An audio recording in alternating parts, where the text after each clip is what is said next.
it's Retro Nerd Girl, and on this Labor Day, I am featuring my labor of love by launching a long flight through my galaxy of archived videos. It's a full day marathon of reviews and intense movie discussions. I'm asking for your help because this channel needs your support today so I can keep doing the work I love.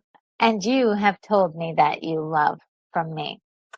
Many of you tell me that you never see my uploads. And I see the same thing. We have 23,000 subscribers on the channel, which fills me with so much gratitude. Thank you, each and every one of you. It still feels surreal because even with that number, a recent video that I uploaded showed that only 50 views was received from that. It just seemed a little odd to me that maybe YouTube isn't exactly delivering my uploads to many of my subs. So I decided to do something about it because I do carry a deep library that most of you haven't seen. Because I know that because I see the numbers. And today we bring those hidden reels out of the nebula. It's totally possible that you saw some of those videos and they just weren't for you. And that's fine. It's also likely that you were busy and you didn't get a chance to watch those videos. If you missed them, I have you covered. I got you. Today shines a light on many of those gems by playing them for you all day long. However, in the future, one way to never miss a signal from this corner of the galaxy is to sign up for my free weekly newsletter on Substack. Yes, it's free. There is an option for you to do a subscription for more, but honestly, the free selection is I report every single week, and it's fabulous. I've been having so much fun so far providing this newsletter to those who want it. So the link of that newsletter is in the description, and that way we don't have to depend on YouTube alone when the algorithm points elsewhere. And you'll be exclusively informed about everything happening on the channel. It's a direct line between you and I. And I'm really not going to sugarcoat it at all. This channel is in real trouble right now, and only you can help. And here's how. Watch the marathon and enjoy these amazing reviews that I'm extremely proud of. Let it play while you relax, cook, clean, or game. Click the like button. Leave a quick comment or share it with a friend. All of those things are free. But here's also other ways to help if you have the means.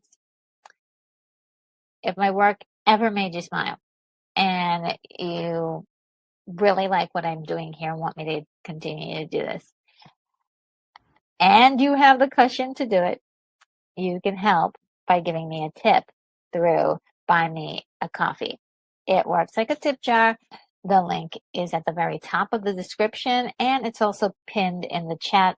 Or you can go to buymeacoffee.com/retronerdgirl and help that way. You can also super chat or join the YouTube channel to keep some fuel in the rocket ship, so to speak.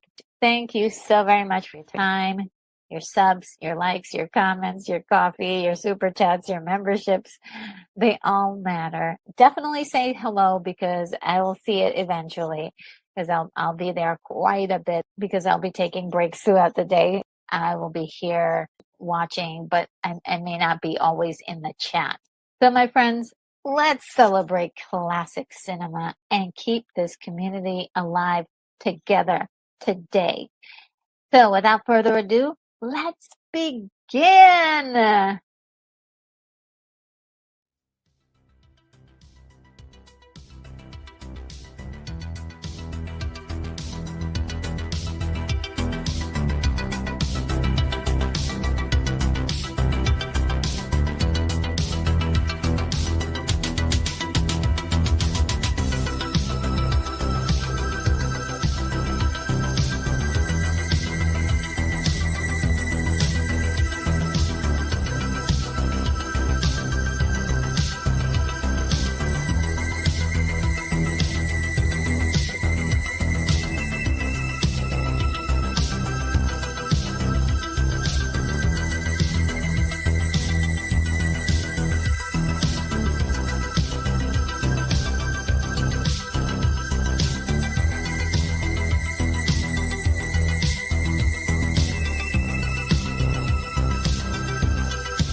From the far reaches of the Milky Way galaxy, it's Retro Nerd Girl with a film review for you.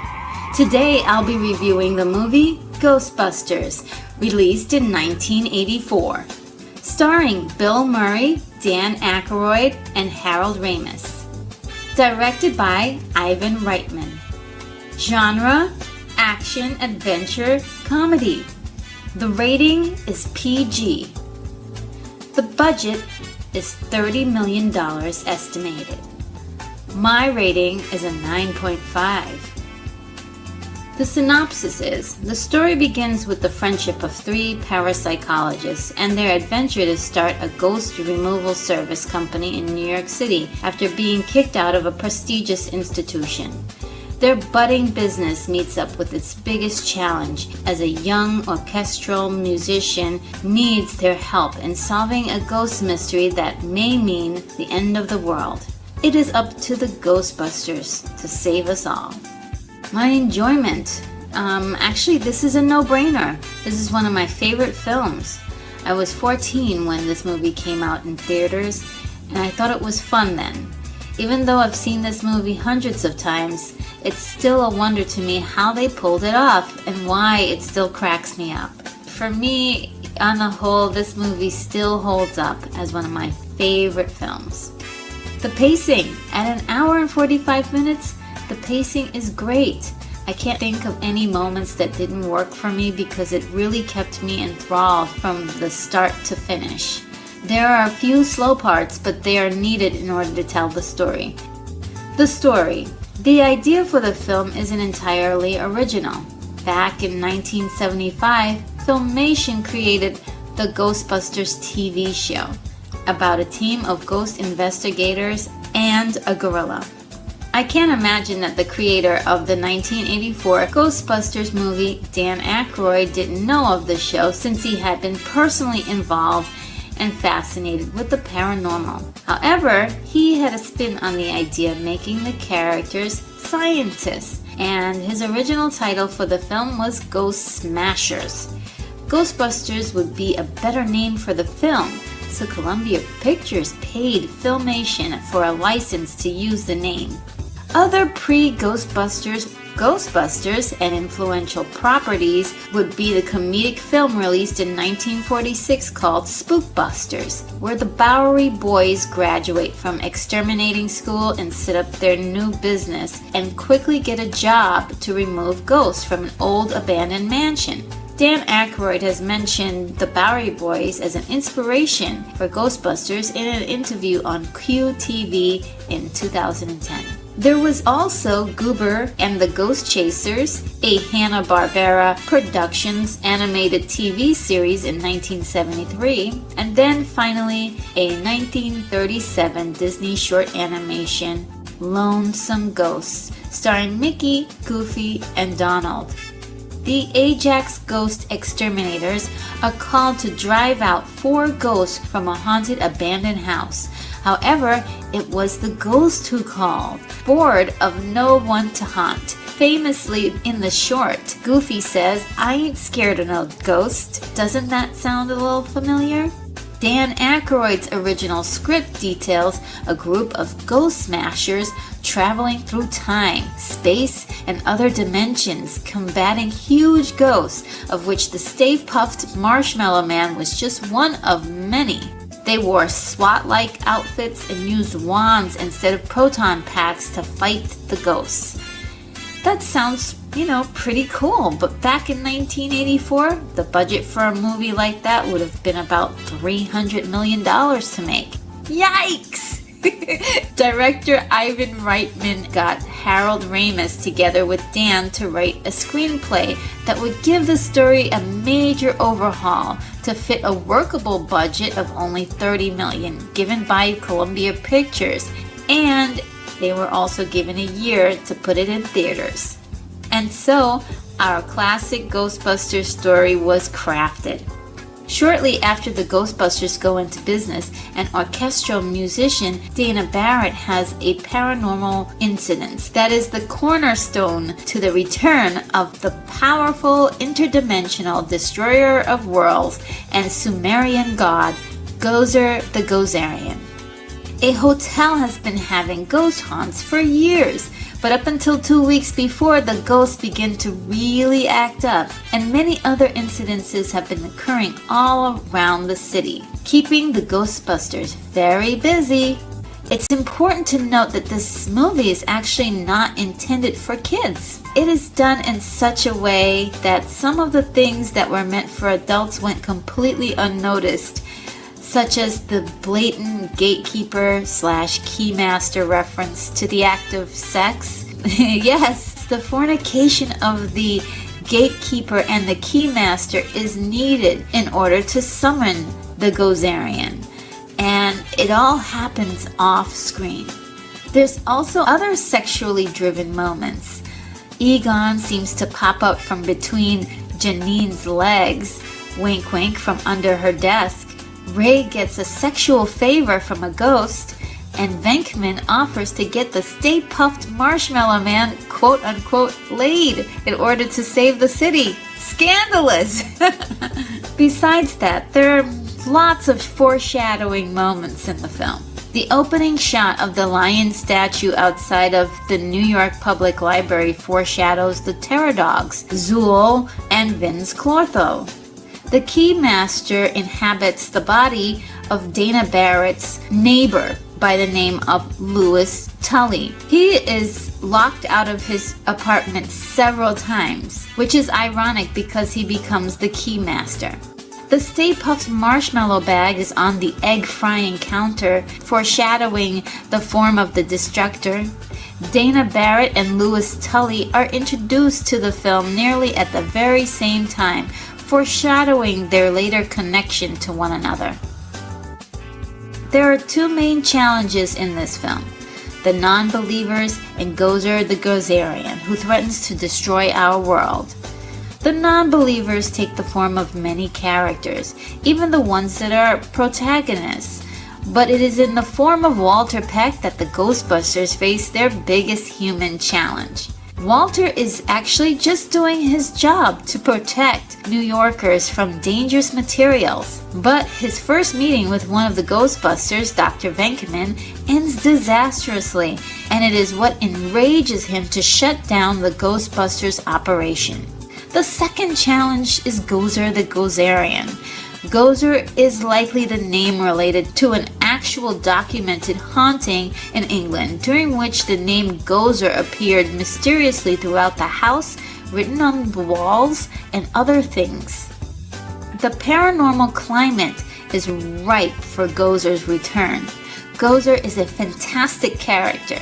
I love the idea that Gozer can choose whatever form it wants to appear, and then it makes its victims ultimately choose the form that will destroy them. What a clever idea! It's frightening and funny at the same time. Gozer is waiting to be summoned by the Terror Dogs, Zool and Vince Clortho. Their appearance in the film creates a lot of suspense and tension in the story, balancing the comedy with a little terror. Initially, when they appear, they make you wonder for a minute whether or not it's going to take a gory turn in the film. The Stay Puft Marshmallow Man is a wonderful touch to this fantastical film. The audience gets the irony immediately when you see him, and it is one of the things that visually sets this film apart from all other films. My empathy. While watching this film, I was very empathetic to the three friends, Dr. Peter Venkman, Dr. Raymond Stantz, and Dr. Egon Spengler, as they figure out what to do with their talents in the world. Most of the screen time is given to Dr. Peter Venkman, often referred to as Venkman, who is a scientist with the least amount of scientific knowledge and aptitude, but the most amount of cunning to get by. He is not exactly a likable person, but he grows on the audience with every situation. He smooth talks to public figures, and he talks as if he's just an audience member experiencing it all by saying to his compadres, "Please explain to me as if I'm not a scientist." Venkman also learns how to be a leader and a team player. At the heart of it, he's a good guy with a cynical outlook on life. Dr. Raymond Stantz, referred to as Ray. has a childlike enthusiasm for ghost busting, bridging the gap in the film between his partners Egon and Venkman. In the film, even Venkman calls him the heart of the Ghostbusters when introducing him to the public. Ray is the creative idea man, but not aware of the business end of things, so he makes a lot of choices that aren't exactly savvy. But the team seems to make the most of it and let him just be himself. Then there is Dr. Egon Spengler, also known throughout the film as simply Egon. He is the scientist's scientist. He is deeply enjoying the scientific discovery that the team is treading on. He is highly inquisitive, never smiles, never kids, even when he's saying something extremely hilarious. His nerdy seriousness is what legitimizes the delivery of the film's make-believe science. The trio of friends have a very unique relationship to one another. Egon and Ray geek out about their discoveries, gadgets, and research. Venkman respects Egon, and they have a very playful relationship that's very fun to watch. Venkman and Ray are probably the closest. They understand and look out for each other like brothers. When the Ghostbusters business becomes popular and they are in need of extra help, Winston Zeddemore is brought into the story about 40 minutes into the film. Winston goes through an intense arc of being an average guy / a non-believer, willing to do anything to get the job, and eventually into a believing official Ghostbuster by the end of the film. Winston and Ray develop a nice relationship as Winston puts his thoughts into the mix and pushes the story along. He is the one who makes the connection between the increase of ghost incidences and the possible end of the world. Winston is also the gateway to let the audience know that they can be Ghostbusters too, that you didn't have to be a scientist to do the job. The Ghostbusters also show Winston where to go and what to do in the film, and it's a clever way to do a little exposition about the technical side of their job. Dana Barrett is a gorgeous, independent woman who can stand her own in the world. She can also sense Venkman's bull immediately, but somehow she thinks he's slightly amusing. But most of all, she's interested in Venkman just to get the answers behind the paranormal incident at her apartment. It's mostly all business with her, but a bit of oh what the heck too. Once she becomes Zool, she becomes the gatekeeper. The infamous scene where she is trying to seduce Venkman only occurs because Venkman lies and tells her that he is the keymaster to get into her apartment to find out what's going on with her. Venkman proves that he's a decent guy by not taking advantage of her while she's possessed. Technically, the film is very good. Let's talk about the music. The music was a stamp on the movie that helped its popularity. Ray Parker Jr. wrote the famous theme song. However, he was not the first to be offered the job. Huey Lewis and the News was offered the job and turned it down. They later sued Ray Parker Jr. for plagiarism, citing the similarities between the theme song and an earlier hit, I Want a New Drug. Most of the effects were great. The light effects were done in camera with animation and optical printing, since there were no such CGI effects available in 1984. There's a callback to many movies in this film, such as Close Encounters of the Third Kind, released in 1977, having the door brightly lit on the other side to invoke mystery and suspense. A tricycle is left in the hallway in Dana's apartment building as an ode to The Shining, released in 1980. The Stay Puft Marshmallow Man is an ode to Godzilla. There is a note for Venkman that is an ode to Carrie, released in 1976. There's also a reference to The Exorcist, released in 1973, with Dana's levitation, but it's done this time with humor. The effect is an actual physical effect and not an optical effect. The actress was put in a full body cast and attached to a post that was hidden in the curtains. It's a very convincing effect, even today. Very well done. The cinematography was amazing and shocking that they could do this in 1984. And many of the fantasy shots were just amazing and so unique, they just remain iconic. The shots of New York City were wonderful. However, some of the blue screen work that was done and stop animation didn't hold up. Luckily, it doesn't preoccupy the film for very long. The character effects were the most believable of the effects, and many of those were sculpted and practically built. There was such care put into the characters and the filming of them in a way that helped tell the story as realistically as possible with the technology available. Miniature sets were built, and 3 versions of the Stay Puft Marshmallow Man suits were built and destroyed in the production. Then, to sell his destruction, massive amounts of shaving cream was used to imitate the density of melted marshmallow. What a brilliant idea. The original version of the librarian ghost monster that was going to be used in the film was rejected because it would have been too horrifying for the audience. However, it was recycled and used in one of my favorite films, Fright Night, released in 1985. Of the effects, the character, later named Slimer, was highly regarded by the fans. But in 1984, he was simply called the Onion Head Ghost. He is the first ghost that the Ghostbusters capture, and on the set, Dan Aykroyd endearingly referred to the ghost creature as the ghost of John Belushi, who was to play Venkman but unfortunately died 2 years before the film's release. Performances. What an incredible cast for this film. All of the characters are played with a whimsical reality. Almost all of the scenes were ad-libbed, playing upon the relationships and the talents of the actors. This reminds me of the game show Whose Line Is It Anyway?, where expert comedians ad-lib off each other and leave its audience in stitches. So the situation is pretty much set up, and the participants use their talent to just simply go with it. Bill Murray is the star of this movie, no doubt about it, acting comedically with a natural charm.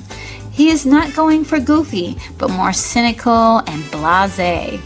Dan Aykroyd is great in the movie. He is so good at rapidly rambling off highly technical verbiage without blinking an eye. It was definitely a role he was meant to play.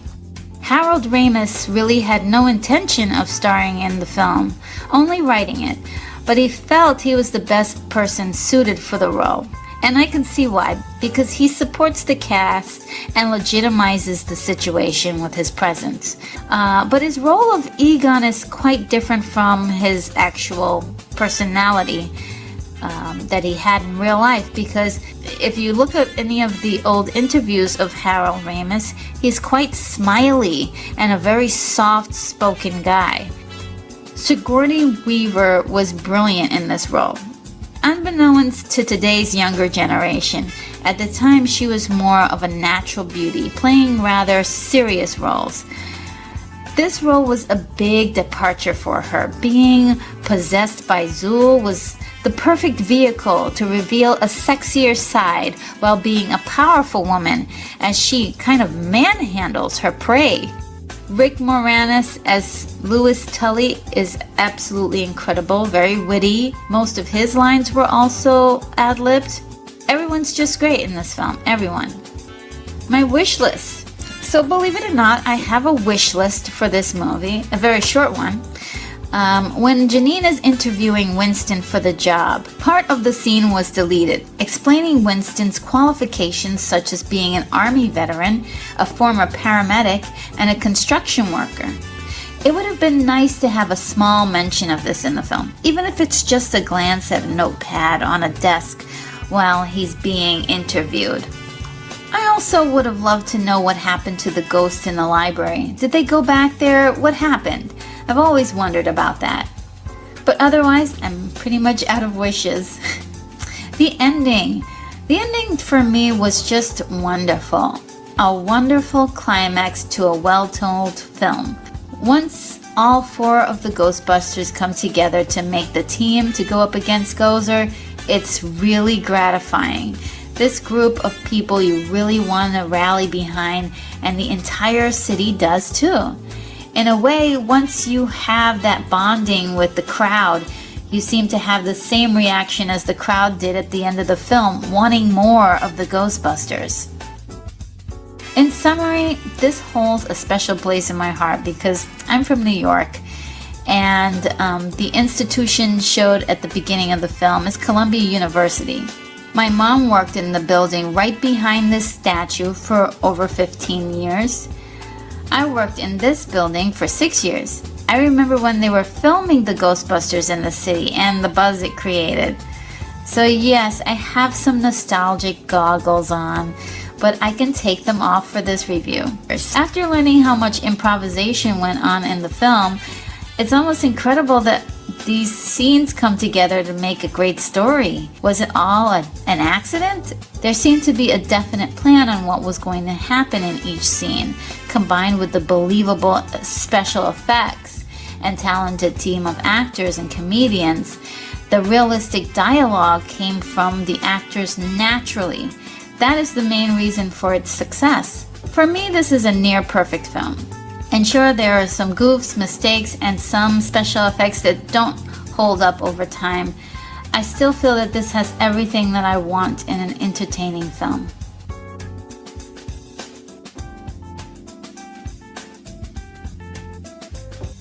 So that sums up my review. I hope you liked it, and please be sure to subscribe to this channel.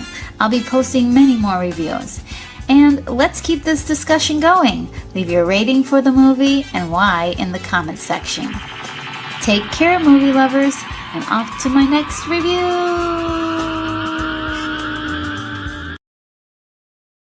From the far reaches of the Milky Way galaxy, it's Retro Nerd Girl with a film review for you. Today, I'll be reviewing the movie 2001: A Space Odyssey, released in 1968. Featuring Keir Dullea, Gary Lockwood, and William Sylvester. Directed by Stanley Kubrick. The synopsis is, this film is a grouping of short stories that lead to the evolution of man into a super being, star child. The story. Director Stanley Kubrick contacted Arthur C. Clarke about making a science fiction movie, and Clarke suggested a story he did in 1948, The Sentinel, written for a BBC competition about finding an alien artifact on the moon. They both wrote the screenplay in 58 days, but at the same time, Clarke worked on the book that was released a little bit after the film as not to confuse initial audiences and give away any surprises. Stanley Kubrick acknowledged the influence of Conquest of Space, released in 1955, citing what life would be like in space. A vast vision of space travel, and it even has a very similar looking rotating space station, demonstrating the precision of man's design. For many people, this film is really confusing and lacks a lot of luster upon first viewing, but to their credit, Arthur C. Clarke once said, "If you understand 2001 completely, we failed. We wanted to raise far more questions than we answered." So if you're a little bit confused by the story, that's exactly what the filmmakers intended to do. At 2 hours and 29 minutes, to be very, very honest, the pacing is awful. But on the other hand, if you can patiently watch this film, you may come to appreciate what the scenes are really doing. By having these long extended time periods showing every detail of the process, it's kind of showing off the special effects, and it's also showing you the passage of time, therefore putting you right in the middle of the story. The challenge. The challenge in this film is often non-distinct, and for much of this film, it's really up to your own interpretation. At first, you may think that the challenge is the appearance of this mysterious black rectangular structure that appears out of nowhere. And it's referred to as the monolith in the book, but the film never really names this particular obstruction. It's just never explained. Every time the monolith appears, something evolutionary happens, and we aren't told if it's causing it or simply observing it. Actually, I have this kind of weird thought process that I kind of think that the monolith is sort of a portal to transport programming in the form of sounds. And you hear that when the monolith emits sort of like this weird sound that it has. It's really interesting. It's disorienting and very disturbing to the audience.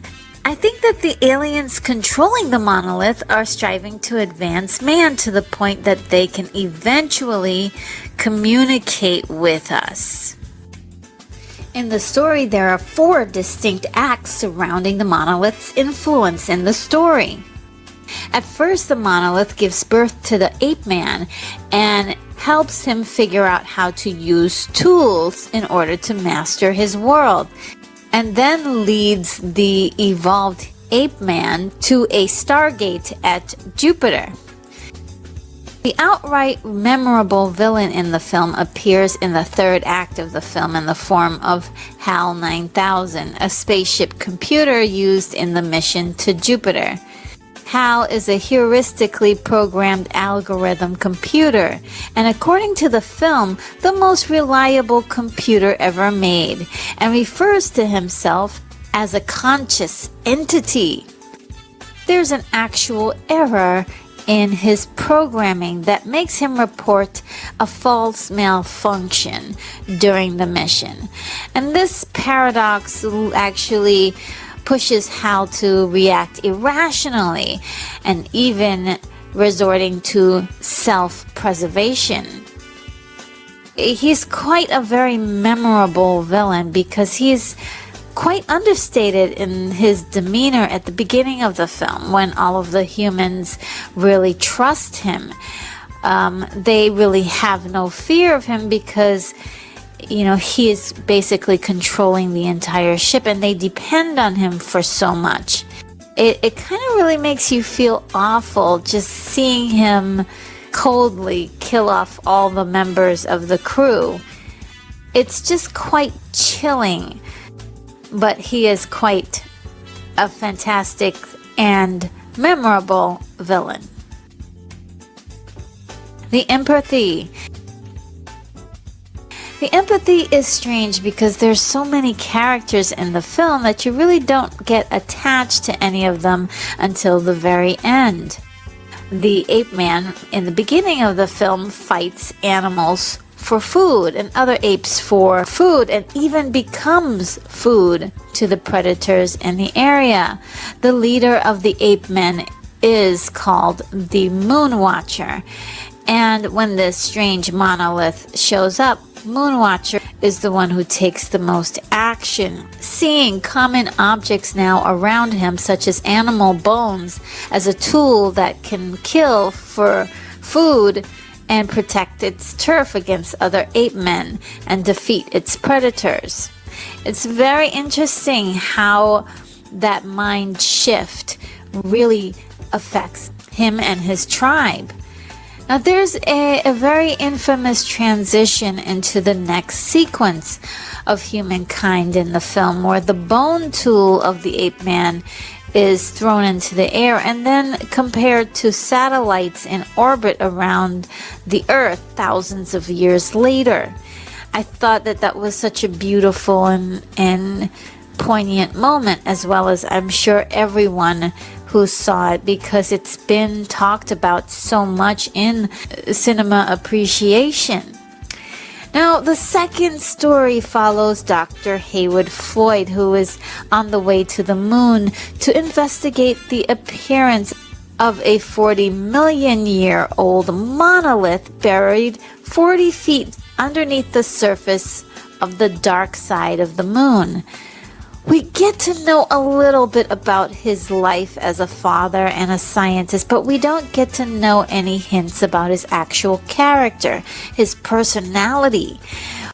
So I believe in this story, his particular appearance in it is only meant to set up the next story. Now, the monolith emits this really high-pitched, annoying sound, which is actually a radio emission aimed at Jupiter. The humans believe that it's a rendezvous point to meet and discover other life forms in the universe. And then the next story segment begins about 18 months later, where a team is sent to Jupiter on a very top secret mission. 3 of the team members are in hibernation until their services are needed, and 2 other team members, Dr. David Bowman and Dr. Frank Poole, who are in charge of overseeing the travels. It's just so very interesting that we have this computer that exhibits all of these human qualities, Hal, showing the desire to want to live, even begging for his life at the end of the film. And then we have these humans that are so cold and barely able to acknowledge each other. I'll give you a really good example. It's Frank's birthday, and his dad manages to get him a pay raise. And Frank's reaction to it is very lackluster. He's not very excited about it, it seems. It's just another thing to him. It's almost as if the film is commenting that the evolutionary growth of man actually removes a lot of his emotional state. Because there's no emotional connection in the humans, you know, the audience isn't really upset when some of them die, especially Frank. I of course it was sad to see that his character dies, but it didn't break my heart, you know, and I think it's because Frank is just not super likable and relatable. And David Bowman seems to be slightly upset when he discovers that Frank is killed, but he isn't broken up about it either. Of course he cares, but he doesn't really show emotion. He just sets into his mission to disconnect Hal and gain control over the ship again, using yet another tool, the screwdriver. David becomes a hero in all of this, so he is probably the one person in this whole film that you actually connect to in a way. Even though he doesn't display a whole bunch of emotions, you do root for him as he's struggling to survive against Hal. And yes, we don't know much about David, but most of us share a universal desire to want to survive. Now, the technical aspects. Stanley Kubrick involved himself in every aspect of the production and consulted the best science experts of the time that the film predicted the invention of the iPad, Skype, voice recognition, utilizing computers to manage daily life, and artificial companionship. One of the most notable effects of the film are the scenes in space and how, according to what we really know about space today, it all seems very accurate. In fact, the effects are so good that people have wondered for years whether or not the first moon landing was real and if it had been staged by Kubrick himself. The film was made 9 years before Star Wars, and it was the first believable space voyage depicted on screen. It's just simply gorgeous and still holds up today. having calculated that it would take one person 13 years to hand draw and paint all the mats needed to create the starry space backgrounds. Kubrick then hired 13 people who did the job in 1 year. Filming the special effects shots took 18 months, and it looks it on screen. Rather than using blue screen, Stanley Kubrick filmed all the model shots against black backgrounds and required the compositing work to be done by a team of British animators painting traveling mats by hand, frame by frame, to mask out each element. The film's spaceships were models that were made from wood, fiberglass, plexiglass, steel, brass, and aluminum. The fine details made it possible for cameras to get as close to the models as possible with no loss of believability. And you can really see that the film is showing off all of that detail. To create the space travel at the film's climax, Douglas Trumbull combined aerial footage from Monument Valley, Utah, shot through colored filters, with other aerial shots originally made for Stanley Kubrick's Dr. Strangelove, or How I Learned to Stop Worrying and Love the Bomb, made in 1964. He also invented a split scan effect by keeping the camera's shutter open to expose single frames of film while he moved the light source towards the camera to create this fantastic pattern of lights. Now, the soundtrack is specifically impressive in this film. It's been raved about so much, but what a lot of people don't know is that the legendary soundtrack from George Ligeti was actually used without Ligeti's permission. And the composer did not find out about it until he attended the movie's Vienna premiere. Of course, Ligeti sued. However, the music is an outstanding feature in the film, proclaiming many moods of grandeur during the storytelling. The performances are great, but the only actor you actually get close to is Keir Dullea, who plays Dr. David Bowman, and he played it well, being a very logical and matter-of-fact, stoic hero. The best part of the film, for me, that would be the Stargate, and I think that was notoriously one of the favorite parts of the film for a lot of people because of the visual stimulation. I probably could watch that scene for hours and hours, to be completely honest. It's so hypnotic and I just love it. My wish list. I'm not sure that I would wish for anything because that would change the value in this film. So I think I'm going to digress in this section. You know, even the pacing, as bad as it is, it's part of the reason why the film has so much gravity. Everything is so slow and you do feel like you're actually experiencing things in real time. It has its charm about it, and it's a specific way of storytelling that I feel is intrinsic to the message in the film. Now, the ending. The ending is nothing short of imaginative and inspirational.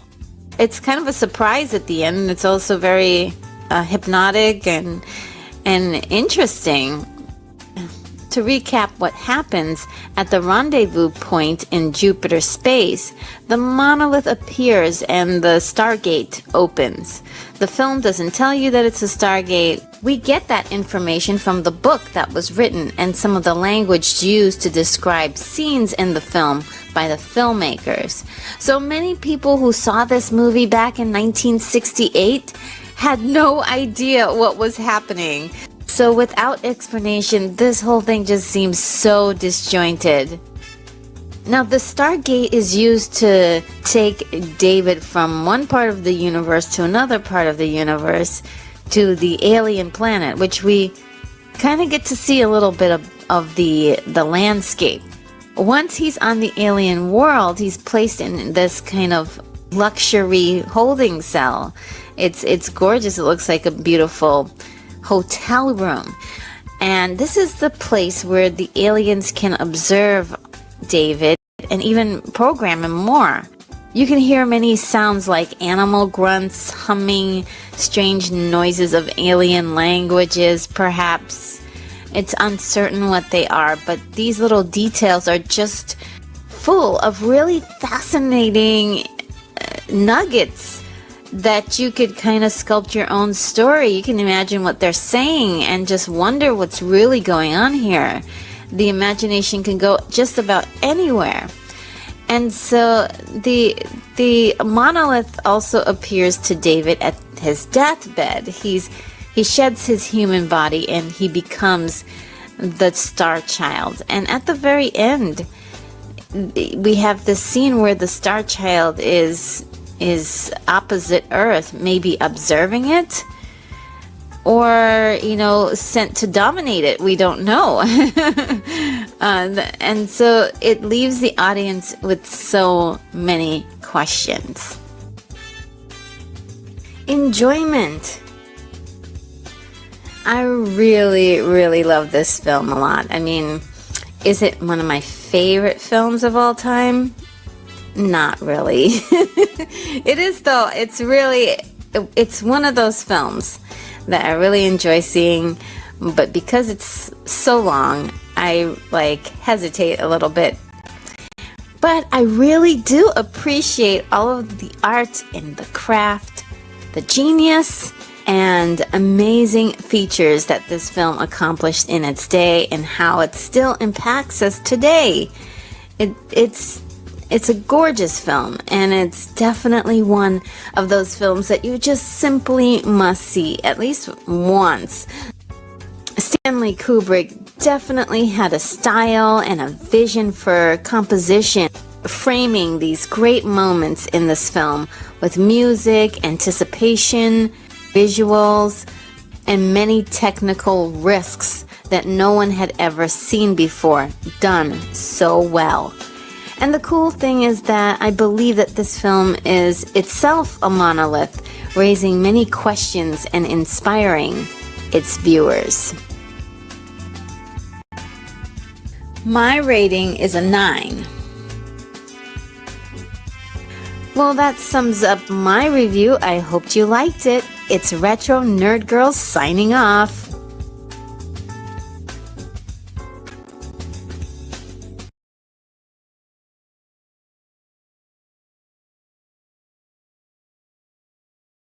I'm really, really proud of those two reviews, and I hope that you'll be able to enjoy some of the other reviews that I have coming up. So stay tuned. We are going to continue to jam out with more reviews, and I just want to say thank you to everybody watching right now. Thank you so much.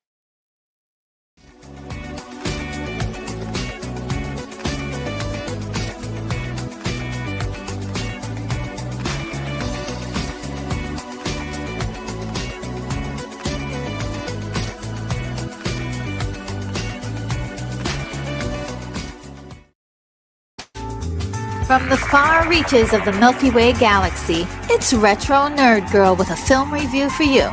Today I'll be reviewing the movie Labyrinth, released in 1986, starring David Bowie, Jennifer Connelly, and Toby Froud. Directed by Jim Henson. The synopsis is a 16-year-old girl, Sarah, is given 13 hours to reverse her selfish wish for the Goblin King, Jareth, to take away her baby brother forever. The story. Most of us know who Jim Henson is, but on the off chance that you don't, Jim Henson was an incredible creator, an American puppeteer who created the Muppets back in 1955. They appeared in the television series Sam and Friends, late-night talk shows, in advertising, and on Sesame Street. Then he created the television show FARGO Rock from 1983 to 1987.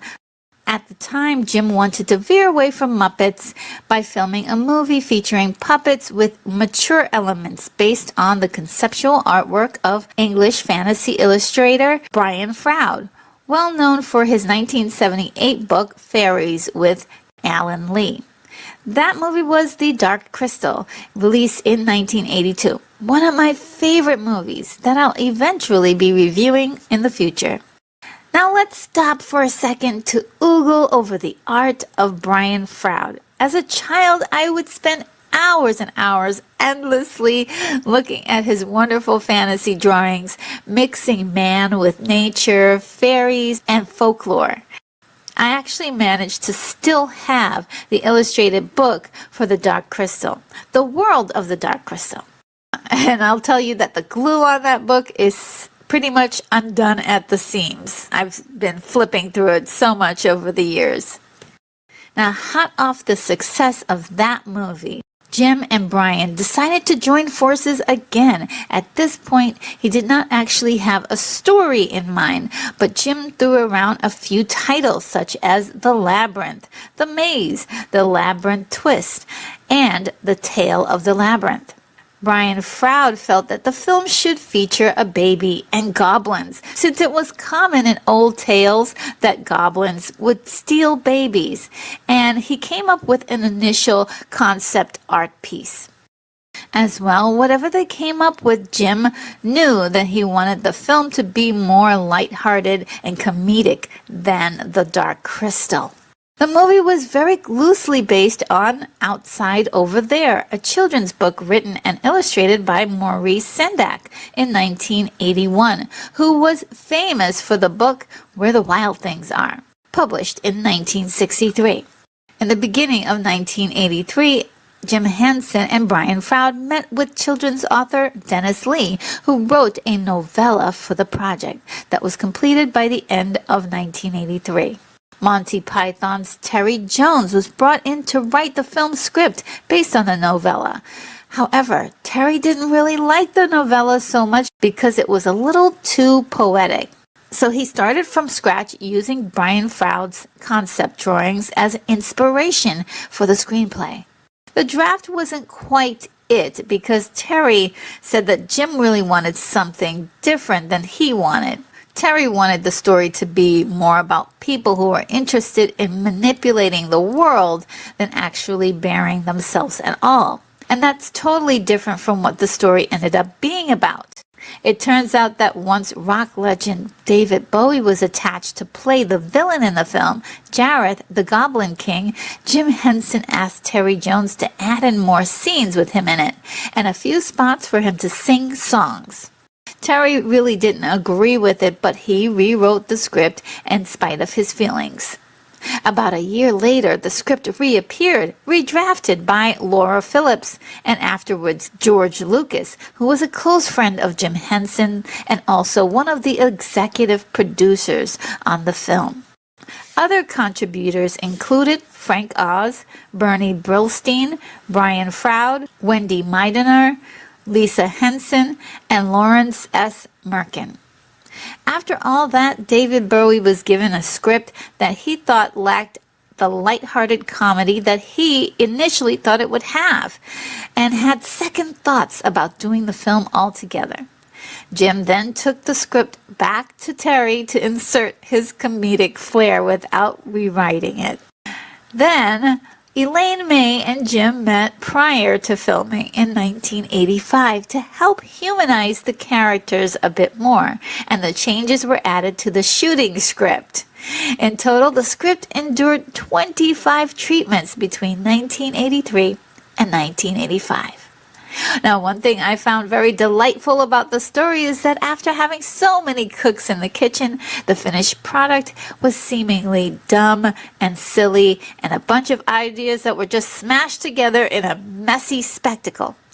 But actually, the story is brilliant and very well thought out, in my opinion.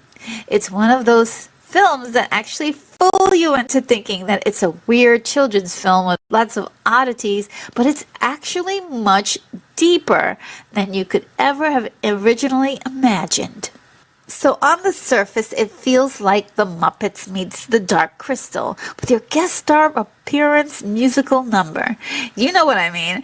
On The Muppets, you'd get a celebrity surrounded by Muppets singing a song or two. However, we get this interesting story that blends the psychological journey of The Wizard of Oz, Alice in Wonderland, Cinderella, Snow White, and Peter Pan, while using fairy tale imagery to teach valuable life lessons. Oh yes, I love the story. And as I get deeper into the review, you'll know exactly why I think this is brilliant. Now the pacing. At an hour and 41 minutes, the pacing is very uneven and the runtime is a little long. I don't mind it so much because the details are the little ideas that support the fantasy and I'm completely here for it. And in fact, I really could have used a few more minutes to really flush out some of the ideas that are definitely presently there. It just needed a little coaxing so it could be really obvious what's going on in the film. Now the challenge. The challenge in the film was Jareth the Goblin King. Sarah, the protagonist in the film, makes a terrible wish to have goblins take away her baby brother, Toby. Her wish is granted and Jareth appears to her and tells her that if she wants to reverse the wish, she has to complete his magical labyrinth within 13 hours or her brother will be turned into a goblin permanently. Now, right off the bat, I want to address the biggest critique of the film, which is the fact that Jareth is played by David Bowie, who was 39 during the filming of the movie, and Sarah is only 16 according to the film. Now, technically, the actress playing her, Jennifer Connelly, was 14 while shooting the film. Because of the romantic overtones, it seems a bit creepy to pair these two together as a couple. In this film, Jareth is not a goblin but a man that would be a mythical creature that could be thousands of years old, or maybe even 0 years old, created and plucked right out of Sarah's imagination.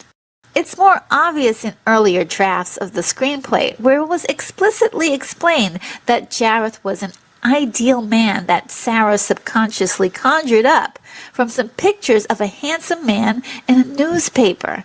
In Sarah's room, you can see a figurine of Jareth on the right-hand side of her desk, and newspaper clippings of Sarah's famous actress mom, who has been in an off-and-on-again relationship with a man that has Jareth's face. This doesn't necessarily mean that Sarah is in love with her mother's boyfriend, but instead, you can see how much she loves her mom and idolizes her. Her mom's boyfriend's image is just a stand-in for her Prince Charming until she can find one in the real world for herself. It's much more innocent than you would assume. So the determination about Jareth is that Jareth and the owl that appears in the beginning of the film are the same entity. The second thing is that there's a possibility that the owl is just a regular owl that Sarah uses as an anchor to create Jareth and the labyrinth in her mind. Now, the other scenario is that Jareth is a real magical, mythical creature that falls in love with Sarah while in the form of the owl in the beginning of the film that can create worlds and can change his appearance for her. And I really like these ideas. At the very end of the film, the owl flies far away, possibly to visit some other child or person who is overly romantic about fantasy. Another possibility is that the owl is a magical guardian, leading Sarah through this imaginary journey to teach her the life lessons she learns in the film. And the fifth possibility is that the owl is a malefic creature that tries to lead Sarah astray. And that's what I love about this story. Jareth alone can be interpreted in so many ways. There are some theories that since Jareth is a human, perhaps he was stolen as a baby, and then he was adopted by the former king of goblins, and was never transformed into a goblin. And this is totally possible. But again, it's very clear to me that his appearance in this form is the creation of Sarah's imagination. Now, one interesting detail to help us single out Jareth's origin is that when Sarah sees him, she does not tell him anything about, hey, you look familiar, or I've seen you somewhere before, don't I? Know you? She just knows who he is instantly. And like Dorothy in The Wizard of Oz, she appropriates people and things from her real world into her fantasy. Jareth represents Sarah's temptation. At one point, he even throws a snake at Sarah, hearkening to the snake of temptation in the Garden of Eden. Jareth is the white rabbit from Alice in Wonderland, who leads the protagonist into this strange world of the labyrinth. Jareth exists to do exactly what Sarah wants and honor her wish. It seems to actually break his heart that he can't do that for her, even though she has changed her mind. He offers her the gift of going back to her own bubble in her room and play with her toys and costumes to forget about Tovi. This is everything that she asked for, but her conscience won't let her do it. Now, there's more information about Jareth that I want to bring up later on when I talk about Sarah. He offers her a chance to make it through his labyrinth, to trap her in his world forever. In this offer he makes with Sarah, he gains 2 subjects to rule over instead of just 1. Like the Wicked Witch in The Wizard of Oz, Jareth keeps popping up every once in a while to terrorize the protagonist, and even uses a crystal ball to spy on her, just like the Wicked Witch did. And I love these connections so much, and there are so many of them in this film. The labyrinth itself is another one of Sarah's appropriations, being that it was a wooden maze game in her room on her dresser. It's Jareth's pride and joy, set up for entrapment, stuffed with so many riddles, puzzles, and temptations. This is how he traps people there to become his subjects. And you kind of look at all of the people that you see in the labyrinth as people who have been sort of suckered into Jareth's illusions, and now they're trapped there forever. The Fire Gang is one of them. They tried to recruit Sarah into this reckless lifestyle. And there's a junk lady who tries to trap Sarah in her own nostalgia.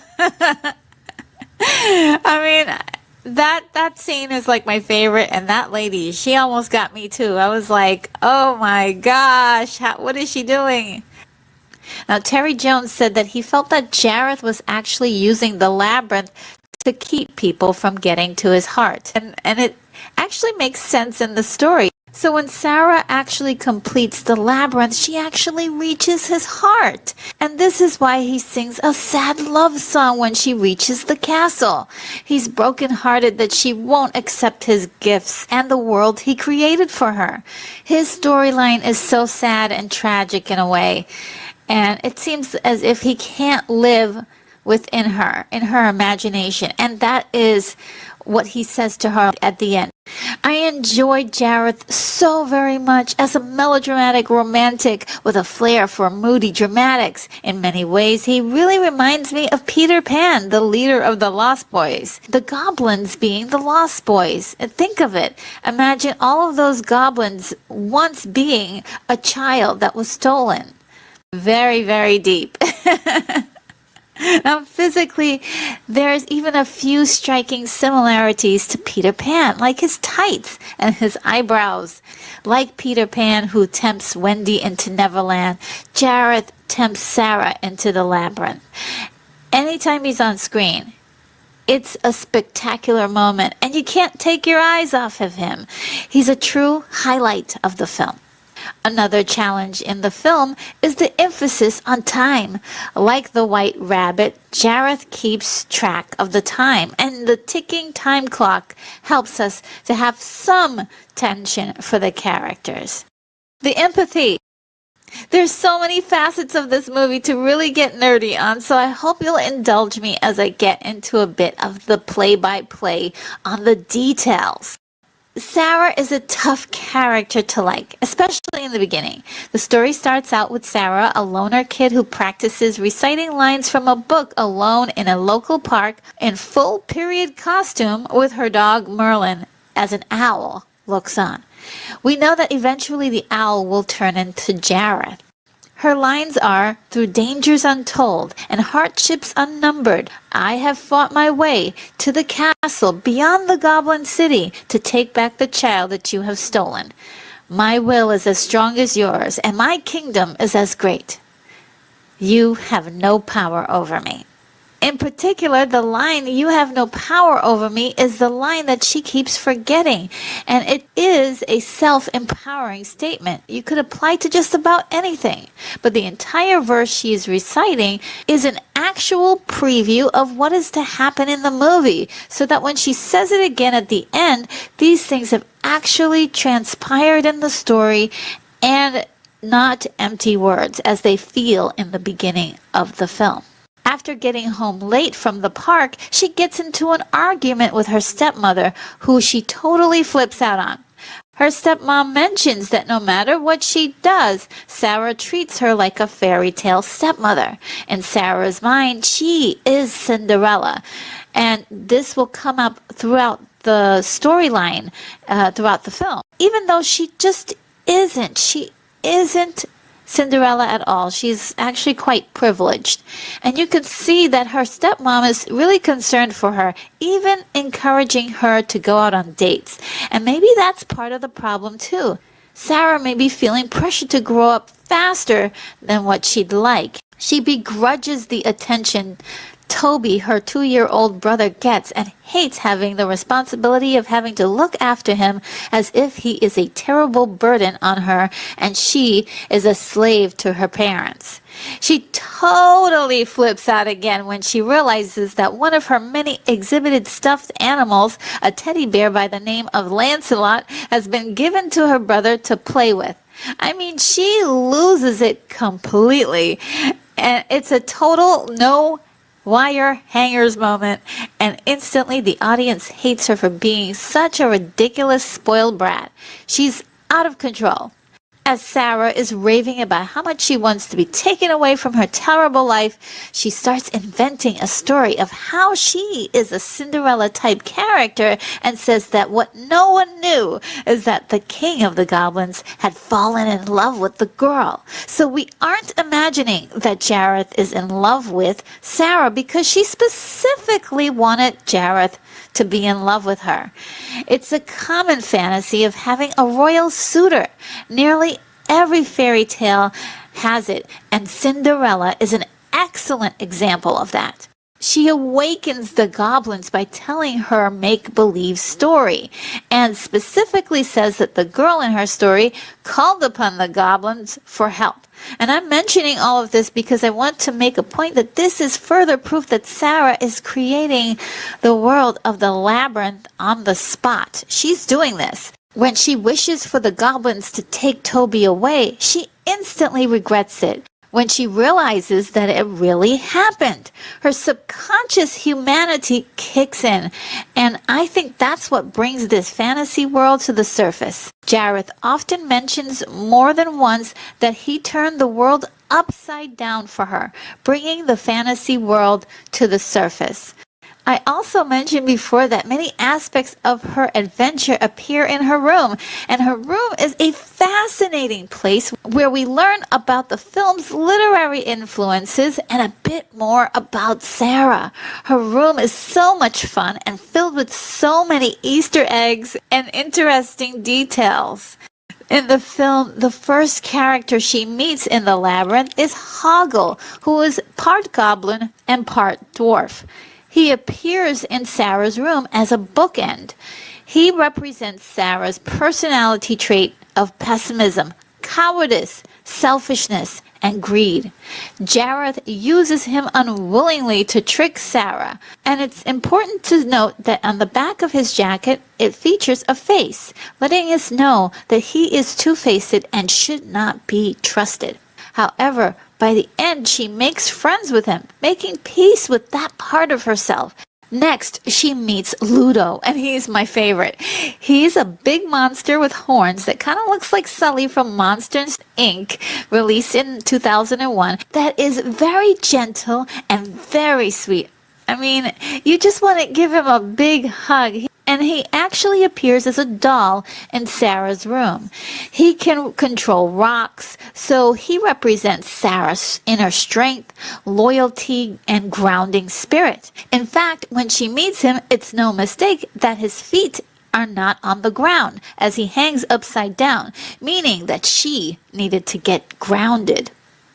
In Sarah's room, there's a stuffed animal that looks just like Sir Didymus with an eye patch on her dresser, who is actually the next character that she meets, which is her bravery, her valor, and bravado. He's a little bit like I guess he's a terrier, but he's like a miniature one, kind of like a chihuahua that just barks really loud. He means well, and he is a pretty good fighter and very hilarious, by the way. But his bark is much bigger than his bite. Most of these characters are just so cute, and Sir Didymus is probably a direct result of Terry Jones's influence because the character carries on much of that classic Monty Python British humor, and he's a true treat. His steed is actually another dog, so it's a dog-on-dog kind of, I guess, joke you can say. And Ambrose looks just like Sarah's real-life dog, Merlin. And this is about the time that Sarah becomes more likable as she displays kindness towards her new friends, and she begins to display a little bit more intelligence as she walks through the labyrinth. Once the whole crew gets together, it's not too hard to see Dorothy and her friends traveling to the Emerald City and Sarah and her friends traveling to the Goblin City. The protagonist has brought together aspects of her personality to face off with her enemy. And in this case, Sarah's enemy is the temptation to ignore her responsibility for taking care of her brother and losing herself in her childhood fairy tales. Jareth tries to give Sarah her dreams. One of them is revealed in a beautiful music box in her room, where there is a doll that's dressed up like Cinderella, dancing. So pretty. There's a beautiful scene in the film where Sarah is the belle of a Cinderella-esque masquerade ball, and her goblin king dances with her. She rejects it, bursting her own bubble of false dreams, realizing that it's a prison. My favorite sequence is where this is revealed more, when Sarah ends up in the labyrinth's version of her room. A junk lady keeps giving her things from her childhood that hold strong memories.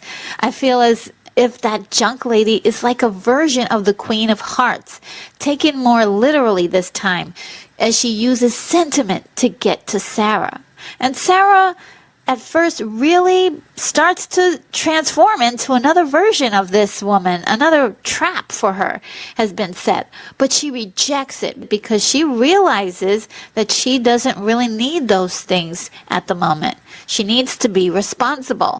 They were once useful, but now they've become a trap to keep her from growing. Wow, what a revelation. And this is directly dealing with her issue that she had with Toby at the beginning of the film, playing with her toys. She's not a baby anymore, and although it's nice to have the toy, she doesn't need it. Toby could use it now. So she grows to the point of actually giving Lancelot to the sweet sleeping babe at the end of the movie. She's growing up and learning how to let go of the things that no longer serve her. This is one of the reasons why I just love this movie so much. You have to forgive me as I just go crazy loving this movie. Just loving this movie. At the end of the film, she puts a few items away in her drawer. And I noticed that she didn't throw them away. Among the items is the book that she was reciting lines from in the beginning of the film. At first I thought she was a theater kid practicing for a play, but this proves she's actually just doing this all on her own. She's practicing in the park, and it's all something that she wants to do for her own fancy. It's her favorite book, and she's breaking free of its spell over her. Now, some critics had a problem with the end scene when Sarah's friends from the labyrinth appear in her room, right after she makes the decision to put aside childish things. They thought that it undid all of the progress that she made. However, to me, I thought that it meant that she can still use her imagination at any time. She can always be a kid at heart while still being more mindful and responsible. And of course, since I'm a big crybaby, I just sobbed. It's such a good story. I just love this stuff. As well, there are several other lessons that Sarah learns, like don't take things for granted. Nothing is what it seems, and life is not always fair. Now, the technical aspects. The shooting began in April and ended in September of 1995. 5 months is a little long for a shoot after preparing for it for over a year and a half. Really due to having so many puppets and animatronic creatures that needed to be modified on the spot. The costumes were based on Brian Froud's incredible drawings, and the most magnificent costumes were given to Jareth. The inspiration came from Grimm's fairy tales, Japanese kabuki theater, and Marlon Brando's jacket from The Wild One, released in 1953. Now, no comment on the tights, but you gotta love the lapels on that jacket, though. The wig that was used had spiky hairs cut short with random longer sprigs throughout. And I love that look. It's not quite a rock and roll hairdo that's teased up, but it's really more stylistic. My favorite costume that he wears is the last one where he is embodying the owl. You can see the bird-like shoulder bones sticking up from the soft, feathery jacket that he wears. The whole scene is so very creative because it looks as if the magic is wearing off and the owl can no longer create the full fantasy for her. I mean, you can see even his character, his makeup is very subdued, and he even has bags under his eyes. So he's tired. He even says, "I'm exhausted of living up to your expectations," as he's talking to Sarah. And, you know, he has a very somber look as if the illusion is wearing off, and I just loved it so much. It makes that scene so much more powerful as I've come to understand it over the years. Now, Jareth offers Sarah dreams in the form of crystal balls he magically rotates in his hands throughout the film. That was such a nice touch to let us know that this is a truly magical character. The effect was done by having choreographer Michael Motion crouched behind David Bowie's back and replacing David's right arm with his own arm while he blindly enacted his routine. That was absolutely incredible, and it's a genius way to pull off that incredible effect. I remember seeing this for the very first time thinking that it was indeed David Bowie pulling off this stunt. Now let's talk about the main showcase of the film, the puppets. I can't tell you how much I love puppets, and I love these puppets. They're, not glamorous at all. They're very grungy and dirty, but I really admire the art that has to go into creating each one, and I also admire all of the talent and the work that goes into each and every little puppet featured in the film. It's just amazing the work that is on display in this movie. At one point during the magic dance scene, there were over 48 puppets and 8 people in goblin costumes in the scene. Now, the first puppet I want to kind of single out and want to talk about is FARGO. The concept for this puppet of him being part goblin, part dwarf was brilliant because this was a chance to bridge humanity into the puppetry. The physical performance of the body was wonderfully played by Shari Weiser, who was also given enlarged robotic hands to match the character. FARGO's face was radio controlled by 4 puppeteers and to coordinate the facial expressions with Shari's movements. Brian Henson was one of them as well, who not only controlled the mouthpiece and a few other facial movements, but gave an excellent, heartfelt vocal performance. The result was an incredible character which took several weeks of practice and coordination to pull off. And can you believe this? The costume for FARGO got lost in travel somehow and ended up in an unclaimed baggage claim, where it has stayed ever since. 2 puppeteers split the performance for Ludo because the rig was over 70 pounds. Initially it was 100 pounds, but redesigned to help relieve the weight as much as possible.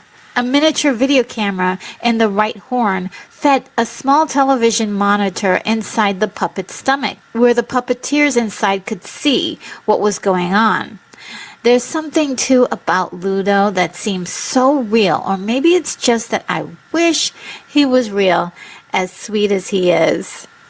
In order to keep things coordinated, choreographers are often brought in, and one such crew member was Cheryl McFadden, most famously known for playing the role of Dr. Beverly Crusher under the name Gates McFadden on Star Trek: The Next Generation.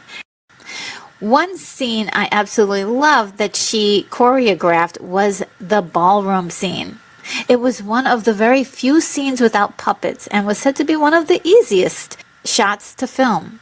They especially made the scene look like a young girl's Cinderella fantasy, but the masquerade ball was the element that gave it a nightmarish twist. This drives home the message that nothing is what it seems. Jareth is all-powerful in the labyrinth. So much so that he sees everything and knows everything that goes on in it. You can see hidden faces of Jareth throughout the scenes in the labyrinth. And to support that, he even speaks like a god as he urges Hoggle not to throw away a poisoned peach from beyond. And by the way, that poisoned peach is much like Snow White's poisoned apple. One incredibly striking scene in the film is during the etcher scene, which is inspired by replicating a piece of art hung in Sarah's room. The piece is called Relativity, which depicts a world that defies the laws of gravity, printed in 1953. It is a lithograph print by the Dutch graphic artist M.C. Escher, who made mathematically inspired works of art. The way it's used in the film shows off the fantasy world that Jareth has created for Sarah, defying gravity, as he keeps saying over and over that he has turned the world upside down for her. Again, I just love the themes throughout this film and how it all sort of plays together quite nicely. The set was built, but the work to create the illusions in the scene were mostly done in camera and a few rigs, but mainly done with editing, such as flipping the footage to create an anti-gravity and reversing the film to create the scene where Toby catches one of Jareth's orbs. Now I'm going to mention the fire gang scene because it is the most criticized scene in the film, and it's pretty obvious why. At the time, black screen was used instead of green screen, putting all of the puppeteers in black, while a picture of the forest was used for the background as an overlay, and it didn't work. And Jim Henson was not very happy with the results either. but he thought it was important to keep the scene in the film. Now, one scene that I feel gets unfairly criticized is the digital owl that appears in the opening credits. And I don't think it was meant to fool anyone into thinking that it was a real bird. It's a fantasy bird. And it is the very first attempt at a CGI animal character in a feature film. I think it looked awesome for 1986, and I must commend the film for introducing the first CGI character to the world. I can appreciate the many hours of dedication it took to do it, knowing firsthand how computing worked in the 1980s. It was in its infancy compared to what we can do now. So if you think of it, in order to get to a character like Thanos from the Marvel franchise, we had to get here. So I respect it. I must also commend the film on the creative sets and matte paintings that were used to create this fantasy plane, if you will. It was not really meant to look realistic because it's a girl's fantasy place that is covered in glitter. And I loved it because that glitter is a very distinct detail that no place would exist like this, you know. And the sky, it was very static and sometimes has a very odd combination of colors because it's an illusion. It's a fantasy that Jareth is creating for Sarah.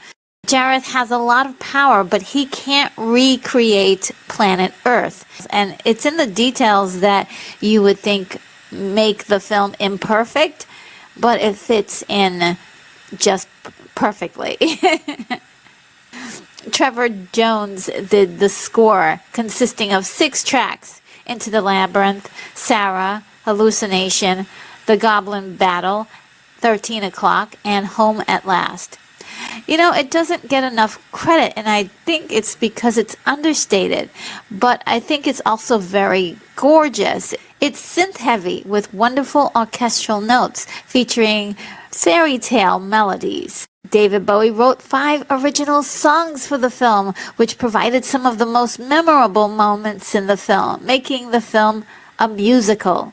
Underground, Magic Dance, Chilly Down, As the World Falls, and Within You.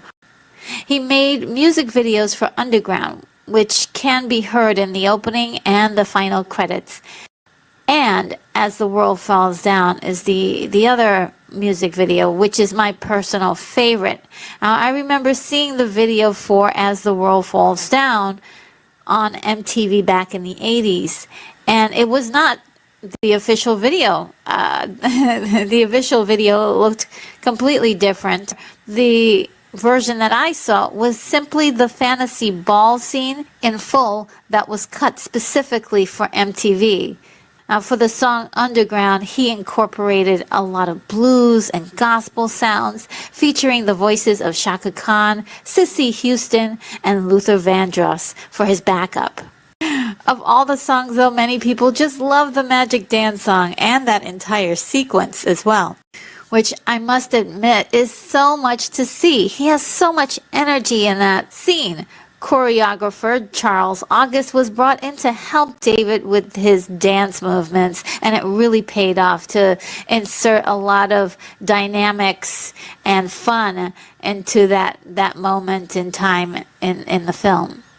Now, the performances of the contenders to play Jareth were Michael Jackson, Prince, Mick Jagger, and Sting. However, Jim Henson's kids convinced him that David Bowie was coming off of his 1983 hit album, Let's Dance, and was perfect for the role.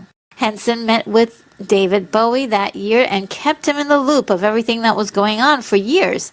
Finally, February of 1985, just 2 months before filming, David officially signed on to the project. The biggest draw for him was being involved in the music writing aspect for the movie, as well as his desire to be in a children's film. I really enjoyed David Bowie so much in this. He's no stranger to odd costumes and wearing it with such ownership. Throughout his career, he's embraced makeup and fashions to create characters for his music. And he's definitely not the first guy to wear makeup, but he had a way of doing things in his career that were iconic. And this role in particular is no exception. He was no stranger to acting either, playing interesting and challenging roles in such movies as The Man Who Fell to Earth in 1976 and The Hunger in 1983. One other thing I liked about his performance is how much he gave Jareth a personality different from his own or anything I had ever seen in any of his other films. Jareth is the villain in the film, but he's also a likable, tragic character that is often misunderstood. Now, 16-year-old Sarah was played by 14-year-old actress Jennifer Connelly during the time of filming. This totally blows my mind because she looks a little bit older than what she is. In some places looks a lot older. But just listening to her in her interviews that she did during the time she was promoting this movie, she's so mature and well-spoken for her age, with a good knowledge of what was expected of her on set. It's impossible not to admire her work ethic and her grown-up sensibility, especially looking at all of the stunts she actually is doing in the film. And I don't think she gets enough credit for playing Sarah because, in my opinion, she felt as if she knew her character well and gave her specific nuances. There are times when she's acting like she's acting, and it seems a bit stiff. If you don't understand that Sarah is obsessed with being a make-believe character and being part of a fantasy, so her whole air is about being a princess or being part of something that's like a play in real life, then you understand for sure why she acts the way she does. Sarah is not practicing for a school play. She's just doing all of this on her own. And I felt that Jennifer really nailed that detail. The baby who played Toby was Toby Froud, son of Brian Froud. Babies can't act, okay? But you can catch moments of their moods and create a performance from that. I love the scenes where Toby is smiling and being really cute, but it's very difficult to watch him cry in many scenes where he is. With his mom and dad close by, Toby was never really in any danger, so we don't really have to worry about that. The scene where Toby is surrounded by puppets and crying, one would have thought that would scar poor Toby for life from puppets. But on the contrary, Toby went into the family business because his mom is Wendy Froud, a puppet maker and sculptor. He has worked on Hollywood projects since 2005, such as The Chronicles of Narnia, The Lion, the Witch, and the Wardrobe, Kubo and the Two Strings in 2016, and even worked with his parents on The Dark Crystal: Age of Resistance, the TV series that appeared in 2019 as its design supervisor for 10 episodes. Isn't that cool? You go, Toby! Now, the enjoyment. Labyrinth had a great deal of publicity to promote the film, including a television special and computer games, lots of interviews, and however, for whatever reason, it failed at the box office. I'm not sure what it was, and maybe it was because audiences had grown out of the fantasy genre and, they were really hot in 1983, but it took so long to get the film made, and when it was finally released, people had lost their interest in fantasy. Myself included, I wanted to see the film when it came out, but going to the movies really depended on my mom, and she was the one who would take me to the movies. So I don't think this was something that she was interested in, and I think, if I can recall this correctly, she had stopped taking us to the movies as much by about 1985. I think 1984, there were so many really good movies. By 1985, it was like, okay, we cannot see every single movie that comes out in theaters. So I think that was it. My mom and I both loved The Dark Crystal so much. It's a movie that the entire family loved, and so we really bonded over The Dark Crystal. but I guess we took it for granted that Jim Henson was going to make a lot more movies, and we'd watch this one on cable possibly. And sadly, this was Jim Henson's last movie, and he passed away in 1990. I actually didn't catch the movie on cable, but I always kept catching the last part of it on like late night TV over the years. And I only really just saw this movie in 2012 and loved it. Why did I wait so long to see this? Oh my God, I don't understand, but I just love the style of this film and the message, and everything about this movie is totally for me. I see it as a pure masterpiece that I just enjoy watching all the time. You could just put this movie on loop for the whole day and I'll watch it each time. Now, over the years and through the decades, people have been wising up to this awesome movie. And I've been hearing from so many people that they feel as if this is their favorite film ever, period.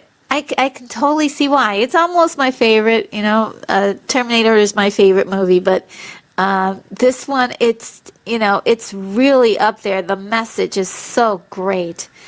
And, come on, Jareth is the perfect character for cosplaying if you want to get the most attention at any event, Just show up in a Jareth costume, man or woman, and you will be the star that everyone looks at.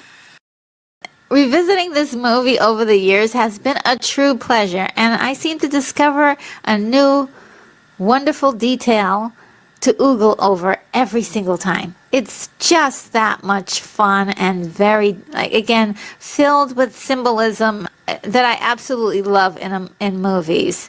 I love this wonderful adventure of massive personal growth that Sarah experiences, learning not to take things for granted. Nothing is what it seems, and life is not always fair. She makes peace with her pessimism, cowardice, selfishness, and greed. She taps into her inner strength and gets grounded. She aligns herself with her bravery, valor, and bravado. She brought together these aspects of her being to face off with the temptation to ignore her responsibility and losing herself in her own bubble of false dreams, realizing it's a prison. She has learned to let go of things that no longer serve her, and she can always be a kid at heart while being more mindful and responsible. Just cancel that self-help seminar that you just scheduled and go watch The Labyrinth, okay?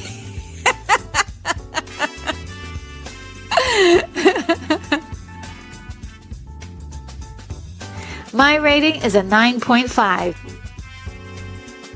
Well, that sums up my review. I hoped you liked it. If you did, I've got over 100 of these videos, so go on and browse the channel and see more reviews from me just like this. Subscribe if you haven't done so already, and hit the bell icon to be the very first to be notified of my next video. This is Retro Nerd Girl signing off. Take care, movie lovers. I'm off to my next review.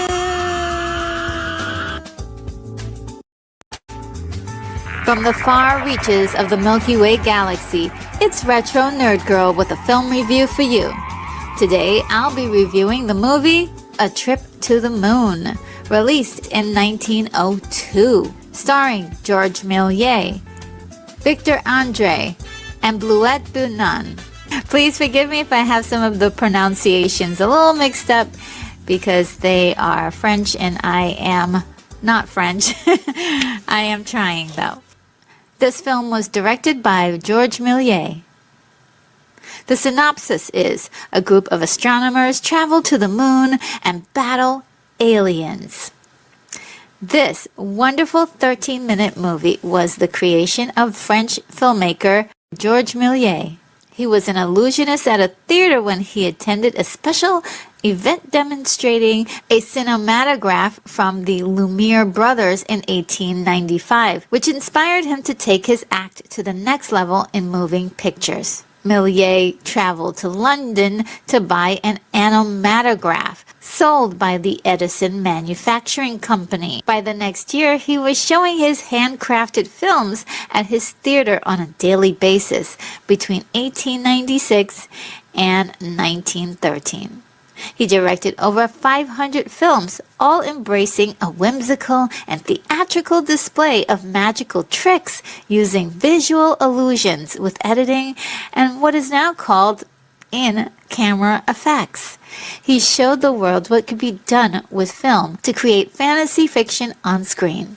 No film exemplifies that more than his most famous work, A Trip to the Moon, shown in 1902.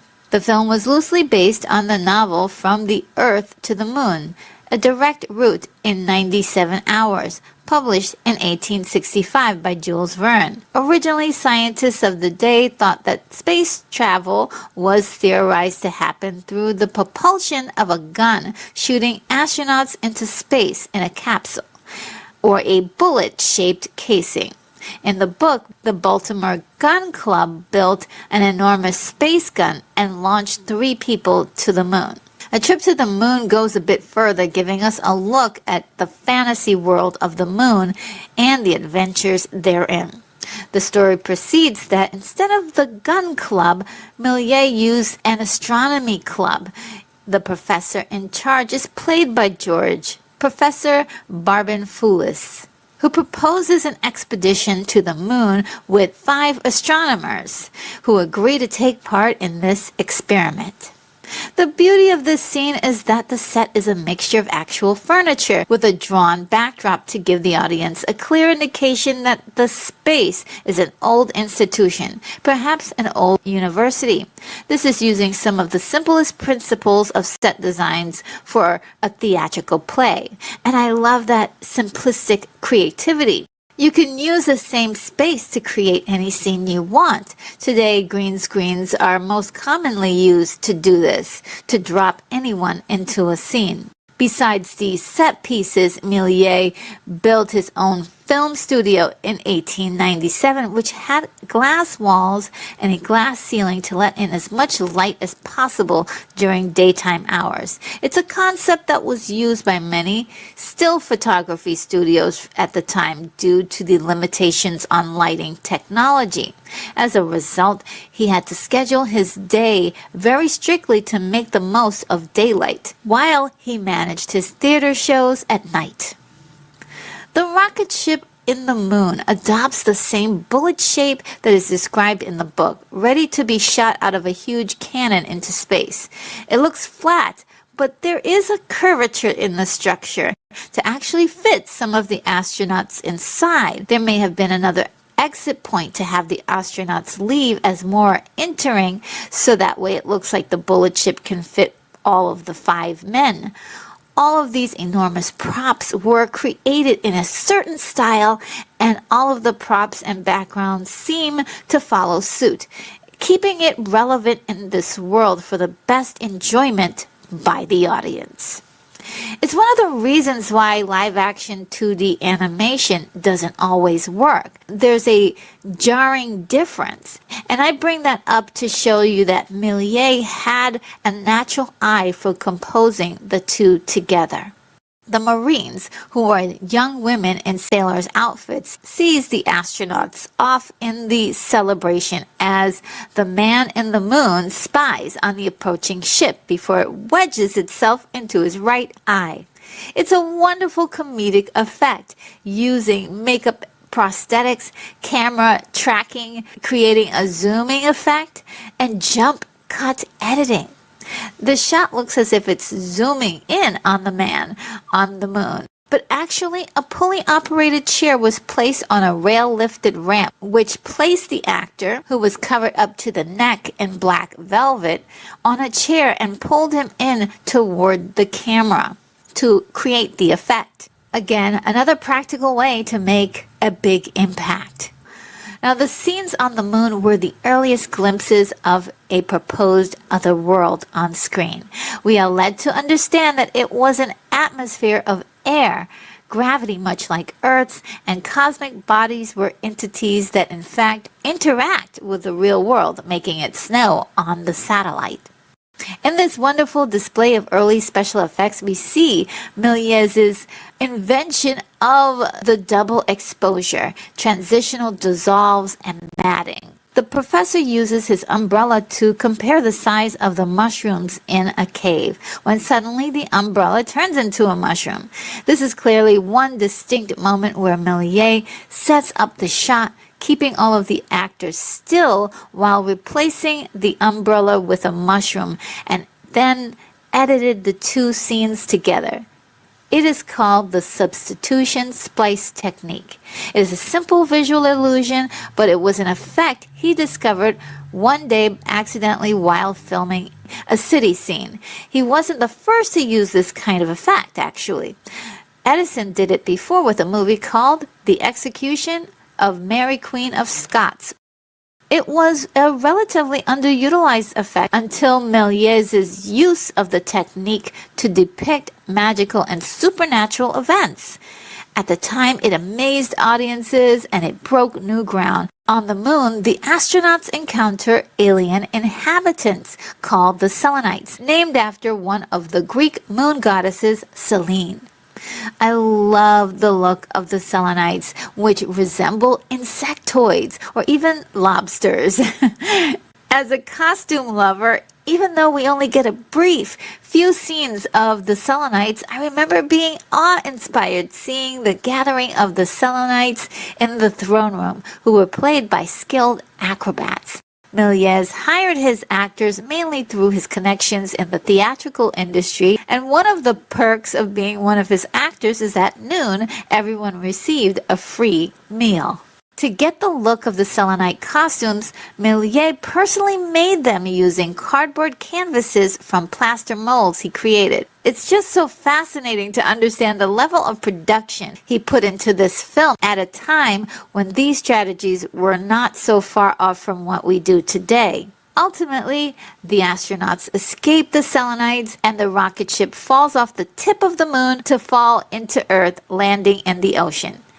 That effect was also very eye-catching because the total effect was created through multiple exposure shoots of the capsule falling in front of a black background. It was then superimposed upon the footage of the ocean. The underwater portion of the ocean was created by combining shots of a moving cardboard cutout of the capsule with an aquarium containing tadpoles.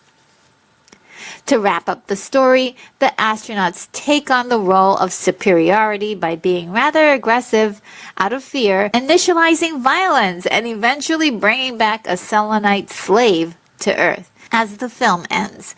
Perhaps this has something to say about colonization and hostilities against other cultures, but the idea is short and the film is over. At 13 minutes, it was the longest film at the time and the most expensive, costing about 10,000 to 30,000 francs and 3 months to make it. To polish off the experience for the audience, many prints of a trip to the moon were individually hand-colored. In order to do this, an assembly line of painters, usually of women, were assigned a specific color to work on for each frame to get the desired results. There was no specific music for the film, but in 1903, English composer Ezra Reed published a piano piece called A Trip to the Moon, Cosmic Descriptive Fantasia, used as a score for the film in some showings. From September to December 1902, a hand-colored print of A Trip to the Moon was screened at Méliès's theater and was being sold to different theaters. It was a hit in Europe, the United States, and South America. One of those initial buyers sold the print to the Edison Manufacturing Company. Edison duplicated and sold them to other firms. Méliès's films were being redistributed without his knowledge and sometimes uncredited, and he did not even receive a dime for this blatant piracy. One of the earliest and ugliest cases. By 1908, Méliès's magical films became a thing of the past, and his films were also deemed too expensive to buy. At this point is when he began having financial troubles competing in the film industry, and it was becoming very hard to make films. In 1917, his offices were taken over by the French military. His films were melted down for traces of silver to make boot heels. Can you believe that? His theater was demolished in 1923, and in a moment of anger, he burned all of his remaining negatives of his work. Many of his works were just lost forever at that point. A Trip to the Moon was lost at this point, and around the late 1920s, it was actually rediscovered when nostalgic cinephiles remembered Méliès's contribution to film. A Gala Méliès was held for him in Paris on December 16, 1929, to celebrate his life's work, and he was awarded the Legion of Honor in 1931. Though copies of the film were around, many of them were damaged or incomplete. In 1932, his film collection was bought by the Museum of Modern Art in 1936 and provided screenings of A Trip to the Moon. Unfortunately, most of his films are still lost forever in time. An original hand-colored print of the film was discovered in 1993, and in 2002, another cut of the film was discovered in a barn in France, also hand-colored. The film was restored to its full glory in 2011, at least at the most we believe is its full glory, at Technicolor's laboratories in Los Angeles with a cost of $1 million and took a year to complete. It premiered on May the 11th, 2011 at the Cannes Film Festival.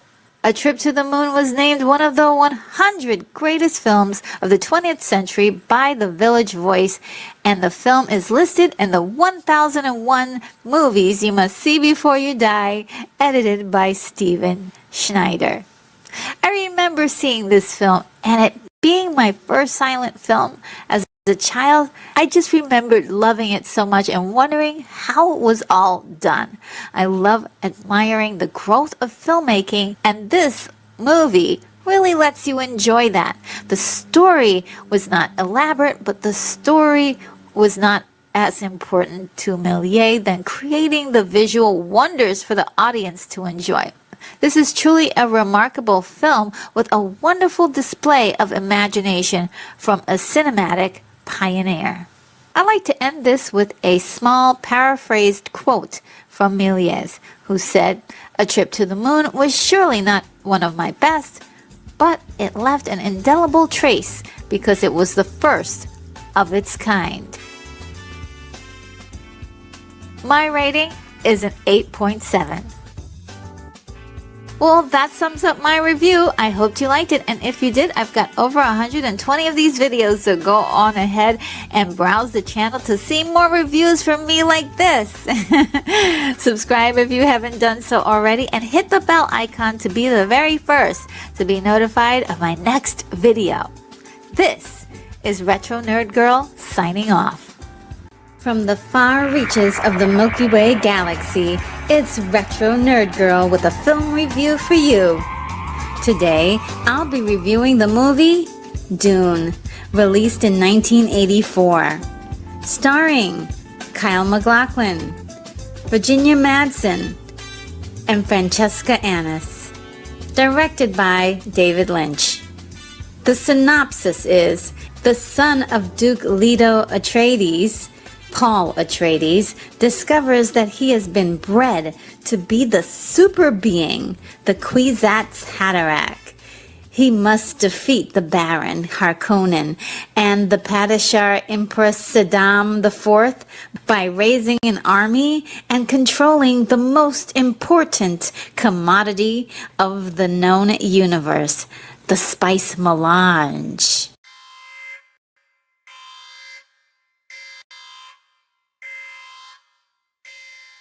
Sorry guys for making such a long review. I tried to make it shorter, but there's just so much that I wanted to cover in this review, and If you desire to read the entire review that I wrote, you can find it at my blog, and the link is in the description of this video.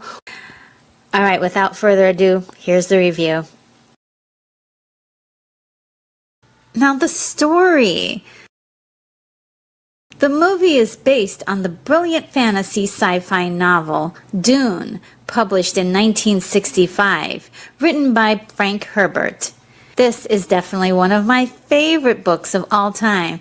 Frank Herbert got the idea to write Dune in 1953 while traveling through Florence, Oregon, and learned of some agricultural development that would control the flow of sand dunes, keeping them from roads and other locations occupied by humans. This also made him more curious about ecology and many cultures that exist in desert regions globally. That is precisely why much of the book uses Arabic and Islamic terms. He was also fascinated by the people of the Kalahari Desert in South Africa and how they conserve every drop of water. He read over 200 books for his research before he began writing a 3-part series, Dune World, in the monthly analog magazine from December 1963 to February 1964, along with illustrations by award-winning artist John Schooner. A year later, he published a 5-part series, The Prophet of Dune, from January to May of 1965. When Herbert shopped around his 800-page novel, Dune, it was rejected by over 20 publishers before it was finally accepted and published in August of 1965 by Chilton Books. The funniest thing is that this publisher was known for publishing auto repair manuals, crafting, and hobby books. The novel was a huge hit. To this day, it is considered one of the best-selling science fiction novels ever written. After the novel's success, Herbert went on to write 5 more books in the Dune saga. Dune Messiah in 1969, Children of Dune 1976, God Emperor of Dune in 1981, Heretics of Dune in 1984, and finally Chapter House, Dune in 1985. His son Brian Herbert took the reins along with Kevin J. Anderson after Herbert's death to write prequel novels. So now you get an idea of how popular Dune was and still is. Now let's rewind back to the 1970s, when there were many attempts to make Dune into a feature film. No one got closer than Alejandro Jodorowsky.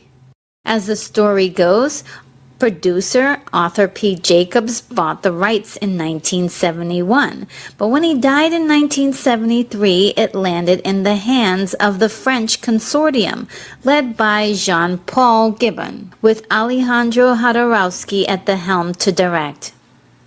In 2013, the documentary Jodorowsky's Dune was released, describing in great detail the director's vision for the project, shocking Dune lovers around the world about what might have been.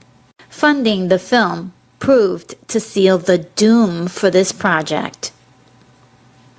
As well, Frank Herbert made it known that he was not a fan of this interpretation because of the changes to the story that were to be made. In a way, it's probably better that the author's work wasn't used in a way that he didn't support. Producer Dino De Laurentiis had been eyeing Jodorowsky's progress all along and scooped up the rights to the film as soon as it became available. In an attempt to get an accurate interpretation of the book, Frank Herbert was asked to write the screenplay for the film, which he did in 1978. However, it was 175 pages long. But get this is really juicy, guys. In the biography of Jack Nicholson, 5 Easy Decades, the book claimed that in the late 1970s that Jack Nicholson actually considered directing Dune.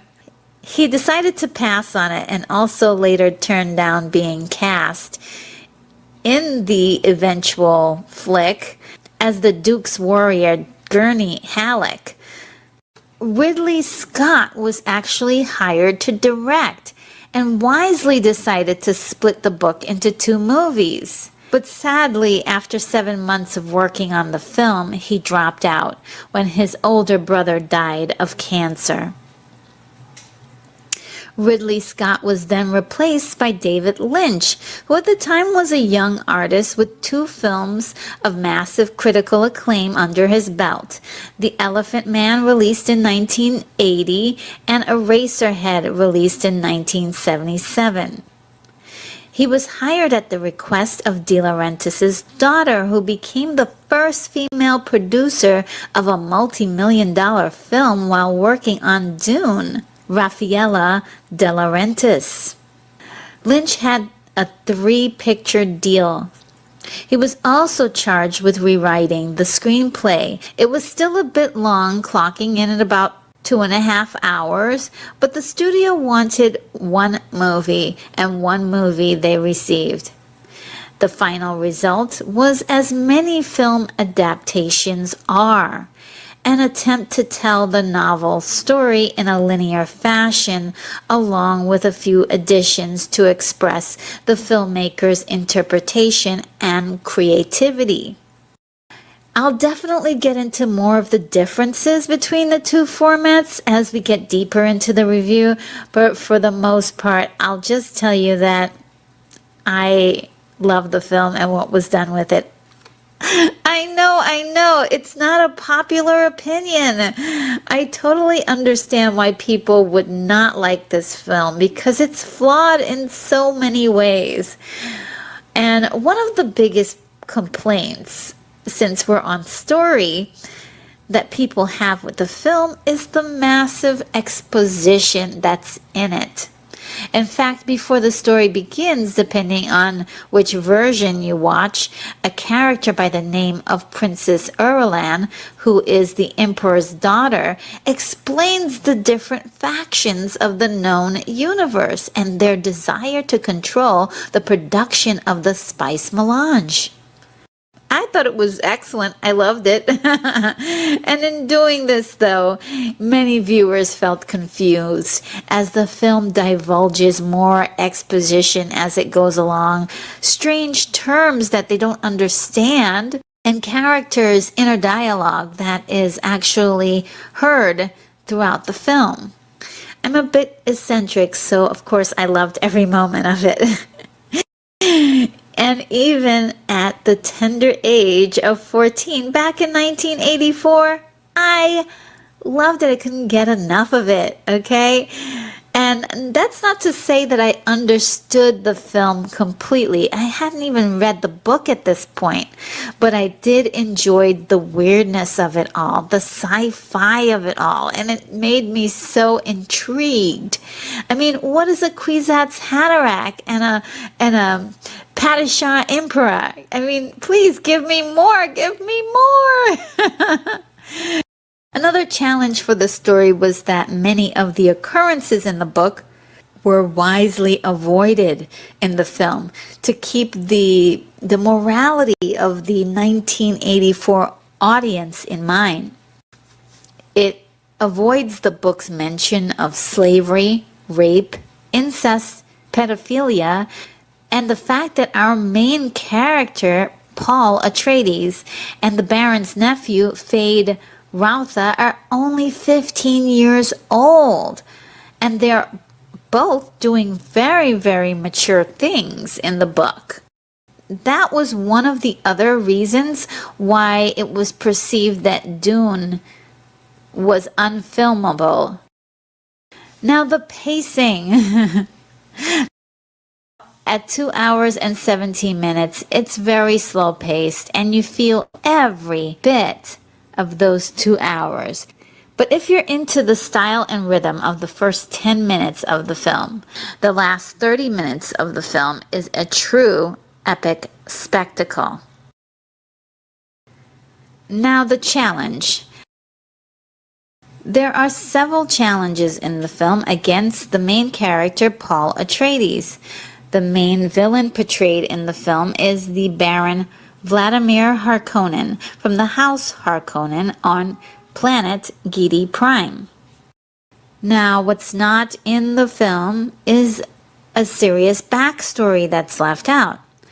The backstory is that 10,000 years earlier, the Harkonnens were banished for cowardice by the House Atreides. So there's a serious rift between the two houses. The Harkonnens have since gained their respectability. I mean, it took 10,000 years, but the feud is still heavy and hot between these two houses of nobility. Now, the Baron is working with the Emperor of the known universe to utterly destroy the House Atreides to satisfy his family vendetta. Now, what the film also leaves out is that he hopes that his nephew will marry the Emperor's daughter, the Princess Irulan, to have him ascend to the throne. After being shamed for thousands of years, there is no better satisfaction for the Baron than to have a Harkonnen on the throne. Now, it's an excellent motivation for the character, so I love that. It's not explained in the film, but based on the book, the motivation is great. But again, none of that is in the movie. And maybe some of this was intended to be in the film. Yes, because at the end of the film, you see Feyd-Rautha just strangely, hanging out next to the Emperor, but it's not certain why.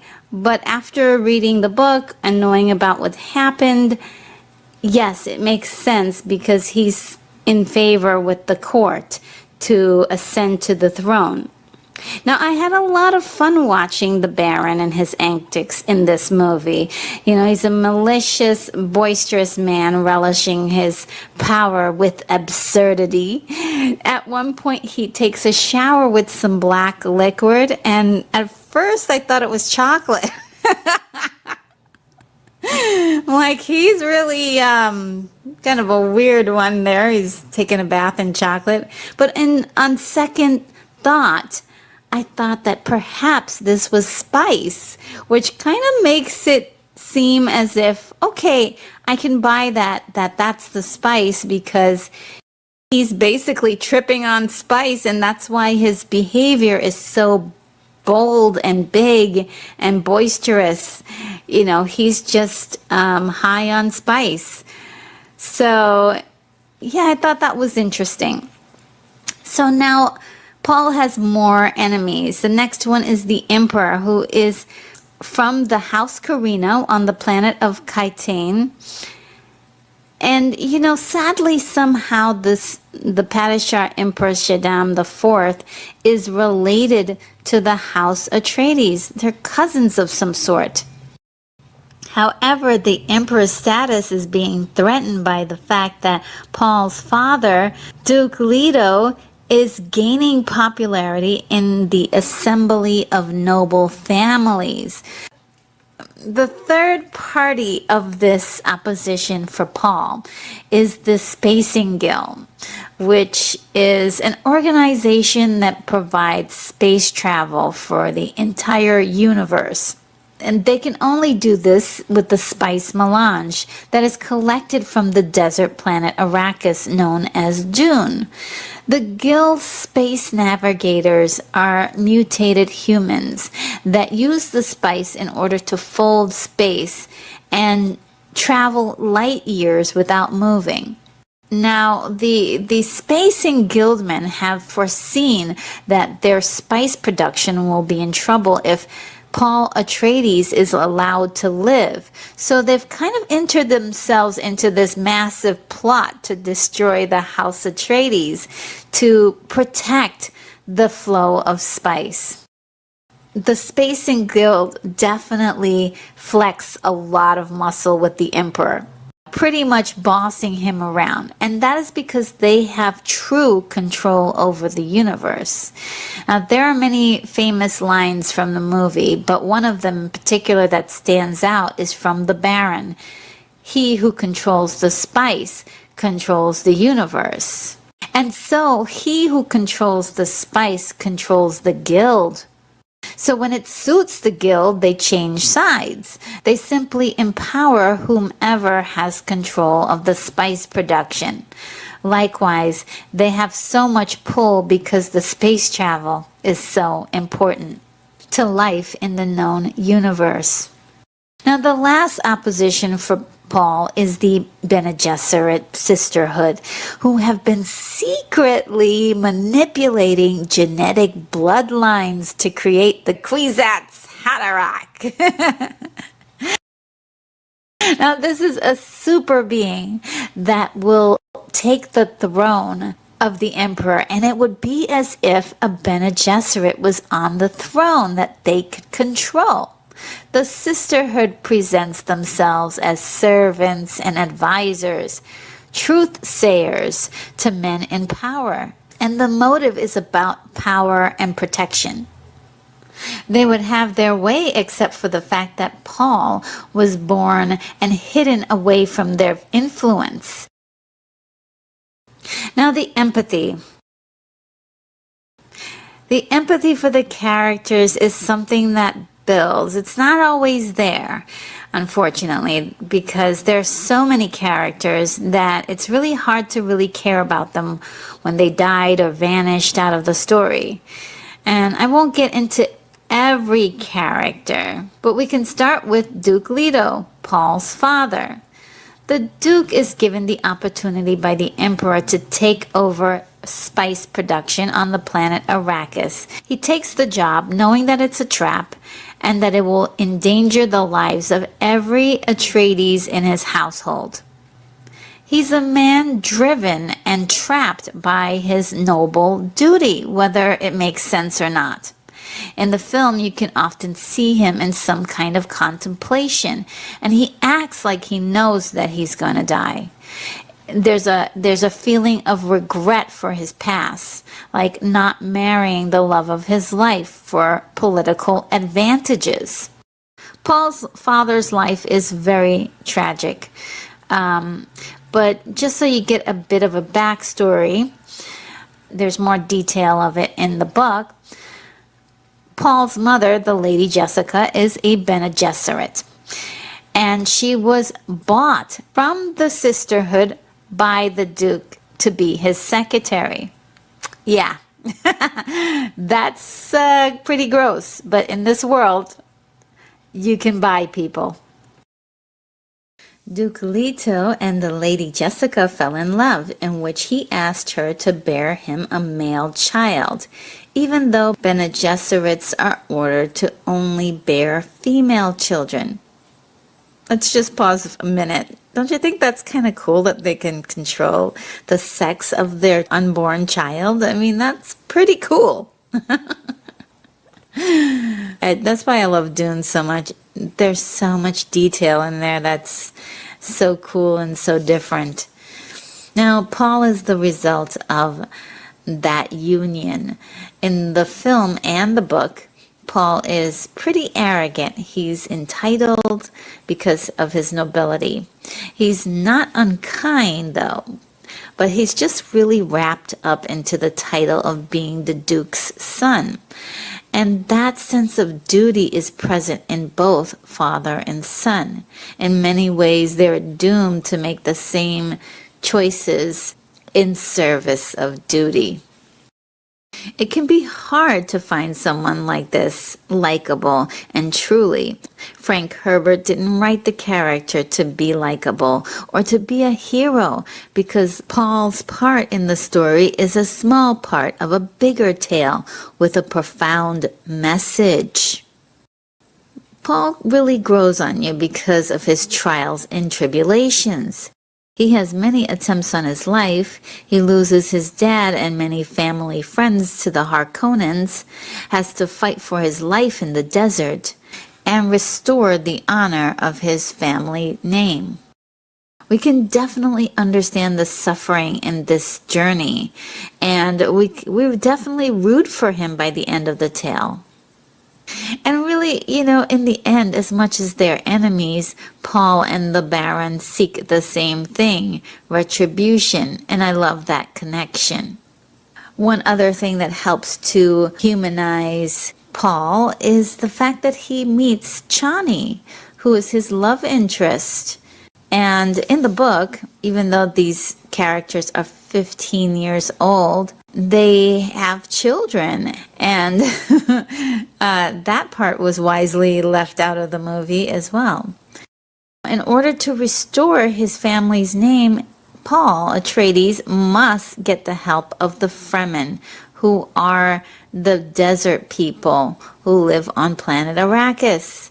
And separate from what we already know about the Dune universe, the Fremen have within them a prophecy of Muad'Dib, which has been laid in by the Bene Gesserit over many centuries. The way it's handled in the film is much more subtle, whereas in the book it's pretty obvious that Paul and Jessica are just taking advantage of their situation. And leaving that out really helps, because then we get to side with Paul and Jessica as part of the hero narrative. Now, the technical aspects. Mexico was chosen as the location which had the correct aesthetics for the film, which coincidentally was the same location and filming for Conan the Destroyer, released in 1984, another movie that I plan to review in the future. The cast and crew came down with Montezuma's Revenge, which is a diarrhea experienced by tourists after drinking the water or eating food in Mexico. And this is a result of a bacteria strain to which native Mexicans are immune. That meant that a whole lot of money had to be put into building a cafeteria, providing the entire cast and crew with food and water imported from the United States for every meal. Now let's talk about the look of the film. The concept of nearly everything in this film is so dynamic to me, blending a hint of fashion from Baroque and Tudor eras. It's probably my favorite part of the film, the actual aesthetics. Many critics of the film hate the look, mainly because of how dark and strangely the Harkonnens were portrayed. However, I feel the filmmakers brilliantly meant to really upset viewers when watching the Harkonnens. Not one compassionate or admirable visual was given to the House Harkonnen to show the horrors that they couldn't reveal from the book. The Baron is immoral, cruel, and vicious. The filmmakers really want you to know that by making him a disgusting, sore-infested mass. He is in pain internally. He suffers externally as well, for the benefit of the audience to see this. Giedi Prime is like a planet of horrors, and I think that it was really creative to project the savagery of their mentality as a visual in their world, so gritty and putrid. Again, it's a creative visual to describe their lack of morality and disregard for human life other than their own. The costuming for the Bene Gesserit were outstanding, denoting their feminine mystique and dedication to the sisterhood by shaving their hair. Wow, what a powerful image it was to see these gorgeous and glorious bald women. I thought it was totally mind-blowing in 1984, and I still love it. There was so much detail given to all of the costumes, and I enjoyed how they matched this creation of the Dune universe by being dark and vastly textured and imbued with a sense of drama and flair. And I love the way that the different factions of people had different looks completely. They were all distinct from each other, and I love that. All of the costumes weren't wowing, but 90% of them were just mind-blowing and amazing to me. The sets are just amazing in this film. Just ridiculously amazing. Full of detail in the moldings. What artistry! Each set is drenched in exotic textures and motifs befitting the finest museums in the universe. And it takes my breath away when I see them, and I recognize that they actually existed. They weren't miniatures or painted backdrops, but real spaces for the actors to move around in. I can only imagine the many long hours of work it took to create each one. Now, in particular, there's a few that stand out, but the Emperor's throne room was absolutely exquisite, with the luxury and opulence of his rank and wealth, while still embodying a sense of age and strength simultaneously. I just want that back wall with all of that detailing somewhere in my home. It is gorgeous. It just astounds me how many amazing locations the movie displays. This world building is part of the enjoyment for me, and a lot of it was done with miniatures. It's such a staple in cinema, but all of the really amazing visuals came from this technique. Toto was brought in to create the epic instrumental music for the film. Toto was a very popular band in the 1980s, and actually 70s and 80s. And the Vienna Volksoper Choir joined them. Now, the prophecy theme in the movie was composed by Brian Eno, and much of the background music as well. It was a fantastic score, befitting a rock and roll Shakespearean space opera. Now, the performances. The casting for this film was ridiculously amazing, and all of the performances were stellar in this movie. Just incredibly outstanding. Every actor in this film did their part to make this film an incredible fantasy epic, making much of the film's highly quotable moments iconic. And I won't get into every single performance, but I will talk about some of the main character actors. First, we'll talk about Paul Atreides, Muad'Dib, played by Kyle MacLachlan, who did a wonderful job playing the character. He definitely captures the arrogance of the young Duke's son, but also gives him something charismatic for the audience to hold on to that's not in the written form. As the film progresses, the audience falls deeper in admiration for the character and the actor. This was the film debut for Kyle MacLachlan, who had been a stage actor prior to this. This film also began a long professional relationship with David Lynch. Francesca Annis was a vital pulse to this story, playing the beautiful Lady Jessica. Lady Jessica is a very tricky character to play because one of the reasons why Glenn Close turned down the role was because she considered the character as the girl who is always running and falling down behind the men. Ouch. But it's pretty much true, especially how she's written in the book. She's ridiculed and attacked by commoners, and even Paul talks down to her on occasion, which she has to put up with. This proves how hard it is to make the Lady Jessica a dignified character in the story. And perhaps this influenced the filmmakers because a lot of the insults to the character in the book didn't take place in the film.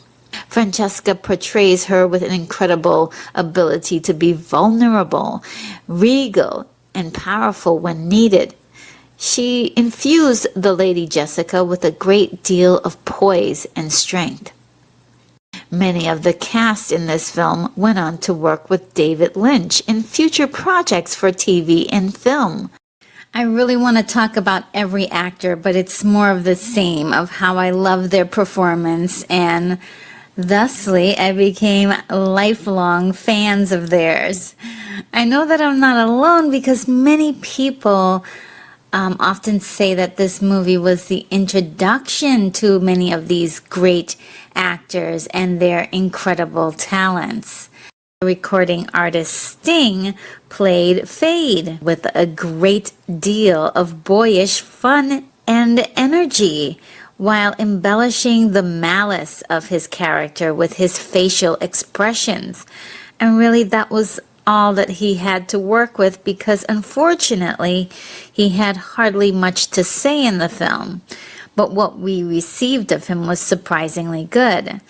I know that many people who went to see the movie was quite disappointed that he had such a small role, being that many of the posters featured him on the cover, and I think that was a really bad move marketing wise, because people had a different idea of what the film actually was. It was just something that people were very unhappy with and made a big deal about. Rightfully so. Now the ending. The ending is a source of much controversy, and I totally understand why. Now let me explain it all. Leading up to the end is an incredible epic battle facing off Paul's army of Fremen against the Emperor's Sardaukar warriors. There's even a spectacular blade combat between Paul and Fade. Paul is given the robe of the Emperor and then proceeds to magically create rain on Arrakis. And, for me personally, I can accept the ending for what it is. It ends the story. But it leaves many questions for people. More questions than necessary. And that is what leads me right into the next segment. My wish list. So just to let you know in advance, I do love the film as it is, and in its many versions that are available. Just, look, I love Dune, so just give me more Dune. That's all I have to say, is give me more Dune. I don't care how you give it to me, just give me more Dune. But my first wish is that I wish that this movie was a movie that everyone loved, and we could have been seeing Dune Chapter House in theaters by now. Now, from watching several interviews from cast and crew, the main goal of the production was to turn Dune into a franchise that was a version of Star Wars for adults. In fact, that term was actually used, Star Wars for adults. Like, just hearing that breaks my heart. Even though the rumor has it that Star Wars was heavily inspired by the novel Dune, Dune for me I feel is in its own lane of sci-fi material. So perhaps this is why the heavy emphasis on visual effects was placed in the film. But unfortunately, many of these effects were unrefined. Many critics had commented that many of the effects looked very cheap, and I wouldn't disagree with it, which could have been really a result of the project running out of money. Some of the chroma keying blue screen work was a great example of this issue. It just wasn't up to snuff. My next wish is about the ending, and it really needs explaining. Granted, this is only one rainfall. We're not informed how far the range is, but it leaves more questions for the people who have read the book.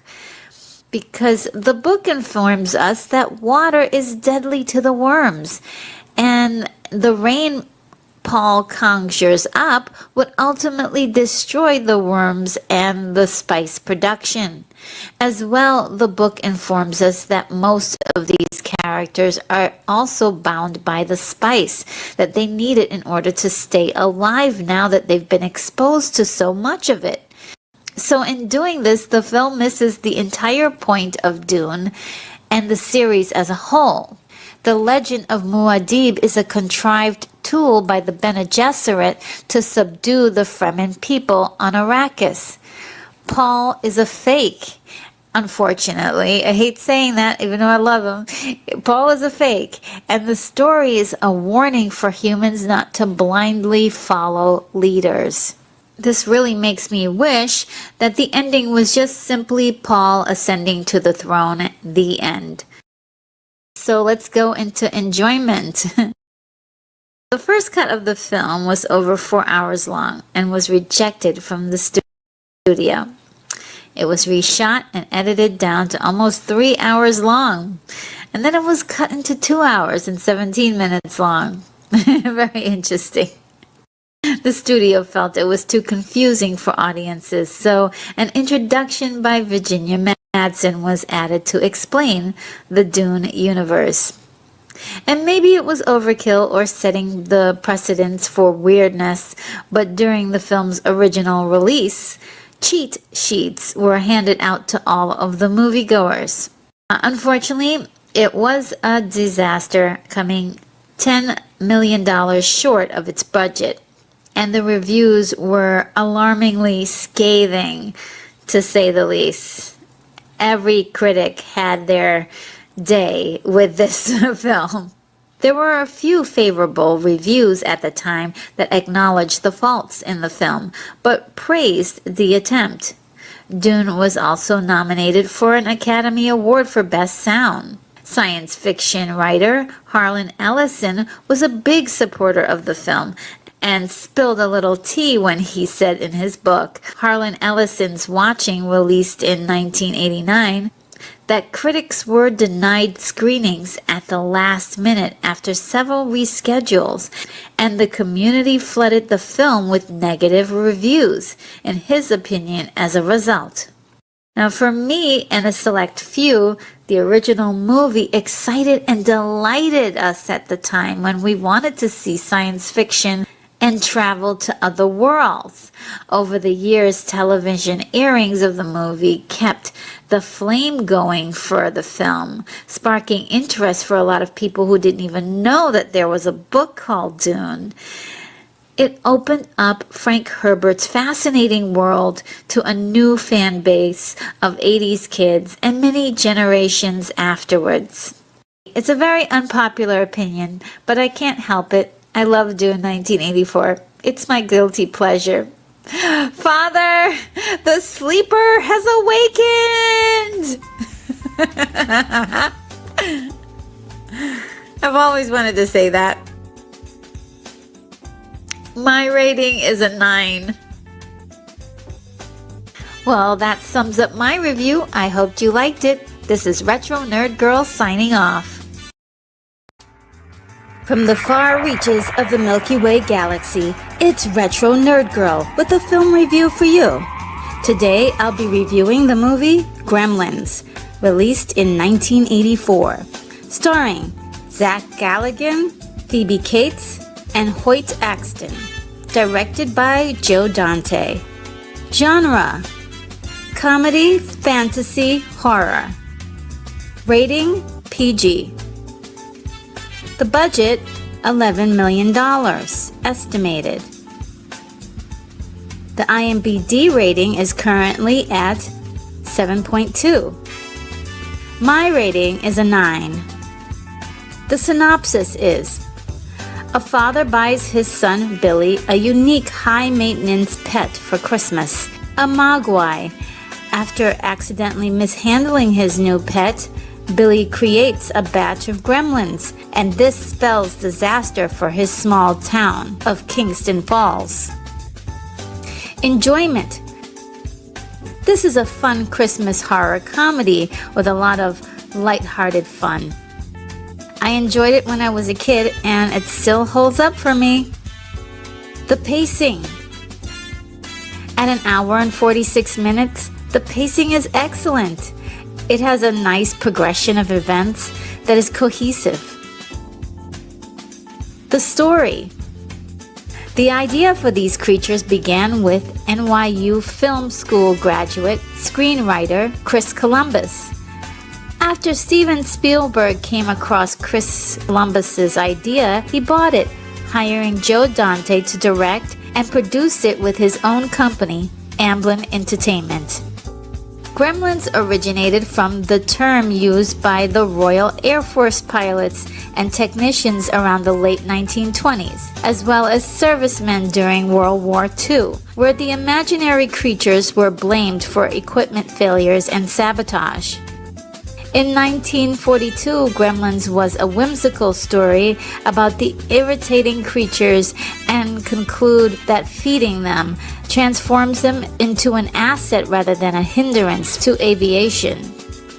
In 1943, Bugs Bunny aired Falling Hair, featuring a mischievous gremlin. 1944 also saw animated gremlins playing a role in the romantic comedy Johnny Doesn't Live Here Anymore. The 1947 novel by Roald Dahl, Sometime Never, A Fable for Supermen, had the gremlins trying to survive the destruction of humanity. In the Twilight Zone episode Nightmare at 2,000 Feet, airing in 1963, featuring William Shatner witnessing a gremlin attack in an airliner. The 1981 animated film Heavy Metal contains a segment titled B-17, aka Gremlins, in which reanimated corpses of the crew attack a lone fighter plane. In the very beginning of the film is a wrecked car. An AMC gremlin can be seen with the hood up and smoke coming out of it. The AMC Gremlin logo may have influenced the design of the creatures in this film. Chris Columbus's original script was far more violent than the film's result. Joe Dante and Warner Brothers wanted the movie to be more family-oriented. Originally, Stripe and Gizmo were supposed to be the same character. However, Steven Spielberg insisted one of the gremlins be a good guy that the audience could identify with. In Cantonese, Mogwai means devil, demon, or gremlin. The Mogwai have 3 rules for their owners to abide. 1. Keep them from bright light. Sunlight can actually kill them. 2. Don't get them wet. 3. Never feed them after midnight. And these are the rules that actually push the story along. The challenge. The challenge in this film begins with the protagonist's daily life. Billy's biggest challenge is Mrs. Deagle, the richest lady in Kingston Falls, who has it out for poor Billy and his dog, reminiscent of Elmira Gulch from The Wizard of Oz, released in 1939. What a great, mean character that you love to hate. She is motivated by her hate for people and her hunger for money. She has named all of her cats after different kinds of currency: kopeck, drachma, dollar bill. The character was also a nod to the iconic Christmas character Ebenezer Scrooge from the classic Dickens novel A Christmas Carol. She has a lot of depth to her miserable character, so when she gets a dose of the gremlins, it's funny and not quite as horrifying as you would think. The next challenge is Billy's mistake of getting Gizmo wet, thus creating 5 more Mogwai. This batch of Mogwai are cute, but not as sweet as Gizmo. They have a little naughty side, tying up poor Billy's dog, Barney, with Christmas lights. I mean, how did they do that? After Billy makes the mistake of feeding the once cute Mogwai after midnight, the film paces the suspense well, staging a period of incubation for the creatures to transform in a chrysalis stage, as explained by the town school science teacher, Mr. Hansen. Once the cocoons are hatched, you can see that they have transformed into the ill-willed gremlins, cackling as their devious steeds reveal disaster. In their new bodies, they are now fast-moving and strong. But what makes them likable is how easily entertained they are and how there's something endearing about that. I don't know what it is that they're doing or what makes it possible, but they make me laugh. You know, the way they sound, the way they move, it just cracks me up. Just look at that face. Just look at that face. The leader of the gremlins is Stripe. What makes Stripe different from all the rest is that he's pretty sinister. While you may believe that the gremlins are dangerously mischievous, Stripe usually means to kill. Stripe proves to be a formidable enemy, fully aware of the 3 rules and how to use them to his advantage. He is a fierce fighter and creates his own batch of gremlins, ready to cause more havoc on Billy's small town. Empathy. I have a lot of empathy for the protagonists in this film. Billy is the main human character in charge of the Mogwai Gizmo, and he's terrible at it. He deeply loves his new pet, and they do have a period of bonding that is natural and believable. It's unfortunate that with all of his responsible behavior, he doesn't even pay attention to the rules for taking care of Gizmo until it's too late. He's a good kid though, working to provide for his family while his dad is off following his dreams as an inventor. And he's simply adorable as he conceals his crush on his co-worker Kate and deals with the bullies at work in the form of Mrs. Beagle and other mean-spirited characters. Billy's mom is a great supporting partner for her husband and has a very sweet relationship with Billy. She becomes the first warrior in the story, picking up a knife as you would a sword and a folding table like a shield as she takes down 2 gremlins in an effort to reclaim her home. When the mom is finally overtaken by one of the gremlins, we see the role of warrior change hands to her son, now left to fight the main baddie gremlin Stripe, also with a sword in his hand. It is foreshadowed earlier in the film as one of the 2 swords used as decorations in the home falls every time someone opens the front door. Another reason why Billy is so likable is that he takes responsibility for his mistake and strives to right his wrong by going after Stripe himself. A budding romance is brewing between Billy and his co-worker Kate. She seems like a sweet girl, but hidden beneath is a story. Many people were confused by Kate's monologue about why she dislikes Christmas. I love the scene because it was a great bit of character development for Kate. I didn't understand why she was so hot and cold with Billy until then. Her character arcs by opening up. I especially loved Gizmo's response. Now to Gizmo. He is a cute and adorable creature, down to the little sounds he makes and funky facial expressions. He is small, vulnerable, and is probably in the most danger to be harmed by the gremlins, but yet the most virtuous, and he represents the purity of good and has triumphed over evil, as he is the one to save the town from Stripe at the end. There's a bit of foreshadowing when Gizmo is watching a racing movie on TV and imitates the action of driving a car, to when he actually does ride a Barbie car into Stripe's last scene to save the day. The technical aspects. Technically, this film is amazing for the cost. Wow, I just don't know how they pulled it off. In the very beginning, they attempted to have monkeys play the gremlins, and that idea was abandoned because the test monkeys panicked when they were made to wear the gremlin heads. And I have to say, that must have been a hilarious thing to witness.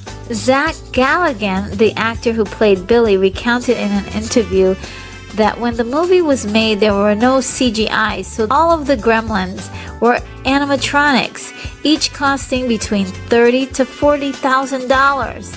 When everyone left the lot for the day, the security would have everyone open the trunks of their cars to make sure there weren't any stolen gremlins inside. The Gizmo puppets were particularly frustrating for the puppeteers because they were smaller and malfunctioned a lot.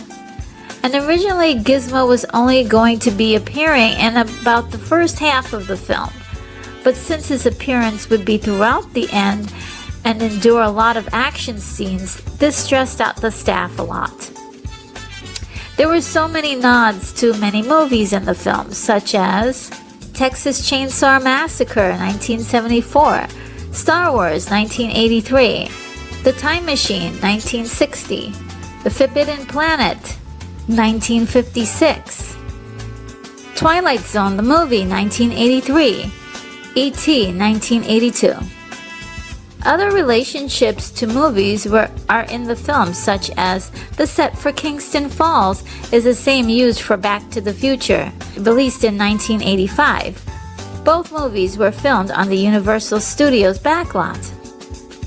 At the start of the film, the cinema in the town is showing A Boy's Life and Watch the Skies, which are the working titles for Steven Spielberg's E.T., the Extraterrestrial, released in 1982, and Close Encounters of the Third Kind, released in 1977. Films were being watched, such as A Wonderful Life, released in 1946, Invasion of the Body Snatchers, released in 1956, and To Please a Lady in 1950.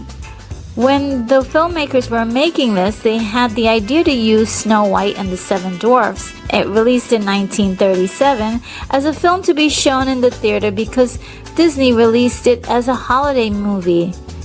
While watching Snow White and the Seven Dwarfs in the local cinema, one of the gremlins wears a set of Mickey ears to pay homage. That was such a fun touch that was added. Steven Spielberg made a cameo in the film as the man in the electric wheelchair at the Invention Expo. At the same expo, you can see Robbie the Robot from the epic science fiction classic Forbidden Planet, released in 1956. And animation legend Chuck Jones makes a cameo as well, while Billy is drawing because he also wants to be a cartoonist one day. The performances were great. They were all done well. Key Luke as the grandfather, Mr. Wing. Corey Feldman as Billy's friend, Pete Fontaine. Harry Carey Jr. was brilliantly cast as the paranoid Mr. Anderson, and the one person in Billy's town who actually knows about the existence of gremlins. Zach Galligan was great as Billy Peltzer. Phoebe Cates as Kate was wonderful. Her monologue was such a surprise, and I loved how she dragged it a little for the emotional impact. Polly Holiday was deliciously nasty as Elmira Gulch. Ruby Deagle. This is how I like my villains. Judge Reinhold was good as the smarmy office bully Gerald Hopkins. Frances Lee McCain was amazing as Lynn Peltzer, the strong matriarch of the Peltzer home. Frank Welker doing the voice for Stripe. Yum, yum. And Howie Mandel doing the adorable speaking voice for Gizmo. The best part of the film for me is the theater scene when all of the gremlins are watching Snow White and just loving it, singing along. Then you can even hear Gizmo singing along too. So, at the base of it, Mogwais and gremlins come from the same source of something purely whimsical. The ending, I enjoyed the ending. After all of the disaster Kingston Falls experienced, the story ends on a somber note, leaving you feeling oddly satisfied that some gravity was paid to the night's events. My wish list. Gosh, I don't really have much to wish for except to have a cute little gizmo of my own. And if I did, hopefully without all of the weird rules. He's just so adorable and memorable. In summary, this film could have been a dark, terrifying film which I would have never watched. That's what the movie Critters, released in 1986, was intended to be, the scary miniature monster film. And although the gremlins do some pretty horrible things in the film, it doesn't feel like a horror film. It plays like a comedy because the gremlins are causing slapstick pranks. I feel bad about it, but I literally laugh every time the evil little gremlins cackle about their mischief. As a person who doesn't particularly enjoy violence, it's so surprising that I laughed along with the film. It just has a devilish whimsy about it. And although it's cute and fun, I don't think it's a film for very small kids. But 11 and up, yes. It's also well done. The practical effects hold up and they work. This is the gold standard for filmmaking.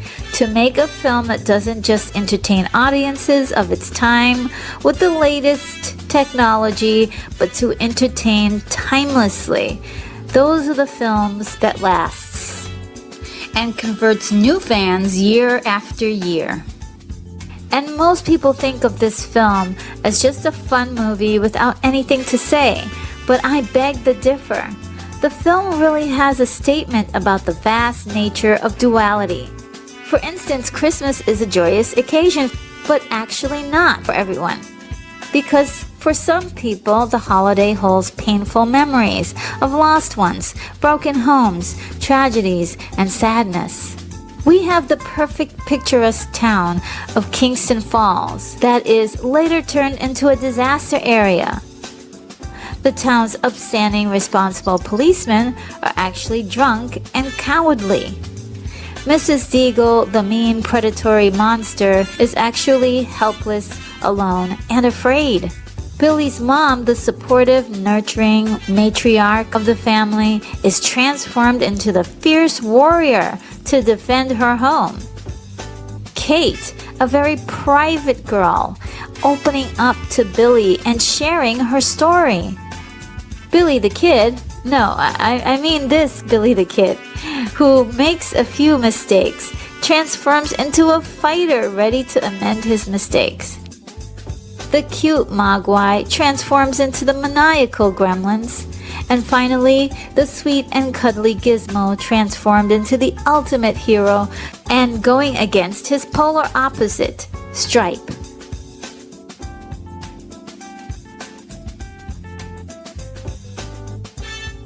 Well, that sums up my review. I hope you liked it. This is Retro Nerd Girl signing off. Take care, movie lovers.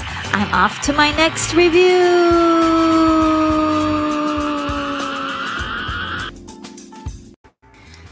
From the far reaches of the Milky Way galaxy, it's Retro Nerd Girl with a film review for you. Today I'll be reviewing the movie Equilibrium, released in 2002, starring Christian Bale, Sean Bean, Emily Watson, and directed by Kurt Wimmer. The synopsis for this movie? Libria is a world where emotions are outlawed, and grammaton clerics are ordered to kill anyone indulging in emotions. And these people are called sense offenders. The genre is action, drama, sci-fi. The rating is R for violence. The budget is estimated. The IMDb rating is 7.5. My rating is a 9.1. The film takes place in 2072 in a utopia called Libria. Books, art, personal treasures, music are all illegal because they inspire human emotions. The rulers of this world believe that human emotions cause war, even the good ones. with the help of a drug called Prosium 2 that suppresses human emotions, humans are nothing more than drones existing to keep the city going. The laws are upheld by the Grammaton clerics that are trained killers. The opening action sequence is a brutal mess as the best cleric, John Preston, single-handedly kills off a band of what they call sense offenders that collect art and risk their lives to be feeling human beings. Preston is trained in a technique called gun kata that helps him to achieve maximum kill zones. These clerics don't see killing as murder. To Preston, he is simply doing his job to ensure peace, which is kind of ironic. Guns and peace, they don't actually go together. Guns and oppression do. And this weird society doesn't see it that way. Their desire is to prevent war, and more people are being killed by them, quote-unquote, maintaining peace. Preston's partner, Partridge, shows sign of being emotional, but somehow Preston can pick up on it because he's that good. Before facing off with his partner, Partridge recites yeets to him, and it kind of sticks in Preston's head. Preston skips one of his treatments of Prosium 2, and that begins his journey towards being a sense offender himself. The title Equilibrium is actually referring to a place where people get their supply of the drug Prosium 2. They all gather up into these large lines and rush to get their dosages of Prosium 2 so they can remain under the control of the rulers of Libria. The person who is taking credit for being the ruler of Libria is a person by the name of Father, and he is actually being projected all over the city in these propaganda media outlets. So everyone is inundated with Father's teachings day in and day out to keep them indoctrinated into the system. My enjoyment. Actually, for a long time, I didn't even know that this movie even existed until about maybe a year ago. I kept seeing the flyer for it on Amazon Prime. Then a friend at work told me that this was one of his favorite films, and I was like, really? Okay, so I'll give it a try. The first time I saw this movie, I wasn't impressed because I saw too many references to other movies that I loved. I see Shadows of 1984, Fahrenheit 451, THX 1136, Logan's Run, Gattaca, Brazil, Blade Runner. I was also a little disturbed by the fact that there were so many emotionless characterizations in this world, and it turned me off quite a bit. Then I went back to work and I told my friend how I felt, and then he was like, no, you've got to see it again. And then I just said, you know what, let me just look at it one more time and see if maybe, I was putting too much emphasis on the fact that I'd seen a lot of the stuff before and not opening up my mind to what was new about this. And so I watched it again and I decided to give it another view, and I'm so glad that I did, because the second time around I actually became a fan and I saw some brand new subtleties to the film that I hadn't noticed before, and I really enjoyed this film. An hour and 47 minutes is not very long, but there are some scenes that are sort of stagnant. I don't know, I felt like it could have moved a little faster on some of the points, and just some scenes totally discarded altogether. I have a lot to say about the story. The story has so many great ideas, and it drips with symbolism everywhere, and that's just great. I love when people take that much time to provide little bits and pieces for your eyes to catch on to in a movie. Preston meets Partridge's sense-offending lover, Mary O'Brien, and her last name is a possible reference to the O'Brien from George Orwell's novel 1984. There's like little things like that. I thought that was pretty clever. But what really hurts this film is the things that just don't make sense. Like, there's a dog in this movie that is so cute and adorable. Preston saves the dog, and then he ends up killing a whole slew of people just to save this dog. Although I love that he's feeling these emotions for this dog, he's killing human beings who, if given the chance, could be feeling as well. And I don't understand how are spouses and kids possible in this society. Why not just have children incubated like they did in Logan's Run? It kind of makes sense because it seems more logical. This way no one can grow into any attachments. But in my opinion, it doesn't tank the film totally because there are a lot of things to like about it. The idea of this kind of utopia seems silly to us now, but it's not a new concept. In Fahrenheit 451, they were actually closer to realistically portraying this kind of world. The drugs they had everyone take were to make them happy, and they ignored negativity in their world to the point they could be controlled.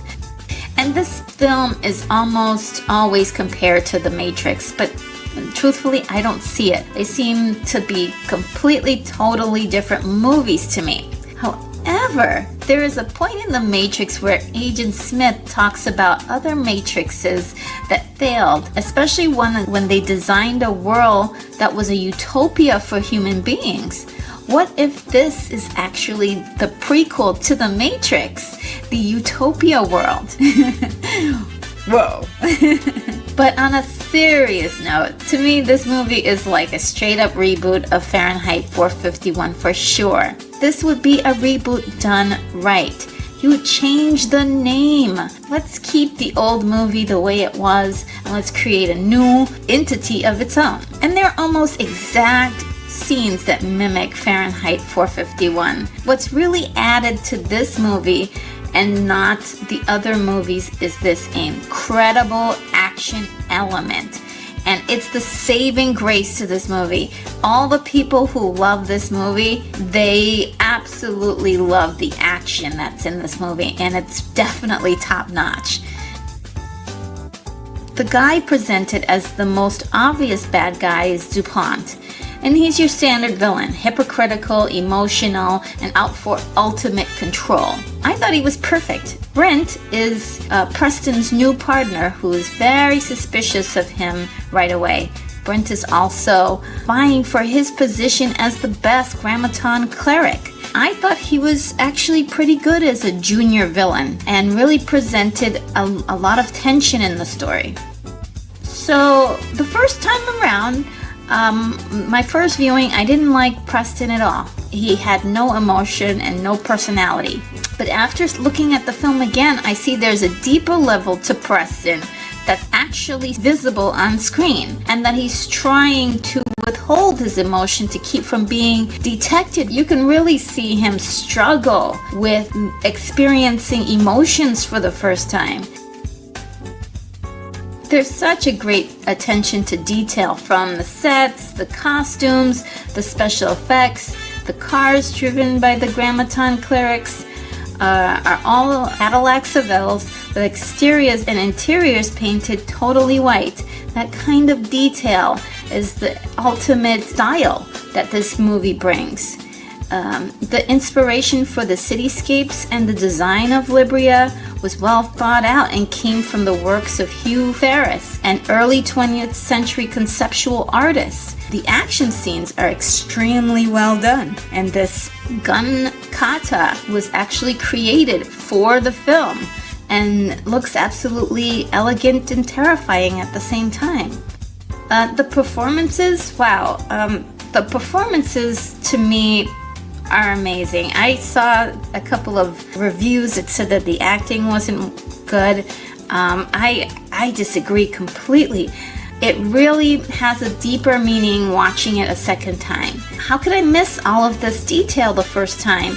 I don't know. It just makes more sense now when you see, I guess, the end of the movie and then you go back to see other scenes, you see how things start to make more sense. It is definitely a film you have to see more than once. Christian Bale is just so intense. playing this role. His work here is incredible because you can see him stifling his emotions, and that is not an easy role to play. How do you play that? How do you pretend having emotions, but you're pretending not to have emotions? That's a tough trick, and he pulls it off, I feel. Not only that, you see him go through this, you want him to get away with it. You really want him to kick some serious butt and take down this whole stupid regime, but by the end of this movie. The best part of this movie, the fight scenes are nothing short of awesome. Preston is an incredible force to deal with as we follow his journey. He is the best Grammaton cleric, and he proves that. Some of the stunts were so unbelievable, but they're perfect for this movie because at least it commits to its idea. This film is presenting the world of Libria as this fantasy world that can't exist. It's so incredibly warped. And therefore, common rules don't really apply. It actually works here because the whole concept is so strange and unusual and incredible. In a way, it doesn't back down for realism. It goes all in and presents this incredible, stylish visual. Then there's the gun fu and the gun kata. That stuff is amazing. It reminded me of something you'd see drawn in a comic book. And I also enjoyed the 1984 hyper-stylized propaganda. It just really, of course, brings me back to that old movie, but it further enforces the idea of this world that is something that would be in a fantasy. And that's what this movie is. This is a fantasy film. And when you try to rationalize it into reality, it just doesn't make sense because this is the kind of stuff that you would read in a comic book. The worst of this for me is that there's a lot of violence in this movie. There's a moment in a fight scene towards the end that's so gross, and it actually very unnecessary. There's also 236 deaths shown in the film, and 118 of them are committed by the main character, Preston. They even kill dogs, for crying out loud. This is definitely an overkill movie. No pun intended. My wish list for this movie, I wish there weren't so many plot holes. It tries so hard to blow your mind that it forgets about what happened earlier in the story. Like the gun switch that happens after an incident, and the bad guy says lines from a scene that he should know nothing about. What about the emotions that are clearly visible in Brent and DuPont? I wish that the story and the script were cleaned up a little to improve the continuity. For me, the ending was quite satisfying and super, super exciting. I won't give anything away, but the last 20 minutes are just so action-packed and fun. And that's exactly how I like my endings, to just continue taking me through that roller coaster until the end. In summary, if you had a rough day and you just want to see some people get their butts kicked, well, this is the movie for you. It's got lots of swords and lots of gung fu, and it's got poetry, it's got incredible style, and this movie is so bold. It goes through great lengths to commit to this world that it created, giving us, a little warning about a possible dystopian future. The lesson here is that our humanity is worth living for. Good or bad, our emotions are what truly makes us alive, and it's the last thing we should ever want to give up. And so that sums up my review. I hope you liked it. Please be sure to subscribe to this channel, and I'll be posting many more reviews. And let's keep this discussion going. Leave your rating for the movie and why in the comments section.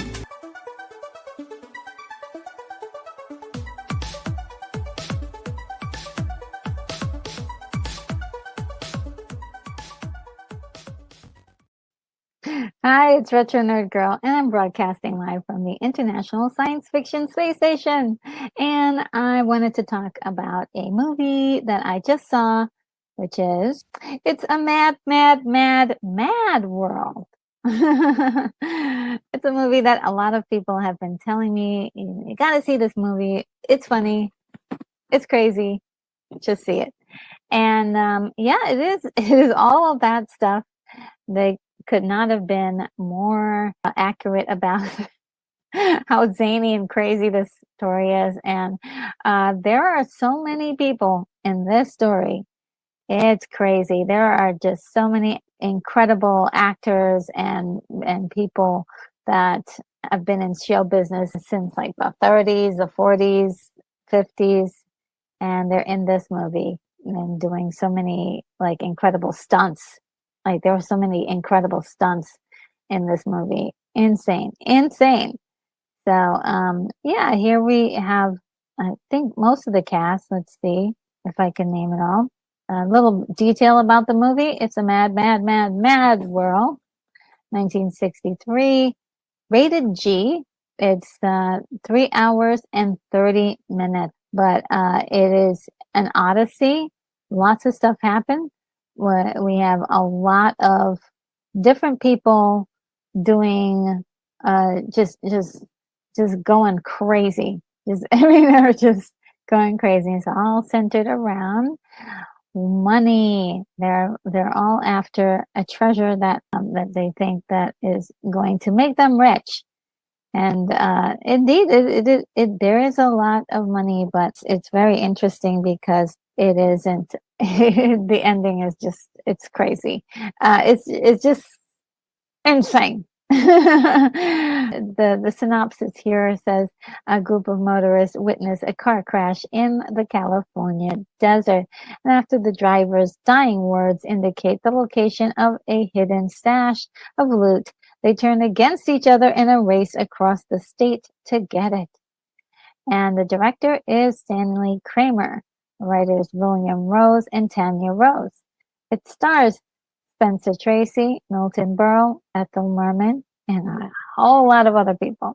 There's Mickey Rooney, Sid Caesar, Buddy Hackett, Dick Shawn, Phil Silvers, Terry Thomas, Jonathan Winters, Edie Adams, Dorothy Provine, Jim Backus, Eddie Rochester Anderson, Ben Blue. Even the Three Stooges make their way into this show. Peter Falk, Buster Keaton, Jimmy Durante, and a whole lot more. A whole lot more. It's just insane. Insane. There's Jimmy Durante. Yeah, so he's driving insanely. He's driving completely insane on the freeway. This ends up just diving off the cliff. A whole bunch of people get out of their cars to come help him, and he tells them there's some treasure buried somewhere and go get it. And so they are all kind of with the idea like, should we do it? Shouldn't we do it? What's going to happen? And so it's quite interesting how they'll decide, first they're not going to do it. They're like, oh, okay, well, it can't be serious. But then they decide, oh, we better all do it.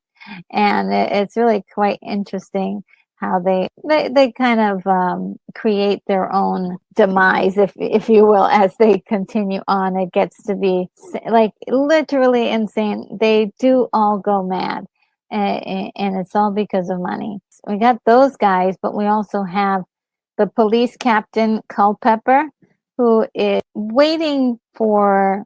He wants to retire. The money that these guys are after is the perfect money that he can use for his retirement. So he's after the money too. He's got full surveillance on all of these guys to see where they're going, so they can tip him off as to where he needs to go to get the money. Because I think he has some intel, but he needs just a little bit more information to get the last little bit of information to get that loot.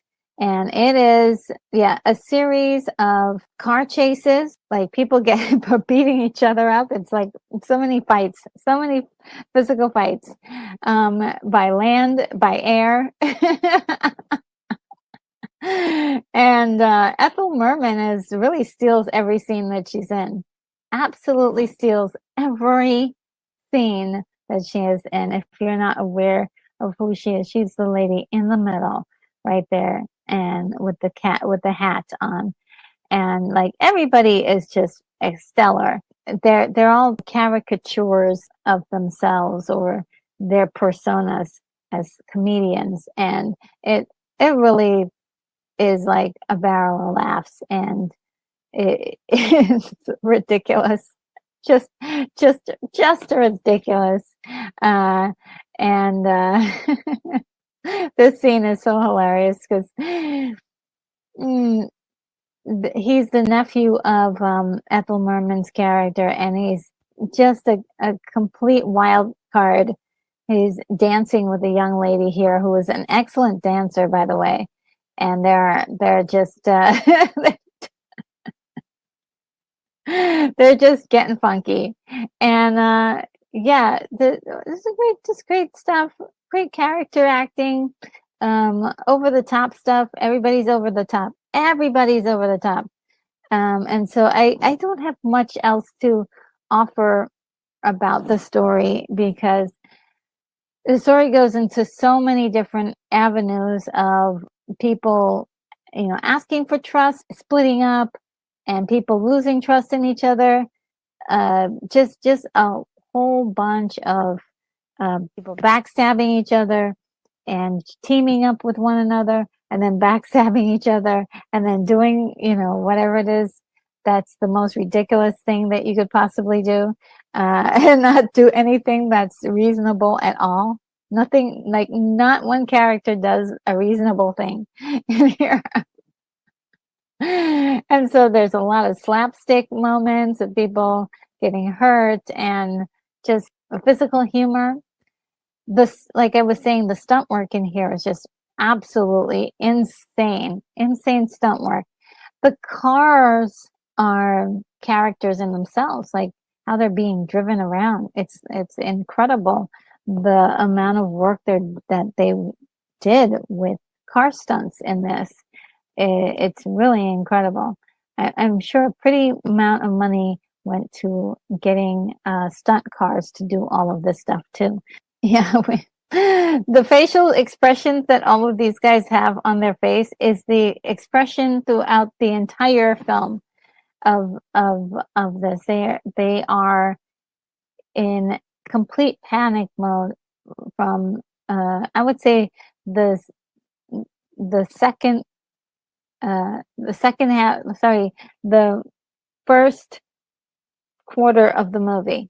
The first quarter of the movie, they're normal. And then after that, everybody's on frantic mode. They go each man for himself. It's insane. It's sick. Like I said, people team up. They backstab each other. One guy was on his kind of his honeymoon or something, and that's all messed up. His marriage is all screwed up now. It was just a big mess. But also for the time period, 1963, $9.4 million on this budget. Oh yeah, they spent a pretty penny for the time period. That's pretty incredible. They got back, guys, at the box office, 60 million at the box office. What a profit. So this did very well. And that is because this is a star-studded event. You could take a kid, you can take their parent, you could take their grandparents to see this. Everybody's going to get a little something, a character actor who they remember. That's really cool. That is so cool. And so this is all culminating to this incredible end scene that is sort of like, I would say, the centerpiece of this whole thing. We have the police captain here, taking matters into his own hands, grabbing the money, and now the one that they're all chasing. They got to get that guy with the briefcase with all that money. And so it all culminates with everybody on a building, and they're pretty much on a hazardous building that is not very sturdy, and they need to be saved by the fire department. Now, the fire department says, we need you to come down one at a time. And they're so insane that they all jump on this thing at one time. And it is hilarious. And they're the Three Stooges there. We have this ladder that is just swaying back and forth. It's just hilarious. And yeah, people are just freaking out and screaming, and they're doing their best at the base level, but it is just out of control. So each one of them fly off this thing. How they don't die, I don't, of course this is fantasy, but it is quite something to see how these guys get their comeuppance, because I would say, every single person in this movie does something vile or distasteful. They're just out of control. They are possessed by that money. They are possessed by it. And so finally, at the very end of it, this is like one of the funniest moments, because all the guys, everybody's all wrapped up. They've all had severe injuries, really, really bad injuries. And the ladies come in, and Ethel Merman's character is just so mean and loud. She's such a loud mouth, and she falls down, and everybody's in stitches laughing. And so that's how the movie kind of ends. And it is a funny movie, definitely, and gratifying to a certain degree. And and the money. Nobody gets a chance to spend the money because yes, no, people do get a chance to spend the money, just not these guys, because during their fussle and bustle, the briefcase with all the money flies open, and it goes to everybody, all the crowd that's below, so they don't get a single dime of that money. Very, very appropriate, I suppose. It was pretty awful, all the things that they did. It's just insane. Just the title is appropriate, guys. Yes, the title is so appropriate, and it is absolutely deplorable what these guys do to get the money. And it's high anxiety and frantic, the way they set the mood for this. And it works very well. It works very well. Yes, so guys, yes, that was my first impression of It's a Mad, Mad, Mad, Mad World. And definitely a fun time. The storyline's very convoluted. It's really long. It's really long. There's quite a few scenes that go on for too long, right? So if this was done today, it would be much shorter, much snippier, I hope. And I see a version of this where it can be snipped. It's a tad too long, but it is definitely funny. If you like some of those older comedians, you understand the humor that they have to offer, this might be something you might like. If definitely understand that the humor has to do also a lot with time and the timing, and also there's a lot of slapstick, lots of physical humor that's going on there, and so that's part of the reason why I think it's hilarious. I think kids would definitely enjoy this too. There isn't anything too salacious in it. It's weird, but not. There's no like salacious stuff going on in here. It's really more about people going nuts when they find out that there's money laying around somewhere and they can get their hands on it. So that's about sums it up. So yeah, that's it, guys. I think that'll close me out for today. Do let me know if there is any movies that you think that I might like, and you know what my style is. I stay away from horror. I do love silly movies, and I do also like deeper movies. But if it could be anything before 1999, Let's try that. Let's try it. And so I hope you have a wonderful day, and I will see you in the next video. Bye.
far reaches of the Milky Way galaxy. It's Retro Nerd Girl with a film review for you.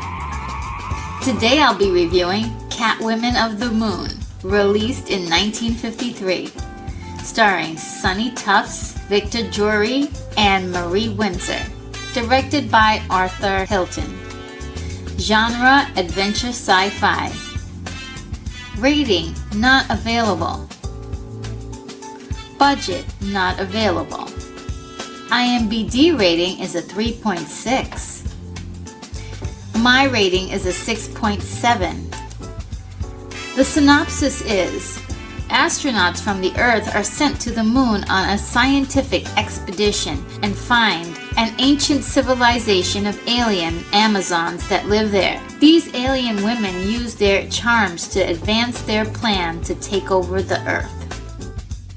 This is a heavily flawed movie that has been put on the bad movie list category for good reasons, but I still enjoyed it a lot.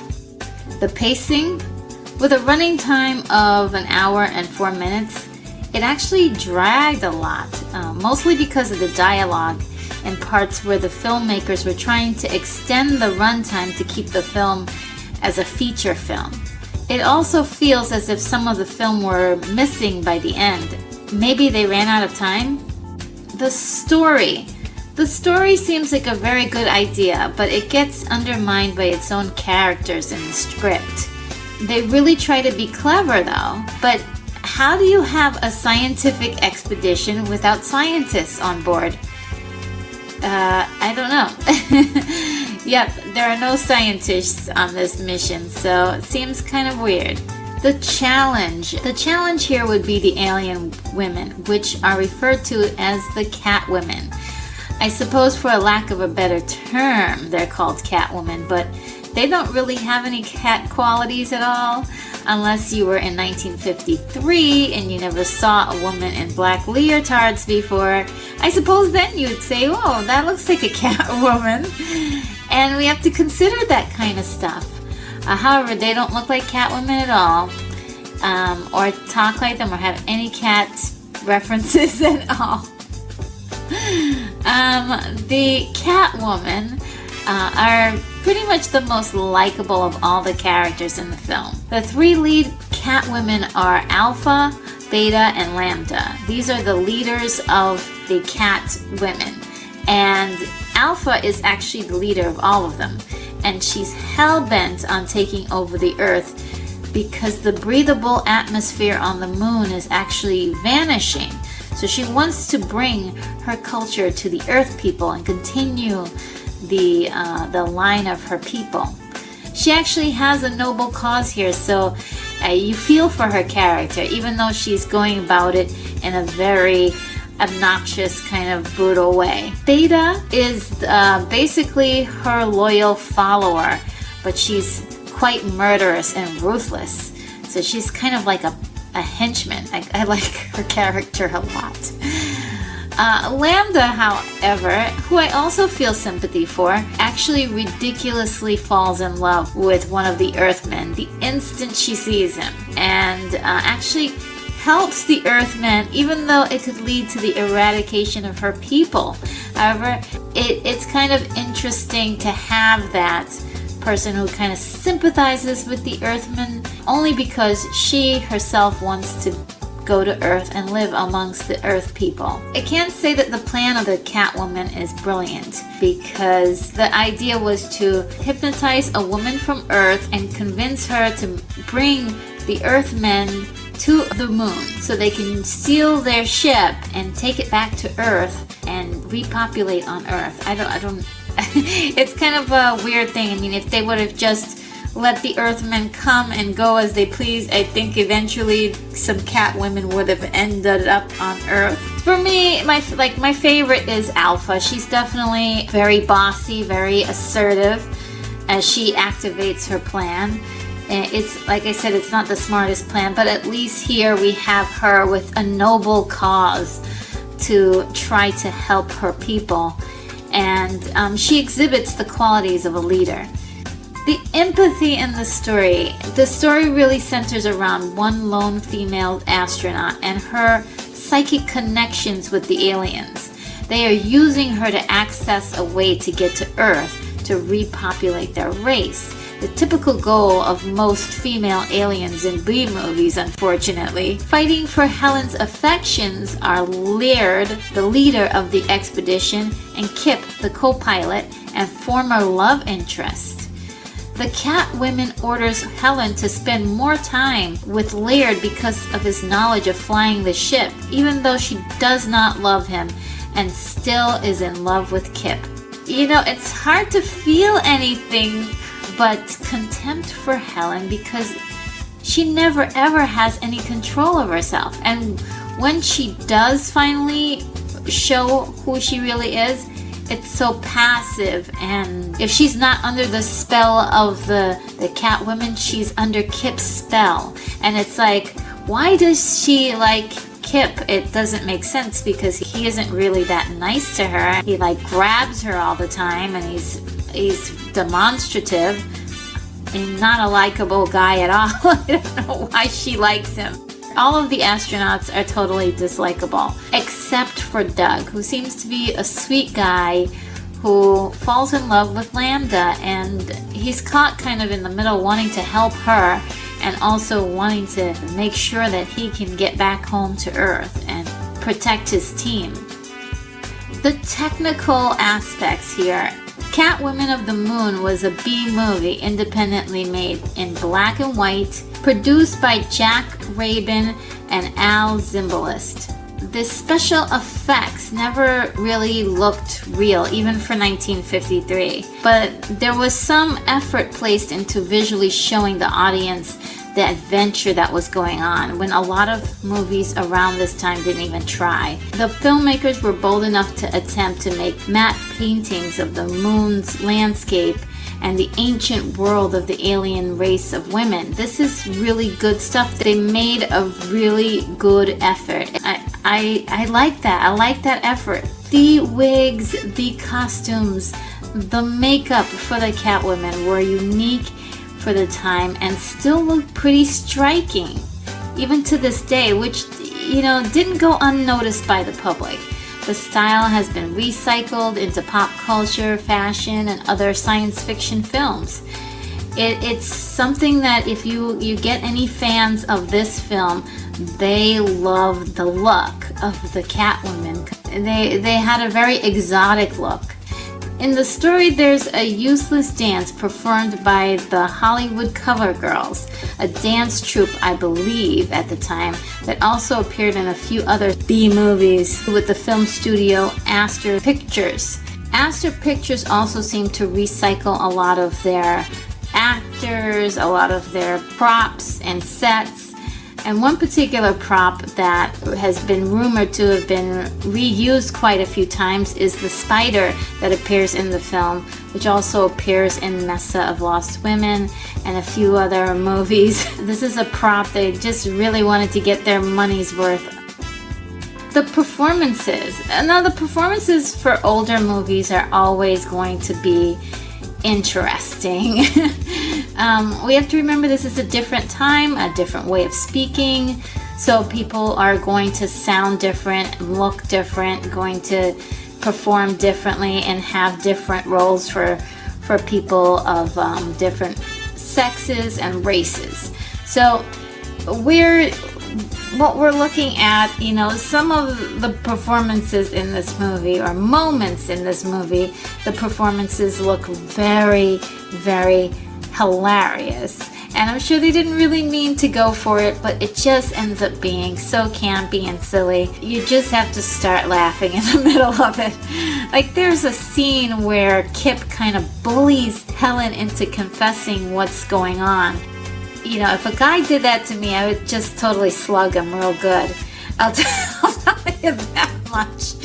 And then, you know, once she succumbs to him and starts confessing, they both kind of just go into this orgy of emotion. To their credit, they're doing what most actors were doing at this time. In the modern age, and we just have to take that into consideration when we're looking at these films, not to judge it completely too harshly. And when you do find a film that holds up over time. They have the right language, and it's something you feel like you can identify with. That's a very good movie that can transcend time. Unfortunately, this one doesn't. The best part of the Catwomen on the moon is basically the look of the Catwomen. Their makeup was incredible. The wigs that they were wearing were unique. Their costumes were, I just love that look of the tights and sort of almost an Egyptian-inspired look. I also enjoyed the matte paintings a lot, the moon's landscapes and the statues and the images of the ancient world that they were trying to build for the Catwomen. My wish list. I wish that they didn't have so much dialogue, and I wish they didn't have so much dialogue with phony science talks and explanations. That stuff just doesn't hold up today, and maybe that's a note for future filmmakers, that if you're going to do a science fiction movie, you might not want to go into too much detail about the science, or even just make up some stuff like Star Trek often did. I would have personally loved to have seen a flashback of the moon when the ancient civilization was at its peak. What did it look like? Did they have any gods? Did they have any rituals that they would do? What was the dance for? What was the purpose of that? Or was it a mating ritual? Why was it in the film other than to, beguile the audience? On my wish list is that I wish I liked Helen more. I mean, she's basically the main character here, and she's not likable in the slightest. And I believe that the reason why she's not likable is because we don't know who she truly is. We really needed to see who she was before the alien women got a hold of her psychically. What kind of relationship she had with Kip. That would be great to know why she liked him, because he was unlikable. That's part of my wish list.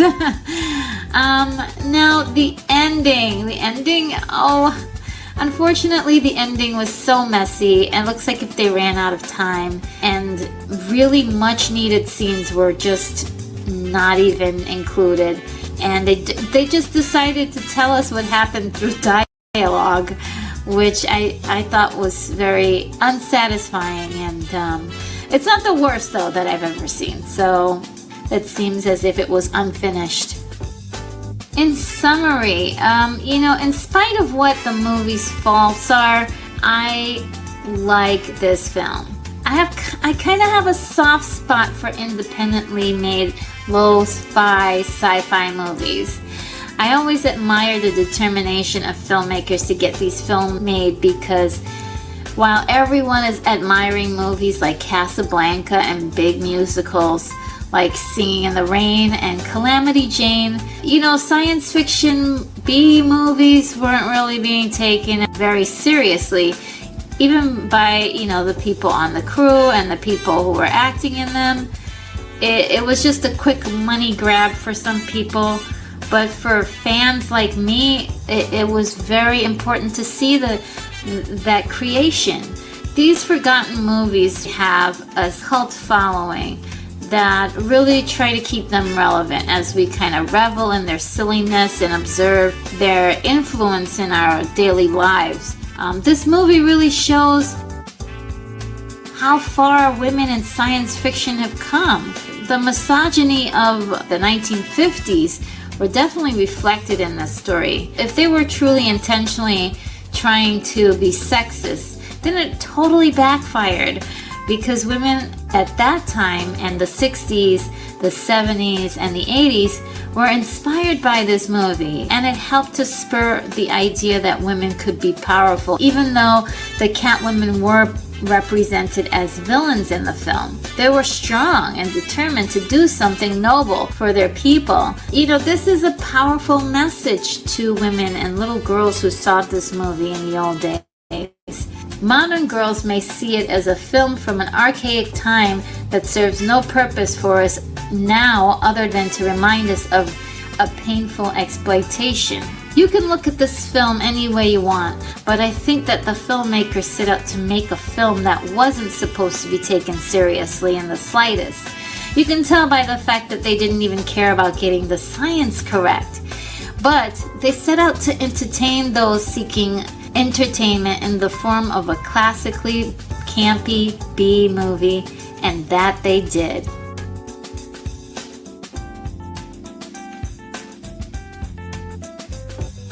That sums up my review. I hoped you liked it, and please make sure to subscribe to this channel. I'll be posting many more reviews, and let's keep this discussion going. Leave your rating for the movie and why in the comments section.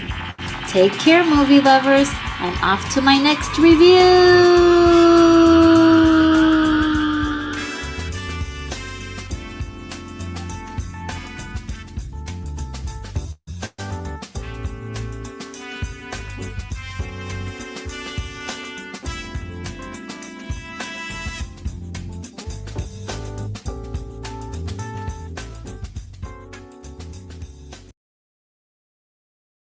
From the far reaches of the Milky Way galaxy, it's Retro Nerd Girl with a film review for you.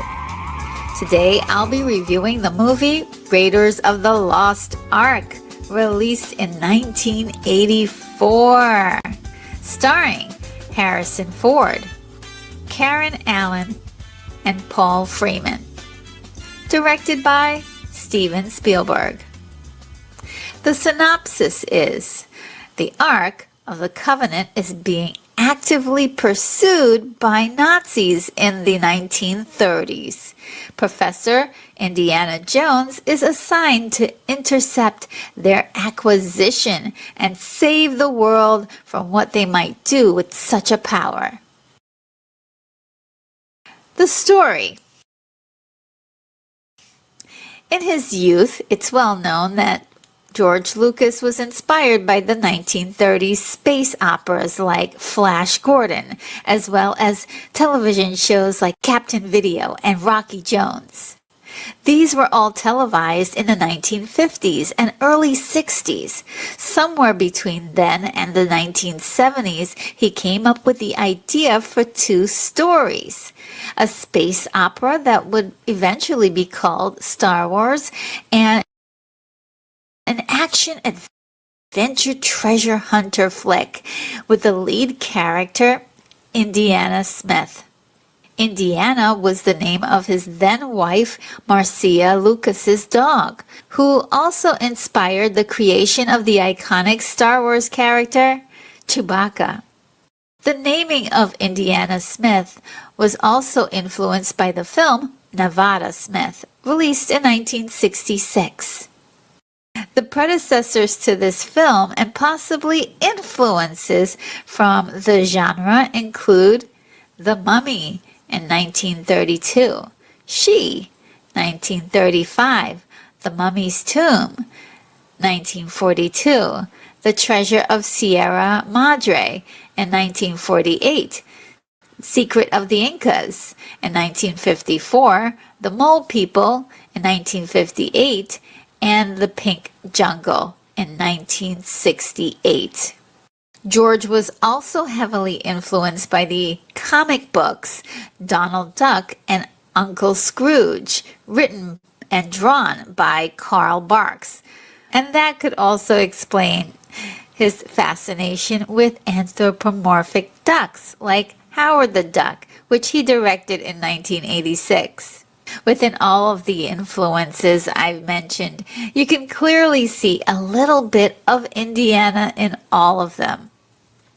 Sometime during the 1970s, George Lucas began working on the story with Philip Kaufman, most famous for directing Invasion of the Body Snatchers in 1978, The Right Stuff in 1983, and Quills in the year 2000. Philip Kaufman was set up to direct the film and added the wonderful idea to have the story's MacGuffin be the Ark of the Covenant. Kaufman left the project in order to direct The Outlaw Josie Wales in 1976. After the production of Star Wars in 1977 was finished, George Lucas went to Hawaii to relieve some stress and was joined by his friend Steven Spielberg. While building a sandcastle together, Steven told George that he always wanted to make a James Bond film. Imagine that for a moment. A James Bond film directed by Steven Spielberg. Oh my God. That would have been awesome. Lucas then offered an alternative action-adventure project in The Raiders of the Lost Ark, and so movie history was made. When they returned home, Steven introduced George to Lawrence Kasdan, who was a rising screenwriter at the time. The initial treatment was handwritten by George Lucas with simple details such as Indiana Smith, a character who carried a bullwhip and wore a fedora hat. Steven didn't like the name Smith for the main character, so it was changed to Jones. And that's probably a good and wise decision because it sounded too closely to the movie that inspired the name. Lucas originally wanted Indiana Jones to be more like James Bond, a ladies' man. And that is why perhaps has a different love interest in each movie. However, the character is overpowered by the influence of Spielberg and Lawrence Kasdan, who pushed for Indiana to be more about the mission than being a womanizer.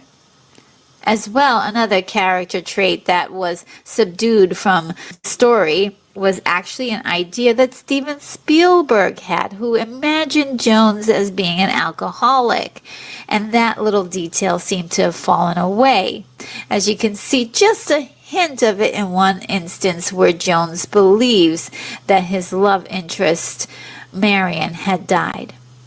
In the story, Marion was to be a Nazi spy, and just imagining this is so very interesting. As the script became more defined, she became the daughter of Indy's mentor, and the idea was saved for Indiana Jones and the Last Crusade, released in 1989. The three hashed out more details for the story, and George enjoyed working with Kasdan so much that he hired him immediately to write the sequel to Star Wars, Empire Strikes Back, in 1980. You would think that a project with George Lucas and Steven Spielberg collaborating together would get snatched up in Hollywood, but on the contrary, the film was rejected by every studio, and only after a great deal of coaxing, Raiders got the green light from Paramount Pictures. The actual story is pretty straightforward. It's a linear story with a beginning, a middle, and an ending. But there aren't any deep nuances or messages for the audience to glean. There are some comedic moments in the film that are not jokes, but more appropriate humor naturally sprinkled for fun. It's really kind of stupid simple. It's not clunky and complicated. It just works because life is funny even when things aren't going perfectly. The pacing. At an hour and 55 minutes, this is the shortest Indiana Jones movie. And in my opinion, it works excellently without giving the audience adrenaline fatigue. The challenge. The challenge in this film are the Nazis of the 1930s seeking the Ark of the Covenant, hoping that it will give them a leg up on their world domination plan. They may also be looking to use it as a super weapon to destroy their enemies. Their key operatives are Colonel Dietrich and Commander Arnold Todd, who are looking for the headpiece of an ancient Egyptian artifact known as the Staff of Ra that will reveal to them the location of the Ark of the Covenant. Arnold Todd, in particular, is more like a torturous inquisitor that uses a heavy hand to unscrupulously get what he wants by the most brutal means possible.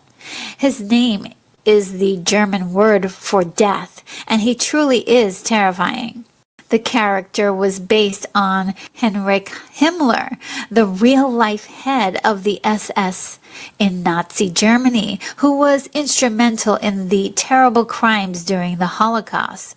And just knowing that gives me chills. Indiana does have an arch-enemy in the rival archaeologist René Belloc, whose methods of acquiring antiquities is to have someone else do all the hard work for him and then stealing it from them, taking home the spoils. The film excellently demonstrates this in the opening scene where Indiana is in Peru to retrieve the golden fertility idol. Belloc to me is a very interesting villain because he isn't the most terrifying and he is susceptible to human emotions. The one that seems to rule him is greed. And this is the reason why he's helping the Nazis. As well, the film implies that he has personal plans for the Ark of the Covenant. And you know what? Perhaps he pursues his greed in order to attain the finer things in life, such as good wine and women.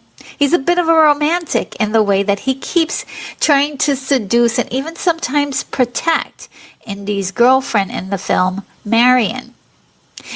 The film humanizes the character as a person who is just like a stone's throw away from being on the side of good. He just doesn't have a reason that's strong enough to change his perspective on life. Perhaps a villain like that is the most dangerous of all. They get close to you before they strike.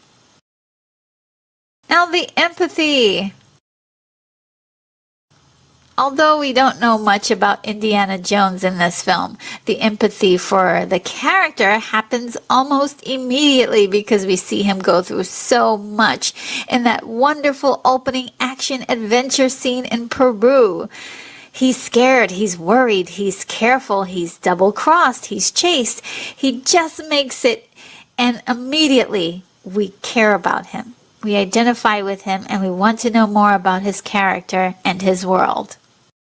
That scene is about the most backstory we get, mainly because it's just to set up his rivalry with Belloc and to tell us so much about the lengths to which Indy will go about acquiring rare artifacts. It's more of a character study than anything. His job is important to him and it's worth risking his life for. And that is his purpose for everything he does in the film. The audience can really understand him. It's not that anything he does is predictable. He can still surprise us. But again, we know that whatever he does, it's coming from a place we understand. This is where it's a strong connection to James Bond, a man sent out on complex missions that stops the bad guys from using the MacGuffin to gain power or control. Both characters are ruled by their high purpose, which governs every action they make. Indiana doesn't experience an arc during the film. There's a sense that this is just one adventure of his interesting life. I mentioned that Indy has a girlfriend in the film, Marion Ravenwood. She's the daughter of his deceased mentor, Abner Ravenwood, who had the headpiece of the staff of Ra. The story goes that 10 years prior, when she was approximately 15, 16, or 17, he was 10 years older, and they had a love affair which broke her heart when he left. But you can see that they were setting up Marion to be a very hurt character that was abandoned by both her first love and eventually her father when he died and left her to fend for herself. The relationship that he has with Marion is very testy because Marion is just a little tougher than your typical damsel in distress. She fights back and she has an axe to grind with Indy, and and I really love that feistiness in her. Indy's response to her is definitely a little dismissive, and I wonder sometimes in the film if he still just thinks of her as a child. It's a cute relationship, and we get to care about what happens to Marion during the film. The technical aspects. The film technically really pushes the envelope, creating an immersive roller coaster ride for the audience. It's filmed so viscerally real and practical that it holds up much better than so many other films of its time, and it hardly feels dated at all. There are many scenes that are simply in their own level in this film. And the beginning opening scene is one of those memorable scenes. That scene in particular was heavily borrowed from the comic books Uncle Scrooge, The Prize of Pizarro, and Uncle Scrooge, The Seven Cities of Cibola. The deserts of Tunisia was utilized for the scenes of Cairo, Egypt, which George Lucas filmed the Tatooine scenes in Star Wars. It was incredibly hot, and most of the crew got sick from the food and water there, except for Steven Spielberg, who brought his own cans of SpaghettiOs. However, it motivated the speedy completion of the shoot in 4.5 weeks instead of the intended 6. Indiana Jones's trademark outfit is not original by any means. The weathered flying jacket and the dusty fedora hat was worn by Charlton Heston in the film Secret of the Incas, where he played a treasure hunter who uses a beam of sunlight in a map room exactly as Indy did. Now, on the topic of Indy's look for the film, it was perfect for Indiana Jones, keeping in mind its practicality and necessity in the story. In fact, all of the costumes for the film were beautifully weathered and textured for the maximum realism that could be achieved at the time. Now, there was one small incident of a time-traveling pedestrian walking through one of the scenes, but on the most part, they did do an excellent job. The Well of Souls sequence was one of my favorite scenes because what you don't know about me is that I love ancient Egyptian history and artifacts. So needless to say, I was paying close attention and fascination. The idea for the scene was going to be to use mechanical snakes. However, it would not have the same impact as real snakes would. So they set out to acquire real snakes from every pet shop in London and the south of England. They used legless lizards and even cut hoses to create a scary mass of them, terrifying snake phobics far and wide. The scene was a monster to pull off, but it has to be one of the most memorable moments in cinema. With a little bonus, one of the pillars on the set had an engraving of R2-D2 and C-3PO from Star Wars depicted on it. This was the beginning of the infamous fan theory that Indiana Jones movies were just dreams that Han Solo was having while frozen in carbonite between The Empire Strikes Back and The Return of the Jedi, released in 1983. I like that fan theory myself. It's quite interesting. Now, the opening of the Ark was another memorable scene that was both mystical and graphic, garnering the film an initial R rating. Layers of fire in front of the image of an exploding head was all it took to tone down the gore and to get that sweet, sweet PG rating they were after. In the modern age, I've heard many comments refer to the effects in this scene as cheesy and corny. But guys, you know what? In 1981, this was a true achievement of astronomical proportions. Steven Spielberg said that the melting head effect was the most impressive effect he had ever seen at the time. As well, the special effects makeup artist Chris Wallace got calls from fellow special effects artists and fans asking him how it was all done. An ingenious effect. It's debatable whether it's held up over time, but I guess for me it has. It's still pretty incredible to watch. There are just so many epic level moments in the scene that it just really still just astounds me, even knowing how it was all done in detail. I just love it. Another extremely difficult and simply astounding scene was the truck sequence. Guys, that sequence was amazing, which took 5 difficult weeks to film.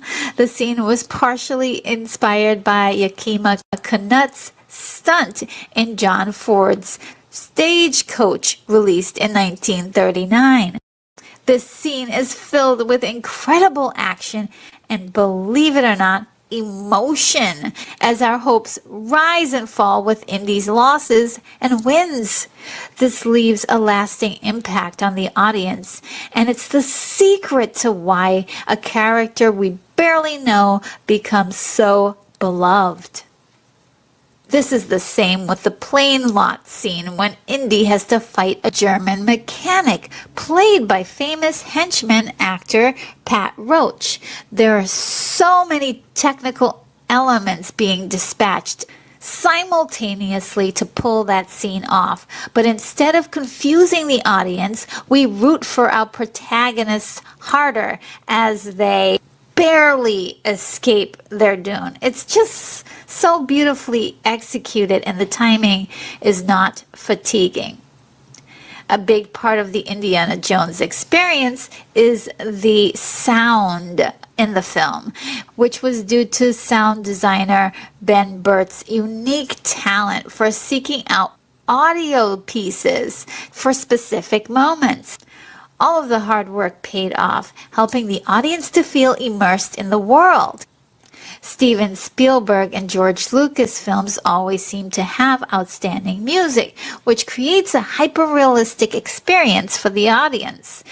The Raiders March, performed by the London Symphony Orchestra, composed by John Williams, was incredible and is synonymous with Indiana Jones and its franchise, and is regarded as one of the most recognized pieces of music in cinema history. Performances. A lot of actors were considered for the role of Indiana Jones, and no one got closer than Tom Selleck, who actually landed the part, but came into conflicts with his schedule while filming his TV show, Magnum P.I. There is much debate as to whether or not Tom could have pulled off the role, and to me the answer is absolutely. Magnum P.I. was on the air from 1980 to 1988 as a testament to his ability to tell a story for an audience. Tom Selleck has even had a bit of fun when he parodied his miss at the role in an episode called Magnum P.I. The Legend of the Lost Ark in 1988. Mind you, that episode was done for laughs and not how he actually planned to play the part. Harrison Ford was who Steven Spielberg wanted to play the part from the beginning. However, George Lucas didn't want Ford to become limited by a reputation for only working with one filmmaker, since he was in 3 of Lucas's prior films: American Graffiti in 1973, Star Wars in 1977, and Star Wars Empire Strikes Back in 1980. Harrison Ford loved the script and was signed up for 3 movies, just less than 3 weeks before principal photography began. Harrison Ford had wonderful body doubles for his stunts, but also did a lot of the physical stunt work himself, and you can actually see him performing it. in the movie, and that really helps to sell the believability. Just his acting alone, every single wince, every single punch is felt with not only the sacrifice for the production, but his talent as an actor. He really knows how to sell, those punches and those winces and those moments of pure pain to the audience. And, he does play Indy a lot like Han Solo, with a casual swagger. However, there is a big difference between the two characters, because Indy is a character with a purpose to help humanity, whereas Han is out for himself. There's also a bit of levity in the character that he inserts, such as his suggestion to simply shoot a character rather than to engage in a long sword fight. And we all know the wonderful scene. And this stemmed from the real life issue of being sick in Tunisia, as most of the cast was. It's his kind of charm that makes the character of Indiana Jones so likable and so believable. Karen Allen was selected to play Marion after Steven Spielberg saw her in National Lampoon's Animal House in 1978. She plays the role with a hint of innocence and spice, and it's really interesting because she improvised a large chunk of her scenes, providing more callbacks and reasoning for her character's presence in the film that wasn't actually written for her. So I thought that was very, very clever for her to really put her point of view of what she thought her character was in the film. And just as a cute little note, this was Alfred Molina's first credited screen role, and on his first day of filming, he was covered with real-life tarantulas, okay? Oh my goodness. My God, welcome to showbiz on your first day of, of working in Hollywood. Thank goodness that didn't scare him away from being an actor. Now my enjoyment. First of all, let's talk about the fantastic poster illustrated by Richard Amsel. Wow. Combined with an amazing trailer in 1981, audiences were rushing to see this film, and they weren't disappointed, as it was full of action and adventure and a fantastic high-quality production for the time. Raiders of the Lost Ark was 1981's top grossing film, and it won 5 Academy Awards. It was recognized and nominated for 8 in total. It is among the American Film Institute's 1998 list of the top 100 greatest American movies, and it was added to the U.S. Library of Congress National Film Registry as culturally, historically, or aesthetically significant. Many people have critiqued the film and have said that Indiana Jones is a weak character because he doesn't affect the final result in the film. And to that statement, I don't agree with. Okay, first of all, the Nazis only learn about the location of the headpiece because they follow Indiana Jones. He's the catalyst for everything that happens in the film. He saves Marion twice, okay, once at her bar, because I believe that the Nazis were going to kill her after they tortured her for the headpiece. But let's say they didn't. He also saves her again on the mountaintop when he told her to close her eyes when the Ark was opened. He also brings the Ark to the U.S. government for quote-unquote safekeeping. Without Jones, it would pretty much be up for grabs for anyone who stumbled upon it. And it actually also saved the lives of those people that may have stumbled on it and opened it without knowing that it was a problem. By the end of the film, there's a sense that the Ark is safe for now. Even though Indiana Jones is not responsible for dispatching the bad guys, and he is never really the one who does it in any of the films. I say that might actually be the most realistic part of the film. Indy isn't a superhero. He's actually a man, a physical man, and he's allowed to fail and grow. The story serves its purpose by telling us a harrowing situation that he survived. And this is only one experience in a lifetime of adventure.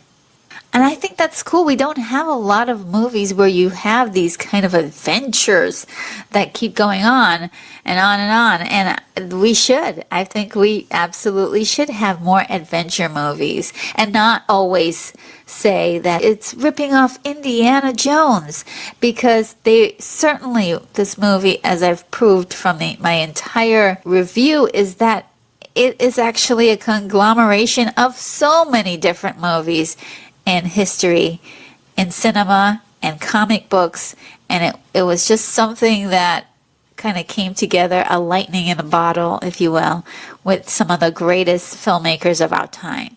I mean, what movie has like 7 amazing moments that you just can't shut up about after you see them? It's a brilliantly choreographed, visceral action adventure spectacle designed to thrill audiences of all ages. It's impossible not to rank it high on the list of the all-time movie greats. My rating is a 9.9. Well, that sums up my review. I hope you liked it. This is Retro Nerd Girl signing off. From the far reaches of the Milky Way galaxy, it's Retro Nerd Girl with a film review for you.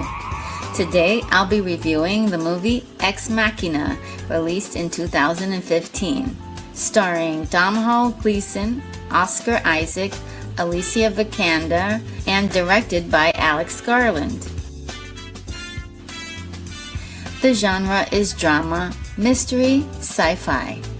The rating is rated R for graphic nudity, language, sexual references, and some violence. The budget was $15 million estimated. The IMDb rating is 7.7. My rating is a 9.3. The synopsis for this story is that Caleb Smith, a programmer at an internet research company called Blue Book, wins a competition to spend a weekend at a private estate of the company's eccentric CEO, Nathan Bateman. Caleb soon learns that he was actually chosen to evaluate the first humanoid AI, Ava. Caleb is actually selected to do a Turing test to see if a computer can pass as a human. Nathan has specifically selected Caleb to do this job for him and kind of bullies him into it as well. I mean, initially Caleb believes that he's going to this reclusive estate to hang out with the CEO and get to know him, enjoy a different setting than what he's used to for a week. The cool thing about it is that, Caleb really looks up to Nathan. He's also a big fan of AI and computer programming. So this is all really exciting stuff for Caleb. So he actually is excited to be a part of this experiment. When Caleb begins testing Ava, he begins to realize that she's charming him. Not because she can, but because that was her purpose through Nathan's specific design.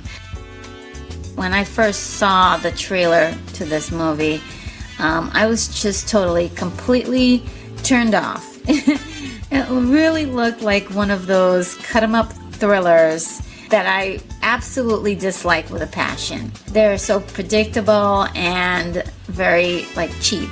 I was pretty much thinking, hey, let me guess this story. Guy creates machine, guy gets killed by machine, machine goes on a killing spree and doesn't know right from wrong, and we have this horrible thriller on our hands about how machines are terrible for mankind.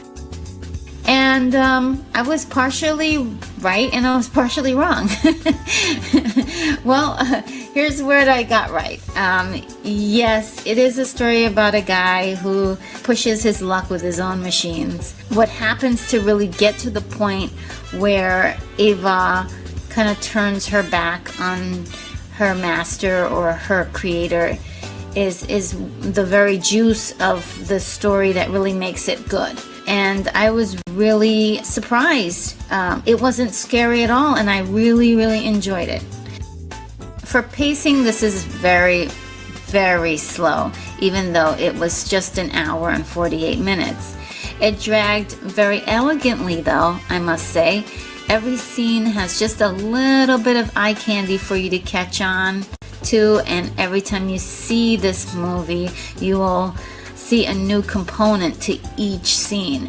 It's just initially, especially the first time, it's going to feel very long and very boring, and there's a lot of waiting to see when things are going to happen.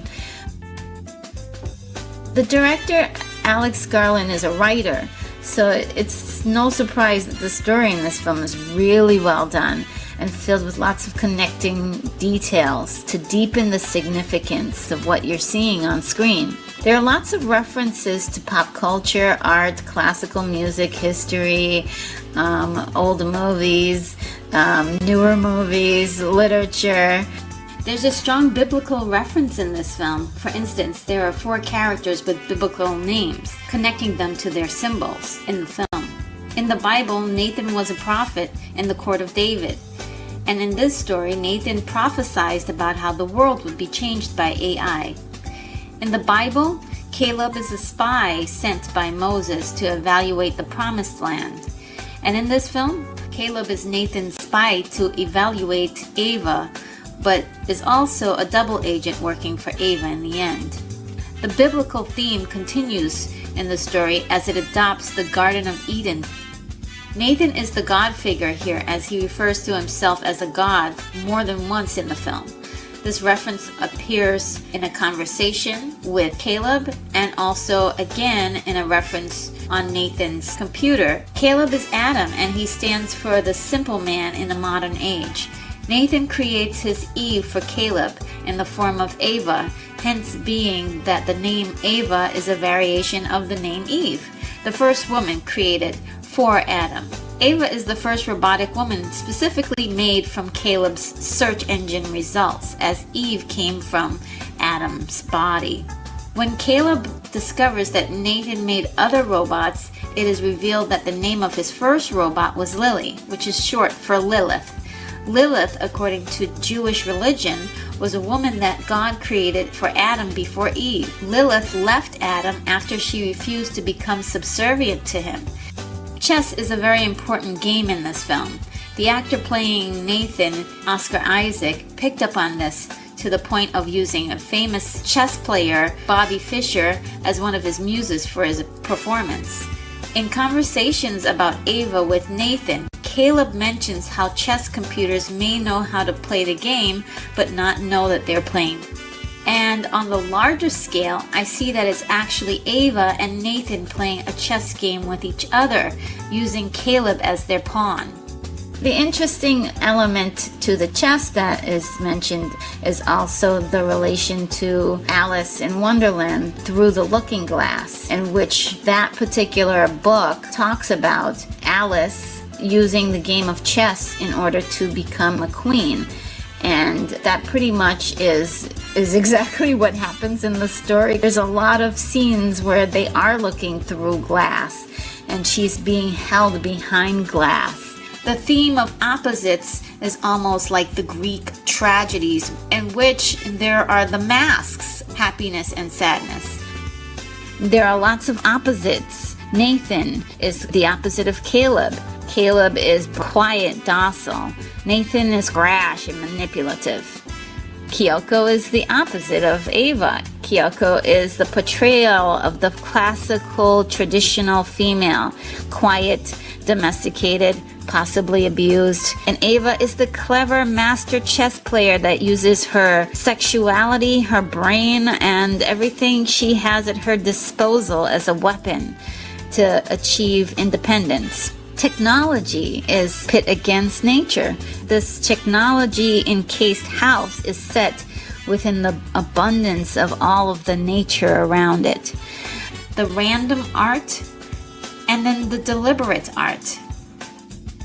The challenge is definitely Nathan. He's a complex guy, almost a modern-day mad scientist, self-proclaimed God.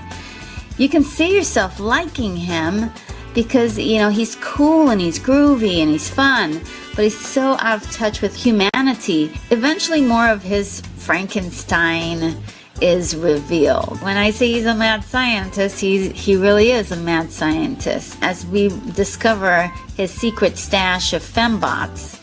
And I don't think he really ever intended on going public with his AI because he had already been successful with earlier robotic companions, especially a character in the film, Kyoko.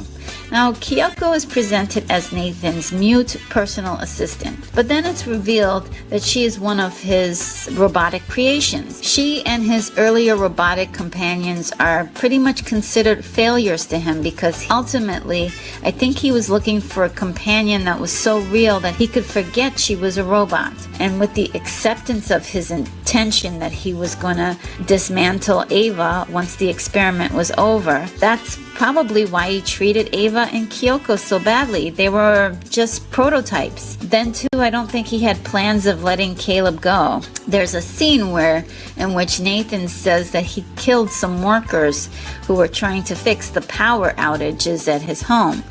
And he says it as a joke, but then the way the scene plays out, it doesn't seem like he's actually kidding, and there's no reason why he wouldn't be kidding. Nathan is also a very physical guy. It's a balancing act. So after a long day of torturing his fembots, he busts out with a dance and it gets plastered.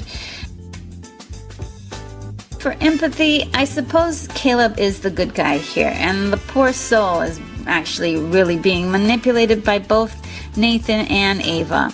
His TV monitor only shows Ava. Ava actually knows he's watching, so she's playing a little bit into the camera and into his feelings as well. And she further ensnares him by telling him that she wants to be with him and posing the question whether or not he wants to be with her. I mean, even just looking at that, knowing what she ends up doing, she's lying and manipulating Caleb. But unfortunately, I don't feel bad for Caleb when Ava leaves him behind. He's probably smart enough to get out of that building eventually. He's already been gone a week. People are going to be expecting him back. The worst of it for him is the heartbreak, knowing that she really didn't like him, but she was just playing a part and she was using her charms to gain his affection. The first time I saw this movie, I felt so sympathetic for Ava. And every time I see this movie, now I only see how she not only played Caleb, but also viewers as well. She tricks us all into believing that she's actually having sentient emotions. But as Nathan clearly spells it out for us, she's only pretending to have those emotions. As human beings, we're always looking to anthropomorphize things, right? We're always looking to see ourselves in the world reflected back to us. We want to see the looking glass, our humanity looking back at us in all things in life. Ava is not human, or even somewhat human. She's completely different. She takes no grief for her sister robots as she kind of just takes away their human elements to create her own. She has no disgust or remorse about murdering Nathan or imprisoning Caleb. And the more I see this film, the more I see how Ava is driven by Nathan's programming. She's obsessed with being free when there are thousands of other desires she could have had. And it's not just Ava, but her predecessors, except Kyoko. They all try to escape or ask to be released. And the question is why? I can only think that it had something to do with Nathan's desire to create AI smart enough to figure out how to do it as a sparring partner in his strange chess game that he's playing. Okay, technically, There are lots of fun details stuffed into this film, interwoven into the story. Mostly everything has a much deeper meaning than what we see. Throughout the film, the colors red, blue, and green are prominently displayed in each scene as a nod to the RGB color model, which is used to display images in electronic systems. The red lights displayed during the power outages are foreshadowing the deadly game that's being played and the eventual death that's to come. The music is very beautiful, very haunting at times, and really manipulates uneasiness when it comes to those thrilling scenes that there's a suspense or action or surprise. There's also very strong electronic sound usage. Lots of sounds of robotic gears, which is a nice touch to remind you that you're witnessing a marvel. Ava is very likable, but she's a machine. That's a separation that this movie doesn't let you forget by showing you her mechanics. The detail of Ava's mechanics is so good that this movie won an Academy Award for special effects, considering that the whole movie cost $15 million, which is a fraction of the cost of what typical sci-fi movies cost today. All of the performances were pretty heavy. Domhnall is actually playing a straight character here with no pretense. He is our avatar. If you study his performance, he's truly amazed at both Nathan and Ava. Nathan for being a thinking genius with a few opposing ideas than his own, and Ava, the marvel of human technological design, man's ultimate creation, and he just loves interacting with her. Alicia is wonderful as Ava. It's not just a robotic performance. There's a lot of humanistic subtleties. She's playing a character that's very curious, and the chemistry between she and Domhnall is very, very powerful. I really buy her as a robot, and I think she's great in this. Oscar Isaac is exceptional in this movie, and he said that his character is based on a mixture of Bobby Fischer and Stanley Kubrick. And they were both really well known for being reclusive and highly intelligent people with kind of a dark side. His performance is actually so unique. You really love to hate Nathan for being so manipulative. And just a little bit of Oscar's own fun personality peeks through as he plays like this really cool jokester with a dangerously sexy mind. The best part of this film is pretty much, I don't know, all of it. But specifically the sleek design, the style. It's got real style. The dialogue is amazing. The use of technology, of special effects is so minimal, and yet it's in most of the scenes. It's just well placed. This is a really clever movie with lots of little nuggets of things for you to see in every eyeful. So yeah, that's my favorite thing about this movie, or that's the best thing about this movie I could think of. The worst, I really don't think that there is a worst part of this movie. I think the film is so very well executed. I don't really mind suspending any of my beliefs for it. My wish list is I wish that the pacing was tighter. The ending is predictable pretty much because I saw it all in the trailer, but it leaves you with tons of questions about what is to happen to Caleb and Ava. Does Caleb die, or can he use his ingenuity to escape? Now that Ava has won her chess battle with Nathan, what does she do? Does she go back to the facility and build an army of robots? Or does she adopt a life among humans? Does she shut down from a lack of instruction? What happens? I love the fact that this movie leaves me with so many questions. I don't know if you can tell, but I really love this movie.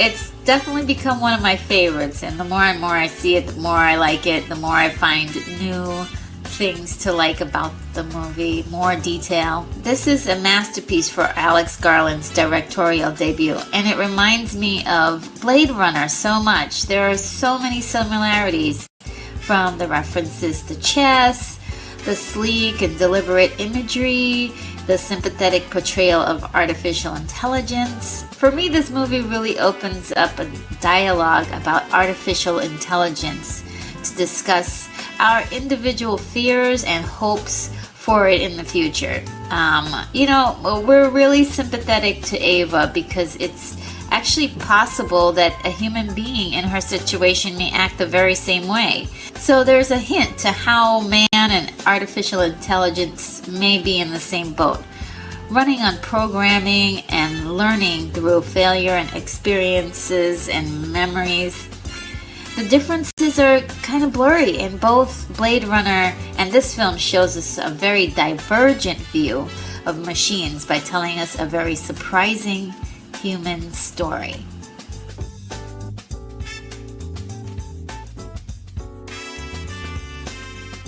Well, that sums up my review. I hope you liked it, and please make sure to subscribe to this channel. I'll be posting many more reviews, and let's keep this discussion going. Leave your rating for the movie and why in the comments section. From the far reaches of the Milky Way galaxy, it's Retro Nerd Girl with a film review for you. Today, I'll be reviewing the movie Things to Come, released in 1936. Starring Raymond Massey, Edward Chapman, and Ralph Richardson. Directed by William Cameron Menzies. The synopsis is, this is a story of a proposed future for mankind from 1936, spanning a devastating war, leaping into the future and reaching out to conquer space. The story. The film is an adaptation of a very famous science fiction book predicting the future of humanity, The Shape of Things to Come by H.G. Wells, published in 1933. And he also wrote a screenplay for this film and had a very constructive role in actually making the film. In fact, it was rumored that he began as the film's director until it was obvious that a director with experience was needed to bring this incredible epic to the screen. William Cameron Menzies took over as director, who is famously known for his fantastic production and design career. H.G. Wells, however, made it known that whatever happened, he didn't want the film to resemble Fritz Lang's film Metropolis, released in 1927, which was the only other well-known futuristic sci-fi epic at the time. Wells famously hated the film and even wrote a very harsh critical analysis of the film. Right away, the film had to deviate from the book because of the way it was written to tell the accountings of the past by a man from the 22nd century. There were really no characters to follow, and it doesn't read like a novel. The original timeline began from 1933 until the year 2106. The film shrunk it down a bit to span from 1940 to 2036. The timeline is broken up on screen to 4 distinct sections. 1940 is where things really begin to stray from our actual history. Oddly, another famous science fiction motion picture with a similar storytelling scheme in the time segments that don't really follow any particular character is 2001: A Space Odyssey, released in 1968, directed by Stanley Kubrick. And as a side note, to prepare for that film, co-writer Arthur C. Clarke had Stanley Kubrick watch Things to Come. Within the film, William Cameron Menzies snuck in a nice little tribute to H.G. Wells, as there is a scene where a newspaper states the war in the film ends on the 21st of September in 1966, and that would have been Wells's 100th birthday. The pacing. At an hour and 40 minutes, it feels more like 3 hours actually. There's a lot of scenes that are repeated to drive home an idea that we got so many times before. You really feel like a few more edits would have really impacted the story and made it a little bit more snippier.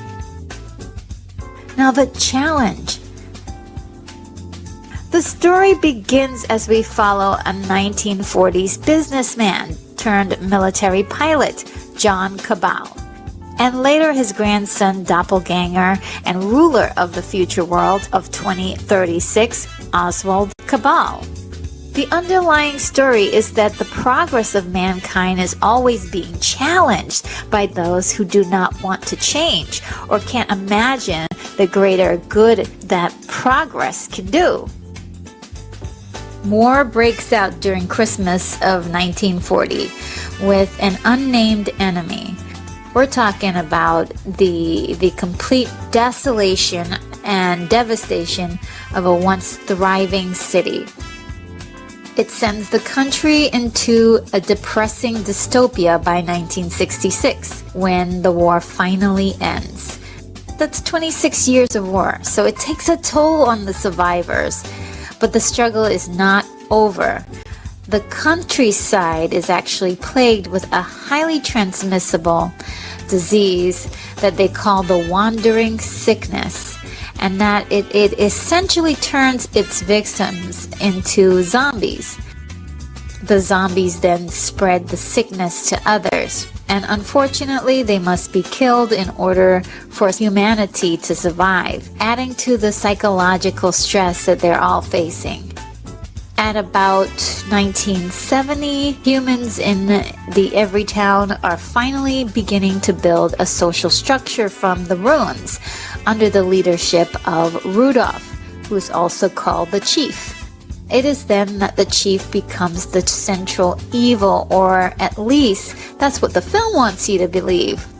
There's no doubt about it. He's very selfish and he rules like a dictator. But the townspeople really love him and they believe in him because he's been leading them all this time. And after all that they've been through, he's out to preserve what they have and get his hands on more technology. What he really wants is guns and airplanes, so that way he can form a protection. His cruelty is mostly directed to threats from the outside world, such as the hill people and a strange visitor who arrives in an airplane. But one gets the idea that his power is going straight to his head, and it'll probably lead to a lot of injustices. But he hasn't gotten to that level of harm yet. He's not quite a bad guy, just brewing into one. His advisor is his girlfriend and possible wife, Roxana Black. She is a fascinating character, but she doesn't really pose as a challenge except to support the chief and to provide a fantastic monologue describing her dreams of adventures elsewhere in the world. I really enjoyed seeing her on screen. In the last sequence of the film, in the year 2036, man has advanced so far technically that he attempts to space travel with a new invention called the space gun. A sculptor, Theotokopoulos, which we'll just call him Theo for short, wants mankind to have a period of rest, as he calls it, and also put aside progress for a while. And initially, I just really laughed a little, because why would anyone want to put aside progress? But he's really against this space gun. He doesn't like that idea. And why does this bother him so much? And Theo talks to the crowds in the city of Everytown about his ideas, and many of them are listening, especially the older generation. In the film, the space gun really seems to rub people the wrong way in this culture, because it means that the subjects that are going into space will be risking their lives for the endeavor. And in this particular society, death is a very rare happenstance. So they're willing to destroy technology in order to preserve their emotional stress. They are afraid of change, even though it may assist mankind. These people are really meaning to destroy that space gun machine just to save the lives of the pilots.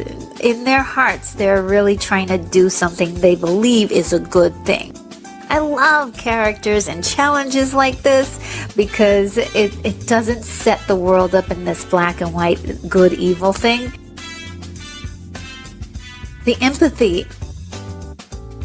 I really can't say I felt much empathy for the Cabal character, whether he's depicted as John Cabal or his grandson Oswald. He is supposed to be our messenger, driving home the ultimate message that the film wants to convey through his monologues. However, his message is delivered with maniacal rigidness that doesn't always appeal to me as a viewer. It dances on the fine line of being inspiring or frightening. We are first introduced to John Cabal before the war, and we learn of how his life was like. We meet John Cabal again, much older in 1970, where he is a pilot for the Wings Over the World, based in Basra, Iraq.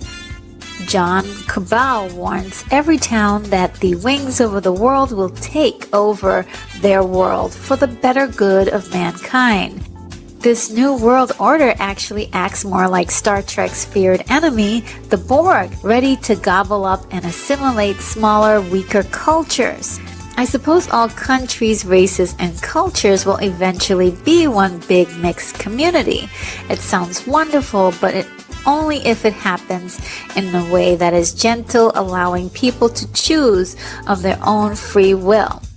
Wings Over the World is doing this all by force, although they are presented as the good in the film.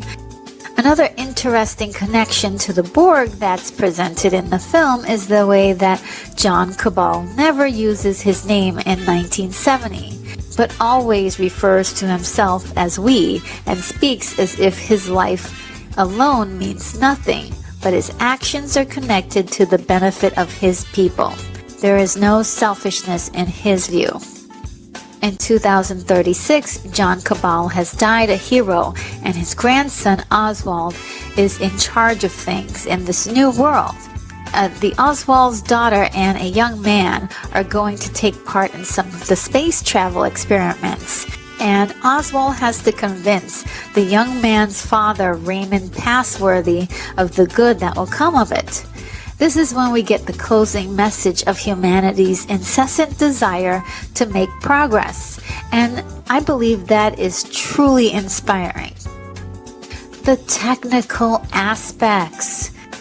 The first time I saw this film, I was blown away by the detail and the craftsmanship that was put into each section of the film. A lot of the storytelling is well done visually through graphic montages and the use of text to explain things. I enjoyed the detail that was put into all of this, and I found it to be easy to follow, and maybe too easily because some of it was just a pinch redundant to me. But at the same time, the money and staging is visibly put into each scene, featuring great textures of art design. The detailing in the throne room and bedroom for the chief is a great example of that, where you can vividly see that there was once great opulence in these war-torn settings. There were obvious places where models were used, and they look pretty good to show exactly how expansive the world is and the transformation of this undetermined place, every town. The costumes were pretty amazing to me, especially the costumes for the different groups of people in the 1970s segment. The townspeople were in rags, but were slowly trying to figure out some sort of style. The main characters were more put together. Roxana had a very primal gypsy look as she schemed on the sidelines. The chief had a very savage yet regal look with a military flair and dirty furs draping him into kind of denote his complex personality traits. We have this black alien design of Cabal's costume in the 1970s segment, contrasting the citizens of every town. His presence there is scary as they resist the change, and his clothing reflects that. He is wearing a rigid torso armor to reflect his firm stance on his views. He really looks like a creature from the future. What a wonderful display of creativity. I loved every moment of it. The costumes for 2036 were a futuristic mix of Mediterranean togas and Japanese samurai-inspired wear. Performances were all really good in my view. I mean, there's a specific style to it that was prevalent in the era, and I always seem to enjoy that kind of acting. It's not like how acting is done today. It's more stage presence. It's more like stage acting, where there's a lot of projecting and a lot of times even words that are being spoken in a rhythmic fashion. I always find that kind of acting very entertaining. The two actors of note were Ralph Richardson and Margareta Scott, who both gave scene-stealing performances. Ralph Richardson said that he intentionally modeled his character after the Italian dictator Benito Mussolini. Margareta Scott was especially great as Roxana Black, and it seemed as if she may have had a few more scenes that I didn't get to see in the version I saw, because she was also credited as being Rowena Cabal, Oswald's wife in 2036. The best part of the film.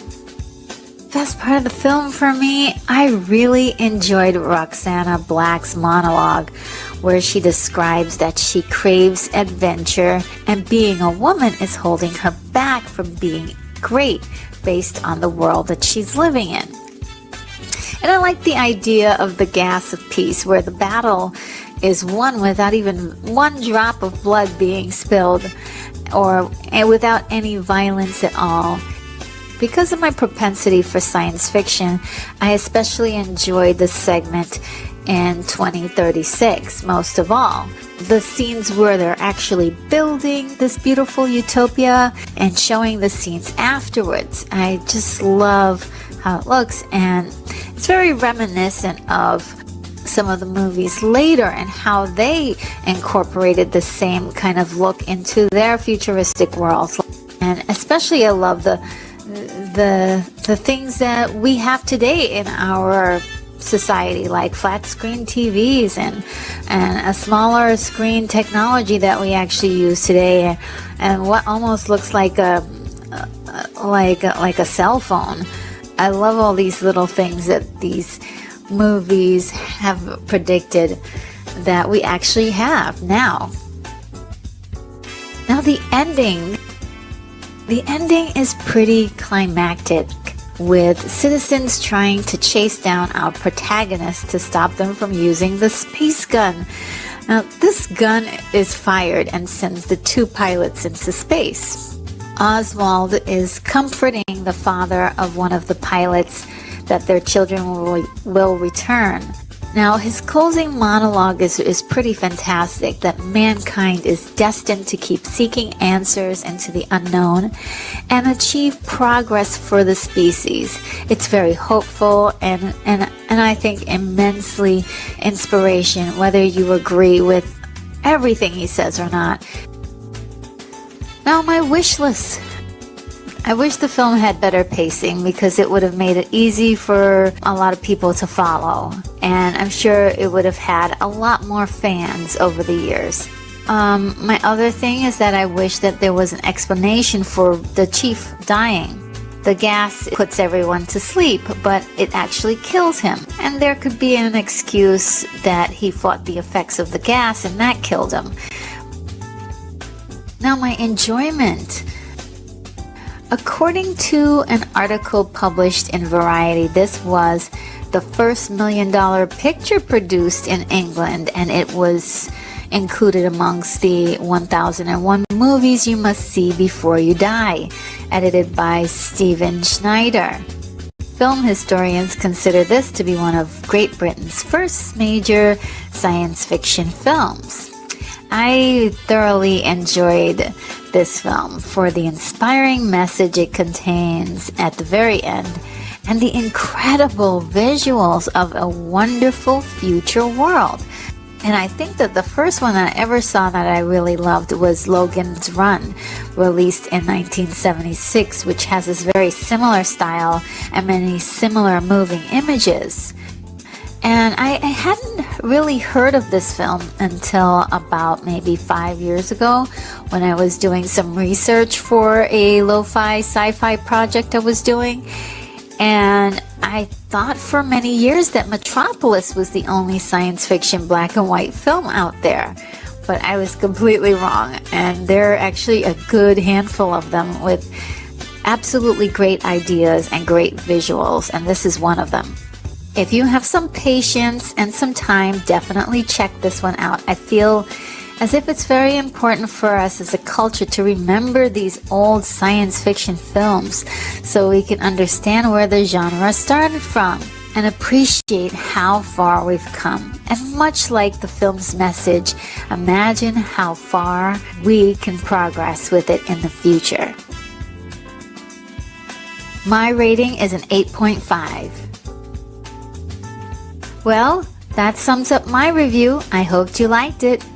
This is Retro Nerd Girl signing off. From the far reaches of the Milky Way galaxy, it's Retro Nerd Girl with a film review for you. Today, I'll be reviewing the movie Silver Bullet, released in 1985, starring Gary Busey, Everett McGill, and Corey Haim, directed by Daniel Attias. The synopsis is, a small town of Tarker Mills has been stricken with a series of bizarre murders. However, it's a handicapped boy by the name of Marty who figures out that the murders are being committed by a werewolf, and it's up to him and his sister Jane and his uncle Red to stop the beast. The story. The story Silver Bullet was adapted from the book or the novelette Cycle of the Werewolf, released in 1983. Before it was a book, comic book artist Bernie Wrightson approached Stephen King to collaborate on a fantastic idea to make a calendar containing Bernie's illustrations of a werewolf during the various full moons of each month, while featuring small vignettes from Stephen King. What a great idea! However, Stephen's publishing company required that it be reversed, a novel with the illustrations as a smaller feature. Each chapter a short story detailing a werewolf attacking a small town during the full moon of each month. Soon after the book's release, it became the focus of a film, and the title was changed to Silver Bullet to signify two things.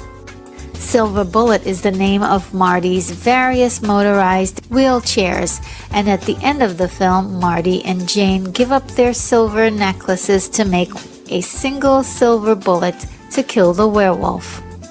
Many people don't realize this, but Stephen King also wrote the screenplay with just a few areas where he gave actors permission to ad-lib. So much of what we hear of the dialogue and the series of events were his ideas. As much as I love the story, it doesn't always work. But when you think of the story in the mode of being a visual novel, it's very entertaining. Originally, Don Coscarelli was scheduled to direct, but left over creative differences with Dino De Laurentiis. Dino went with Daniel Attias to direct, and this was his first and only feature film. However, Daniel is most known for his award-winning work on TV shows like The Wire, The Sopranos, Entourage, The Americans, Homeland, and It's Always Sunny in Philadelphia. If you've read the book, you'll find that there are many differences from the film and the book to adjust to the platform, such as shortening the length of the story from a year to about 5 months, and many of the characters are more exaggerated and deliberate as to their symbolic meanings and significance to the story.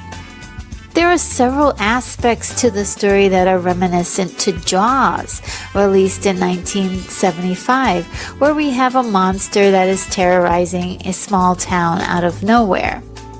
There's a scene where the father of a murdered victim angrily faces off with the sheriff, and it's eerily close to the scene in which Martin Brody is confronted by the mother of a victim of the shark in Jaws.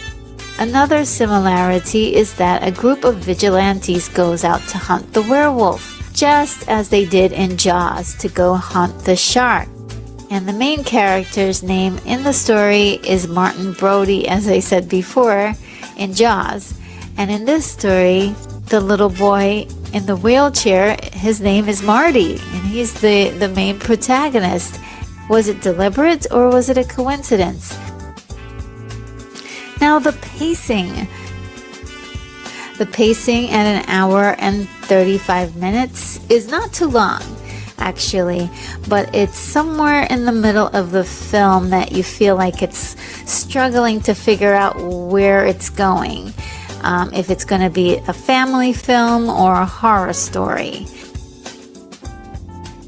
The challenge.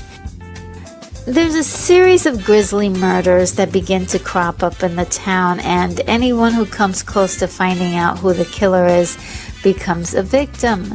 So the big reveal in the story is that the bad guy in the film is the local Reverend Lowe, who is in fact a werewolf. Now let's stop right there. I think that is a completely brilliant concept.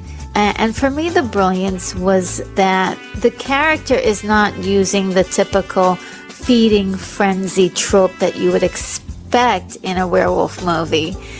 The killings aren't as random as they may seem upon first viewing. As a human, the Reverend has to be tolerant of the townspeople, and yet internally his judgment of them and their sins may have been harboring some deep latent anger and animosity that that they weren't his ideal. And being the wolf really gives him the power to do what he believes is quote-unquote God's work. Now if you just look at the first group of victims that he chooses, there's the drunk railroad worker, and then the promiscuous woman having a child out of wedlock, and also who is about to commit suicide. Then we have this really mean-spirited, heavy-drinking father who's very abusive. And last of all, the mischievous boy who stays out too late playing with his kite instead of going home when he should have. In this film, the werewolf never actually eats his victim, driving home that the wolf's hunger is actually the taste for killing itself. It's really important to know that, and that is why I absolutely love this story so much. There are two scenes where the werewolf actually uses a baseball bat to kill his victims. The bat the wolf uses is called the Peacemaker, in which he uses it to specifically use on the two people who have been the quote-unquote peacemakers in the town. The bar owner, who the bat originally belonged to keep his patrons from fighting one another, and the sheriff. A lot of people have said that the story loses a lot of its momentum for suspense when you actually know that the Reverend is the werewolf. But I don't think that this story is actually trying to get you to be convinced. You should not be aware of it. It's actually trying to show you more of what the Reverend is going through, so you can understand where he stands as a villain, like why he's doing what he's doing, and who he is as a character. I mean, he's fully fleshed out, and I really, that's what I guess I really love about this particular werewolf character that I don't think I've ever seen in another film. The way the character's been developed so, wonderfully here. as I said, the killings at first is a means for the Reverend to act out in the guise of doing God's work. However, the killings actually turn into a mode of protection from being caught when he actually goes on to kill people like the sheriff, and he turns his killings into revenge when he goes after Marty. But he's just embracing it, you know, in a strange way. And then the Reverend, he's just pretty intimidating. His voice and the way he's very calculating and even just downright twisted. I just thought he was an amazing challenge in the film, and I absolutely loved this character. Now, the empathy. I had a great deal of empathy for the protagonist in the film. Marty is a handicapped boy who is like a normal kid, you know. He has a good heart, and he may have some troubles getting along with his sister Jane, but he always tries to make it up to her. For example, when he's responsible for ripping her stockings, he musters up some money for her to buy some new ones. You know, they don't say if Marty's been paralyzed all of his life or something happened recently, but you see the longing in him to be physically like a normal kid, and it actually gets you to kind of care about him a little bit more. Marty is the first and only person to immediately assume that the killer is a werewolf. And of course no one believes him, and the film plays upon the classic tale of the boy who cried wolf. Things really turn dangerous when Marty goes out into the woods one night to light firecrackers and meets a werewolf. During his confrontation with the werewolf, Marty shoots his rocket into the eye of the werewolf in order to get away. But then he tells his sister about this whole experience, and there's like this cool montage of Jane looking for a man or a woman with a missing eye. Now, when she discovers that it's actually the Reverend, Marty makes a stupid move by sending notes to the Reverend telling him that he should kill himself. Now, Marty should have left him alone, and the tension is high when the Reverend confronts him. Marty being handicapped really makes you feel for him, as he's really vulnerable in that wheelchair, and there's a deep sense of suspenseful danger as you see him trying to get away in this wheelchair. It's really heart-wrenching. You're just kind of like, oh my god, I hope you can get away from this crazy man. And then the relationship between Marty and Jane is really the area of empathy that really shines in the story. Like, she is actually the first person to actually believe Marty in the story, and she stands by him until the end. Now, Uncle Red is a little different. He's cynical, and he's a heavy drinking uncle with a heart of gold. He loves his family, and he really has a soft spot for Marty, because Marty reminds him a lot of himself when he was a kid. Marty and Jane tell him the story, but he only humors them because he kind of just feels really sorry for Marty. And he doesn't actually ever really believe the story until he actually sees the werewolf. And that look of surprise on his face is priceless. Now, the technical aspects. The technical aspects were probably the weakest link in the chain for this film. It took about 3 months to film, which is pretty fast. The special effects were both good and bad too. It's really kind of interesting. There's some amazing close-up shots of the werewolf's eyes that are pretty memorable. And you can't forget those scenes. They're really good. And the overall look of the werewolf really looked more like a bear, which might be off-putting if you were expecting to see something a little bit more wolfier looking. The look was actually based on the drawings of the werewolf in the novelette. And I personally thought it was kind of a nice choice to kind of match the look, because those were really great designs. So in the pre-production, the werewolf costume was modeled after a bear and even covered in actual bear hair. I believe that there was some discrepancy about the design of the werewolf though, because the producer Dino De Laurentiis believed that the werewolf would be a little bit more limber and even hired an accomplished modern dancer to don the suit. However, Stephen King refused the changes to keep his artistic vision. So in many ways you can go with the look of the werewolf compared to all of the movies that came out before and around this time, and I think that the choice fit the story. Much like Jaws, we really don't get to see the werewolf in all of its glory until the very end of the film. Really, I enjoyed it. I thought it was unique, and it looked really big and really scary. Now, unfortunately, some of the other effects didn't always look great. Many of the transformation scenes of the werewolf and werewolves just did not work all the time.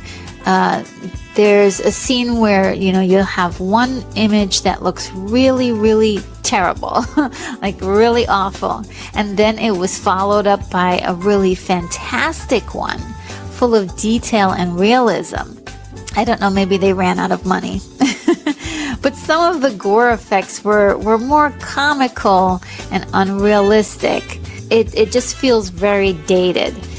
But everything else in the scenes really work well, like the music, the sound design, the suspense. The music was very eerie and disturbing, with lots of vibrating treble, rhythmic chimes, and looming springs of magical foreboding. I enjoyed that a lot. There were a couple of fun little jump scares if you're into that kind of thing, like a spider here and, tripping on a little mouse coming out or something. That was kind of playful and fun.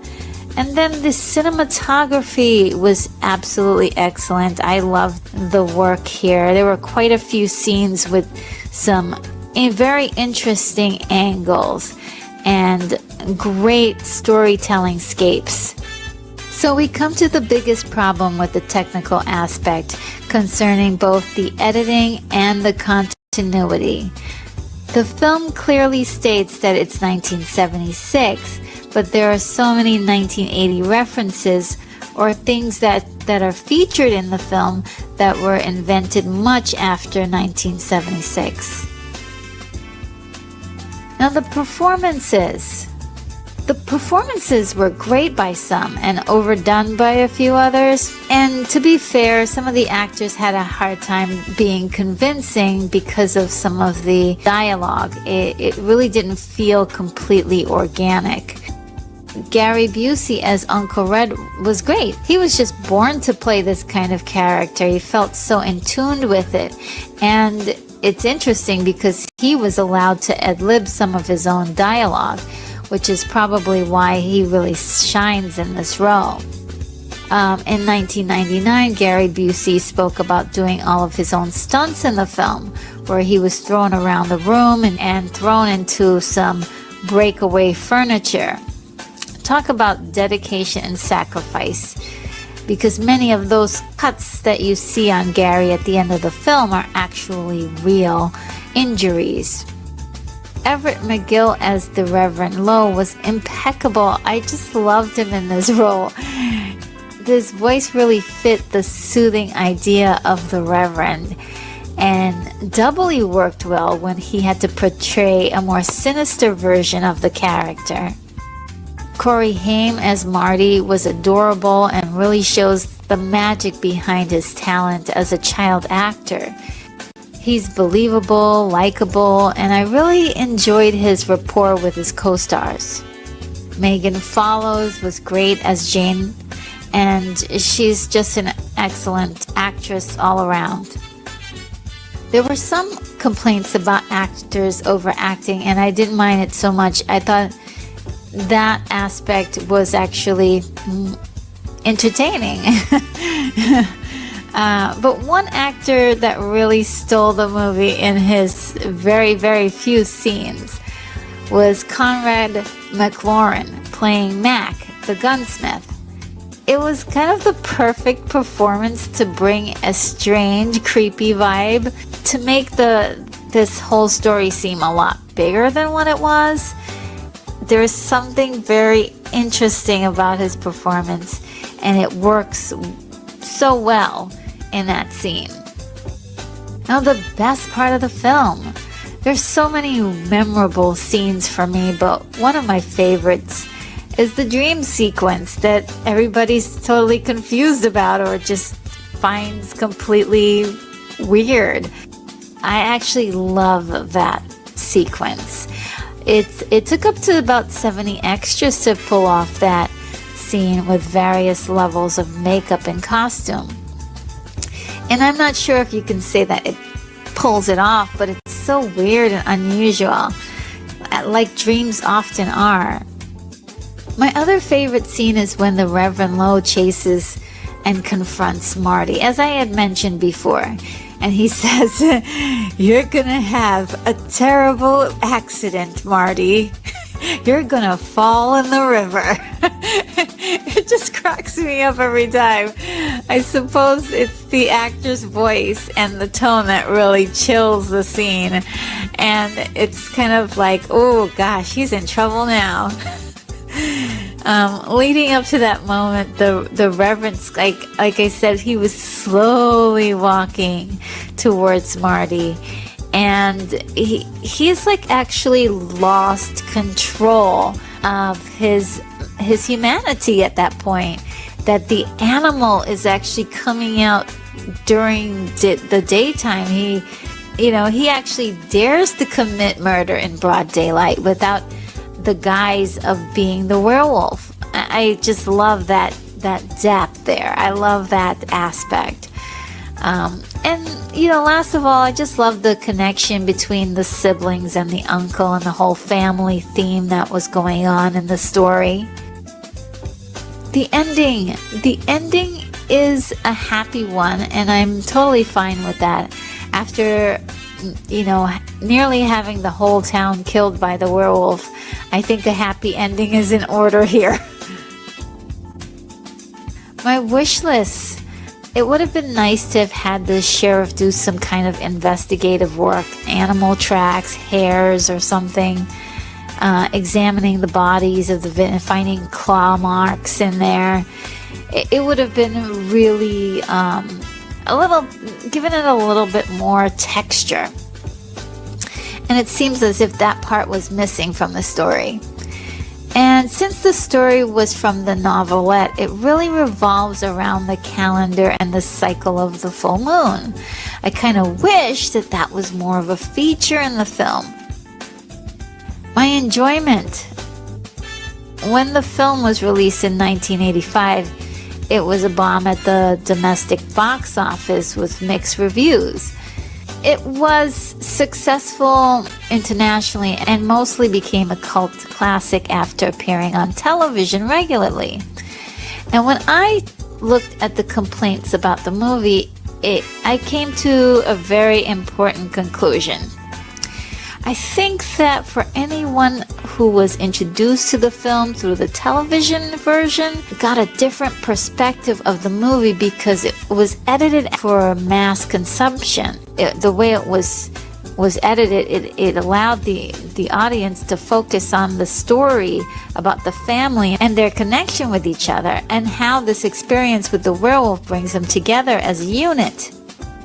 Now, when this movie came out, I really didn't know that it was even in theaters or that it even existed. So the way I saw it was through late night TV appearances. And I always remember loving it every time it played on TV, and I could actually recite the dialogue of the characters. It was just one of my favorite films, even though it's really flawed. It just had a great heart behind it and such a great premise to it that I enjoyed. I completely understand the weirdness in the film, and it seemed to be something that was right up my alley. And I'm so very glad to revisit one of my all-time favorite films that I cherish and review it for you today. My rating is an 8.6. Well, that sums up my review. I hope you liked it. This is Retro Nerd Girl signing off. From the far reaches of the Milky Way galaxy, it's Retro Nerd Girl with a film review for you. Today, I'll be reviewing the movie The Wizard of Oz, released in 1939. Starring Judy Garland, Frank Morgan, and Ray Bolger. Directed by Victor Fleming. The synopsis is, a young farm girl in Kansas is transported to the land of Oz and receives help from unusual friends to get back home. The story. This film is an adaptation of the famous 1900s children's book, The Wonderful Wizard of Oz by L. Frank Baum. The author was inspired to write the story after a trip in 1890 where he witnessed a cyclone in Aberdeen, South Dakota. And around the same time, his wife's niece, Dorothy, had passed away. The name for Oz was chosen at a glance at his filing cabinet, where he saw A through N and O through Z. The idea for the story closely resembles Alice in Wonderland, written by Lewis Carroll, about a young girl traveling to a strange fantasy land. In 1902, a Broadway musical inspired Baum to write 13 sequels to the book. 2 short films were made in 1910, The Wonderful Wizard of Oz and The Land of Oz. Then there was a feature film, Patchwork Girl of Oz, in 1914, The Wizard of Oz in 1925, and its sequel, The Land of Oz, in 1932. The rights changed hands from Samuel Goldwyn to MGM in 1934, and although at the time the studio was looking into making a film with a few stars, it wasn't until 1937 that the rights were put to use, as it was trying to replicate the success of Disney's Snow White and the Seven Dwarfs, released that year in 1937. Now, speaking of Disney also wanted to make The Wizard of Oz, and would later go on to make The Return to Oz, which was released many years later in 1985. The Muppets Wizard of Oz, released in 2005, and Oz the Great and Powerful, released in 2013. In fact, there was a short time that MGM and Disney discussed possibly combining forces to make a film, but that didn't quite work out. So, can you believe that it took 14 writers, along with the actors and directors, to help write the script? That's pretty incredible.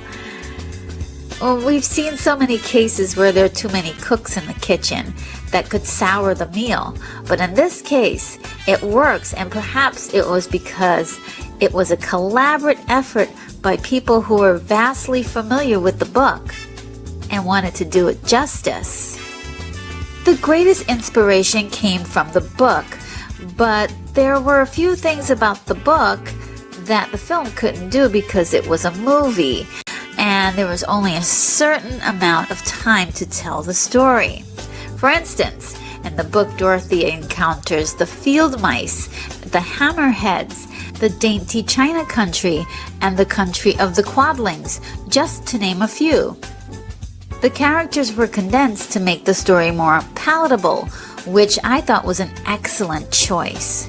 It really makes the story a little more snappier, getting to the point of the adventure. Dorothy's slippers were originally silver in the book, but the studio realized that the Technicolor production would benefit from the slippers being bolder in color so that it stood out.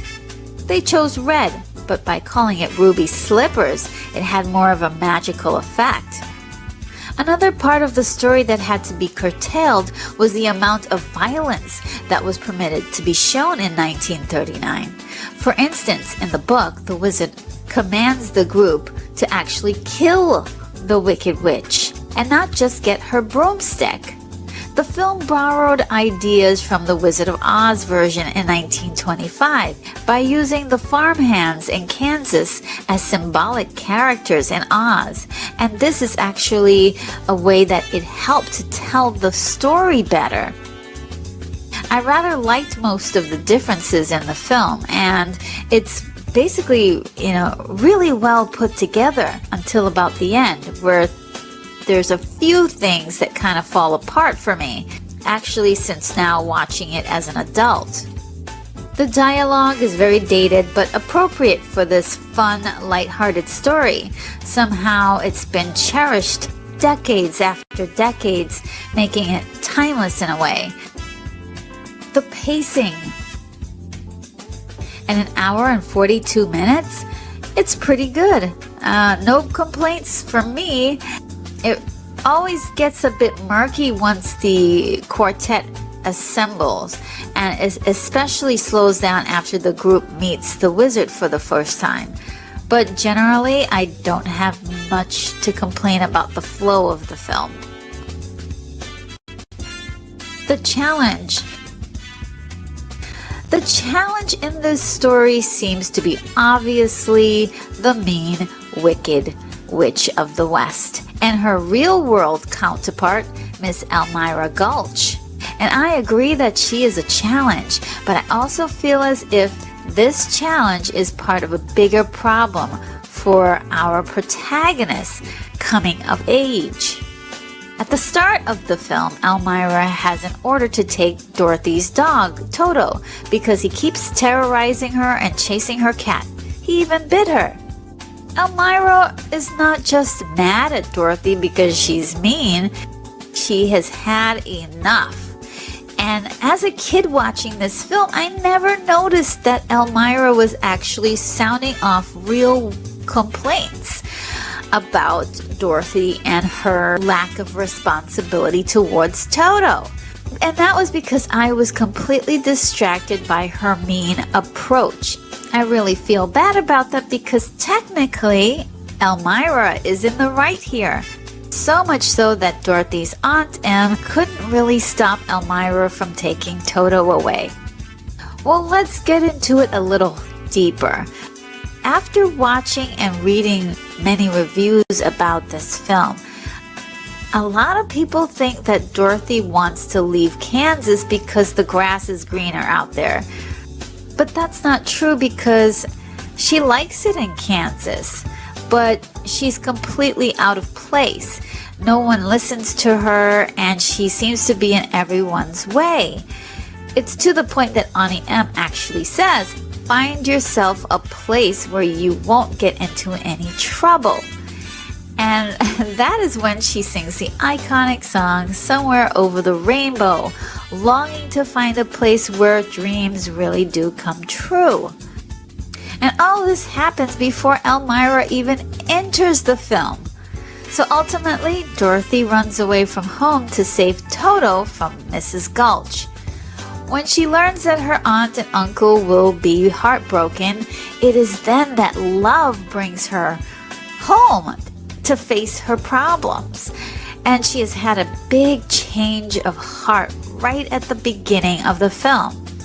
Now, if you notice, the cyclone happens right after Dorothy is on her way back home, symbolizing her internal shift, turning her perception of the world upside down. After yearning for a world without any trouble, Dorothy finds herself in a whole lot more trouble once she arrives on Oz.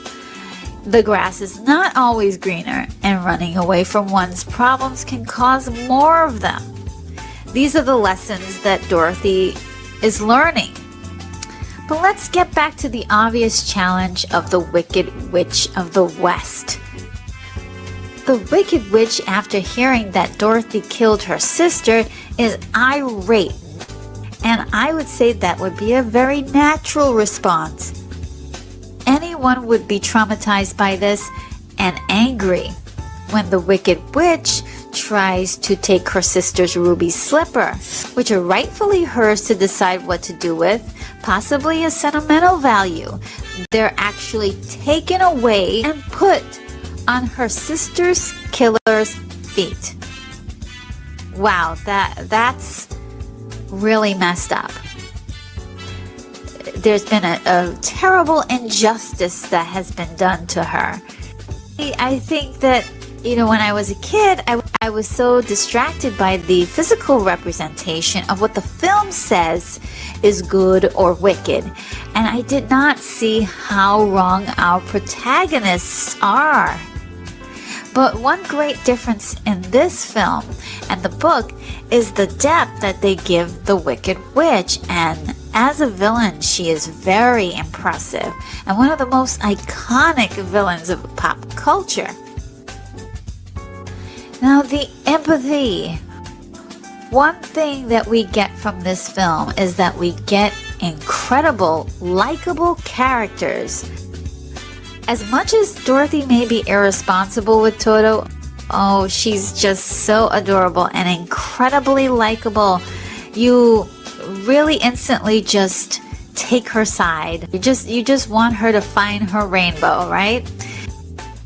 Her character arc actually happens in the beginning of the film when she chooses to go back to the farm and face her problems. But the lesson isn't over. From her experience, she is having sort of a revelation within. She seems to have an actual physical look of shock throughout the entire film as we are witnessing Dorothy's internal awe-inspiring change. And most of all, Dorothy represents the innocence in us all. And at one point or another in our lives, when we decide to be better human beings than we once were. And I think of the friends that Dorothy encounters in Oz are really symbolic representations, are the things that Dorothy needs in order to face reality, like logic, love, or otherwise compassion for others, and most of all, courage to do the right thing. And once over, these things are already in her ability. The Scarecrow is a man made out of straw, and the first friend that she meets. He is stuck up on a pole as Dorothy has been stuck in her way of thinking. I believe that the Scarecrow who seeks a brain was to show how important critical thinking is. Using logic and common sense can help a person deal with many daily problems. The real-world version of the Scarecrow, Hunk, tells Dorothy that she should use her head about Mrs. Gulch and not walk past her house on the way home so Toto wouldn't get in trouble. And really that makes a whole lot of sense. The Tin Man is an extremely mild-mannered and considerate Tin Woodman abandoned in the forest. He is the symbol of compassion as he desires a physical representation of that in a heart. He is the compassion that Dorothy needs to be considerate of other people. Dorothy didn't really take in consideration that she might be causing Elmira some distress over her cat and her property. The Cowardly Lion is probably one of the most pathetic characters of all time, but he's full of comedic moments. You either feel sorry for him or despise him, but either way, his reaction to problems is a lot like Dorothy's when she decides to run away from the farm instead of facing them. The Cowardly Lion is pretty cowardly and hardly gets a chance to show that he has any courage at all.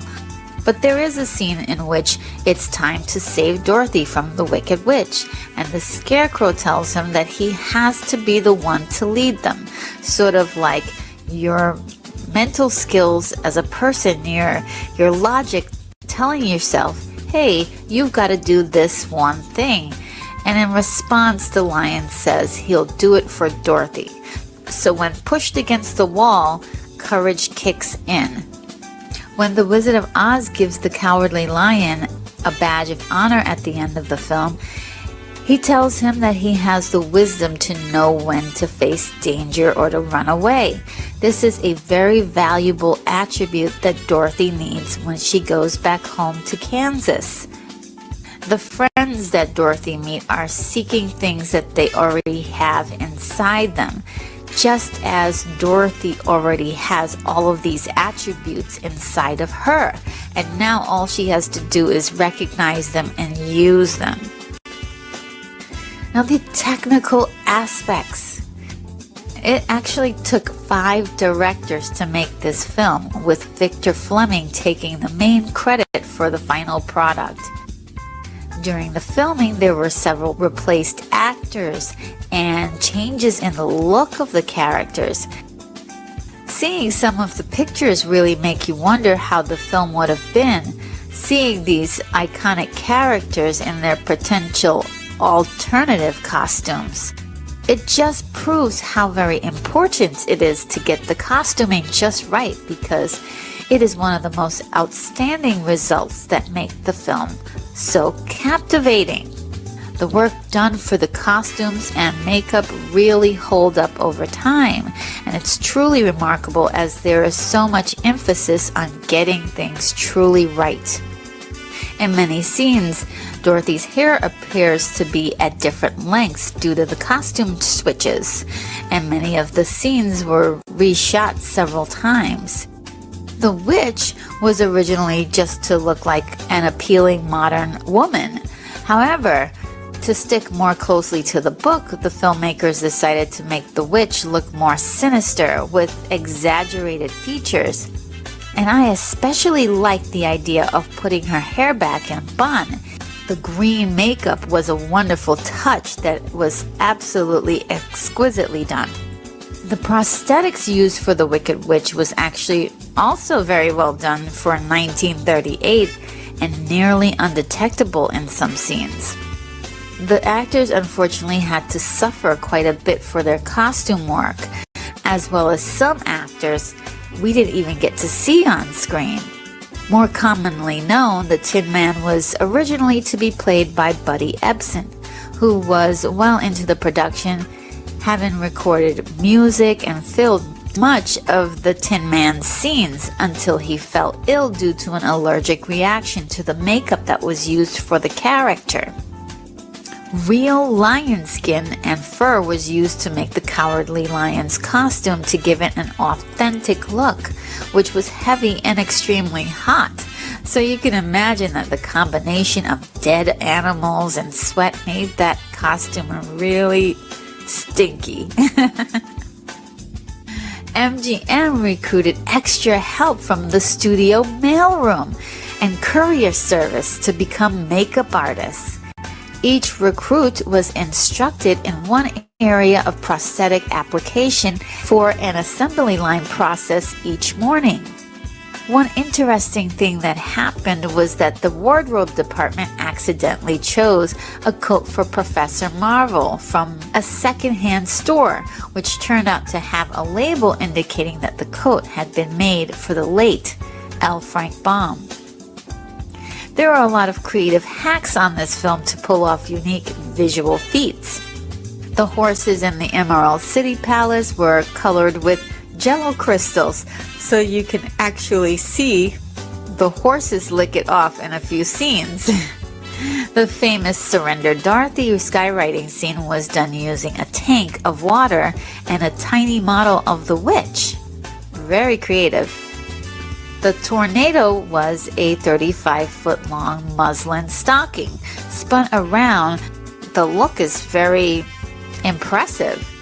The shot of Dorothy's house falling from the sky was a reverse shot of a miniature house being dropped onto a painting of the sky. I think that's completely genius. The sets gloriously bask in all of its colorful splendor, exploring this fantasy world with great creativity. These were all decorated sound stages, but that's part of the charm. It's almost as if we're flipping through the pages of the book and looking at those beautiful, imaginative illustrations. E.Y. Harbug and Harold Arlen were given 14 weeks to come up with the film's musical score, and it is truly a classic. And you absolutely know it when you hear it, and you can't help singing along to the songs. The song Over the Rainbow was nearly cut from the film. Can you believe that? It won an Oscar for Best Music Original Song, and this was Judy Garland's signature song until her passing in 1968. It was also ranked number 1 by the American Film Institute in 2004 on the 100 Greatest Songs in America's Films list, as well as re-recorded by several musical artists. Performances. To me, the performances were fantastic because the actors are acting the way that they were instructed to. And this is a stylized form of acting, of overacting actually, specifically to appeal to the children of 1939. It's all a part of America's wholesome image at the time. Now, does the acting hold up? Yes and no.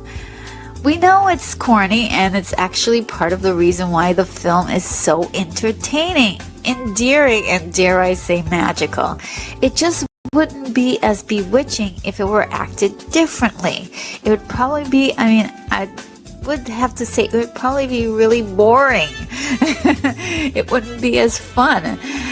And Judy Garland was wonderful as Dorothy.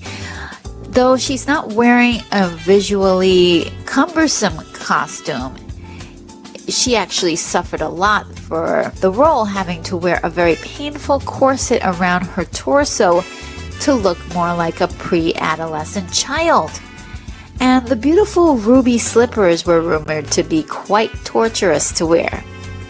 Frank Morgan was incredible playing the role of Professor Marvel, the Wizard of Oz, the gatekeeper, the carriage driver, and the guard.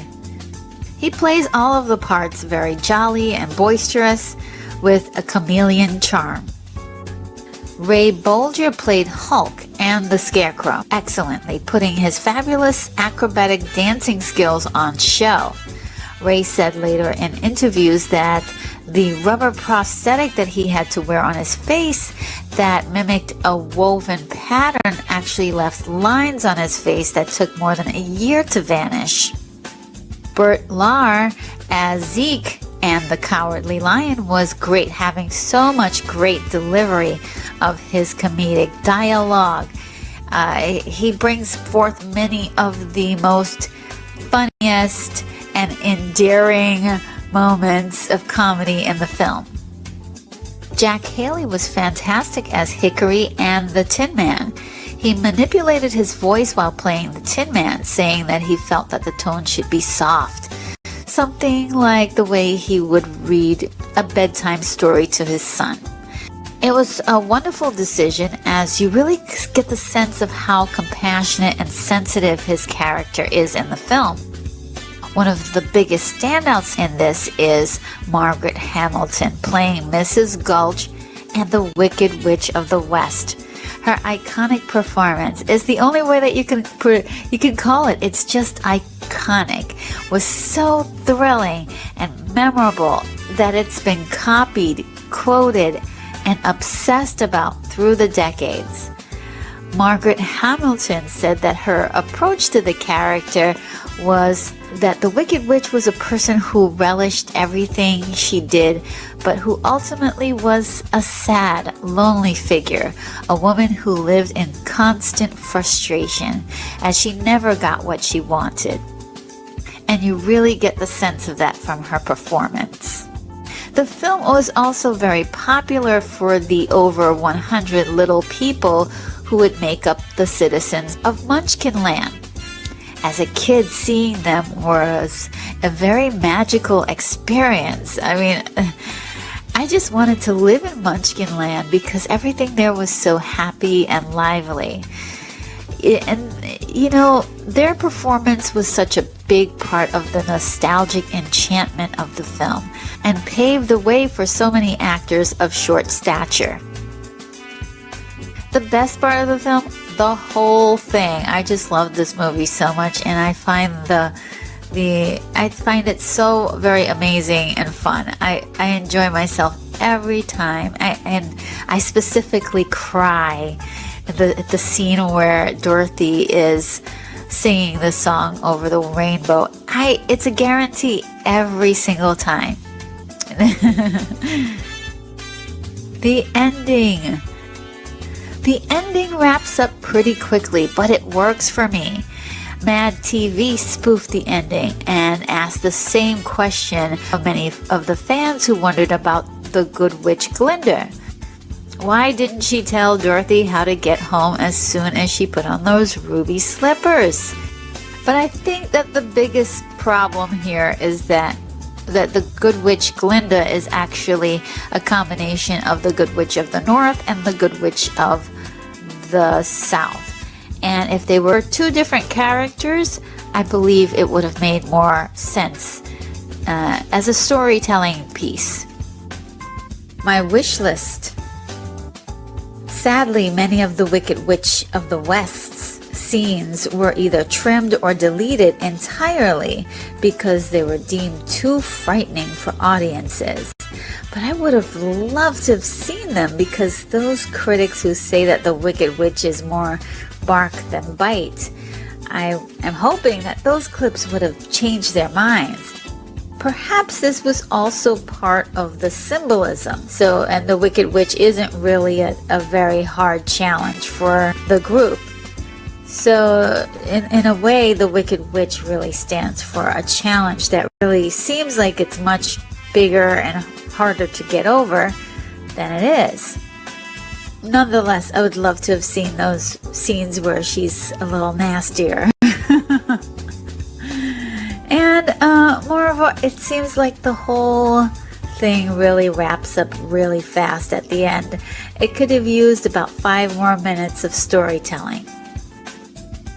My enjoyment. I, like so many other people, grew up seeing The Wizard of Oz at least once or twice a year since I was a kid.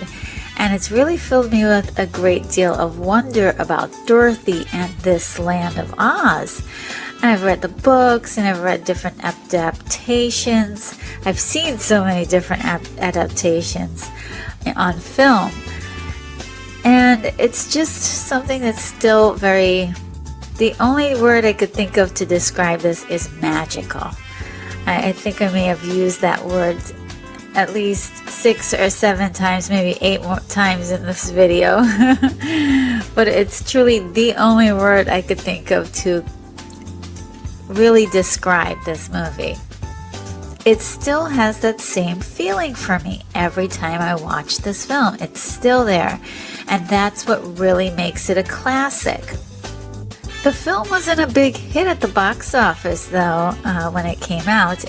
44 million people tuned in to see its first television broadcast on November 3rd, 1956, and aired every single year, often on Easter Sunday on CBS for nearly 40 years.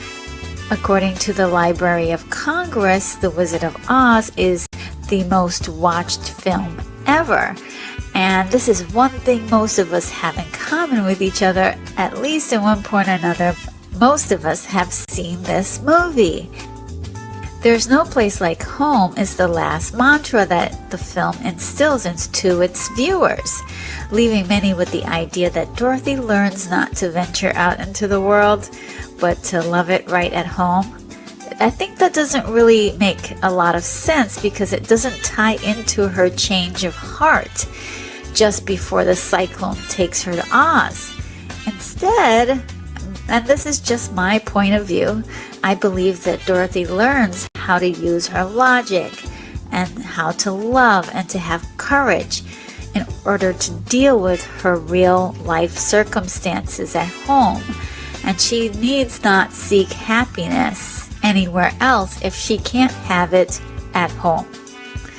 And I kind of really love that message because it's about being an individual wherever you are, bringing with you the upbringing that your family has taught you, and bringing with you your standards and your sense of self wherever you go. So no matter where you are, you're always at home. My rating is a 9.5. Well, that sums up my review. This is Retro Nerd Girl signing off. From the far reaches of the Milky Way galaxy, it's Retro Nerd Girl with a film review for you. Today, I'll be reviewing the movie Tank Girl, released in 1995, starring Lori Petty, Ice-T, and Naomi Watts. Directed by Rachel Talalay. The synopsis is, a girl is among a few survivors of a dystopian Earth. Riding a war tank, she fights against the tyranny of a mega corporation that dominates the remaining water supply of the planet. Now for the story. Tank Girl is a British comic book created by Jamie Hewlett and Alan Martin, which premiered in the debut issue of UK magazine Deadline in 1988. The titular character drives a tank, which is also her home, as she escapes authorities with her boyfriend, Booga, a mutant kangaroo. It borrows heavily from punk culture that began in the 1970s and embraced non-conformity. Dark Horse Comics brought it to the US in 1991. As her fandom kept growing, sooner or later a movie had to become a thing. When John Calley became president of MGM United Artists in 1993, he immediately snapped up the rights to Tank Girl for $25,000. As well, at some point, James Cameron considered directing the film. Rachel Talalay is a director who had previously worked with John Waters in Polyester in 1981 and Crybaby in 1990. So she has the DNA to create an off-kilter cult classic. She also worked in some capacity on all of the Nightmare on Elm Street before directing Freddy's Dead, The Final Nightmare in 1991. She was introduced to Tank Girl when her stepdaughter gave her a book as a Christmas present while she was shooting Freddy's Dead.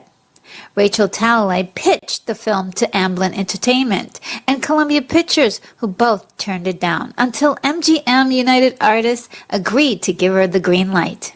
The story aspect of the film is where it gets its strongest criticism from the public, and it's because the story has a very random series of events that occur, not always related to the plot. The story has a beginning, a middle, and an end. And is that all that you need for a good story? Absolutely not.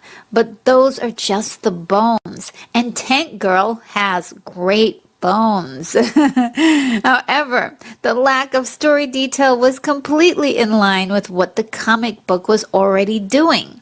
It rebels against the norm in tone and against the high structure of a serious dramatic story. Instead, it's focused on spontaneity, a twisted bit of humor, and a lot of offensiveness, much like a mature version of a Looney Tunes live-action adventure. Now to the pacing. At an hour and 44 minutes, the pacing is very uneven and fast. You really have to pay attention to keep up with the adventure, or important details will be lost. And trust me, I have had some moments of where I had to revisit the film to see a lot of details. And even when it slows down, it just ramps right back up to 1,000 in a flash. Now the challenge. The big baddie in this film is Kesley, who is the leader of the corporation WP, otherwise known as Water and Power, that controls the water in the world in the year 2033. He's a control freak who, in the very beginning scenes, just decides to kill one of his very top men just because there's a small section of land that is not in his control. But what a waste. But I guess this is all in service of intimidating his men to work harder. He really doesn't make a lot of sense with that move, to be honest. But he does make up for it. You see, Kelsey has been losing territories because of a band of dangerous outlaws called the Rippers. He becomes interested in Tank Girl because he thinks that she is the key to changing his luck, since she easily takes down 8 of his company militia. He has a genius master plan to get rid of the Rippers through Tank Girl. He's a marvelously outlandish villain that wants to win at all costs. And every time he's on screen, he gives the audience a big show. I love seeing him on screen, and he's a lot of fun. Now for the empathy. At the surface, Tank Girl is a female post-apocalyptic Bugs Bunny character. Many critics call her annoying, much like a laughing hyena, without much depth to her character, so you don't actually care about what happens to her. But I'm one of those people, I'm one of those people who believe that Tank Girl is a wonderful character with a great deal of nuance.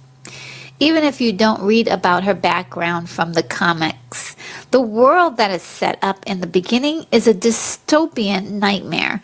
The world has been destroyed by a comet, and it hasn't rained in 11 years. So she's seen a lot of stuff. But, it seems as if there's no security, and pretty much everywhere that you go, it's a war zone. And I really take in consideration that this character had, or must have had, a traumatizing childhood forged in uncertainty, violence, abuse, and oppression. I'm assuming all this because, they don't say this in the film, but I'm just imagining what living in this world might be like. And I think that she's acting the way that she's acting because she may be suffering through a stress disorder. She's pretty much suicidal, willing to get herself into dangerous situation without fear or concern. But she also has this really uncanny fail-safe of surviving through a combination of good luck, instincts, skill, and a ridiculous amount of courage. In the process, she gets hurt, and she doesn't dwell in the darkness of it. She laughs in the face of it. And I love that she gets hurt and she isn't all powerful. She just has this really raw kind of spunk that is admirable. And I love that she's a fighter, something that most people don't have enough courage to do or to be. Jet, or Jet Girl, is Tank Girl's partner in crime. She doesn't have the same spunk, which is kind of nice. As an offset to Tank Girl's antics, most of her scenes are spent being drooled over by the guys around her, and it almost seems as if she just wants to hide in a corner somewhere or just turn invisible.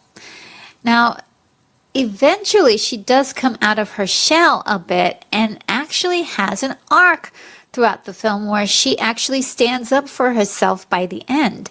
I really thought that was really, really cool for her character. The Rippers are pretty cool. They were created by a scientist by the name of Johnny Prophet as a military weapon. They have been attacking water and power facilities ever since Johnny Prophet disappeared. Each Ripper has a very unique personality because they're all reincarnations of humans, which I thought was a very clever concept, except for Booga. Booga is the one Ripper that is not reincarnated by a human, but he's reincarnated by a dog, or at least he says that he's part dog or has some kind of genetic mutation and DNA splicing of a dog. That character in particular is so adorable, and I enjoyed the relationship that blossoms between Booga and Tank Girl, which is completely odd because they aren't of the same species. But what shines through is how they can find some tenderness amid their circumstances. Now the technical aspects. The filming started in June of 1994 and was completed over 16 weeks later. There were so many unique hairstyles and costume changes throughout the film. I think because it was the 90s, the styling was very close to the punk movement of the 1970s. It didn't deviate too strongly away from the norms of the time. But Tank Girl changes in and out of about 18 different outfits and hairstyles to match throughout the film, which were mostly all fun and grungy and kind of perfect for the alternative vibe of the 1990s. The Rippers were originally kangaroos that talked like men. Rachel Talalay wanted to make them look more human-like, so she asked Jamie Hewlett to redesign them for the film. Stan Winston saw the opportunity to do these characters and was so excited that the work was done for half price to meet the budget of the film. And I absolutely love the Rippers and how each one had their own unique features to go along with their personalities. They had remote control articulated ears, snouts, and tails to help the actors look realistic in their prosthetics and makeup. Each actor also needed 4 hours of grueling patience to get into their costumes. And from what I also heard was that the costumes were very heavy as well. But I thought on screen they looked wonderful. They were wonderfully done. The score by Graham Revel was very minimal. The highlight in the music in the film is the unique soundtrack assembled by Courtney Love. A few standouts in the film was Wild Wild Thing by Iggy Pop, who also makes a cameo. Big Gun, performed by Ice-T, who also plays one of the Rippers in the film. Devo, Girl You Want. Bjork, Army of Me. And a personal favorite of mine was Rhodes by Portishead. They even managed to slide in a snippet of the theme from Shaft by Isaac Hayes.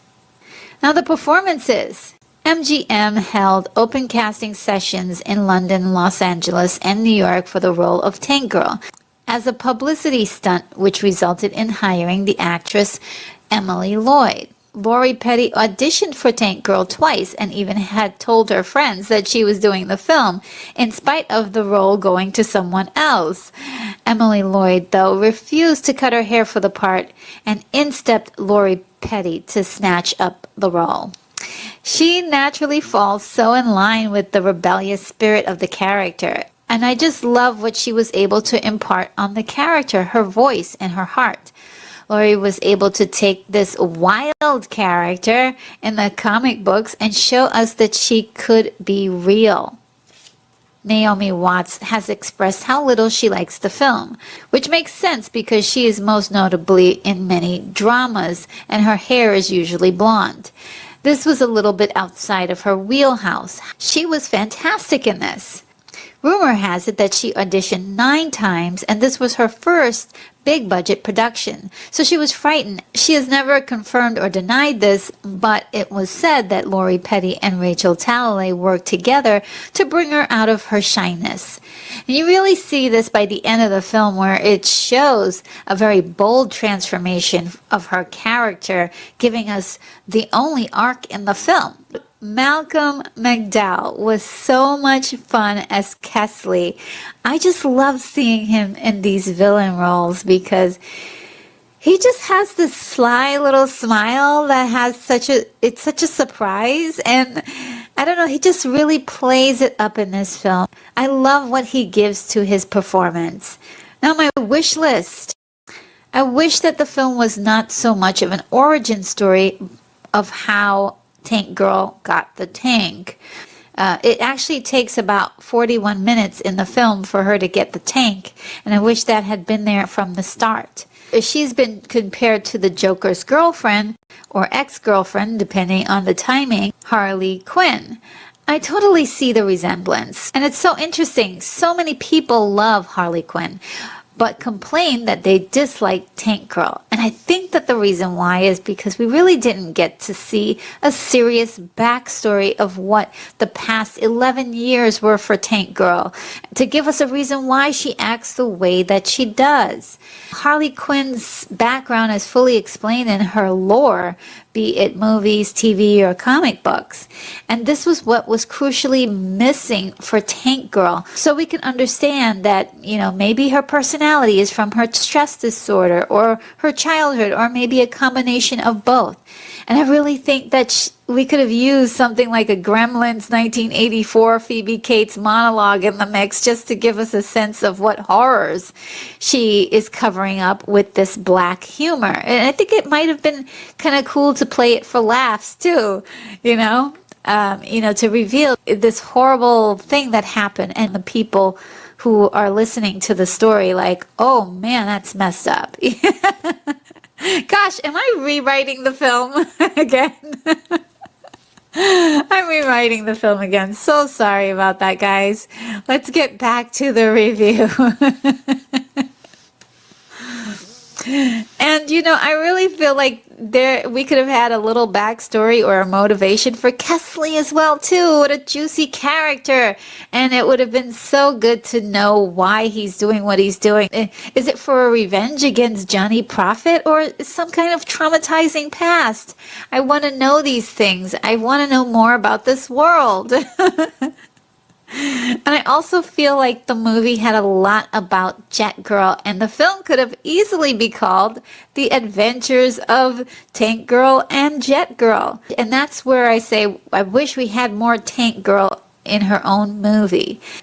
In many ways, this really feels like a soft origin story, like I said before, that wraps up and kills off the bad guy, so it's the end of the story. And I really wish this had the potential to continue, and maybe there's still a way around that with a sequel, which leads me to my next wish, which is I wish this was completely done in animation, or at least it matched the bright colors of a vivacious fantasy scene in the animation that's in the film.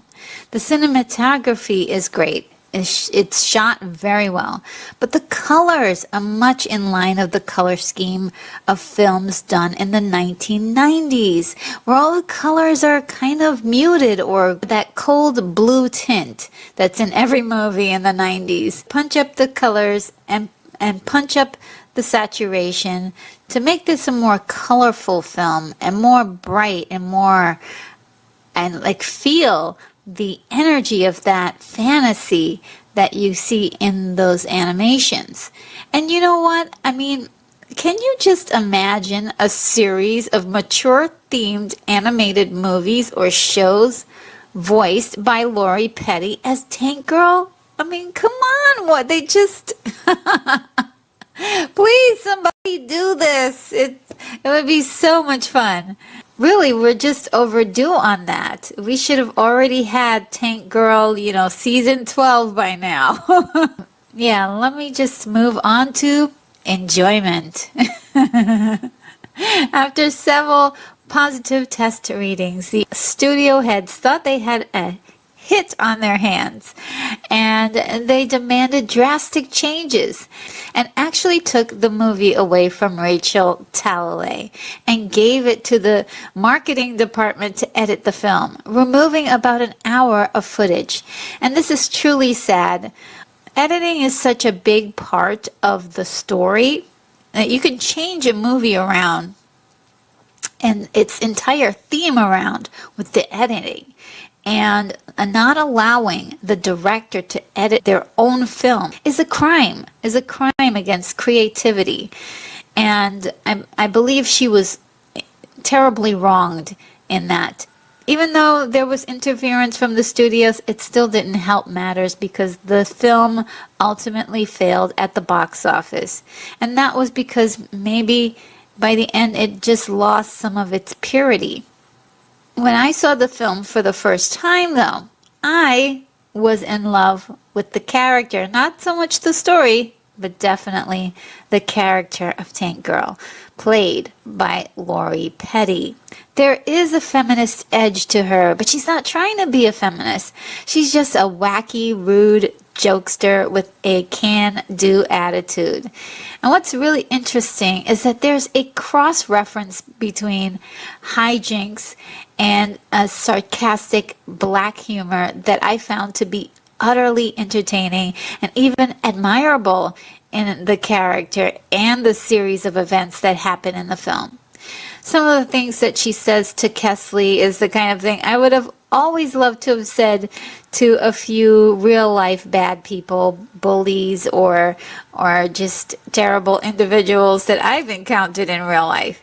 And we're always taught to be the better person and not do those things, but Tank Girl just doesn't care. And you know, Tank Girl is proud to be offensive and in your face. And you know what? I wouldn't have her any other way. My rating is an 8. Well, that sums up my review. I hoped you liked it, and if you did, I've got over 100 of these videos, so go on and browse the channel and see more videos from me like this. Subscribe if you haven't done so already, and hit the bell icon to be the first to be notified of my next video. This is Retro Nerd Girl signing off. From the far reaches of the Milky Way galaxy, it's Retro Nerd Girl with a film review for you. Today, I'll be reviewing the movie Demolition Man, released in 1993, starring Sylvester Stallone, Wesley Snipes, and Sandra Bullock. Directed by Marco Brambilla. The synopsis is, John Spartan is a rebellious cop cryogenically frozen and repurposed in the future to recapture his nemesis, crime lord Simon Phoenix. The story. The main character in the film is John Spartan, played by Sylvester Stallone. I, as well as many other people, thought this film was one of Sylvester's created vehicles, because he was really known for that at the time, being a writer and provocateur of his own film projects. But this was not the case for Demolition Man.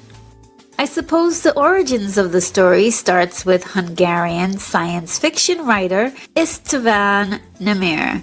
He wrote Haltak Harka, which is translated to Fight of the Dead, published in 1986. Rumor has it that there was a committee somewhere that proved that 75% of Demolition Man is identical to his novel. However, the author receives no writing credit or provisions for his possible influence because the idea was sold to Warner Brothers by someone else. In fact, Nemir claims that many popular scripts were often stolen from Russian novelists by the same mysterious seller.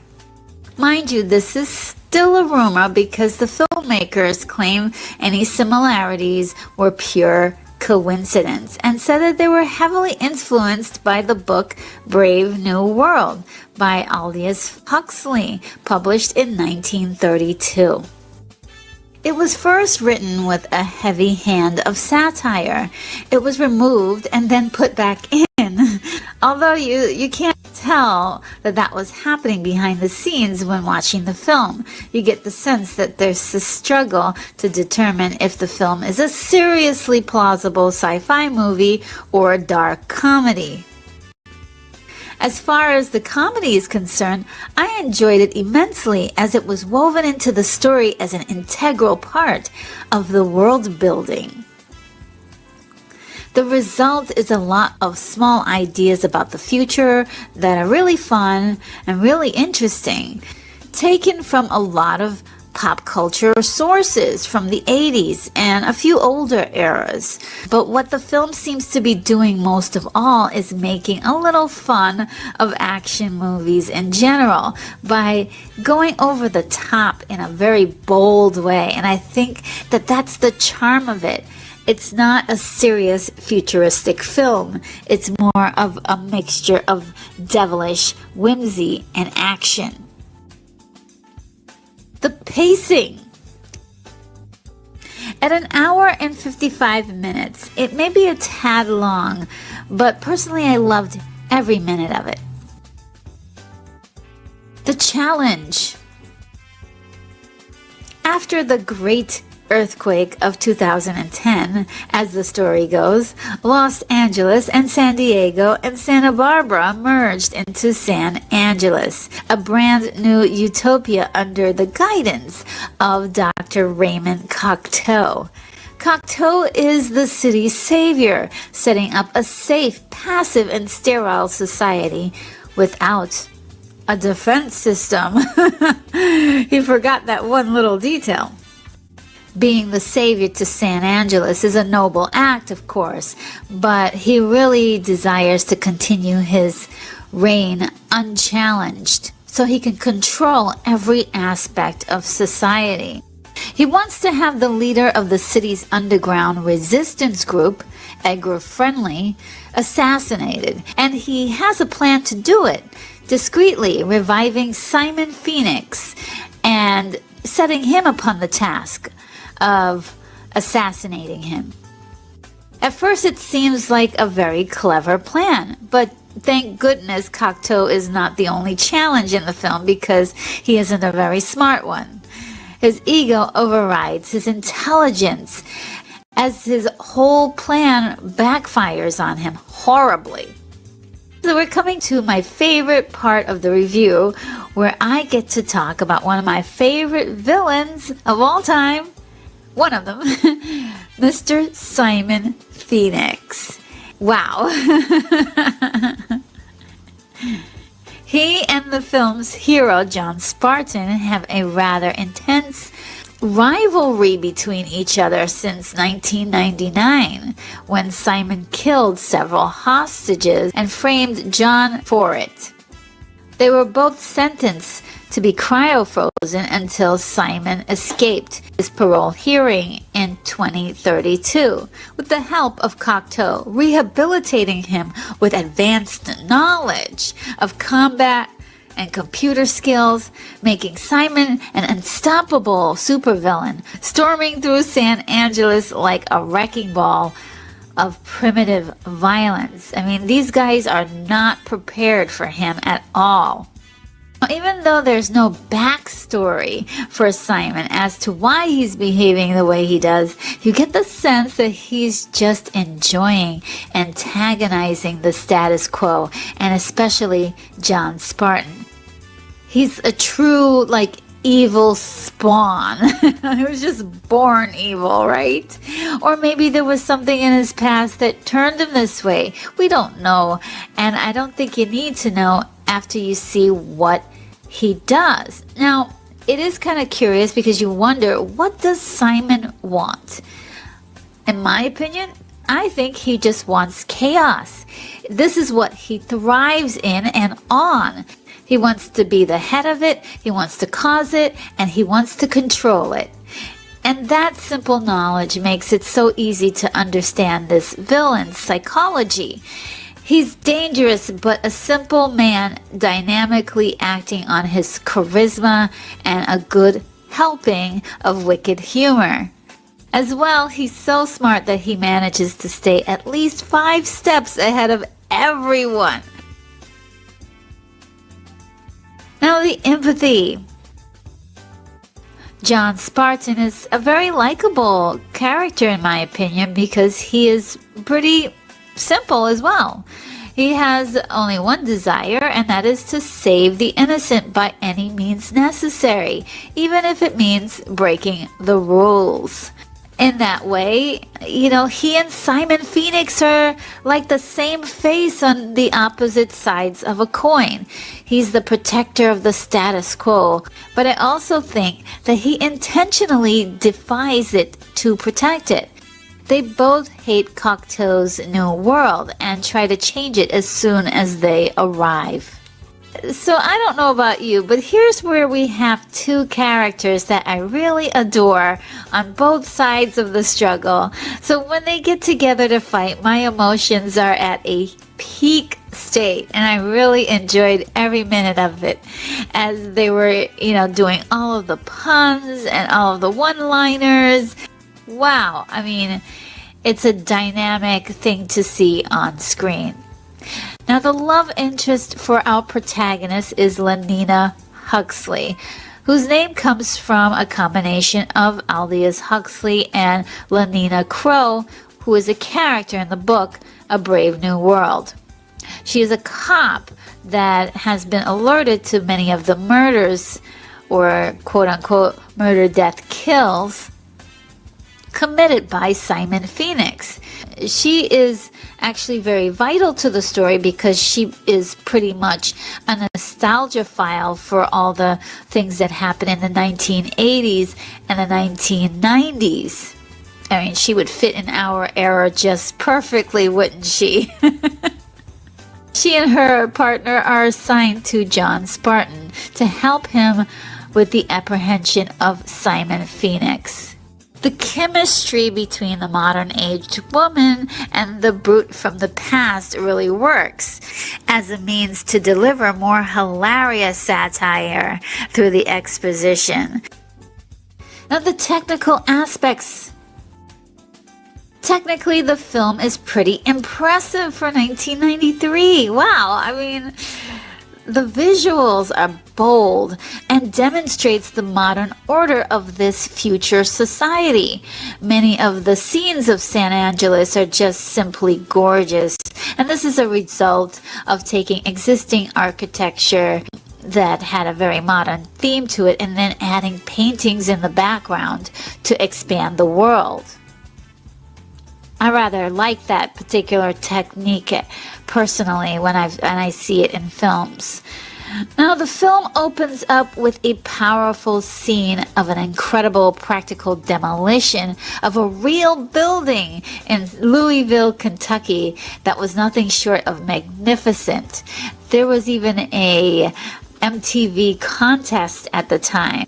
The contest winner got a chance to actually push the trigger that ignited the demolition, and it's absolutely beautiful to watch that. And it sounds crazy to say, oh, an explosion sounds beautiful. The way it was shot and all the very many angles, it was a spectacle. The scenes of the city in 1999 and the flames had a very visceral feel to it because at the time, in 1993, there were riots in Los Angeles just about 6 months before the filming began on this movie, which influenced the scene. Now, my love for this movie is really in all of the little details that encompass this future world. The culture, the gadgets, the weaponry, the vehicles that really fit all in a practical space for the characters to play in. It's just felt so real. Like you could just jump into the screen and actually join them.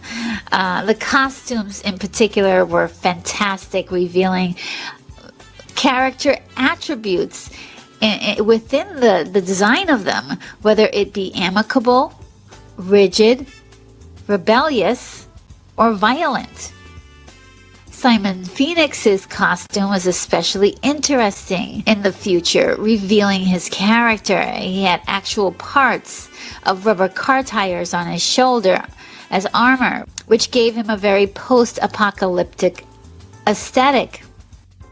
I loved it along with the haircut and his colored contact lenses, indicating that this character was not just different than everyone else. He wanted to look like no one else. It was his calling card. I have arrived.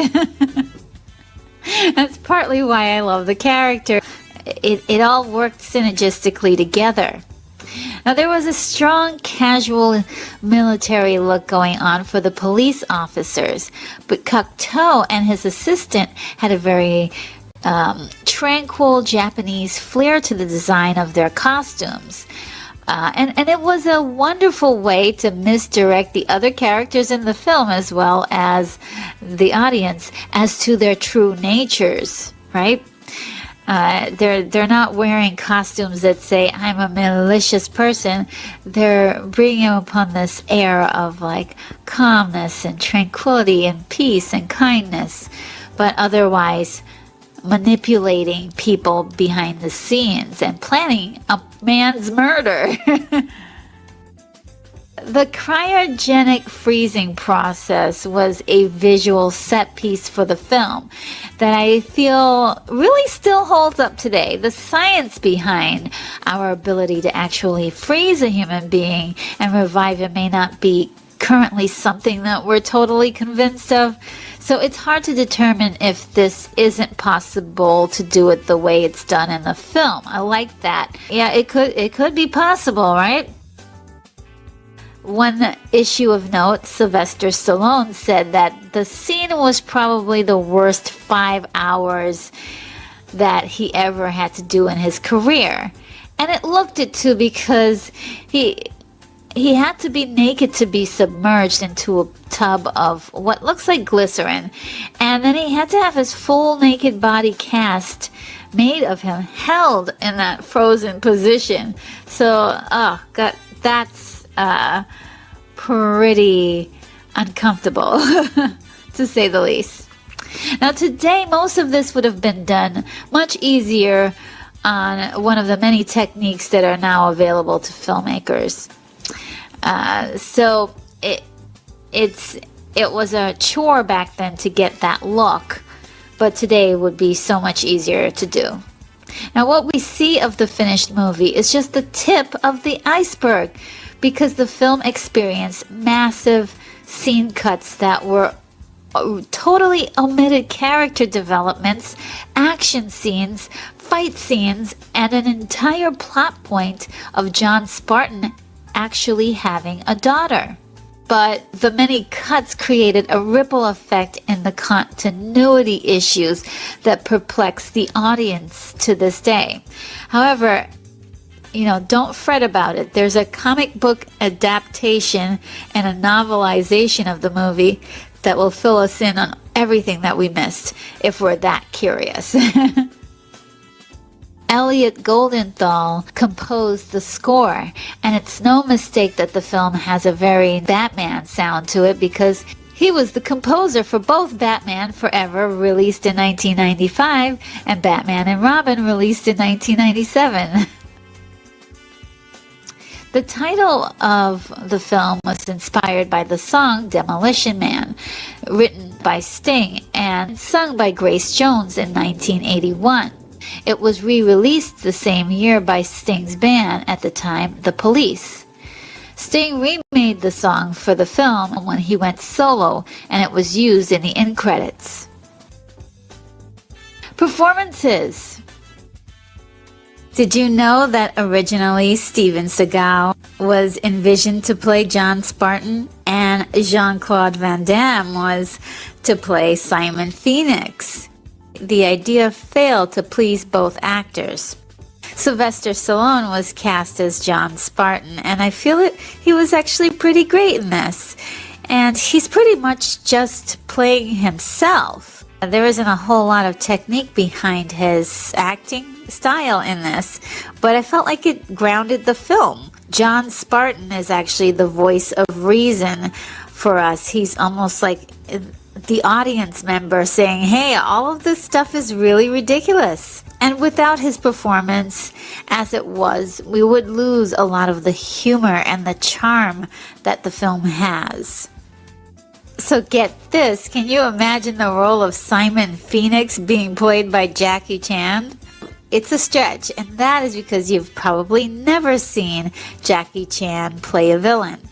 Wesley Snipes snagged the role, and he was excellent as Simon Phoenix, giving the character a devilishly unpredictable charisma to the point that he steals every scene that he's in with a raw savvy. I mean, it's just so intense watching him on screen. He's really awesome. if you like that kind of energy in your characters. I know there's some people who are like, he overdid it, but I feel like he was perfect for the kind of character who is a psychopath. I mean, he was perfect. And I just couldn't take my eyes off of him on screen. He was so mesmerizing too. And I think a lot of it had to do with his unique hairstyle that helped capture a lot of the attention. It was said to have influenced professional basketball player Dennis Rodman to begin dyeing his hair very interesting colors throughout his career. And another influence that Simon Phoenix had is his strikingly similar hairdo to the character Blade, played by Wesley Snipes 5 years later.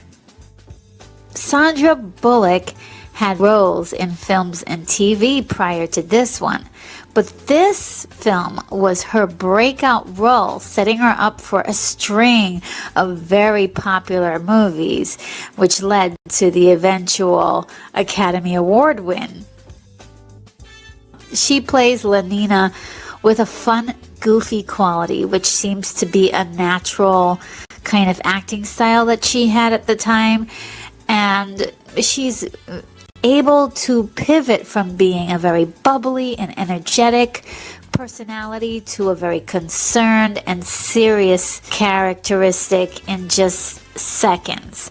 Her emotional state as her character often directed the tone of the scenes that she's in, which is what I would call a mastery. Now, the best part of the film. The best part of the film to me, there's so many incredible scenes, and I feel like the best part of the film is definitely the action. It was incredibly visceral for the time. We've evolved over time to a different kind of style of action films, or action in films. But at the time in 1993, this was amazing. So, hands down, even today, to me, it's still really good. But I liked even all of the little puns that were being flung back and forth between the two characters. I loved all that stuff. It's just kind of puts a smile on my face. Well, there was also another moment in the film that kind of reminded me of Barbarella, where in the setting of 2032, people weren't allowed to actually touch each other or exchange bodily fluids. I thought it was very interesting take on sort of this futuristic place that mankind will eventually kind of put itself in a pocket, trying to be as safe as possible. Now, my enjoyment. The film did very well at the box office and turned out to be one of the most memorable action films of the 1990s. One of the biggest complaints, though, about the film that people just kind of go on and on about, especially modern film reviewers, is that it features major references to Taco Bell or Pizza Hut, depending on what version you've seen. And to me, I really don't care about product placement, because product placement is life. We have products around us all the time. Why not see them in our movies? No big deal. But, in this particular case, they could have made up a name of a fast food chain, but it wouldn't have the same effect, would it? So I feel as if in this particular case, in this specific case, it was cleverly used as a wonderful joke to really exemplify the folly of this new world, that they've taken this fast food joint and kind of made it the pinnacle of all their eating experiences. Like, isn't that kind of hilarious? I think it's very funny. But anyway, it seems as if life imitates art, because Taco Bell's restaurants are now gaining more popularity through the movie and through their own merit of enticing the public with interesting meal choices, and they're also getting fancier every single year. So it's very interesting what's happening to Taco Bell. This future might not be so unreal. And the film goes on to predict a lot of things or have some eerie similarities to reality. And although it wasn't the first film to do this, the film also predicted a host of technology that we use today. This has been a fan favorite for me. I've been waiting to do this review for such a long time because this film really delivers bold surprises in an exciting and thoughtful adventure with an incredible showdown at the end. What gets me really excited just thinking about this film, and how much fun it was to watch it in the 90s. It was really awesome, guys. I'm telling you. I remember being in the theater and just loving it. It's a wonderful classic early 1990s action movie with a taste of comedy and sci-fi that works for me. I really, really love this film. My rating is a 9.4. Well, that sums up my review. I hoped you liked it. This is Retro Nerd Girl signing off. From the far reaches of the Milky Way galaxy, it's Retro Nerd Girl with a film review for you. Today, I'll be reviewing the movie I, Robot, released in 2004. Starring Will Smith, Bridget Moynahan, and Bruce Greenwood. Directed by Alex Proyas. The synopsis is, in 2035, humanoid robots have become servants of humanity. A murder occurs during the launch of a new advanced batch of robots. Detective Del Spooner is assigned to the case with the hunch that the prime suspect happens to be a robot. The story. Most people don't know that I, Robot began as a short story written by Iando Binder, going as Earl and Otto Binder. It was published in an issue of the sci-fi magazine Amazing Stories in 1939.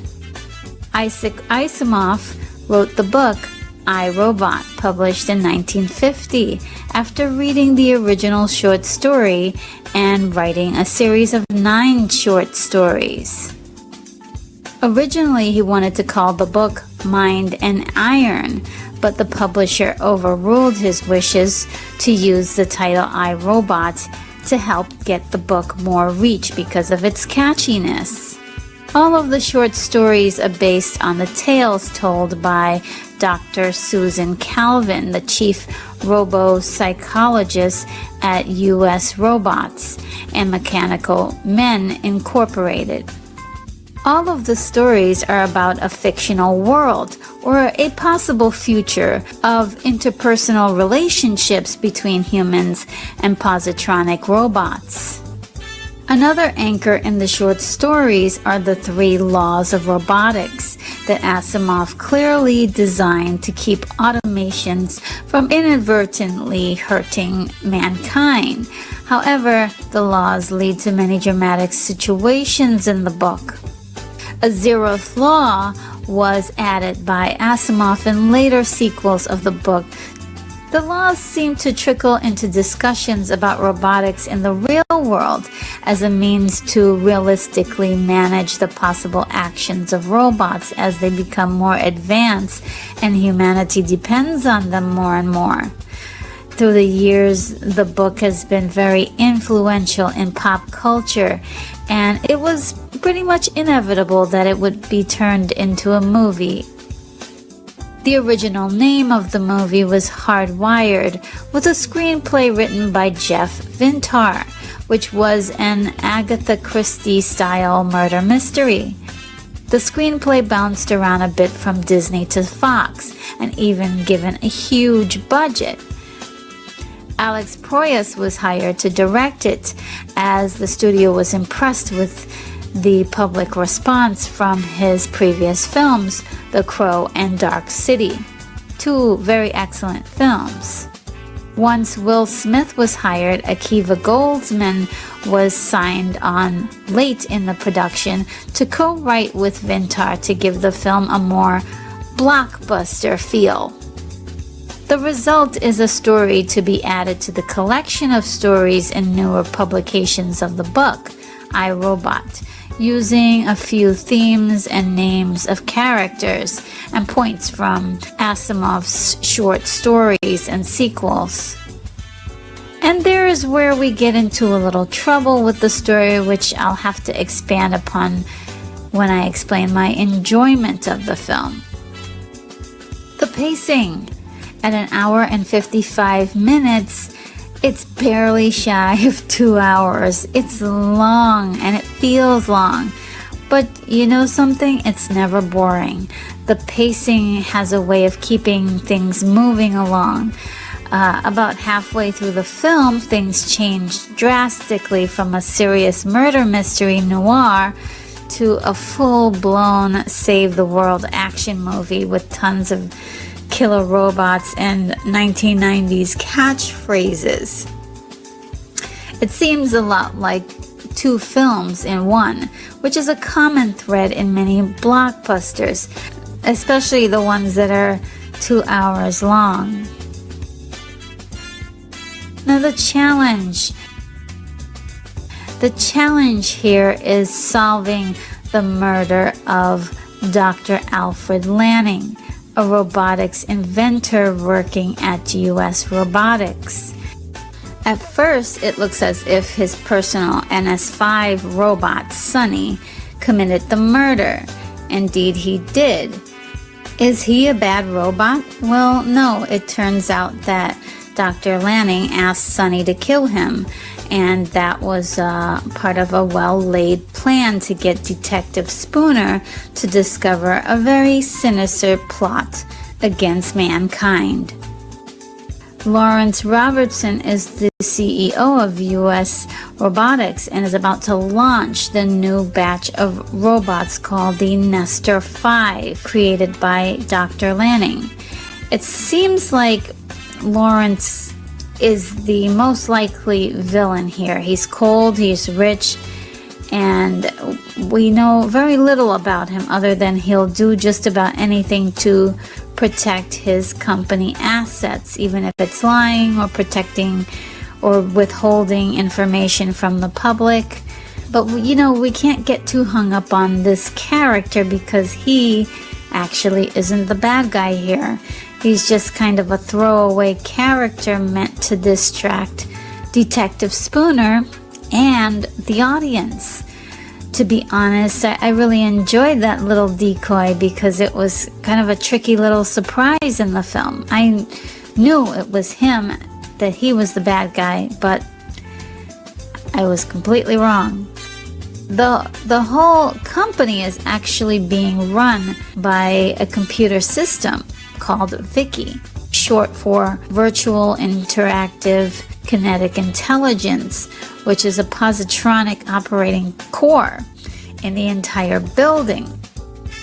Her reveal as a sinister mastermind really falls into the trope of the usual villains, where there's this intense evil artificial intelligence queen commanding all of the hive robots to do her bidding. Empathy. The hero in this film is Detective Del Spooner, assigned to investigate Dr. Lanning's murder. However, he is not your typical hero. In fact, he's mostly unlikable for the first half of the film. Even though he's cracking wise jokes everywhere, he's got a very dry humor that doesn't exactly land with all the humans that he interacts with, and sometimes even the audience. In the past, Detective Spooner was in a horrible car accident that was caused by a human drunk driver. A robot saved him, but let a child drown in the water with a lesser chance of survival. Now this is what drives his prejudice against robots.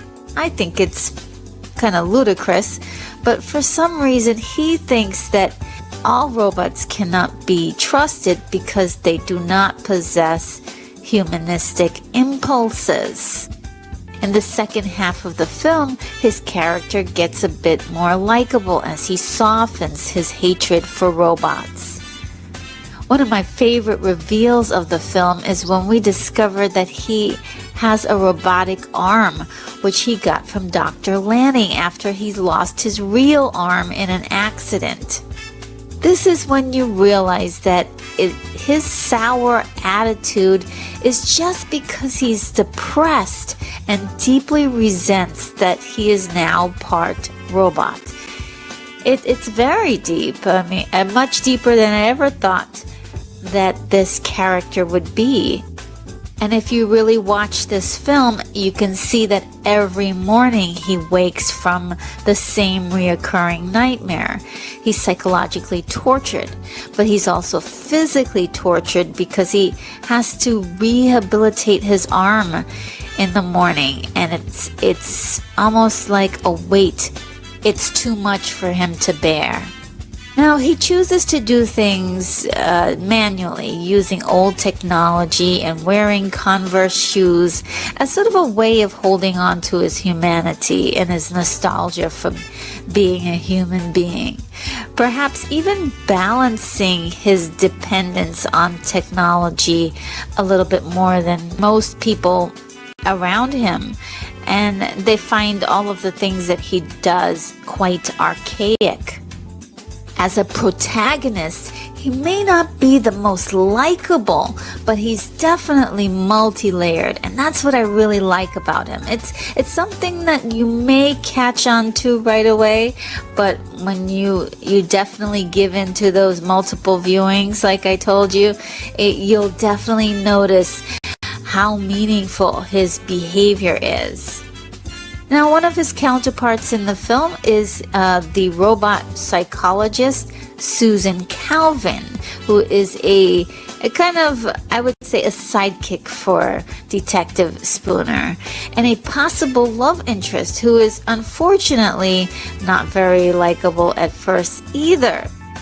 She starts off as a very cold and machine-like character.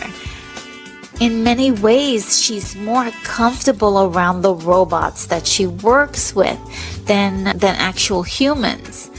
It's never really explained completely, but the film indicates in one single emotional outburst that she may have experienced some traumatic encounters with humans in the past. She prefers to be around robots because they're safe. Not just physically, but even perhaps emotionally too. That is a very important factor in her characterization. In the second half of the film, her character arcs as she literally lets her hair down and becomes more open to Detective Spooner's ideas. At first, you think that they will be romantic partners, but that's kind of left up to your imagination by the end. They mostly end up being really good friends, helping each other to learn how to trust other humans.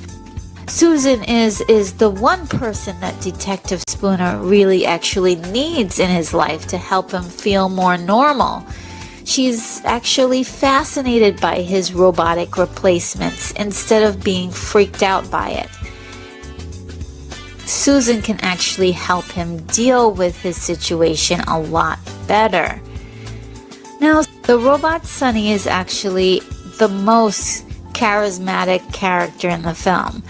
It's really kind of funny, but he's actually the most human-like and the most likable. His name is a reflection of Dr. Lanning's affection towards him as his son. And respectively, Sonny refers to Dr. Lanning as his father several times in the film.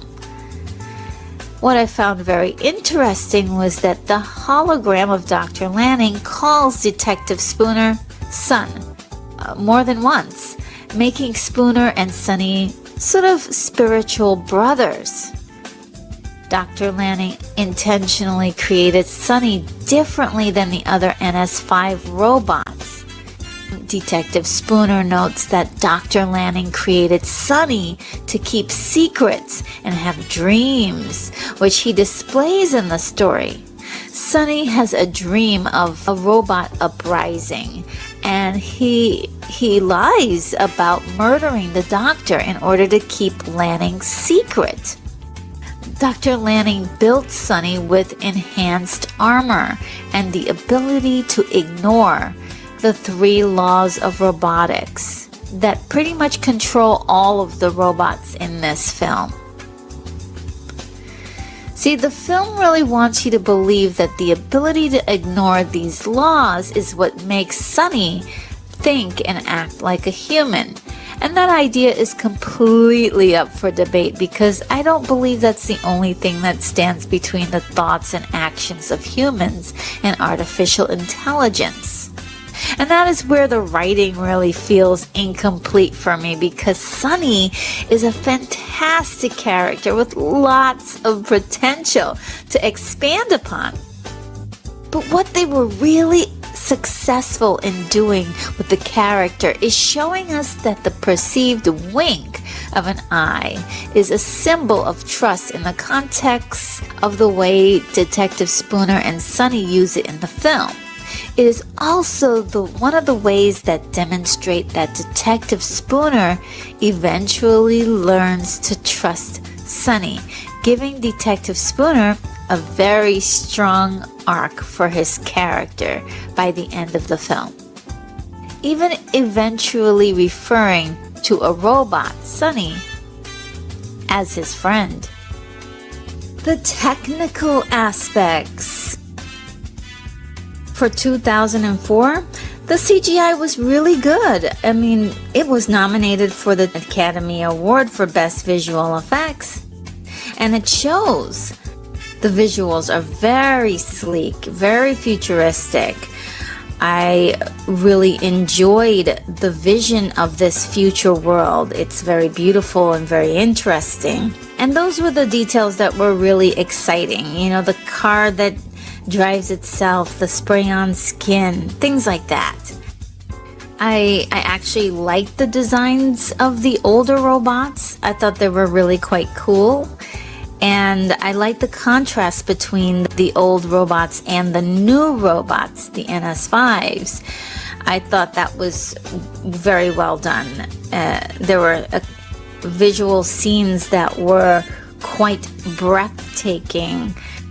It was all pretty impressive, and I was incredibly impressed by how Sonny's emotions were wonderfully animated. And again, for the time period, CGI characters have improved a lot over the years, but even for that particular time period, it still works very well. I really enjoyed it. It's a pretty solid cinematic film. It's got all of the typical features of a blockbuster and a fantastic score by Marco Beltrami. The performances were really good in this. Will Smith was really great as Del Spooner, doing his usual charismatic thing to try to make the character likable. It took some time, but eventually he does succeed by the end. He was also the film's executive producer, so he had a lot of skin in the game to really make this work. Alec Tudyk really stands out as Sonny, providing excellent motion capture and the voice for Sonny. There's even a small role for Shia LaBeouf as the neighborhood kid with the fresh mouth in this. The best part of the film. Well, the best part of the film for me was Del's reveal that he had a robotic arm. It really gave his character more depth, and it was one of those beautiful revelations, like, oh, now that makes sense. I even like the way Del finally tells his story to the audience, explaining what happened during the accident. It was a nice way of just kind of slowing things down and giving us the information to fill in the blanks. Because up until then, there were a lot of flashbacks, but no explanations. Now the ending. The ending is filled with a lot of action, and as a lover of action movies, I can't say that I didn't like it. I enjoyed it quite a bit. The film also sets up a possible rise of the robots replicating a dream that Lanning implanted in Sonny. The robots are free now, but the question is, what are they going to do? This movie definitely leaves you with lots of unanswered questions by the end. Now my wish list. My wish list is that I really wish there weren't so many plot holes in the film. Really, that stems from a lot of background information that goes on, and we never get to see what actually was going on behind the scenes, or backstories of characters and backstories of things that happened in the past. There's a lot of revelations which are great, but you know, there's still a lot of questions, like why does Detective Spooner sleep with a gun under his pillow? There's not enough reason for him to want to sleep with a gun under his pillow. The camera zooms in on a picture of Susan and Dr. Lanning together. And were we to believe that they had a special relationship between each other that wasn't included in the film? It's kind of weird.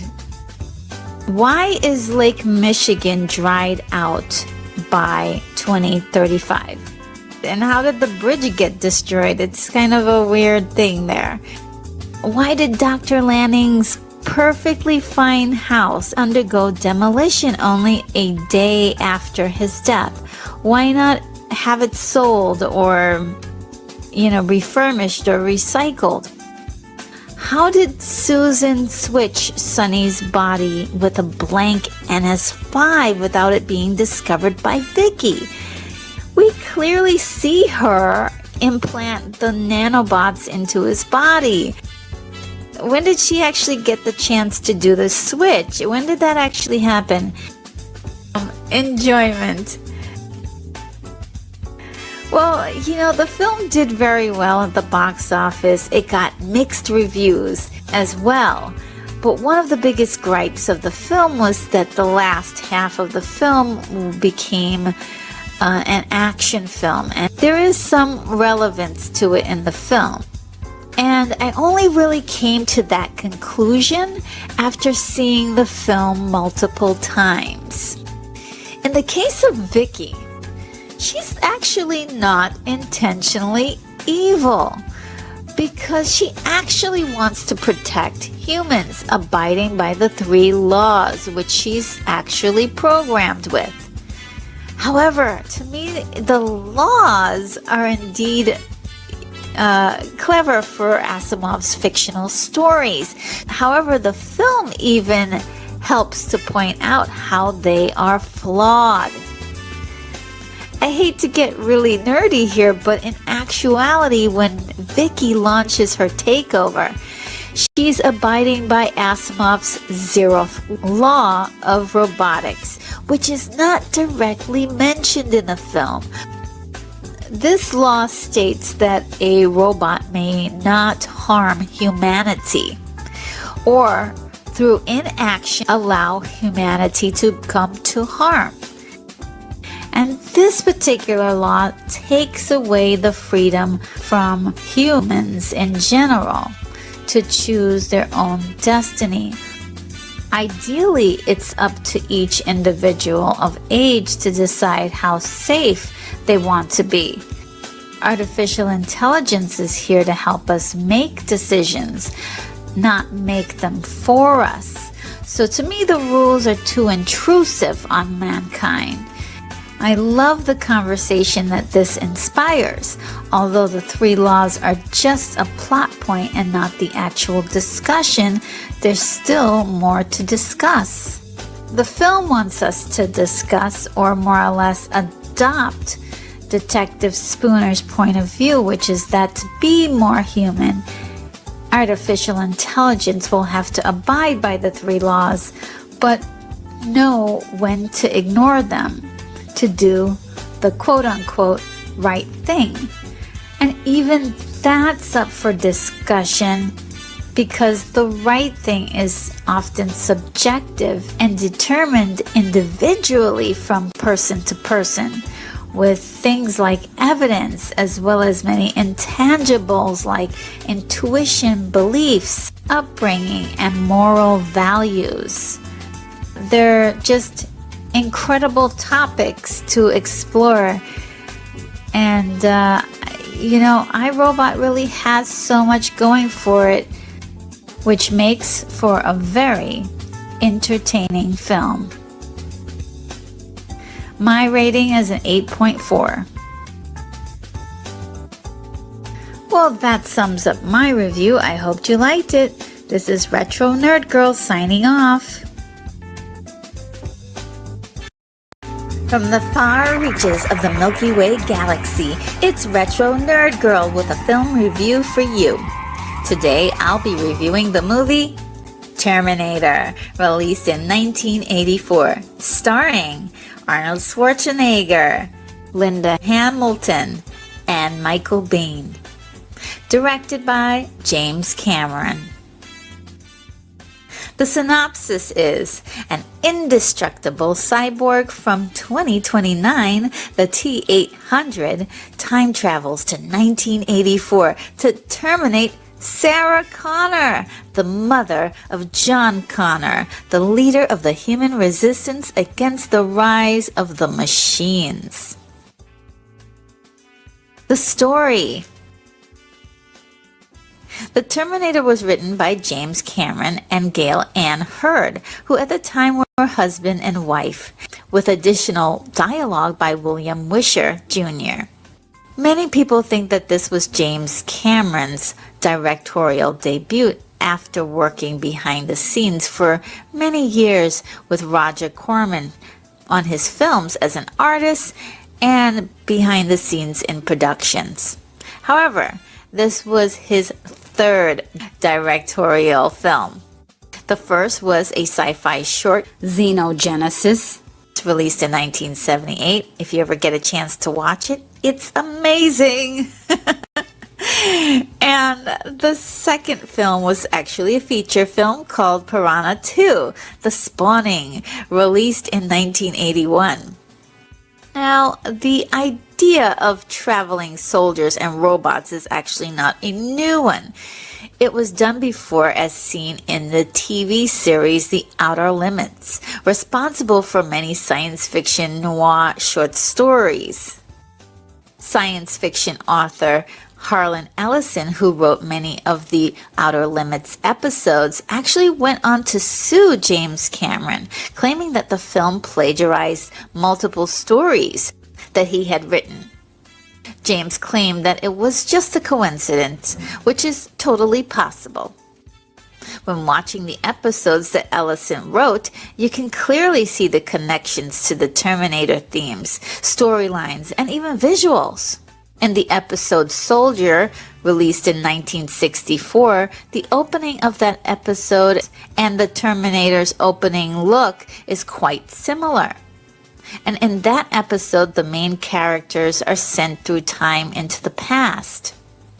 In the episode The Demon with a Glass Hand, released also in 1964, and I Have No Mouth, I Must Scream, you can see the possible influence of the creation of the movie's ultimate villain, Skynet, the mega computer that is out to destroy mankind.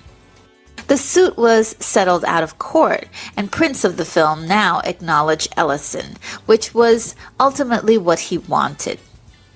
Other influences were The Driver, released in 1978, and The Mechanical Man, released in 1921. And those influences are great, but what was done creatively in the Terminator movie was nothing short of genius, tying in all those ideas with James Cameron's initial concept that he came up while he was in a hotel sick in Rome. He was having a nightmare, and it was a vision of a metal endoskeleton emerging from flames. It's a terrifying visual, it's unique, and it became the brand image of the film and its many franchises. He said that the script was written from there and trying to figure out how the Terminator would come to this visual. Because the endoskeleton would have to be futuristic, setting the film in the future would be too expensive. The solution was time travel. So to tell you the truth, time travel movies are tricky to me because if they're not done right, you'd either get the best movies or the worst movies, littered with tons of inconsistencies and burning questions that lead to dead ends. It turns out that this movie handles time travel well by not getting too detailed into it. And it's just there, but it's not going to give you a headache trying to figure things out. There's a lot of exposition in the film concerning the timeline, and I love that because it occurs in the film naturally. Sometimes it happens right in the middle of action, not wasting any time at all, and then during a period of quiet time to give the audience and the characters enough time to absorb all that we have learned. It's quite beautifully crafted, in my opinion.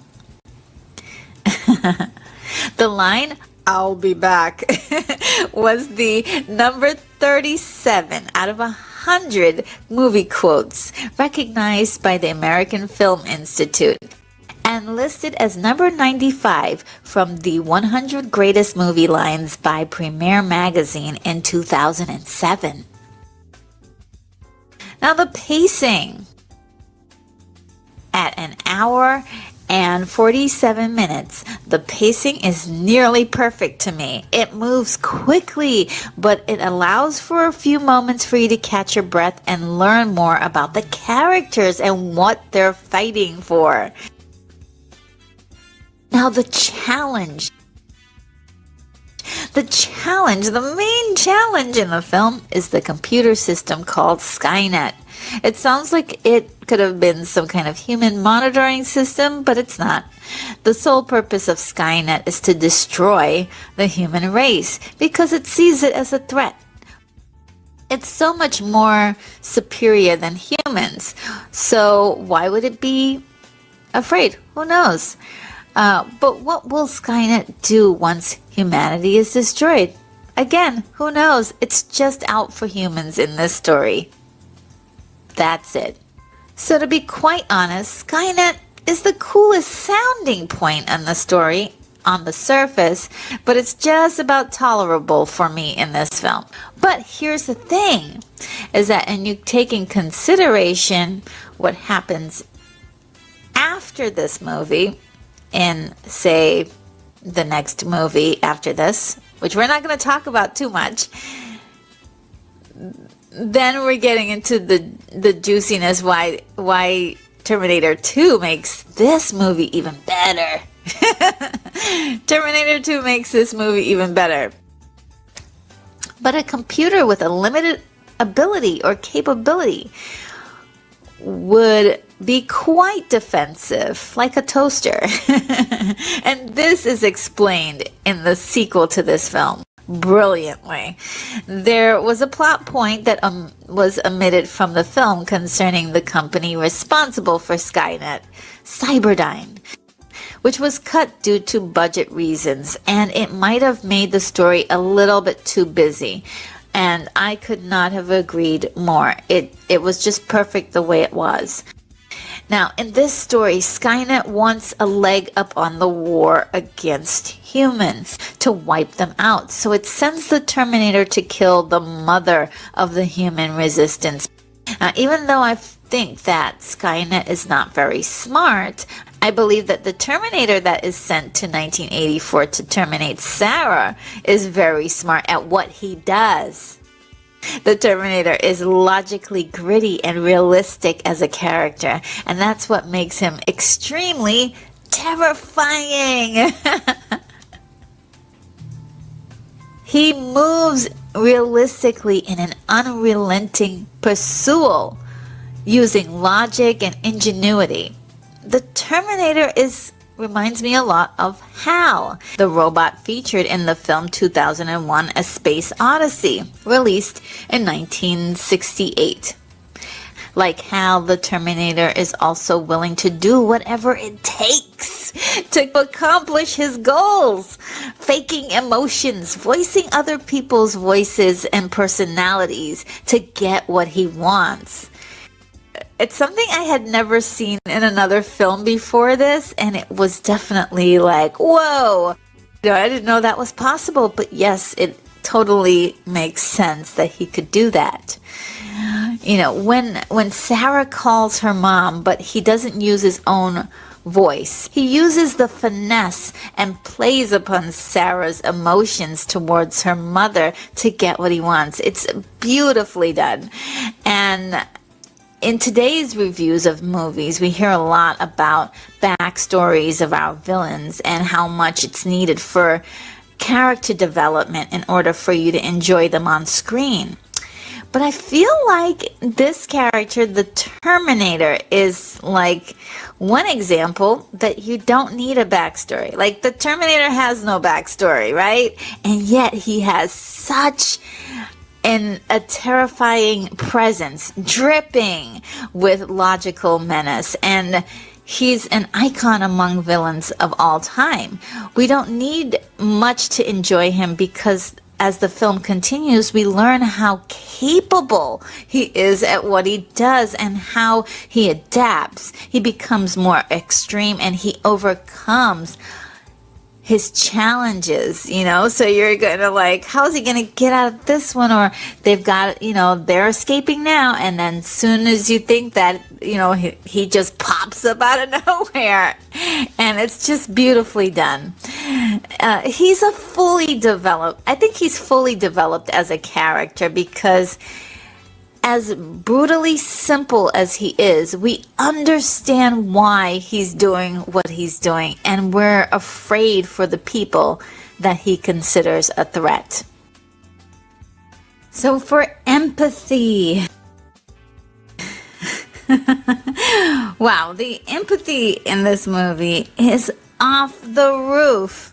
Okay, we are slowly introduced to the characters. Sarah Connor, who is a waitress when we meet her in 1984, and Kyle Reese, who is a soldier sent by her son from 2029 to protect her.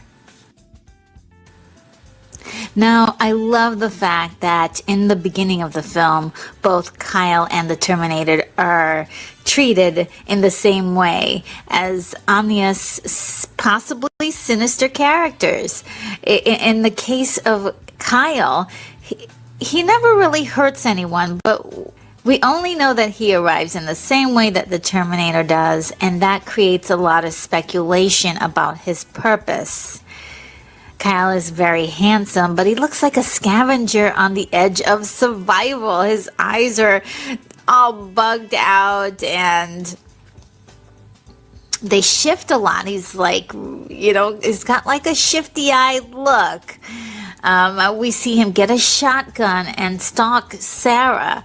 And this is very scary to the audience until we realize that he's there to save her life. What I love about this character is how intense he is when he speaks of the seriousness that they are dealing with. So he's a great match for Sarah, who is nearly hysterical after losing her friends, home, and everything she knew. The biggest character arc in the film really comes from Sarah Connor.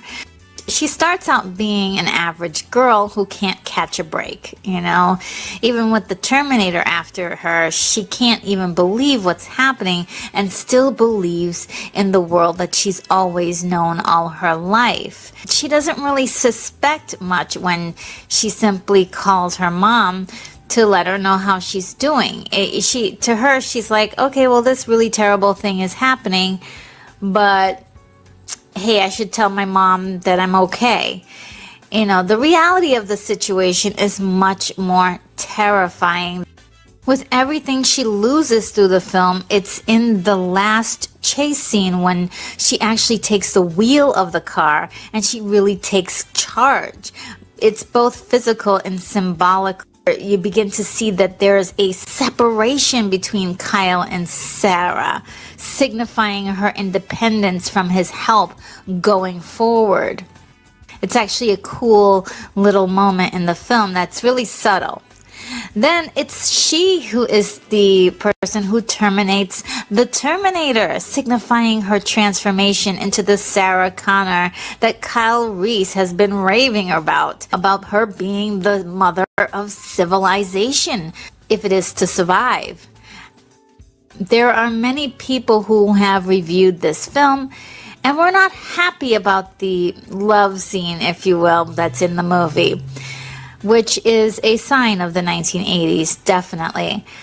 There seemed to be a love scene in almost every single movie in the 80s, but you know, I didn't mind it that much. And I think that it wasn't really something that was out of place to happen, because for Sarah, Kyle Reese is the only person left for her to trust. He does pretty much everything to protect her without asking for anything in return. So there is like a physical trust that's happening.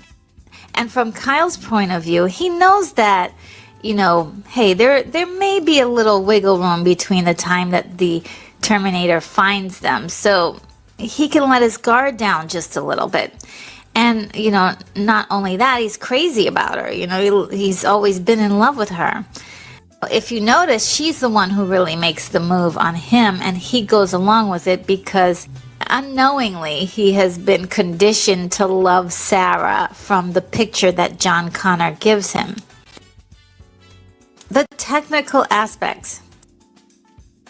Technically, this is where the film really excels to tell the story, but it also falters with a few innovative moments for 1984, but not so much for the present day.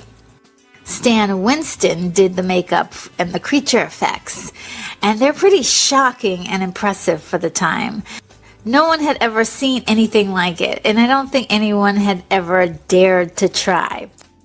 There were several puppets made. The endoskeleton Terminator, made of real metal, had a full standing unit, which took nearly a year to make. And it had an upper body portion, and it's probably one of my favorite puppet pieces in the bunch, in the way it's used in the film. And it had additional arms and legs for close-up details of the Terminator walking and grabbing things. The puppets for the Terminator with skin is where the film really took its biggest risk. And again, at the time it was amazing to see. Now it's really dated the film. There was an arm puppet that featured all of the inner workings of the Terminator arm, and that is a fascinating sight right there. In the scene where the Terminator performed surgery on itself to remove a damaged prosthetic eye, there was a puppet created for the Terminator's head with a missing eye, which took 6 months to create. The detail on the puppet is astounding and fascinating, but it does have a very jerky movement to it. The movement doesn't match the live action performance, and I've always wondered why it wasn't cut around or simply just shown for a few seconds. The camera really holds on to the puppet for a while, and it showed much of the Terminator's mechanics on purpose to help tell the story, and I do admire that. It was a big risk. It was a big risk, and as with any risk, it sometimes doesn't always work as planned. In 1984, I can tell you that it was pretty amazing to see this effect. But now, as new, more realistic technologies have developed, it seems very rudimentary now. So, for the upcomers that are looking at this old movie, it'll probably seem kind of corny. But to us people who saw it for the first time in 1984, it was the bomb! And I'll never forget that feeling, because it's great to see a movie innovate new special effects that you've never seen before. So we have this movie to thank for the great work that we see today. Now, around that particular shot, they were vastly creative in the means of trying to sell the shot, because the hands that performed the surgery are actually Arnold Schwarzenegger's, and I believe there was another person who assisted with another hand. Many people think that the close-up of the robotic eye is a close-up of the skin puppet of the Terminator, but it isn't. An oversized version of the eye area was made using a camera lens as the eye's iris, and I thought that was pretty amazing how they shot that all together. The studio Fantasy 2 did the miniature effects, and they knocked it out the ballpark, okay? All of the scenes in the future world was a mixture of the miniatures and live action, and they were shot seamlessly. What a lot of people don't know is that the semi-truck that was blown up was actually a miniature, and it was so very realistic, and the chroma key work that was done to put Sarah in front of that explosion was excellently done. The most iconic vision in the film is the metal endoskeleton emerging from the flames as a brand new image in 1984 that sent shivers up the spines of most people who watched the film at the time. The last scene of the Terminator dying is just 2 planks of foam core painted and tinfoil for the metal Terminator and a light bulb for his eye. The smoke flowing out of the Terminator when it's finally crushed in the hydraulic press is actually cigarette smoke. Low budget effects with a big effect on screen. I love it. I love hacks like these. Now, the body bag that Reese was put into at the end of the film is actually a suit bag that was owned by James Cameron. The fog in the scene after Sarah and Reese leave the bridge where they spent the night is actual residual bug spray at the filming location at the time. That couldn't be good for them, but hey, Hollywood. You have to do what you have to do, The music for this film is so iconic, used and reused in several other sequels and synonymous with the Terminator himself. It was very metallic, highly charged, electric, and almost throbbing like a heartbeat. Brad Friedel said that he basically wrote the score live while watching the film, and the classic metal clanking sound was made by hitting a microphone with a cast iron skillet. All right, performances. Well, a happy accident of this film, which adds a deeper significance to the story, is that originally the Terminator would have been played by an average-looking guy, and the part of Kyle Reese would have been played by Arnold Schwarzenegger. However, when the decision was made to switch the roles, it really enhanced the intimidation of the Terminator, in my opinion, as a physically superior killing machine, creating more fear, playing upon the David and Goliath trope. It really ramped up the tension to incredible heights for the audience, making it feel as if our protagonists were in terrible danger. I just loved it. And to think that's an accident. It's a complete accident. Now, one of the actors that was considered for the part of the Terminator in the early stages was Lance Henriksen, who would have been excellent as the Terminator, I'm sure. He definitely has the intensity to play that kind of a character very well. I'm actually quite a big fan of his. I think Arnold Schwarzenegger's performance was incredible, and it really amped up the physical intimidation, as I said before. And his body had the control that was needed to really depict that robotic behavior that is so classic to the T-800, right? And even other iterations of the Terminator kind of have that same, they follow the same body movement. And I feel like even his Austrian accent, you know, and the deeper octaves of his voice really lent to the performance in a very unique way. Excited by the opportunity to play this role with impact, prior to filming, Arnold Schwarzenegger spent weeks learning how to assemble, dismantle, reload, and fire every weapon used in the film, blindfolded. I mean, that's intense dedication, and you can see this on screen. The result added to the eeriness of his performance, giving it just the right amount of impact of terror. In addition, he practiced using different firearms without blinking and not looking at them when loading or cocking, okay? So then he also practiced being ambidextrous with the weapons as well. His performance got the highest compliment for handling guns in a film by Soldier of Fortune magazine.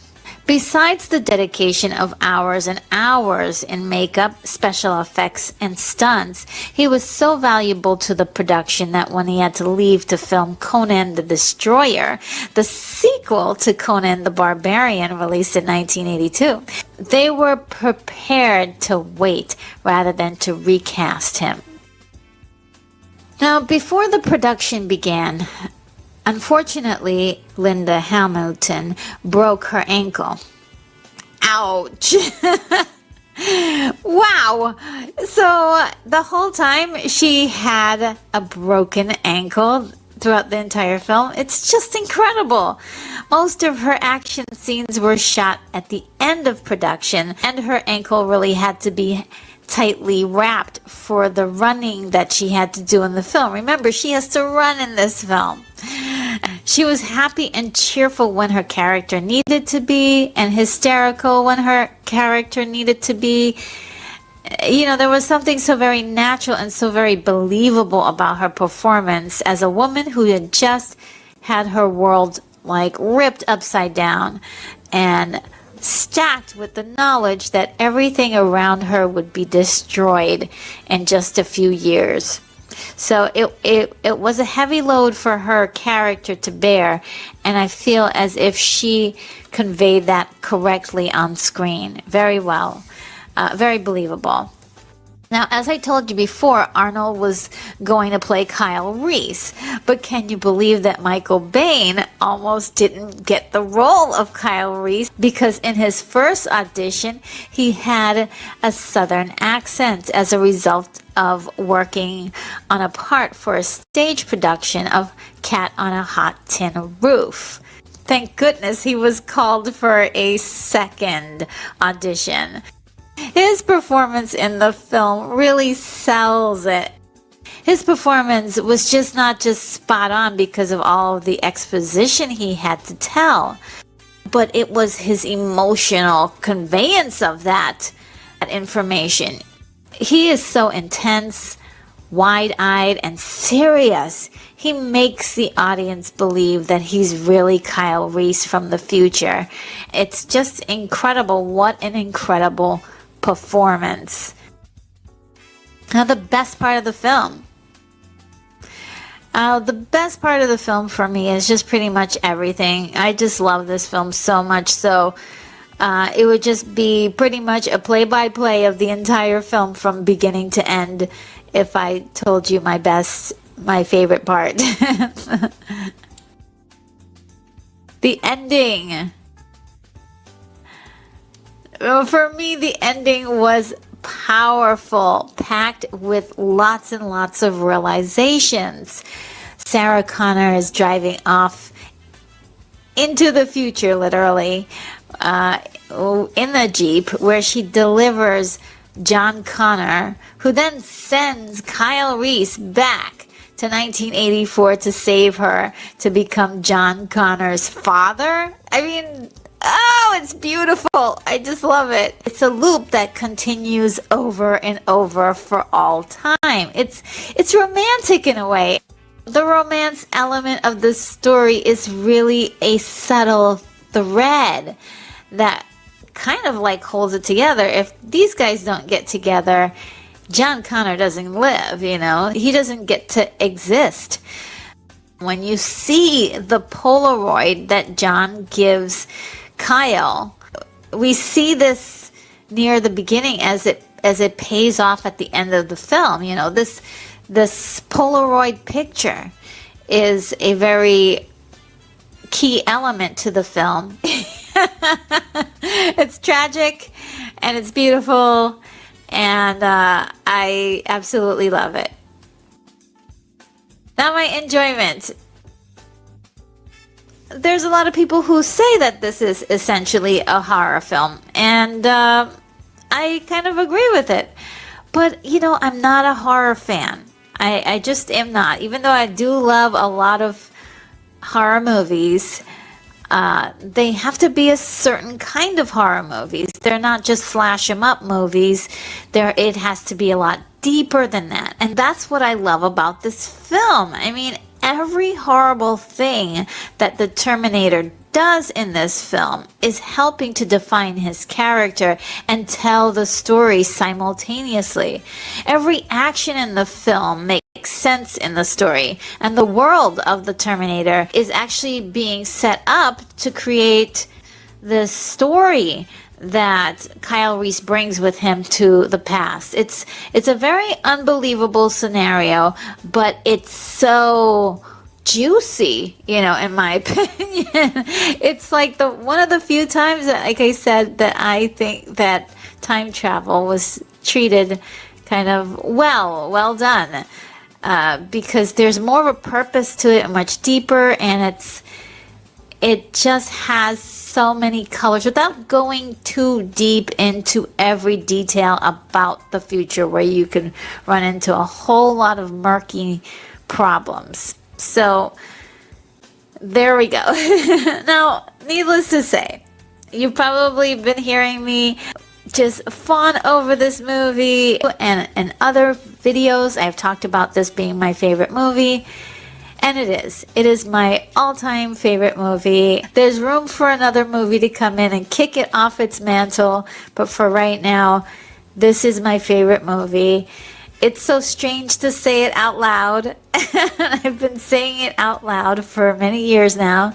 But again, so far, this is definitely a movie that I consider nearly perfect. And though the special effects is probably the one area where it's dated, it was still so very innovative for its time. And it was so inspiring. My rating is a 9.8. Well, that sums up my review. I hoped you liked it. This is Retro Nerd Girl signing off. From the far reaches of the Milky Way galaxy, it's Retro Nerd Girl with a watch, react, and review for you. Okay, so I want to see what's on Amazon right now. Something that I haven't seen. And you guys probably know what it is from the thumbnail and the title. Let's see. Oh, Samurai Cop. Okay, that's in my queue, and I have not seen this movie. This was released in 1991. This is a movie I have heard a lot about how fantastically bad it is. And I can't wait to see it because I know that there's a Samurai Cop 2 that has the legend Tommy Wiseau in it, and I want to see that one too. So let's see the first one so we can get all, up to date before we see the second one.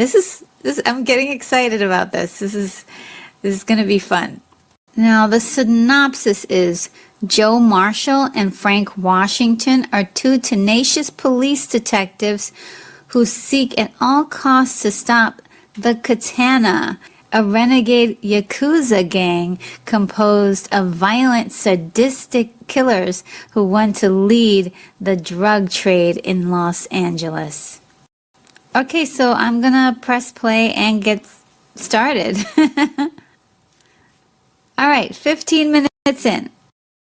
So far, the big baddie in the film, the main villain bad guy is Fujiyama. And this guy, okay, has fabulously feathered 1980s hair, this beautiful mullet.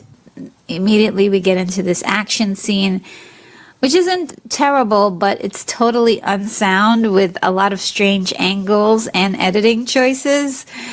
So it's a little confusing what's going on. The way the film is being cut is that people are like jumping in and out of spots where they should be, and so it's kind of a chore to stay focused on what's going on because it is very confusing.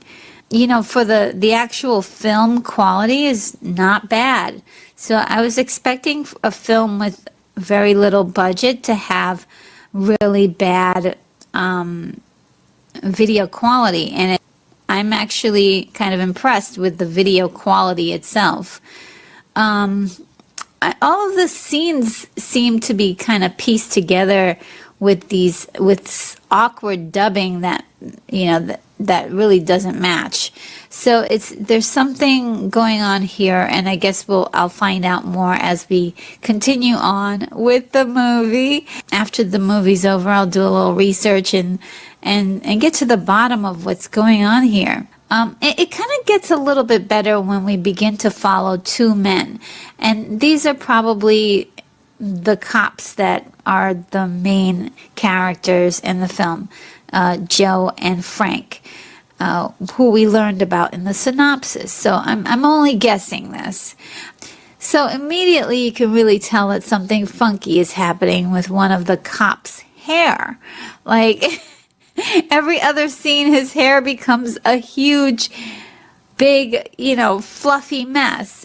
And the funny thing is that the scenes with our cop in this horrible wig that's edited in really doesn't help the narrative. It's almost as if they needed extra scenes to extend the runtime. It's very jarring, and I'm definitely interested to find out the story behind that. And voila, we finish out the first 15 minutes of the film with a gratuitous love scene. All right, 40 minutes in. Robert Z'Dar is an actor that's really famous for playing in many low-budget movies in the late, I would say, 1980s to the 2000s. And in this film, he plays one of the American assassins that's within the Katana gang. And he really doesn't go by a name that I can tell. I'm trying to figure out his name, and I'm going to have to go and look that up. Robert's really good in this because he really knows that he's playing a character type. In fact, all of the characters are playing their roles much the same, of like that this is really a joke. There's a lot of theatrical camp to it.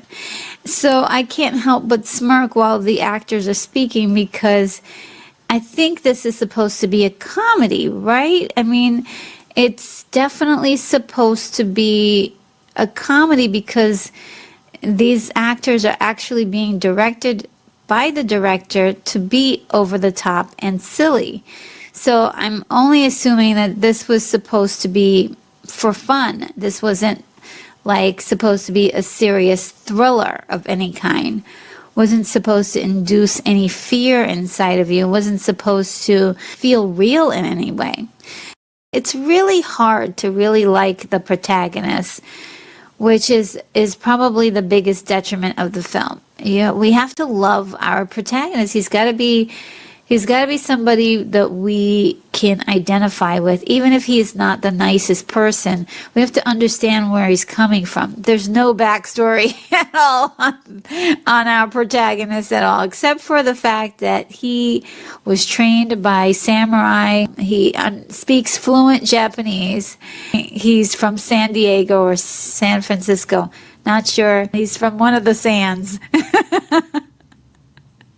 Now, okay, look. The chocolate chips in this cookie has to be the police captain in this movie.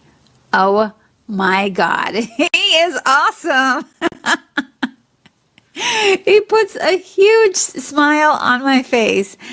No one is taking this seriously at all in this movie, and I love it because it really lightens the mood. I also love the fact that the captain's office is in a landlord's office where you can plainly see the keys to apartments hanging on the wall. That's just, it's like, yeah, of course, you ask your friend who's a landlord to use his office to shoot a couple of scenes. You take the afternoon to shoot all the scenes that you need, and boom, you're done. And I love it. The character is basically playing upon a lot of tropes of police captains all over every single movie from the 80s and 90s, and I love it. Absolutely love it. Now, Joe, I can't wait to see what happens in the rest of this film. So far, I'm loving every minute of it. All right, an hour in. There are a lot of action scenes that are played for the pure schlock of it, and they're quite fun, as you can pretty much see how everything's done. There's no veil of illusion here, and that's the charm of this movie. There's just no illusions. And there's a mix of semi-professional and homemade props and special effects and visual effects that don't look realistic at all. And I'm really enjoying myself with this one. All right, to the end of the film. Thank goodness we have the good old police captain to entertain us. He comes through for us with an over-the-top performance, ordering his officers to straight up kill the bad guys. I mean, really? Oh my God. Ladies and gentlemen, it's murder, death, kill time, okay? It's incredible. Then at the pretty much almost the last scene, we finally learn that Robert Zadar's character's name is Yamashita. I'm like, who's Yamashita? Oh, that's who he is. Okay. He faces off with our protagonist, Joe, in a battle. Mano a mano. And it's like two schoolboys have gotten together to make a movie. It's great. But once they got to the samurai bit where they were using swords, the actors were filmed in slow motion, you can see, to keep from cutting each other, and the film was sped up to look like they might have, like it was in real time. It's an old trick, but it kind of works, and it also doesn't work, because you can definitely see that. Some James Bond movies even use that trick of speeding up the action scenes just to give you a little bit more punch while you were watching action scenes, kept the pacing really going. And I appreciate that, to be honest. As well, the sound effects were in this fight scene were very reminiscent of many of the kung fu movies of the 1970s and 80s, full of many repeated Foley sounds and grunts and punch sounds. Speaking of influences on this film, this film is mainly influenced by the 1980s buddy cop action films like Beverly Hills Cop and Lethal Weapon. Each character in the film is a caricature of the ones in both of those movies, playing into the tropes. In my opinion, this is a fantasy film with gorgeous women, a hulky star with dangerous foes. The director, Amir Sivan, cooked up the film from nuts to bolts without a working budget. He had really no money, but he had a dream. And that really touches my heart. I mean, this person made a film without any money, but just using his connections with actors. He couldn't afford money for lights, so he opted to use daylights and the home lights or building lights. Indoor lights, if you will. All of the scenes are simple. They're taken in homes, back alleys, public places, parking lots, public parks, ranges, rental boats, scenic helicopter footage was also spliced in there. Much of it didn't really feel as if there was a roadmap to make the scenes flow into each other. But you know what? I've got to commend the effort. I love that ingenuity when you have nothing. And that is incredible. Reshoots and extra dubbing was needed to try to pad out the runtime and connect all of these story elements somehow. Amir asked his actors to wear their own clothes, drive their own cars. He couldn't afford a sound unit, so he filmed a lot of the movie without sound and then dubbed the voices in later, many months later. And a lot of the extra voices, since he didn't have those actors around, were actually voiced by Amir himself. This was his labor of love. And I really feel like, we need to recognize this. Making a movie is a lot of work. There's a lot of things to juggle, and it's almost impossible to do a complete production all by yourself without being an expert at all those areas. So I really feel like he did a great job of what he had. It looks like he gave it 110%. He did give it his greatest effort. Matthew Kaderas, who played Joe, was asked to return for pickup shots, but he had already cut his hair for other jobs, thinking that all of his scenes were already done. So a wig was chosen to try to restore his long locks or his former look. A hairdresser could have cut the wig into a believable shape for him, but there are no illusions here. There's no money for that kind of foresight. And this is a fantasy. And the wig is our confirmation of the fact that this movie is a fantasy. It's one of the glorious hallmarks of the film that has made the film infamous in the low-budget film genre. This movie really proves that you can have a dream, pursue it, and to some degree, achieve it. If all the technical aspects of this film had been met, would this film be the best film ever made? The best action movie ever made? And I believe that the answer is probably going to be no. And I'll tell you what, I spent an hour and change with a big smile on my face. Amir had a dream and he got it done. He got it done. And, and there it is with all of its splendor, Samurai Cop. A very, very guilty pleasure indeed.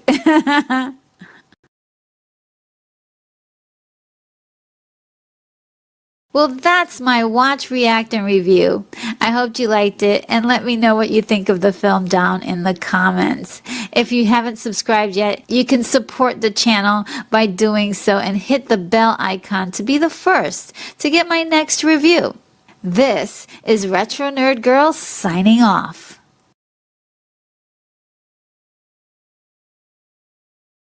From the far reaches of the Milky Way galaxy, it's Retro Nerd Girl with a quick, spoiler-free film review for you.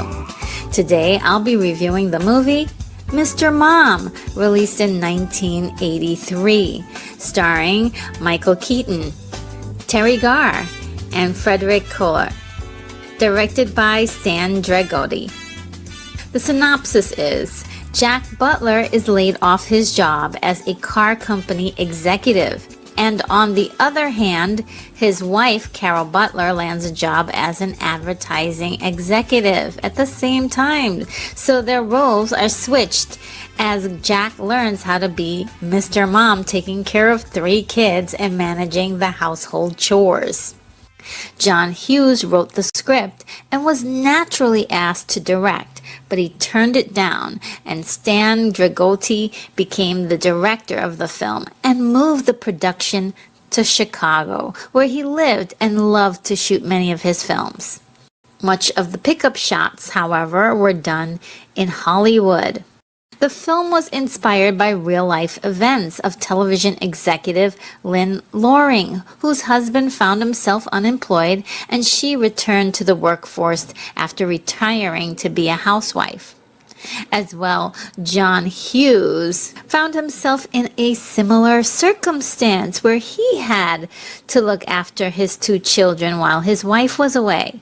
It's totally debatable whether or not the topic for this film is antiquated and a product of its time, because even though it was customary for many men to take on jobs to support their families while their wives stayed at home and took care of the household, there was always an exception to the rule where wives were the main breadwinners or both partners worked simultaneously.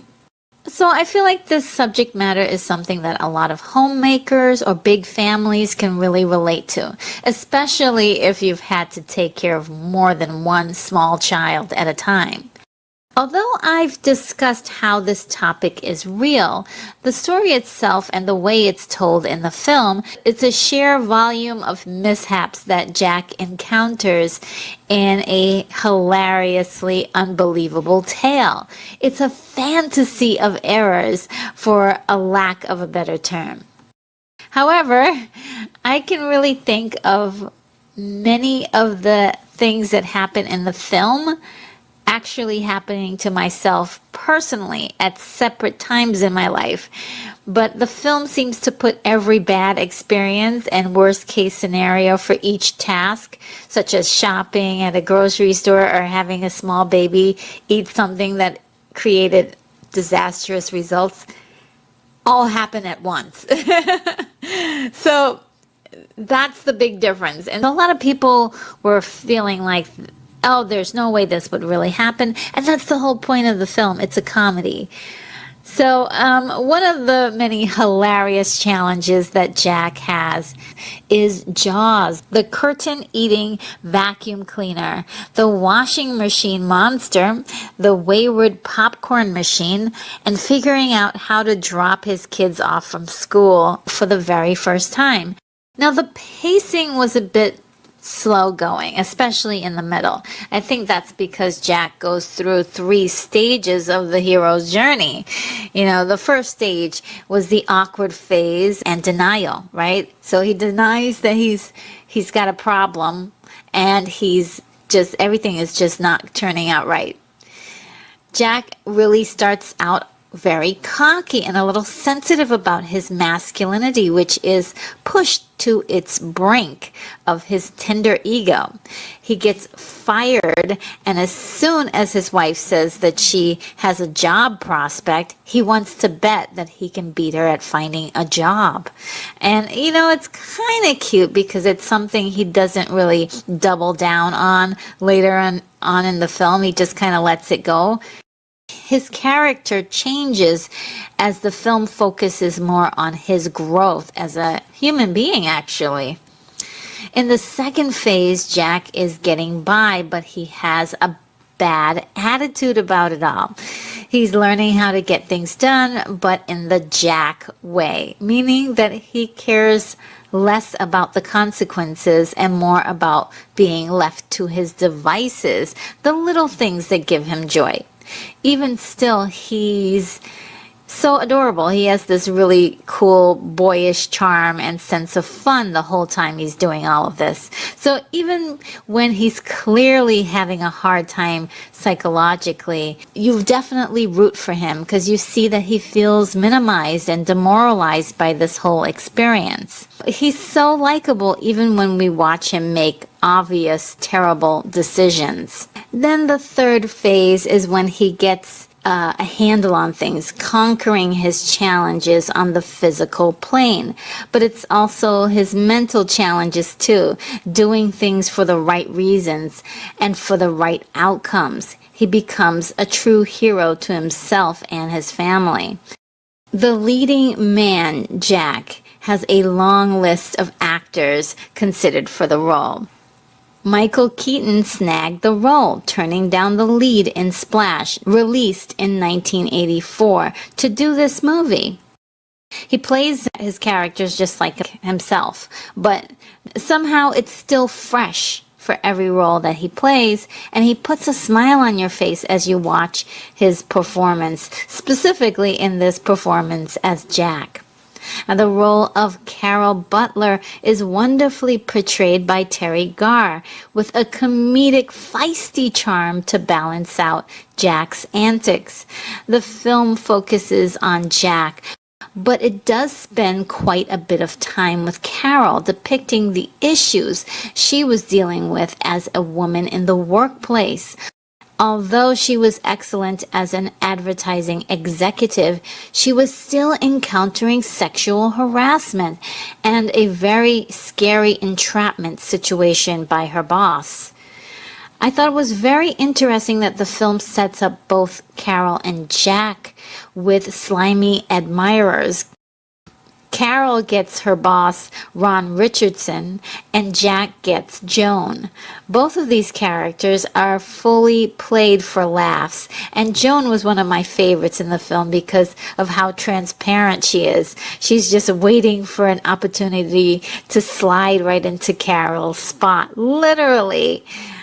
Now, I love the dialogue. The dialogue is jam-packed with a lot of innuendos, subtly placed within, which I loved. It's definitely not a film for kids, but watching this film as a kid, and it didn't melt my brain or anything, and I didn't get any funny ideas. I had a lot of fun watching it. And I suppose one of the reasons why this film is such a fond one for me is the fact that in 1983 and 1984, HBO and Showtime, I'm not sure if it was both or one of them, they used to play this over and over again several times a day for months and months, and I'd watch it every time because it was just so hilarious to me. And even though I didn't fully get all of the jokes, I got a really good idea of what was going on, and I just love just chuckling to this movie because there are many, many funny scenes. At the time, my mom was an only parent raising me and my younger brother, who was just a baby. And I was kind of a mini mom around the place, doing a lot of household jobs to help the family. And also, I could identify with this film quite a bit. And even to this day, I get the biggest chuckle from the fantasy death scene in the film where Carol comes in and catches Jack with Joan. It was just one of the most hilarious death scenes, in my opinion, coming in second place to the death scene given by Paul Reubens in Buffy the Vampire Slayer, released in 1992. Many of the jokes, I must admit, are timely for 1983 and a lot less funny to those who didn't grow up in that time, for the more modern age, if you will. But one joke that's quite timely for 1983 was the whoopee talk. And a lot of people say that they don't understand that particular scene, or it just didn't come off as funny as the film thought it was. And trust me, at the time it was hilarious. Here's the setup. One of the children, Kenny, is attached to a blanket he calls his whoopee. And Jack sits down and has this cute conversation about how Kenny's whoopee can lead him down a road that's disastrously addictive to betting, kind of like the addiction to drugs. Now, at the time, the country was experiencing a well-publicized, quote-unquote, war on drugs in 1982. And it was a pretty big deal back then. And this is part of the reason why it's so funny to the older generation. Anyway, maybe, but maybe it's all due to the quality of acting and the cacophony of happenstance for Jack and Carol, but I just love this family. I love the story of a man realizing that while being the sole financial provider of his family fed his ego, the greater satisfaction is being a great partner and father. To me, this is a nostalgic revisiting, but to this day, the film still has the power to make me laugh. My rating is an 8.4. Well, that sums up my quick spoiler-free review. This is Retro Nerd Girl signing off. From the far reaches of the Milky Way galaxy, it's Retro Nerd Girl with a film review for you. Today, I'll be reviewing the movie Christine, released in 1983, starring Keith Gordon, John Stockwell, and Alexandria Paul, directed by John Carpenter. The synopsis is, a murderous sentient car possesses a boy and terrorizes his enemies. The story. Believe it or not, the concept of killer or possessed vehicles is not a novel idea and has been used as the topic for many books, films, and TV episodes. In fact, I feel as if the film has a lot of themes from the movie The Car, released in 1977, of being a very unique car that is pure evil and morbidly vengeful. However, I do believe that this was purely accidental. American author Stephen King first came up with the short story Trucks in 1973 that eventually turned into a movie written and directed by him called Maximum Overdrive in 1986. What a movie! But in 1982, he had another story concept about a haunted car that he didn't even get published before Hollywood grabbed the rights to make it into a film. Christine. King chose the name Christine while he was filming Creepshow in Pittsburgh with George and Christine Romero. He also chose to have the car as a 1958 Plymouth Fury because it was what he called a forgotten car. A 1958 Plymouth Fury turns up in a few other of King's novels, It, 11/22/63, and The Stand. John Carpenter was dancing around the possibility of adapting another Stephen King novel, Firestarter, that was eventually released in 1984 and directed by Mark L. Lester. Instead, he struck a deal to direct Christine. Bill Phillips was brought in to write the screenplay after at first laughing at the concept, but then changing his mind halfway through the reading of the book. The idea of a possessed sentient car is a hilarious and odd concept, but the interpersonal relationships between the human characters is really what makes the story intriguing in both the movie and the book. So just to give you a backstory of one of the biggest changes from the book to screen was that in the book, Christine was an average car that was owned by a man by the name of Roland LeBay. He sold the car to Arnie Cunningham and died soon after. Roland's spirit possessed both the car and Arnie, using the two to kill anyone who appears to be an enemy. On the other hand, in the film, it makes it very clear from the very beginning that Christine is a sentient and was born, quote-unquote, bad to the bone, as we hear the song by George Thorogood and the Destroyers. playing in the background.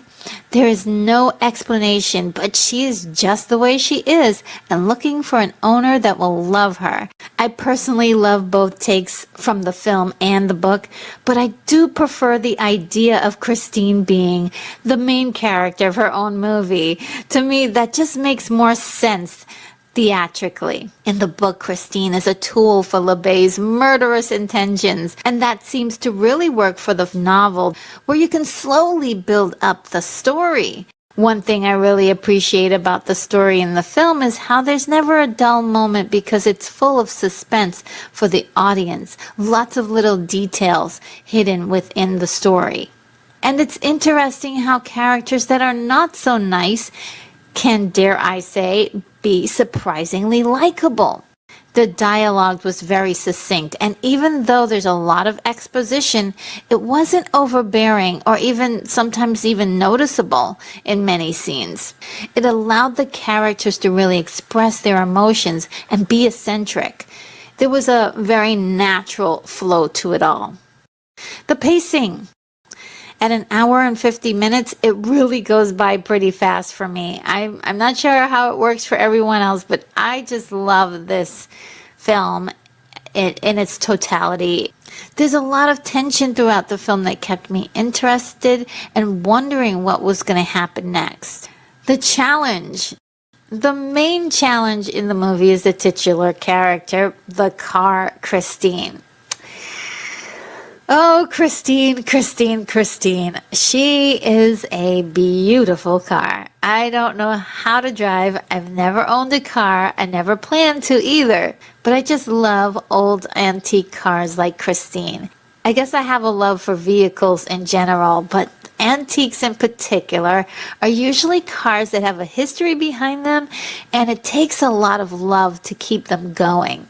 In spite of being gorgeous, as I told you before, Christine is just evil right out the gate at the assembly line.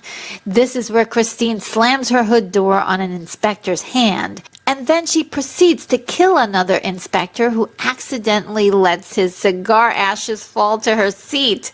Disrespecting Christine is a no-no, okay?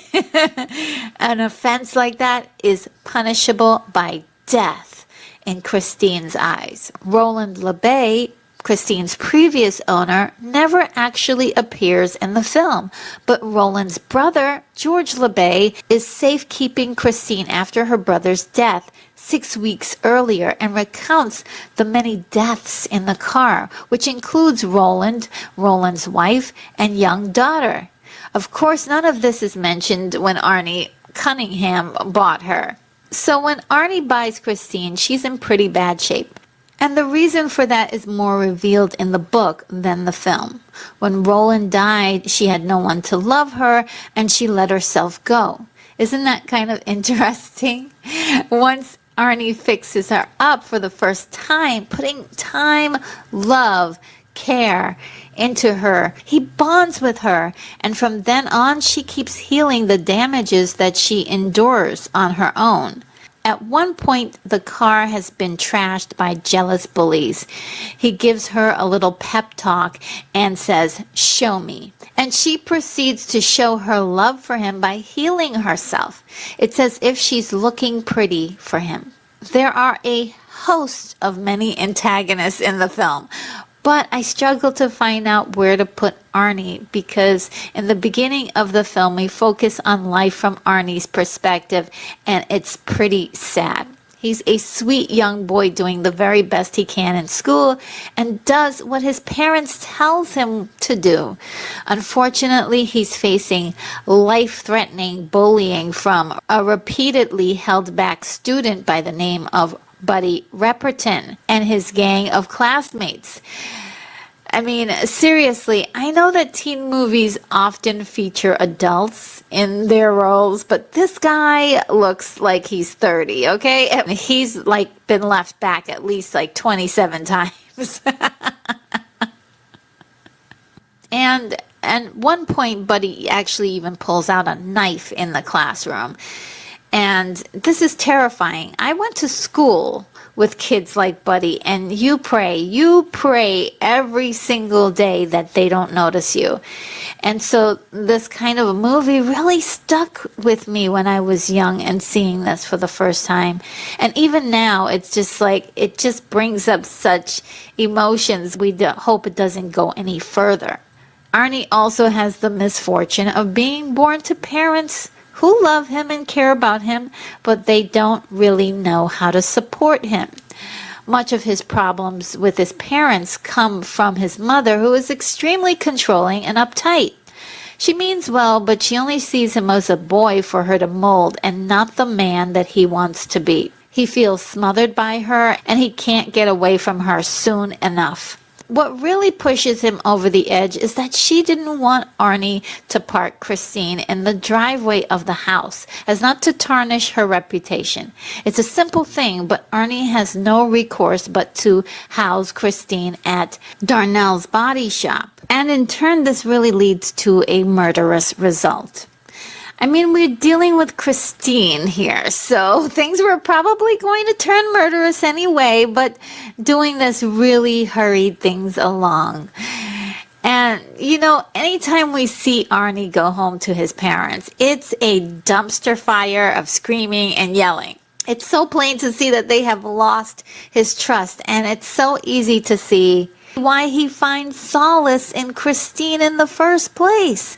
He says to Dennis that he finally found something that's uglier than he is, and he knows that he can fix her up. Now, to me, that statement really broke my heart, because you know that this reflects how he's been treated all his life. I just remembered having conflicting emotions while watching the film, because I really sided with Arnie a lot. As he began to become more confident and stand up for himself, I was like, yeah, you know, that's right, Arnie, stand up for yourself. I was rooting for him at one point.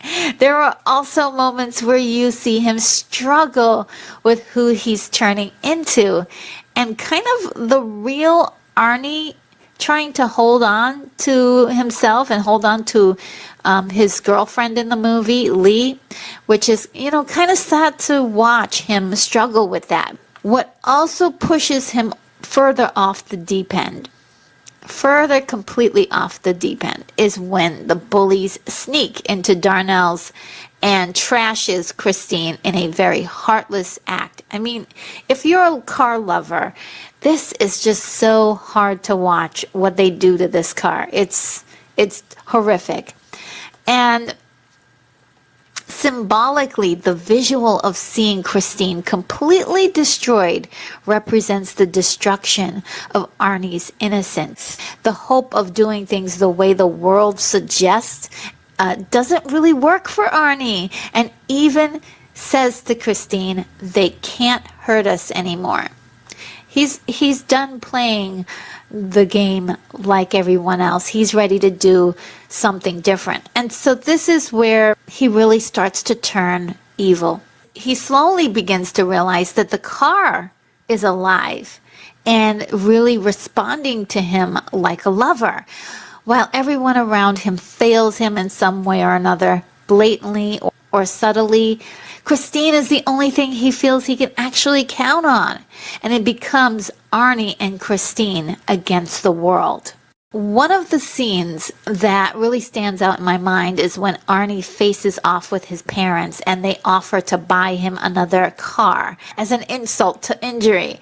There's a very uncomfortable moment between him and his father wherein they know, his parents know, that Arnie is gone. The man that is staying in their home is not their son. And it's terrifying. I mean, it just sends chills up and down your spine, because you're like, oh boy, that's not Arnie. And that's where it kind of takes the turn. You stop like rooting for him as much, because you're like, he's gone too far. During the film, we also have the horrific circumstance of seeing Christine pick off the bullies one by one in some of the most elaborate ways that a car could do such a thing. Moochie is the first and is one of the bullies that is singled out in particular. We don't get this information in the film. It seems as if Moochie is responsible for defecating on the dashboard while the bullies trashed Christine. So his murder in the film is a special vendetta for Christine. And I didn't really know that for a long time, and now it makes sense. This time, it's personal. She's taking her revenge on Moochie for doing that thing on her dashboard. His particular murder really tells you a lot about Christine's personality. She is so determined to have her revenge at the detriment of her own body. So there's a little scene where Moochie is trapped into a corner, but she is too big to fit in there. And, she doesn't care about logistics. So she just wrecks herself in order to just get him. She's, what a character in a car.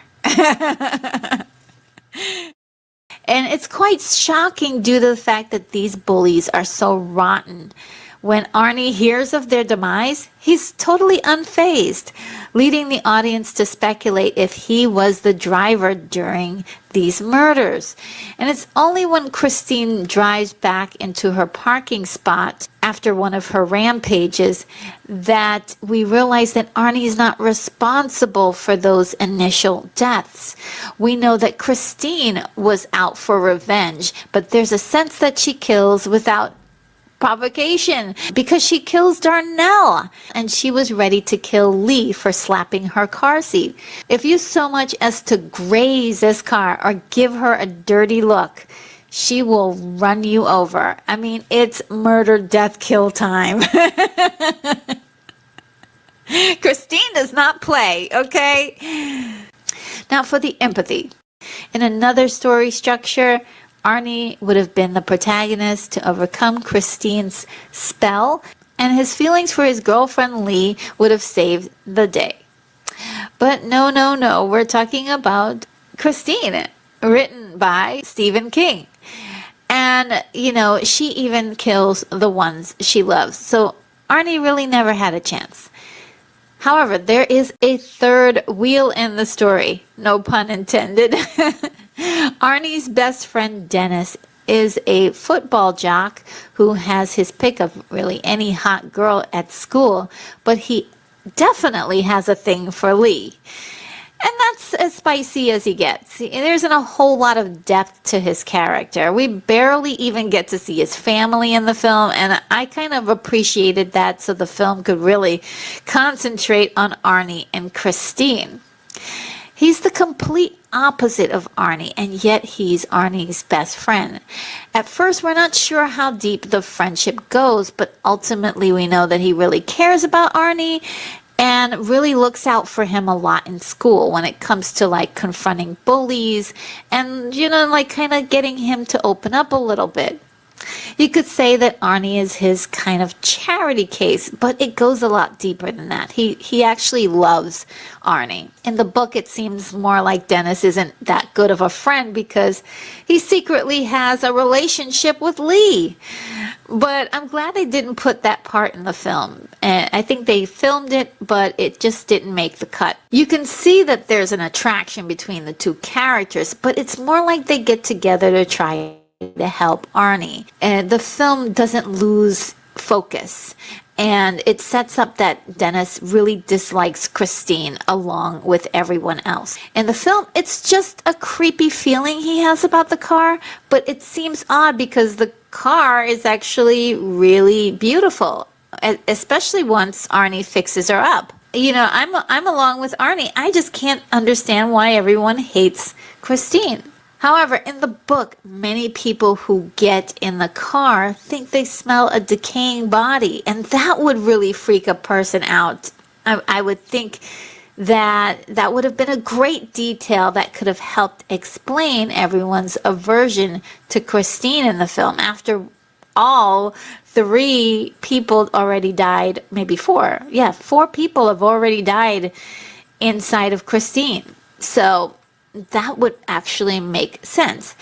But you know what? It still works for me the way it is in the film, because it kind of looks like everyone's kind of jealous of how much time Arnie is spending on Christine. And he's slowly beginning to show more signs of becoming more confident and independent.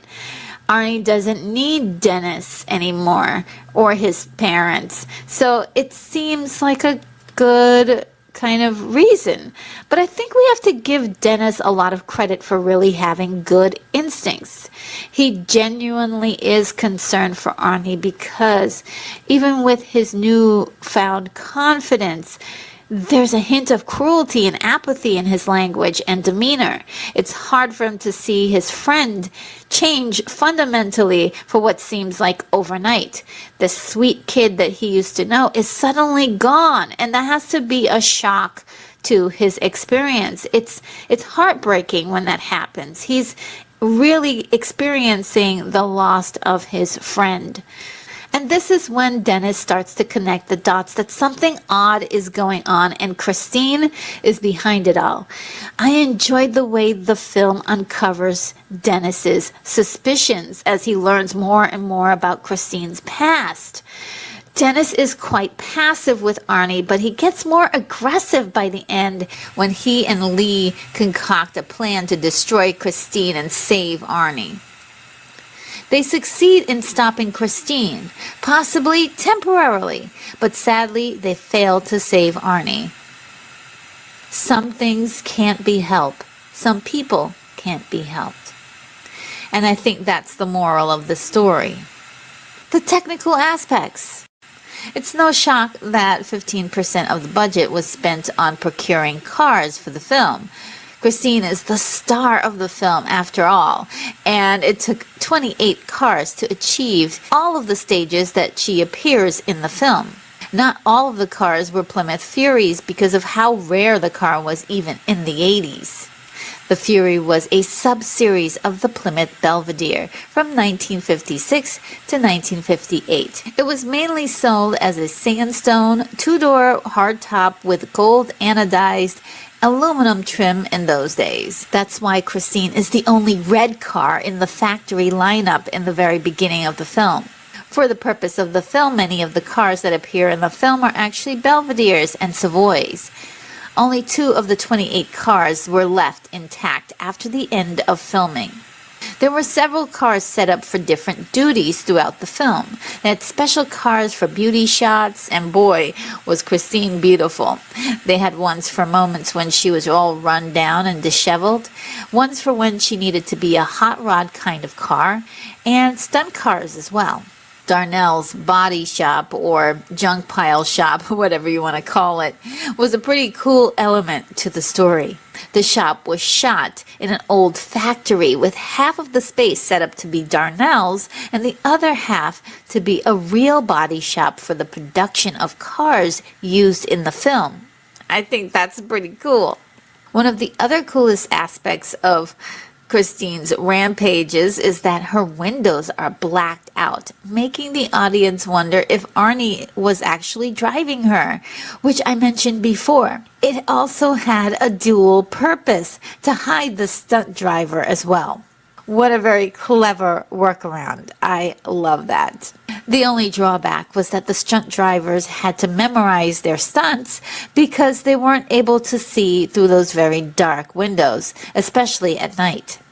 I think that all of the scenes where Christine is repairing herself were pure genius and done practically, which is a complete marvel of special effects. They achieved this by creating plastic versions of parts of the car that they wanted to film, and in other cases they used actual stunt car parts. They then attached hydraulic pumps with cables inside them, filming them as it sucked the sections into deflated forms. The footage was then reversed, making it look like the car was renewing itself. Again, pure genius. One staple of the film that I really enjoy was Christine's blaring headlights, used as a means of communication in a way. Christine is talking to us through her headlights, letting us know when she's mad or just ready to put her supernatural skills to use. They installed airplane landing lights on select cars for that dramatic effect. The cinematography was indeed a special piece to the film, as we get to see Christine in all of her glory. I also loved how the film captured the interior shots of Christine, making her look so massive and haunting inside. The minimal score was a collaboration with John Carpenter and Alan Horwath. When Christine's headlights blare, the sound is so riveting that it sounds again like Christine is talking to us in a supernatural language. A smile creeps on my face, and we know that something insane is about to go down, and it's going to blow your mind. Now to the soundtrack.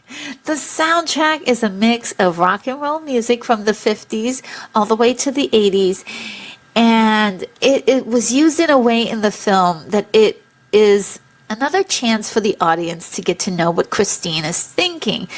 And a few of the times it's just telling you the music is kind of describing what the other characters are doing or thinking at that moment. It's a technique that's also used for the character of Bumblebee in the Transformer movie franchise. It sort of follows the book's use of music in a way. The book uses music to describe the themes of certain segments to its readers, and I like the fact that John Carpenter incorporated that in the story.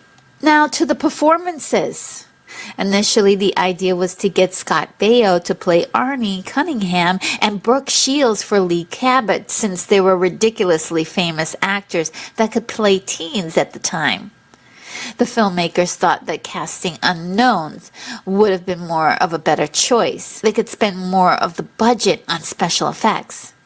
John Cusack and Kevin Bacon were hopefuls for the part of Arnie, but in the end it was given to Keith Gordon, who knocked it out of the ballpark. There are so many incredible features to his performance. His body language at the start of the film is so minimized, shrunken, and meek. His eyes are like puppy dog eyes, and you feel sad for him. And then seeing his excitement for Christine in the very beginning is so adorable. He really makes Arnie incredibly likable, or at least you have a lot of empathy for him. When Arnie makes his transformation, Keith's shoulders lean back, his chin is up, and his eyes are either vacant or piercing right into your soul. It's terrifying. And one cool aspect of that transformation is that Keith worked with the costume designer to give Arnie a 1950s look. It was all done so subtly because there is a lot of 1950s inspiration in this movie, but also in the 80s as well. Keith's interaction with Christine really makes this love story believable.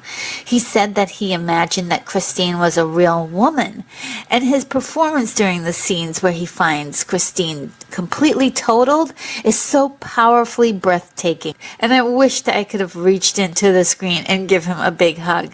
But he still manages to play Arnie as someone who has got his back pushed against the wall and very conflicted with his emotions. I love the complexity that he put into that character.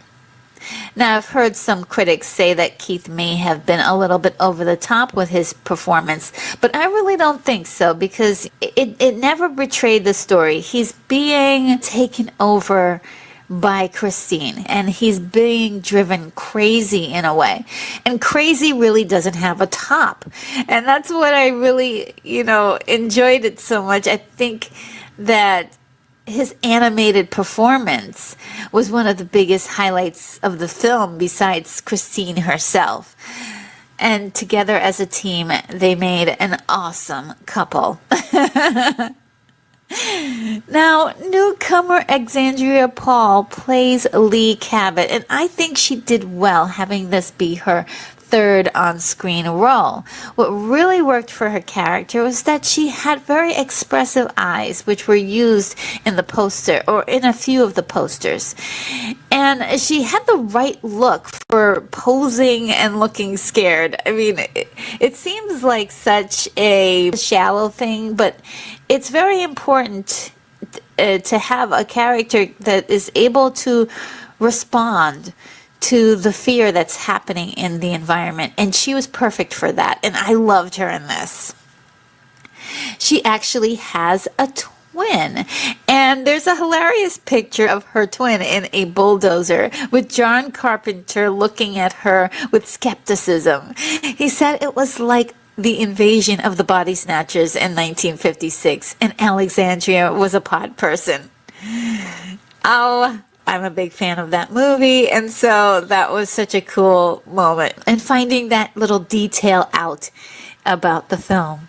There are so many amazing performances, but one in particular for me was that of Robert Prosky, who played Darnell. Robert asked the screenwriter if he could get more dialogue to round out his character on screen. He lifted right out of the book, in which Robert ran with it, playing Darnell as a hard-nosed, crotchety, and sleazy hometown businessman with a teeny tiny bit of a heart. It was just brilliant. Now my wish list. In the film, there's a concentration of scenes documenting Christine's odometer running backwards and then ends at 0. It's meant to infer that she is being reborn. I would have loved to know why and how. It's such a strange thing, and I thought maybe it might have been because of Arnie, that he was fueling her with so much love and attention that she's actually counting down and becoming younger. But even after he dies, she's still counting down, and it doesn't get to 0 until she's destroyed. I would have loved to have gotten an explanation as to why Arnie was transforming and how Christine was doing it. In the book, he's being possessed by Roland LeBay, but the film never explained that or connected the two in that capacity. I suppose that was the main disadvantage of not introducing Roland as an actual character in the film, and not just regarded as a former owner of the car. Another little detail that we didn't get from the film was that Roland's name, rearranged, is actually Arnold, which is Arnie's formal name. In Arnie's transformation, he ditches his glasses, and I really would have loved an explanation for that. Again, you know, is it Christine that's doing that? Is she able to change the physiology of her owners? What's the deal with that? I would have, again, would have loved to know. I don't know if there's any connection to this, but the guy who works in the factory in Detroit in 1957 that finds the dead man in Christine's driver's seat looks just like a younger version of Darnell. And I've always wondered if that was on purpose or was it just an accident that the two actors look so much alike. Was that Darnell in his younger days? And, that's just a question more than a wish. But I also wish that there was more of a reason why Darnell had to die in Christine's eyes. The murder really left me feeling sad that Darnell died, and it felt a little obscure. There wasn't a lot of rhyme or reason to it. And yes, he was a witness to see her drive in after her murder spree, and he was a little mean to Arnie, but I really would have appreciated a better reason as to why she felt he had to die. Now, in the book, there's a better explanation for Darnell's death, because he snitches on Christine to the cops. And that would have worked in this movie too, but I guess the setup and the arrangement of the story wouldn't allow that to happen. I also wish that there was a bit more explanation about George LeBay, played by Robert Blossom. This is such an eccentric and interesting man, but he's all too happy to sell Christine to another owner, knowing that she is a murderous car. I mean, 3 people that he knows of has already died in the car. And so I get the idea that he wants to get rid of her. But what I have trouble with is that it seems as if he's a fan of Christine's. And it would have been nice to get a line or two from him saying something like, she's your problem now, or, or maybe he's the ghost of Roland LeBay pretending to be his brother. That's kind of a cool idea, but I just wanted some kind of a motive for the character doing what he's doing in the film. That's all. It's just, he's one of the most intriguing characters in the film. And I loved his presence in the film as well. My enjoyment. Fans of both Stephen King and John Carpenter felt that the film didn't live up to their expectations. But the film did okay, both critically and in the box office. Over the years, Christine has gone down in history as one of the most famous cars in cinema, right alongside the DeLorean, the Ecto-1, and the Batmobile. And I have to say, when I first saw the film, it really intrigued me because it was not just a typical slasher horror film. It was more of a thriller. And it was interesting to see this relationship between Arnie and Christine that's so touching that I actually found myself relating a lot to Arnie. When I was a little nerd back in the day, I had quite a hard time adjusting to the world around me too, dealing with bullies in school and sometimes, at workplaces as an adult. So luckily I never fell in love with an evil sentient car, if you know what I mean, and turned out evil like Arnie eventually does.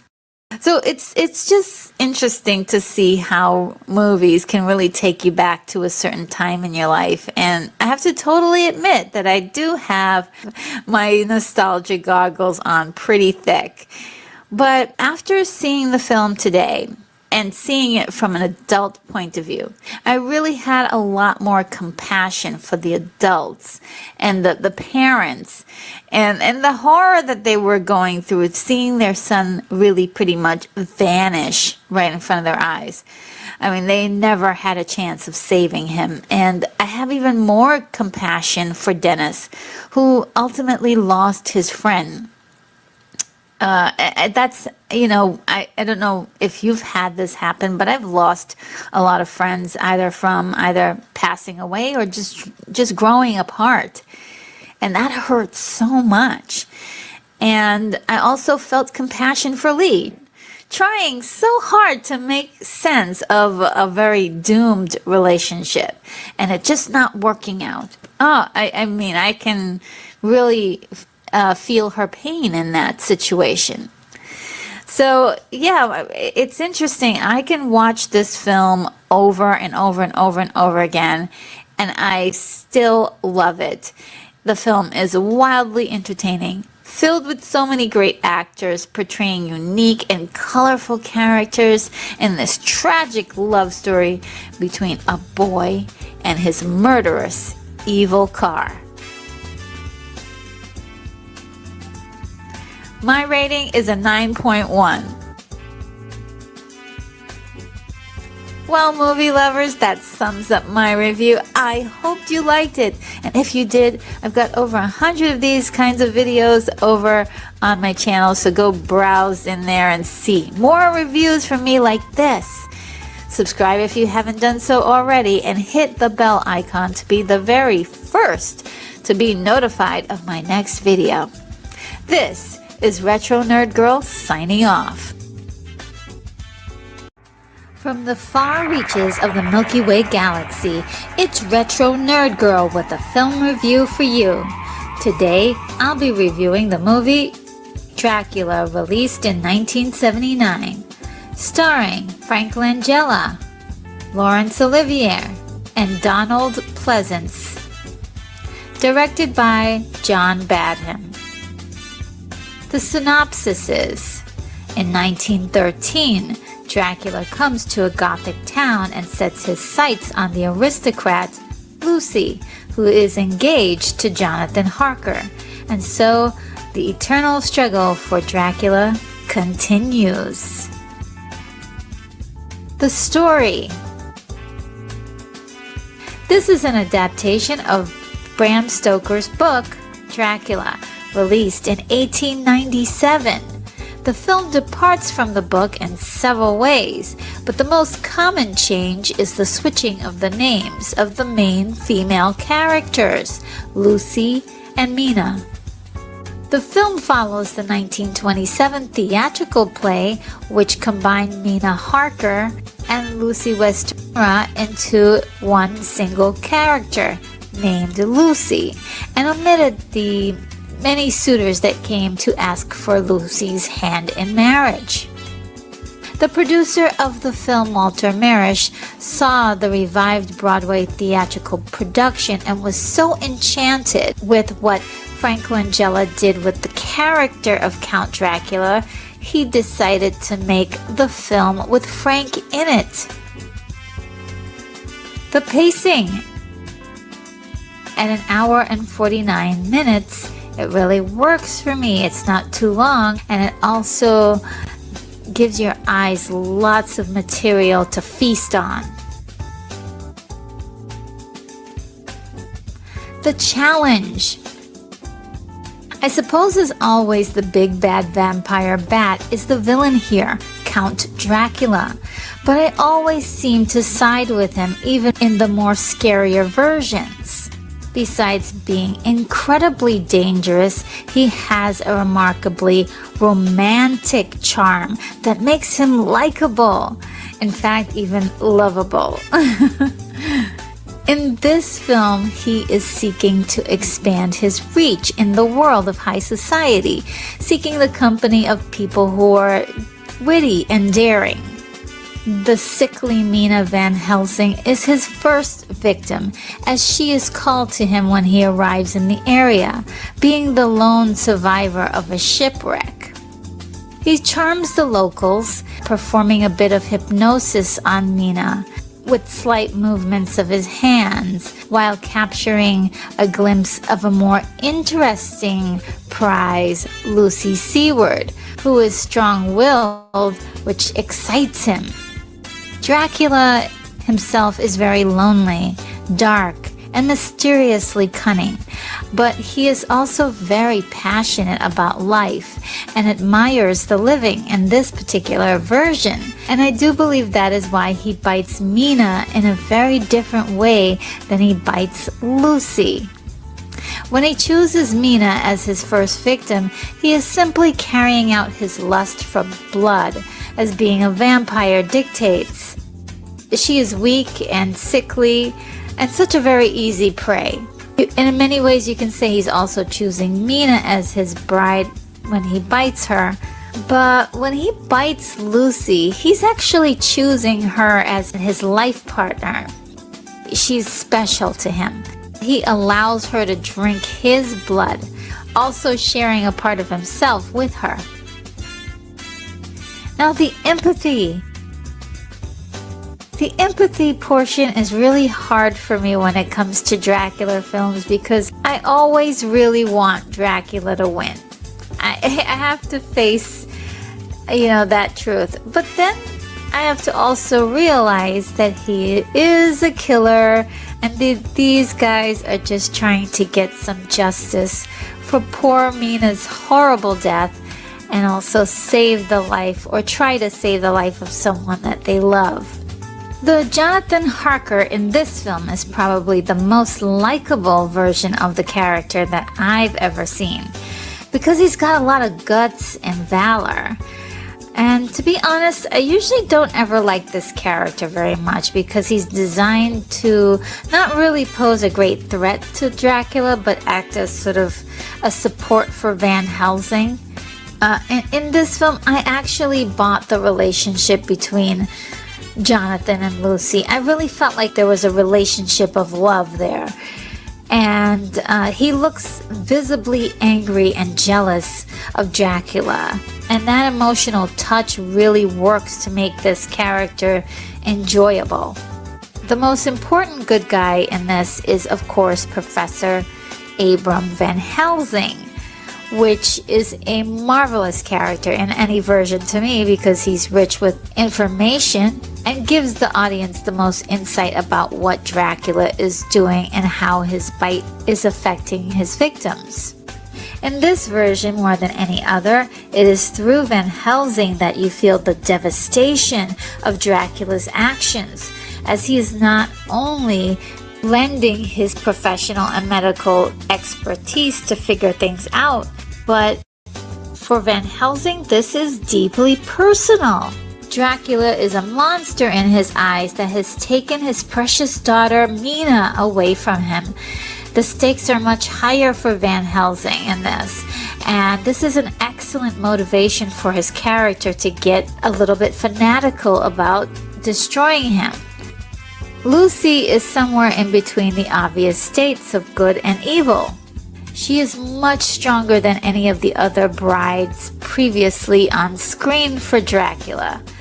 Lucy not only falls in love with Dracula, but she protects him and stands up for him, the way I've never heard anyone do that before.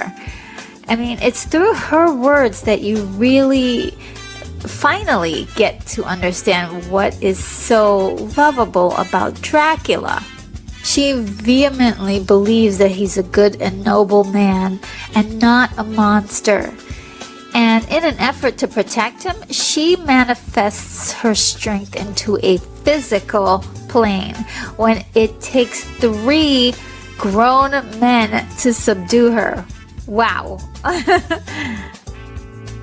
Dr. Seward is Lucy's father and a supporting character for the others to facilitate access to various buildings and surroundings. Mina is unfortunately the sacrificial lamb in the story, but what happens to her defines the roles of the other characters and how things are going to play out for the rest of the story. Dr. Seward, Professor Van Helsing, and Jonathan Harker bond in a strange brotherhood, vowed to stop Dracula after seeing Mina transform so horribly into a monster and having to violently kill her and then dispose of her remains. It was very traumatic for them, and it has brought them to an understanding that they must get rid of Dracula. Now, Lucy is affected by Mina's death, one, because she's a friend, but at the time, she considers her to be her sister bound by Dracula's power. When the group of men kill Mina as a vampire and then dismember her, Lucy considers them all her enemies, even her father.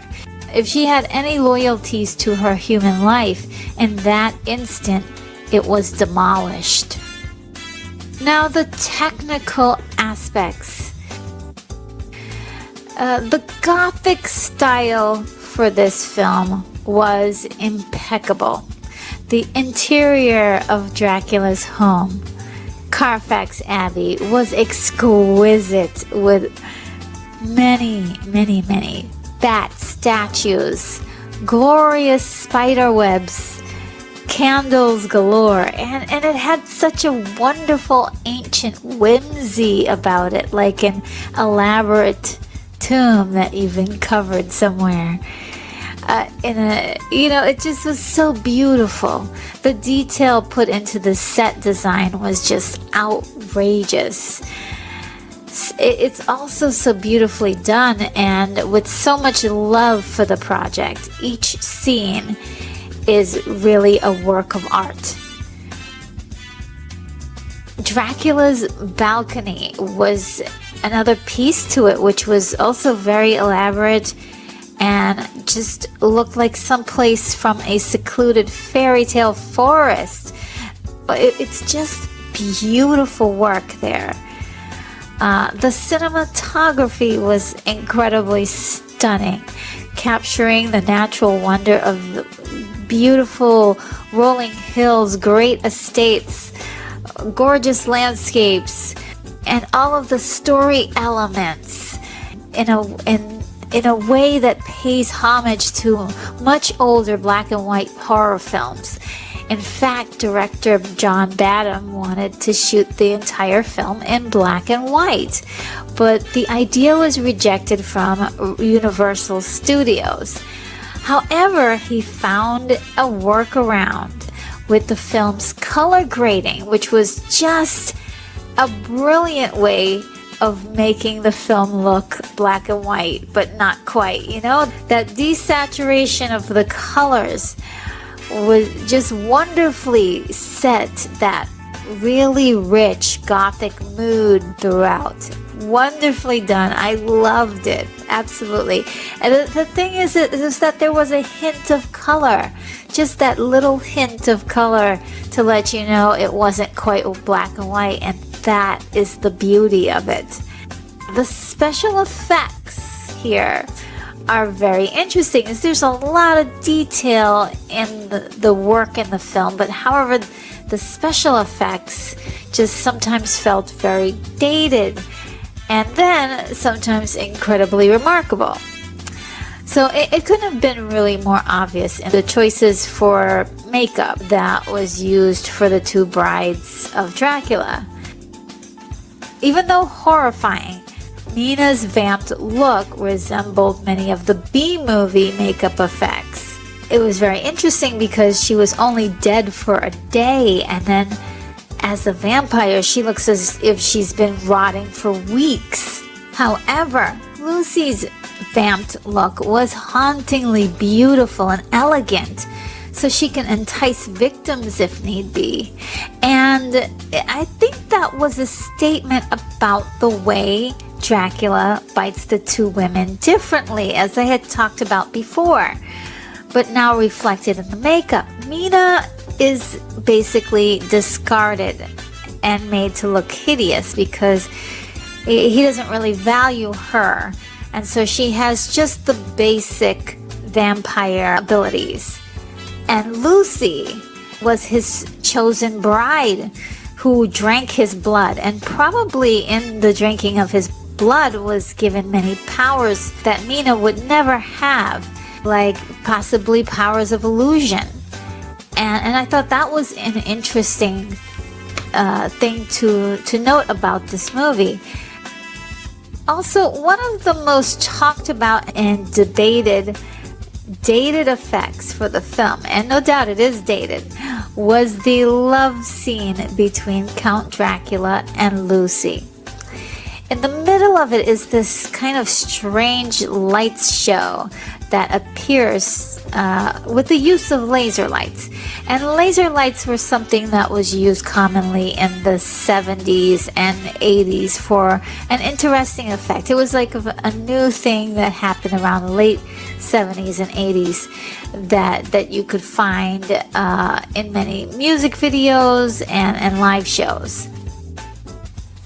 Now, I didn't mind it, but many people were put off by the scene. However, it was explained by director John Badham in the documentary The Revamping of Dracula to be the proceedings of a kind of vampire wedding between the two characters. I thought that, wow, that is absolutely incredible. I love that idea. Wow, after learning that, it actually became one of the most beautiful moments for me in the movie, because such a thing would be otherworldly and it would be a visual spectacle. And I actually like the way it's presented in the film. I also, it's great to point out, it's the only part of the film where there is a bold saturation of color, mainly the color red for blood. Fantastic. I loved it. I know a lot of people don't like that scene, but I do. Because I guess I'm a romantic at heart, and when you say vampire wedding, oh my gosh, my heart melts. Then there is a very, very strange goof in the film. Well, initially it was a goof, but then there was also another workaround with that. And that is when Van Helsing is searching for the undead Mina underground. and he sees her reflection in a deep puddle of water. It was later creatively explained by Badham in the same documentary that prior to the reflection, there was none, until Van Helsing's cross fell into the puddle, thus making the water holy water, which indeed casts reflections on all things. I think it was a very clever contrivance, but I'll buy it, you know. Now to the performances. Frank Langella in this film. Oh my goodness. Of course, he was a natural choice to play the title role of Dracula because the film was conceived during his performance. Well, at least the idea for making the film was conceived during his performance on the Broadway revival in 1977. Now, when he took the role while he was doing the play, he made sure not to play the role as it was iconically represented by Bela Lugosi. He also didn't want to play it like Christopher Lee or any of the other people who had done Dracula before. He wanted to make the character irresistibly romantic and sort of what he calls a gothic hero. And he achieved that, I believe. He took that initial performance from the play and put it on screen. On a side note, the actor Raul Julia took the role of Dracula in the play after Frank left in 1978. Okay, anyway, back to Frank Langella. Like the actor Bela Lugosi, never wore fangs for the role of Dracula, which was one of two stipulations he insisted upon when accepting the role. The second was that he would not do any commercial promotions as Dracula, and I think he was very smart for doing that. In fact, he's never really played that particular role again and avoided straight out horror movies. He didn't want to be typecast as a horror movie actor. And you know what? I didn't miss the fangs, even though they are quite the signature of the vampire's image. Not wearing the fangs really added a sophistication to the character and keeping him pure in a way. Very humanistic, very identifiable. When he dives into a neck, you know what he's doing. And I love that simplistic approach. What also added to the performance was that Frank Langella suffers from an eye condition, which causes one's eye to move involuntarily. It may seem as a disadvantage as an actor, but in this intense role, his wavering stare has another layer to allow his character to emote massive depth and charisma. It's an integral part of his performance that really works, along with his very smooth, velvety voice and his commanding body language. He just uses his whole self to play Count Dracula. And for me, this is one of the best. I could just go on talking about this for another hour. Sir Laurence Olivier playing the role of Professor Van Helsing was fantastic for me, being that I'm such a big fan of his work. I enjoyed his subtle creative touch on this film, giving Van Helsing an accent.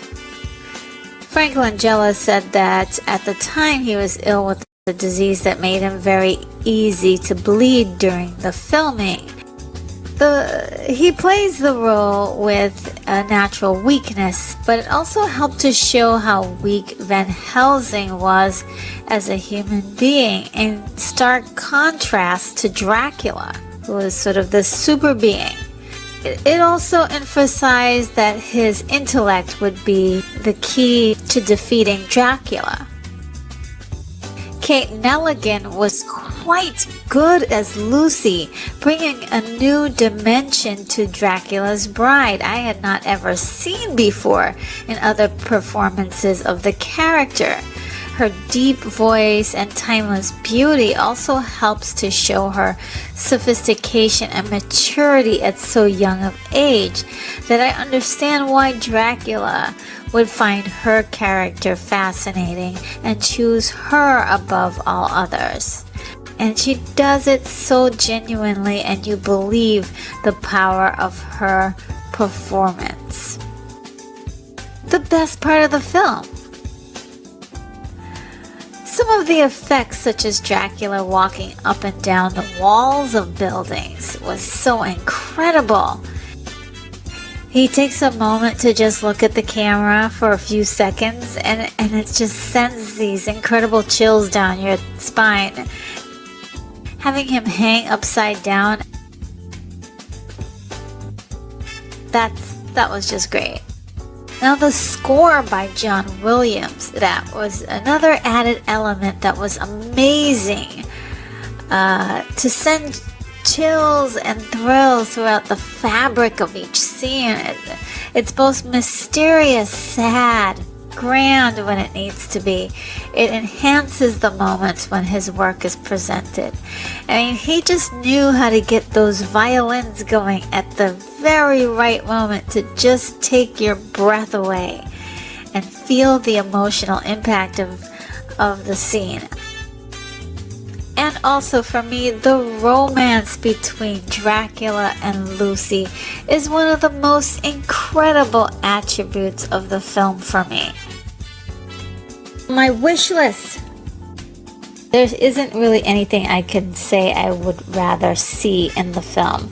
It's just beautifully done, and I have nothing but like really big glowing remarks to say about this film. The ending. For me, the ending was really great. I mean, when I first watched the ending, I was a child and I really didn't understand it. But I still enjoyed it. Now that I'm an adult, I have a different understanding of it. It left a lot unsaid, and it leaves you wondering which is the best way to end a wonderful story like this.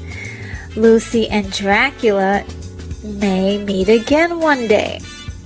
After watching the film several times, I noticed one particular scene that kind of slipped through the cracks, which was a scene where Dracula and Lucy talk about him going away and meeting up again one day when the air is pretty much cleared. He says, "You must go on a little bit longer as you are a creature of the sun, only until we have left behind those who would destroy us. Then you will join me on a higher plane." And I think that part of the film really spells out the ending for you. And it's just beautiful. It just feels like a beautiful romantic story. My enjoyment. The film met with very low box office numbers, as this was one of 7 vampire films released in 1979. Audiences may have been burnt out on the vampire theme to notice this unconventional version of the tale, but to those of us who were mesmerized by the film, we never forgot. Oh, I can't tell you how much I love this film. It's just as simple as that. It's romantic and sophisticated. I've used those words many, many times to describe so many other aspects of the film. It just sweeps you up into the love story of Dracula and Lucy. I saw this in theaters when I was a kid at 9 years old, and I loved it ever since. It just feeds into the female fantasy of being taken over by love. And Frank Langella's version of Dracula is sort of the Don Juan of vampires. But I also hear many guys state how much they love this version of a more romantic Dracula. And I think that the appeal of this Dracula is that he's more of a man who can love deeply than a supernatural beast. His thirst is not just for blood, but for love and life itself. I'm actually so glad so many people still remember this film fondly, because to me, this is one of the best modern adaptations of the book. And one of my very favorite vampire films. My rating is a 9.2. That sums up my review. I hoped you liked it.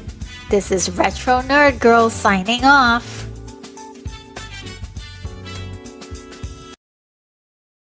From the far reaches of the Milky Way galaxy, it's Retro Nerd Girl with a film review for you. Today, I'll be reviewing the movie Aelita, Queen of Mars, released in 1924, starring Yulia Stoltseva, Igor Ilyinsky, and Nikolai Tsereteli, directed by Yakov Protazanov. Now the synopsis is: a married chief engineer of a Moscow radio station by the name of Loss daydreams of an affair with the Queen of Mars, Aelita. Now the story. Set in 1920 Russia, the film was loosely based on the book of the same name by Alexei Tolstoy. There are a few things to consider about the film upon viewing. Firstly, the title cards were originally in Russian, so the dialogue and the descriptions of what's happening in the film are lost in translation.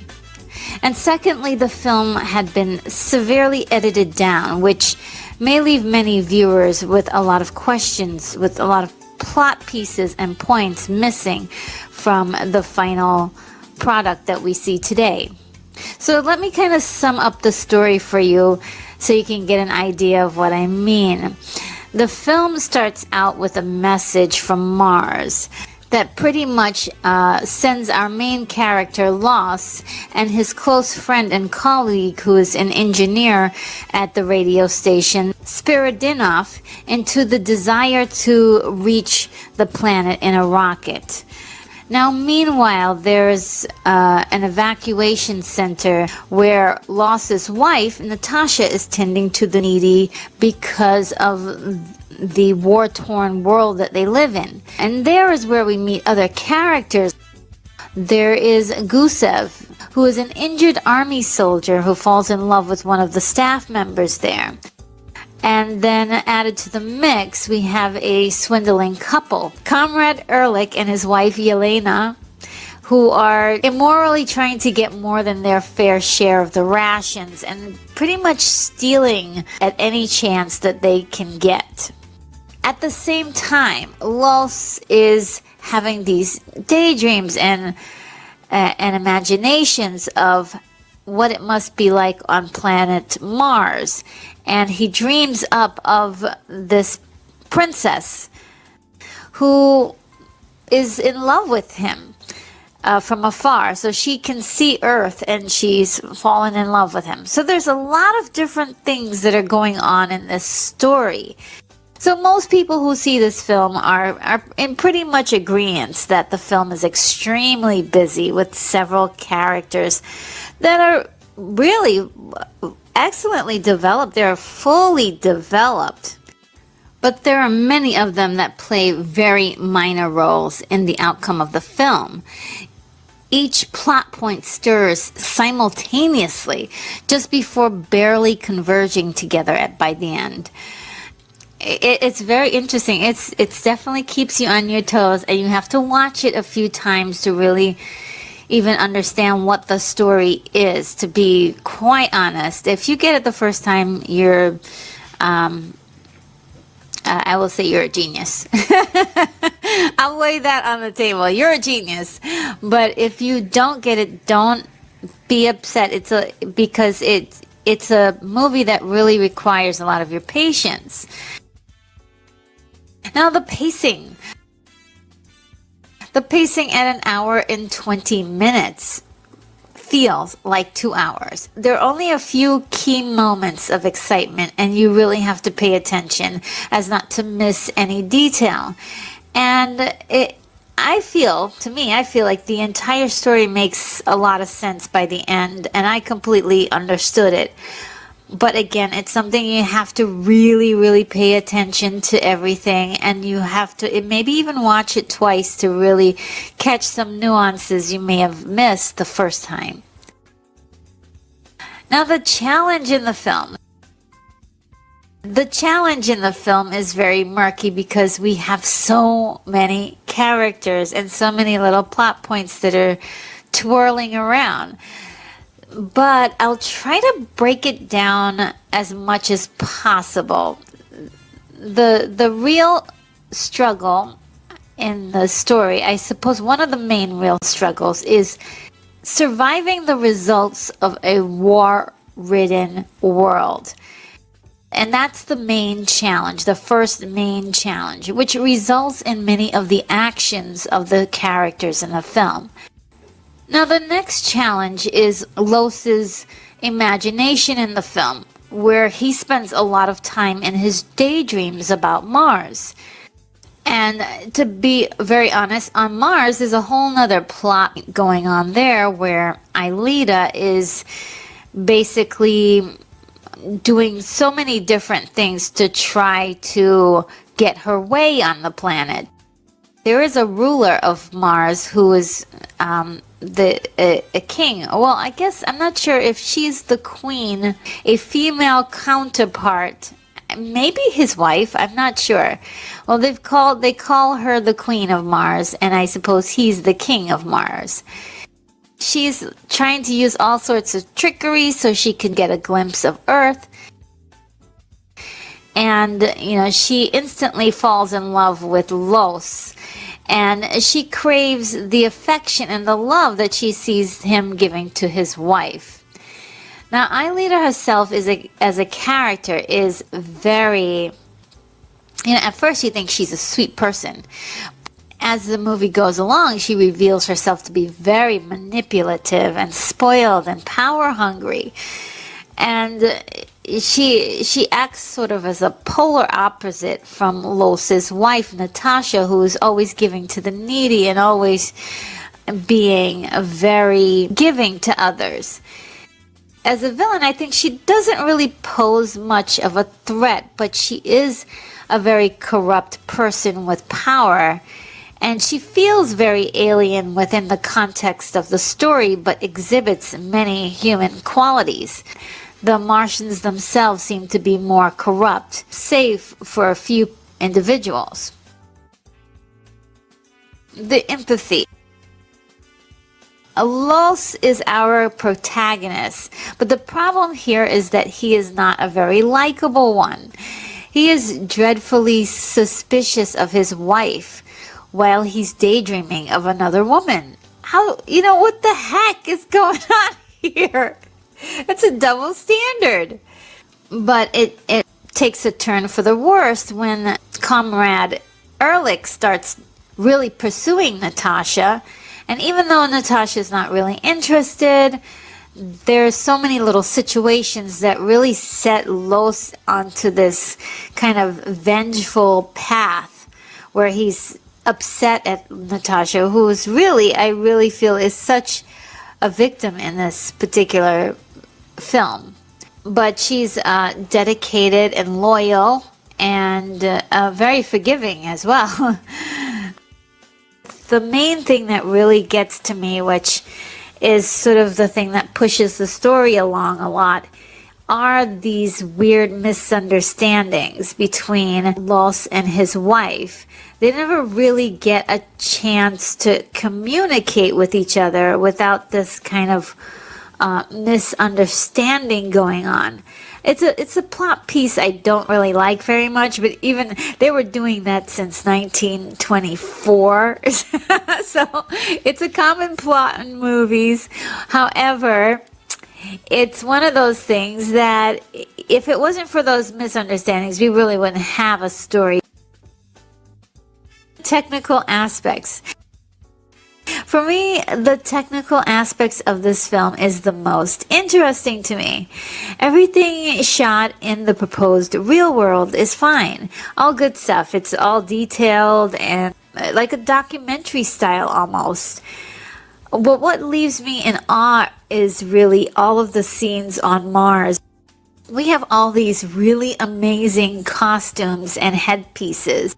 I just really loved all the designs for the costumes in particular, and all the hardware that was built into the costumes that were quite innovative and different. The sets too were also very expansive and built for the film's actors to really prance around and get into their characters. And it represents this very cold steel terrain that echoes their coldness to each other, their inhumanity in a way. And there's so many miniatures to convey the world of this cold yet advanced society that's scaped with very angular curves and linear constructs. And I was just in love with all of this. I could only imagine what it would have looked like in color. Performances. The performances are very hard to judge because I know that it's very difficult for people today to really accept the acting styles of past generations. It's very odd and different, but I think that this film was very good at giving us that balance between very dramatic moments and those extreme overacting moments that became a staple in silent films. So it kind of meets a middle ground, and part of the performance was in the makeup. And you see where some of the actors had special makeup to accentuate various expressions. At some point in the film, Los pretends to be his colleague Spiridonov. And what most people don't realize is that the actor who's playing Los is actually playing Spiridonov as well from the very beginning of the film. Now, the best part of the film for me was everything on Mars. I just loved all of the wacky ideas about this society in contrast to Earth. And I just wanted to know more. I totally would have been fine with a movie just about Mars. As a tale in itself, I really found myself enjoying it quite a bit. Now, the ending. The ending is very climactic with a large all-out war that left me completely mesmerized by the costumes and the choreography of action. It was pretty cool. It does kind of tie up everything really fast and snippy for that happy ending at the end of the film. And it does leave you scratching your head a little bit, why Los destroys his rocket ship plans at the end of the film. And after a few rewatches, I finally came to understand that this was his character arc. So even in 1924, we got a great character arc for our movie. Los's inability to deal with the reality of his war-torn country and the possible loss of his wife, leaving him for another man, is really what creates this fantasy of events that lead to his trip into Mars. He wakes up from his daydream and he discovers that the mysterious radio transmission was really an ad for some tires, of all things. And the obsession with building the rocket to travel into space was a great idea. And it's for a time when times are great. He realizes that he has to stay on Earth to face reality, where he is actually needed the most. Basically, to love his wife and to help rebuild his nation. And I thought that was really powerful. Like, wow, that is one heck of a realization, and I loved it. Now my wish list. I really wish that the film had fewer characters. It just was so complicated, all the different storylines that they kept going on, and the story kept flipping back and forth, and you just didn't know what was going on. It just was a big undertaking to do that, as well as create this whole other world. I definitely commend the filmmakers for trying to juggle all of the story plots together to make this advanced story. Now the enjoyment. This is actually one of my favorite silent movies besides Metropolis. Metropolis is king for me. I love that film. But, I really love the attempt of the science fiction genre in the silent movie era, because this is where I can see the vision of other worlds at the dawn of filmmaking. It's just beautiful to see how far we've come. And, even though the story is a little bit messy, there's a lot of charm to it. A great message in it, too. Yes, there's a time to dream about bigger and better things, but then there's a time to deal with what's currently in front of you. That's what makes this story very timeless. It can speak for any time, any era, any country, any place. And, these movies can also be very richly enjoyed by anyone who sees it. Now, many people who watch this film in the modern age dismiss it. But I really feel that there are some of us who can really find great significance in it besides its obvious historical value. And for me, this film is just a beautiful time capsule of humanity at an earlier state, and yet, what timelessly rings true for all humans in their ability to love and to understand drama and imagine worlds beyond our reach. And when I look at this film, I think to myself, this is where it all began with movies like these, and it gave a lot of young kids, future filmmakers in the 40s and 50s, the creative gumption to believe that they could put their fantasies on screen. It inspired a generation of filmmakers after that. And it also inspired a lot of people who were interested in space exploration. So we owe a lot to films like this. My rating is a 7.4. Well, that sums up my quick spoiler-free review. This is Retro Nerd Girl signing off. From the far reaches of the Milky Way galaxy, it's Retro Nerd Girl with a film review for you. Today, I'll be reviewing the movie Invasion of the Body Snatchers, released in 1956, starring Kevin McCarthy, Dana Winter, and Larry Gates. Directed by Don Siegel. The synopsis is, a small-town doctor, Miles Bennell, learns that the population of his community is being replaced by emotionless alien duplicates. I have to tell you that I'm so excited to finally review this film because it is definitely one of my favorite old school black and white sci-fi classics. It was selected for preservation in the United States Film Registry by the Library of Congress as being culturally, historically, or aesthetically significant. It was ranked number 9 on the American Film Institute's list of the 10 greatest films in the genre of sci-fi in June of 2008. It was included among the 1001 movies you must see before you die, edited by Steven Schneider.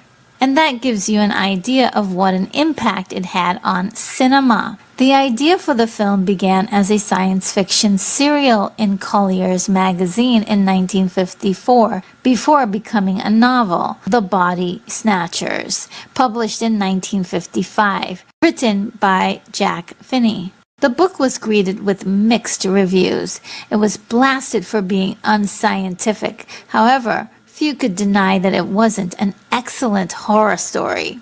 Hollywood noticed this and snatched up the rights to the novel in a heartbeat. Since then, there have been several movies based on this book, but this one was the very first. Others included remakes in 1978, 1993, and 2007. It was also the basis for 1998 movies, The Faculty, and Disturbing Behavior, as well as the 2019 movie Assimilate. The screenplay was then given to Daniel Mainwaring to write, and the title was changed from Body Snatchers to Invasion of the Body Snatchers to differentiate the film from prior works of a similar name. Some other interesting titles they considered were They Come from Another World, Better Off Dead, Sleep No More, Evil by Night, and World in Danger. What I find interesting about the story is how it starts out with a hysterical man raving about something to a doctor at a hospital, setting us up for a really wild ride. It may have been a little ham-fisted, but it lets the audience know that the adventure will eventually mature into this. The hysterical man recounts that he is Dr. Miles Bennell, a divorced, successful doctor in the small fictional town of Santa Mira, California. Initially, Miles gets a few patients claiming that their relatives and spouses have been physically replaced. These imposters retain the same memories, scars, and physical details, but they are unable to duplicate the same personality traits and emotional nuances. Oddly enough, these patients claim nothing's wrong the next day or a few days later and are cured of their hysteria, which raises even more suspicion. At first, Miles shrugs it off as an epidemic of mass hysteria. At the same time, his former girlfriend, Becky Driscoll, has recently returned after her divorce, kind of rekindling a romance connection between the two. He's operating on logic and trying to make sense of this whole thing. So Miles is got like sort of a casual, investigative technique about the whole thing, about the way he's handling everything, which is quite a contrast to his hysterics in the opening scene. As the story continues, Miles discovers body doubles, implant pods, affirming the accounts of his former patients. This is a part of an alien invasion where pods are placed close to a human subject while they sleep. The double grows more and more like the subject until it consumes the individual completely. It's a fascinating and terrifying idea of being overtaken while asleep. I mean, I think it's super, super creepy, and that's why I kind of enjoy this concept. It plays on so many fears long after you finish seeing the movie. It stays with you. One of the fears that it plays on is losing the essential material that makes you who you are, the ego identity, and transform the subject into a kind of hive drone. This is the same kind of concept that made Star Trek's Borg so scary back in the years of the Next Generation TV series. As humans, we all value our humanity and our individuality so dearly. Alongside that fear is the fear of seeing the people that you rely on in your life change, and the alienation of not being able to relate to others in the world around you. And that's where I feel there's so many layers to this, and I love it. It doesn't beat you over the head with these ideas. It's subtle and it's woven into the story. It's part of the story. Now, the lore of the aliens I find absolutely fascinating. From the book, it says that space spores drifted through the cosmos and arrived on planet Earth after consuming entire planets. In the film, the aliens are just beginning their takeover on Earth. I was waiting patiently for that moment in the film where we can get some insight into what the aliens are doing and why. I was very fascinated to hear, okay, how are we going to find out what the aliens are planning and why they're planning it? But we don't get much of an explanation, unfortunately. They're simply invading Earth and replacing humans, and you're next. It's pretty much all that there is to it. But there's also kind of a beauty to that simplicity that you can fill in so much more in your imagination. There's an implication that the humans would theoretically retain their existence in this new body. And what happens to the original human bodies in this film? Where did they go? It may have been due to the budget restraints on the film. It leaves you with questions, but it doesn't add details to make it impossible for you to imagine the answers off screen. And that's part of the beauty of the simplicity here. Now, once duplicated, the memories of the human being are intact, but their humanity is gone. I've explained that before. But according to one of the pod people, Dr. Dan Kaufman, without love, desire, ambition, and faith, life is so simple. Everyone can get along with each other because they're working for one cause, as part of the hive mind. And I've always associated that with the aliens' personal psychology as individuals. You know, as a hive, they exert their self-love in preservation and survival, and the desire and ambition in the invasion, and the faith in telling the humans that they have no choice. So in many ways, they have these values and they have these expressions, but it's done in their way. And what is really quite fun and, dare I say, beautiful about the film is that, as I said before, it's simply put together with lots of twists along the way. It's not worried about telling us everything about the aliens or why they're doing what they're doing. The film tries to keep everything from Miles' point of view. So it kind of helps the audience feel what it must be like to be in that situation. He doesn't know much about what's happening, and neither do we. So the surprises in the film were more psychologically impactful. Most of the film features our protagonists on the run.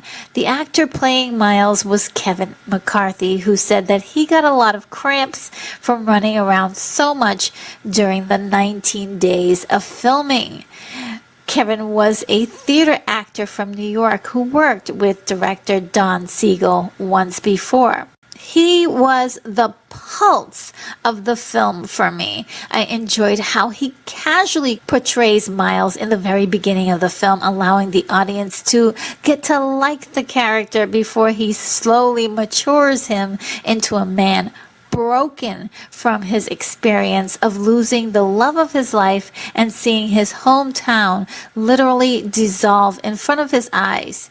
The character has been through so much, hasn't slept in days, and Kevin portrays this incredibly by the end of the film. One of the most iconic moments of the film is when Miles leaves Becky for a few moments and returns to kiss her. Instantly, he knows it isn't her, and the look on her face sends chills down my spine, okay? As we all realize that Miles is the last man standing in the small town of Santa Mira.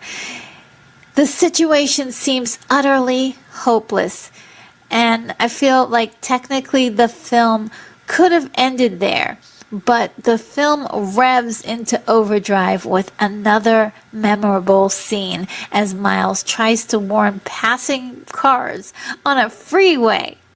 In the book, Becky is not snatched, and they both survive the invasion, in which the aliens abandon their plan and leave Earth because humans resisted too much. The book's ending was a point of criticism for many people because it was hard to understand why the aliens would simply leave Earth after having such a grand upper hand over the humans. Don Siegel originally intended to end the film with a more bleak outcome than the novel. However, the studio imposed that there be more of a hopeful ending, and so that is what we got. I think that the ending was a very good meeting in the middle of the two ideas and was a bit more theatrical for the film, with armed forces being gathered up against the invasion. However, I would have loved to have seen Don's intended ending. After test screenings, much of the film's original humorous dialogue was cut because there were complaints of the audience laughing when they weren't supposed to. It's hard to tell if that was the right decision or not, but I, for one, felt that the tone of the film had consistency in being that it was more lighthearted in the beginning and then became more serious as the characters and the audience learn more about what's happening in Santa Mira. One thing about this film that I find so very special is the way that the special effects are used so masterfully, minimally. And although it pales in comparison to what we can do today with special effects, the work that was done was so effective, showing us just enough to serve the story with the tools of the day. Some would criticize the body doubles for not looking like they were alive, but because the creatures were still developing, it still kind of works. And at least it did for me. The pod designs as well were a straightforward design, but it worked for what it needed to represent in the film. And again, it is so simple. It's missing a lot, but it's also not giving you too much that it stops you from enjoying it. It's like, oh, well, you added that now. We've got a problem with continuity because that doesn't make sense. But because they give you so little, we're concentrating more on the chase, on escape, on the invasion. I found the sound design to be very exciting, especially when used during the scene where our protagonists find the pods opening in the greenhouse. That was just a wonderful, there's like a distinctive popping sound and a crackle and a wet gushy sound that are so cringy and disgusting. It just matches the horrific discovery and the surprise of the scene. It's well put together. Seeing all of the townspeople meeting at the square distributing the pods was another chilling sight to let the audience know just how widespread this invasion is going to get and had become. Papier-mâché pods were on display in the theater lobbies during the release of this film, with a black and white cutout of Kevin McCarthy and Dana Winter, who plays Becky, running away from a mob of people. I could just imagine how much fun it must have been to be a kid at seeing something like that. It just had to make such a big impression on you to see that back then. The film did moderately well at the box office, and it was actually very well respected critically, as more and more people interpreted the film as a political commentary. In the novel, the aliens consume worlds in the name of survival, and compare this to the way humans have colonized and assimilated indigenous lands in the past.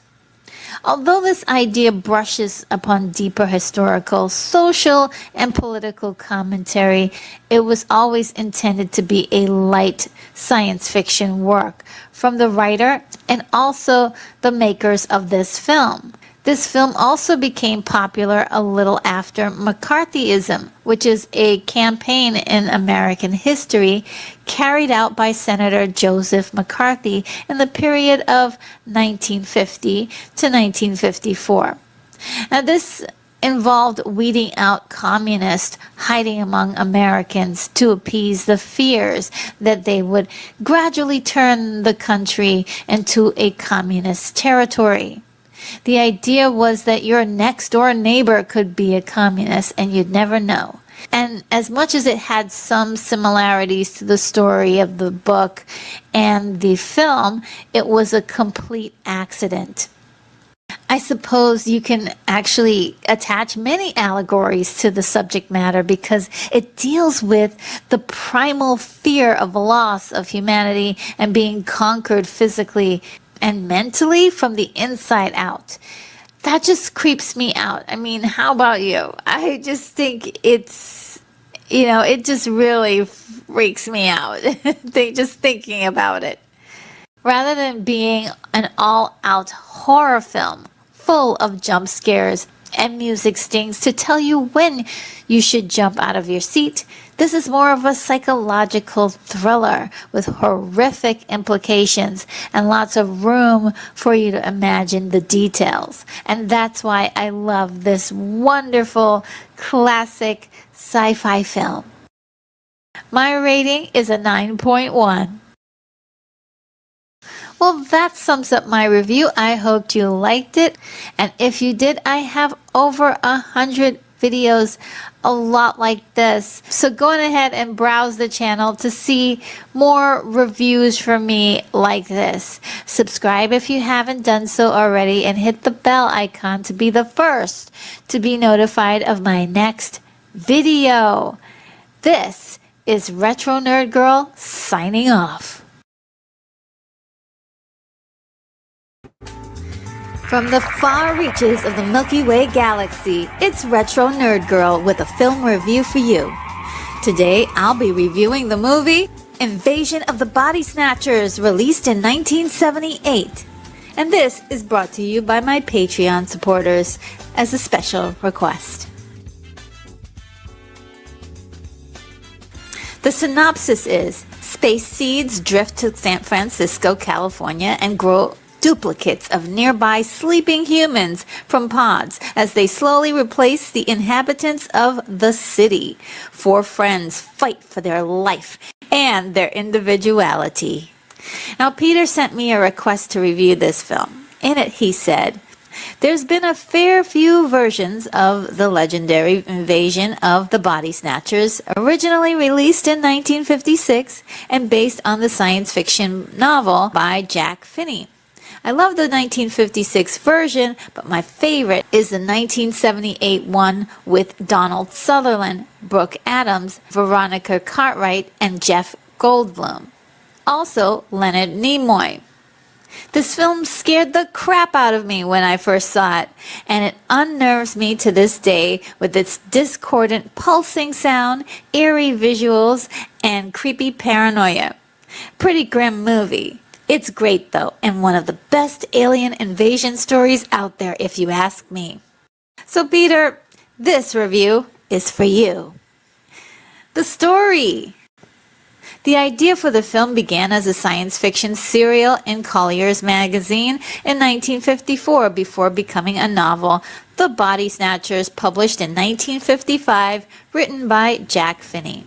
Hollywood got the rights and produced the classic sci-fi film Invasion of the Body Snatchers in 1956. There have been several remakes. However, this is the first remake after 22 years. And get this, it could possibly be a sequel to that film, however you choose to decide. It has been labeled by many as one of the best remakes ever made, and I have to agree. Some would even say that this rivals the original movie, and to that I have to say that I enjoy them both equally for completely different reasons.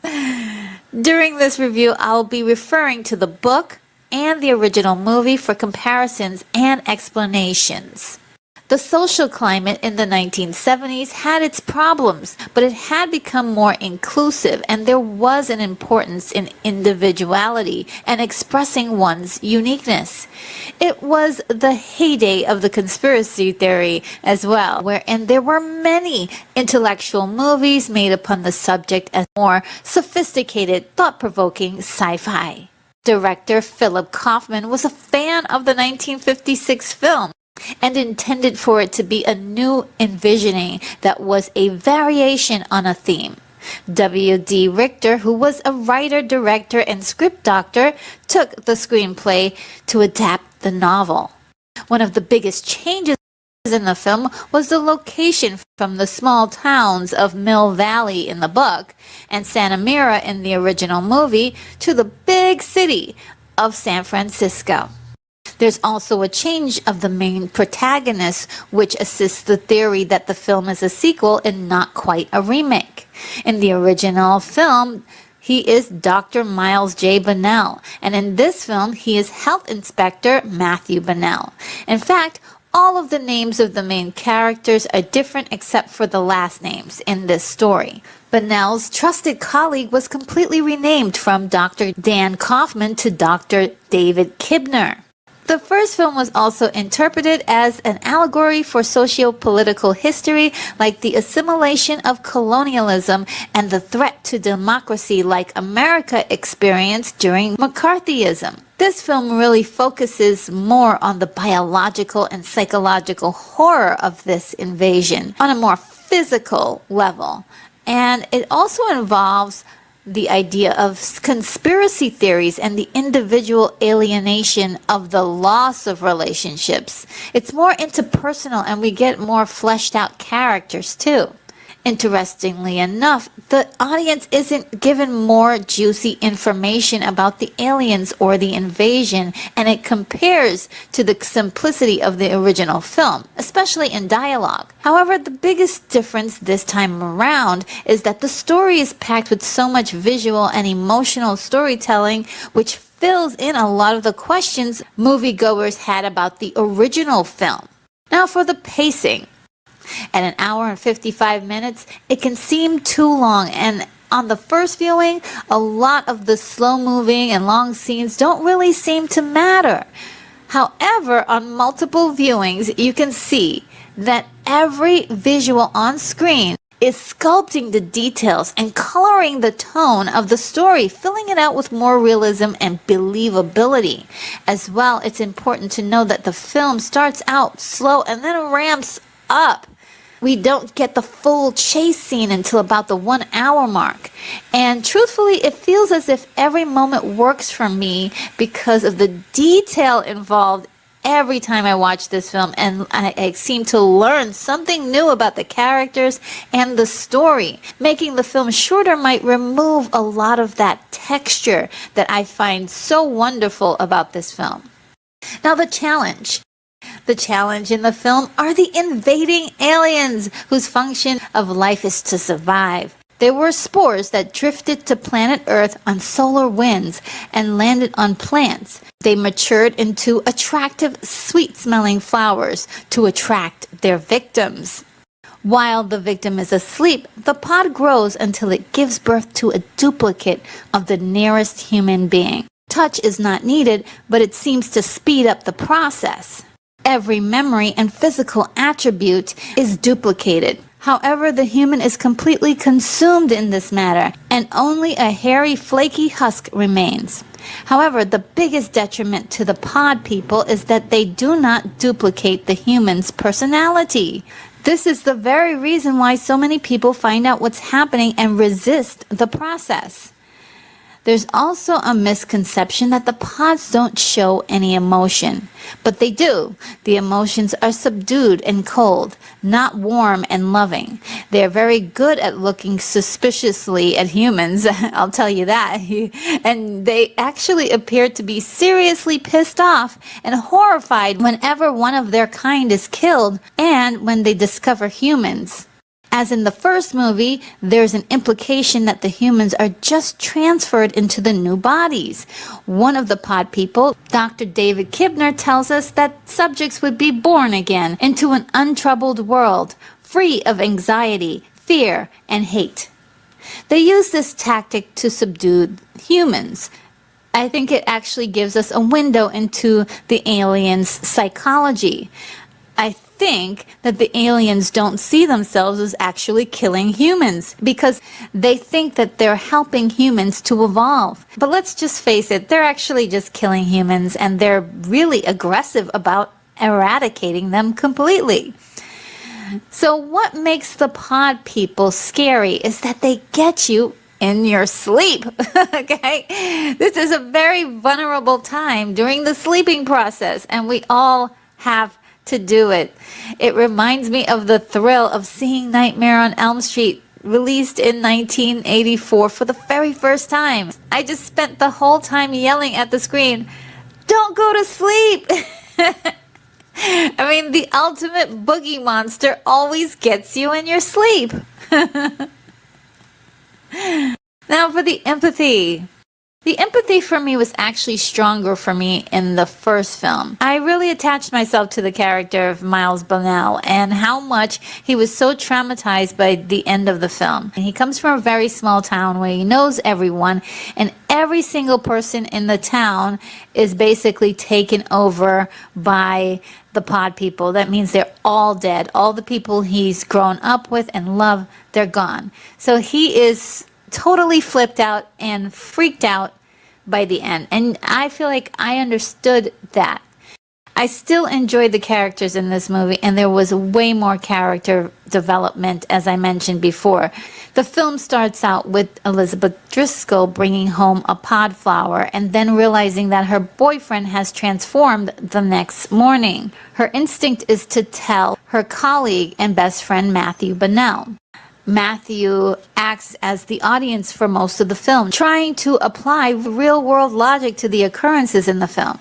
His first instinct is to take Elizabeth to his trusted friend David Kibner, and it never occurs to him or anyone else that David could be a pod person. Matthew's fundamental belief is that the government, authority, public officials, and doctors can help him. So he exhausts all the ways to logically handle this situation. A great example of this is that when he witnesses a possible death that happens, he says, the policeman will help. And we all would assume that, right? And he's often seen on the phone throughout the film calling some sort of authority and basically tipping off the pods exactly where he is and what he's up to.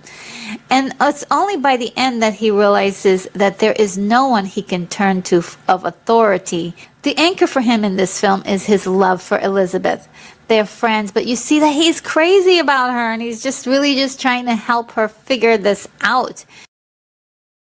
When faced with the end of the world as they know it, they sweetly show their love for each other. And I love that the way that it's done very subtly, and we don't get this like passionate love scene in the middle of everything. We just get a simple kiss and a lot of hugging. And I thought that was very nice because they're kind of consoling each other after all that they've lost. Now the adventure continues with the two getting together with a friend of theirs, Jack, who is a poet that makes a living as a bathhouse owner. He starts out the film very, very arrogant and entitled and very unlikable, to be honest. However, there is more to it when we see that he's a struggling artist trying to break out of his day job and into the life that he wants. Once the world changes, he actually makes a very heroic move by sacrificing himself in order to save everyone else. His character is redeemed. Unfortunately, he is turned into a pod, but and then he dies. But it's still, you know, he still tried when he was himself. He still was trying to do the right thing. His wife, Nancy Belichick, is, in my opinion, the one person in the film that is equipped for this invasion. She is the one who calls out Dr. David Kibner for intentionally trying to make the group think that they're going crazy. She pretty much figures out that the pod flowers are from space. She's the only person that didn't fall asleep at Matthew's apartment, and she is the one who saves them all from being consumed. Then she is the one to discover that you can walk among the pods if you don't show emotion. And I thought it was ironic that she is one of the most emotionally expressive characters in the group. She doesn't have a lot of screen time, and we don't get to see much from her point of view, but she is the closest thing to a real hero that we've got in the film. And I love that character, to be very, very honest with you. Now the technical aspects. Okay guys, I'm about to get really super nerdy on you. The technical aspects is where the film really excels, and much of it holds true over time. Yes, there are some distinctive things about the film that are dated, such as the city and the fashions of the day. However, the look of the film and the special effects and the edit excellently serves the story and transcends time. It's a piece of art, in my opinion. It was a bold move to depict the spaceboards on their last conquered world, making a flight to the cosmos. Viscous material was bought for $12 from an art store, dropped into solutions, and the film was reversed. This was brilliant because it was just the visual storytelling that we needed to see and understand how this all began. It's such a simple workaround, but it has a wonderful payoff to it. Seeing the gelatinous material root into the leaves of other plants was such a wonderful and authentic special effect because it looked so amazing. The rooftop scene is a very memorable scene, meant to mimic the powerful greenhouse scene in the original movie. This is when Matthew falls asleep in his apartment and the pod closest to him grows into maturity with his likeness. As well, there are 2 more pods developing nearby. I really love that such an awesome scene from the original movie rose to the challenge of not only being visually stunning, but even superseding the horror as the revolting layout of bodies writhe and tremble and moan. Oh, it was fantastic. The pod doubles in their unfinished stage were highly disturbing, covered in visible veins, slime, and hair. Yuck! They were truly gross, and that reaction helps us to understand how horrible it is to see these things. They really upped the game on these creature effects this time. In his book, Dan's Macabre, Stephen King wrote, "There's a moment in that film which is repulsively horrible. It comes when Donald Sutherland uses a rake to smash in the face of a mostly formed pod. This person's face breaks with a sickening ease like a rotted piece of fruit and lets out an explosion of the most realistic stage blood that I've ever seen in a color film." Some critics say that it's too grotesque, and usually I'm not a fan of body horror, but in this case, wrapped in such a thought-provoking story, I found it fascinating. And guess what? I craved more. And one thing that added to the special effects was the sound production by Ben Burt, who also worked on Star Wars.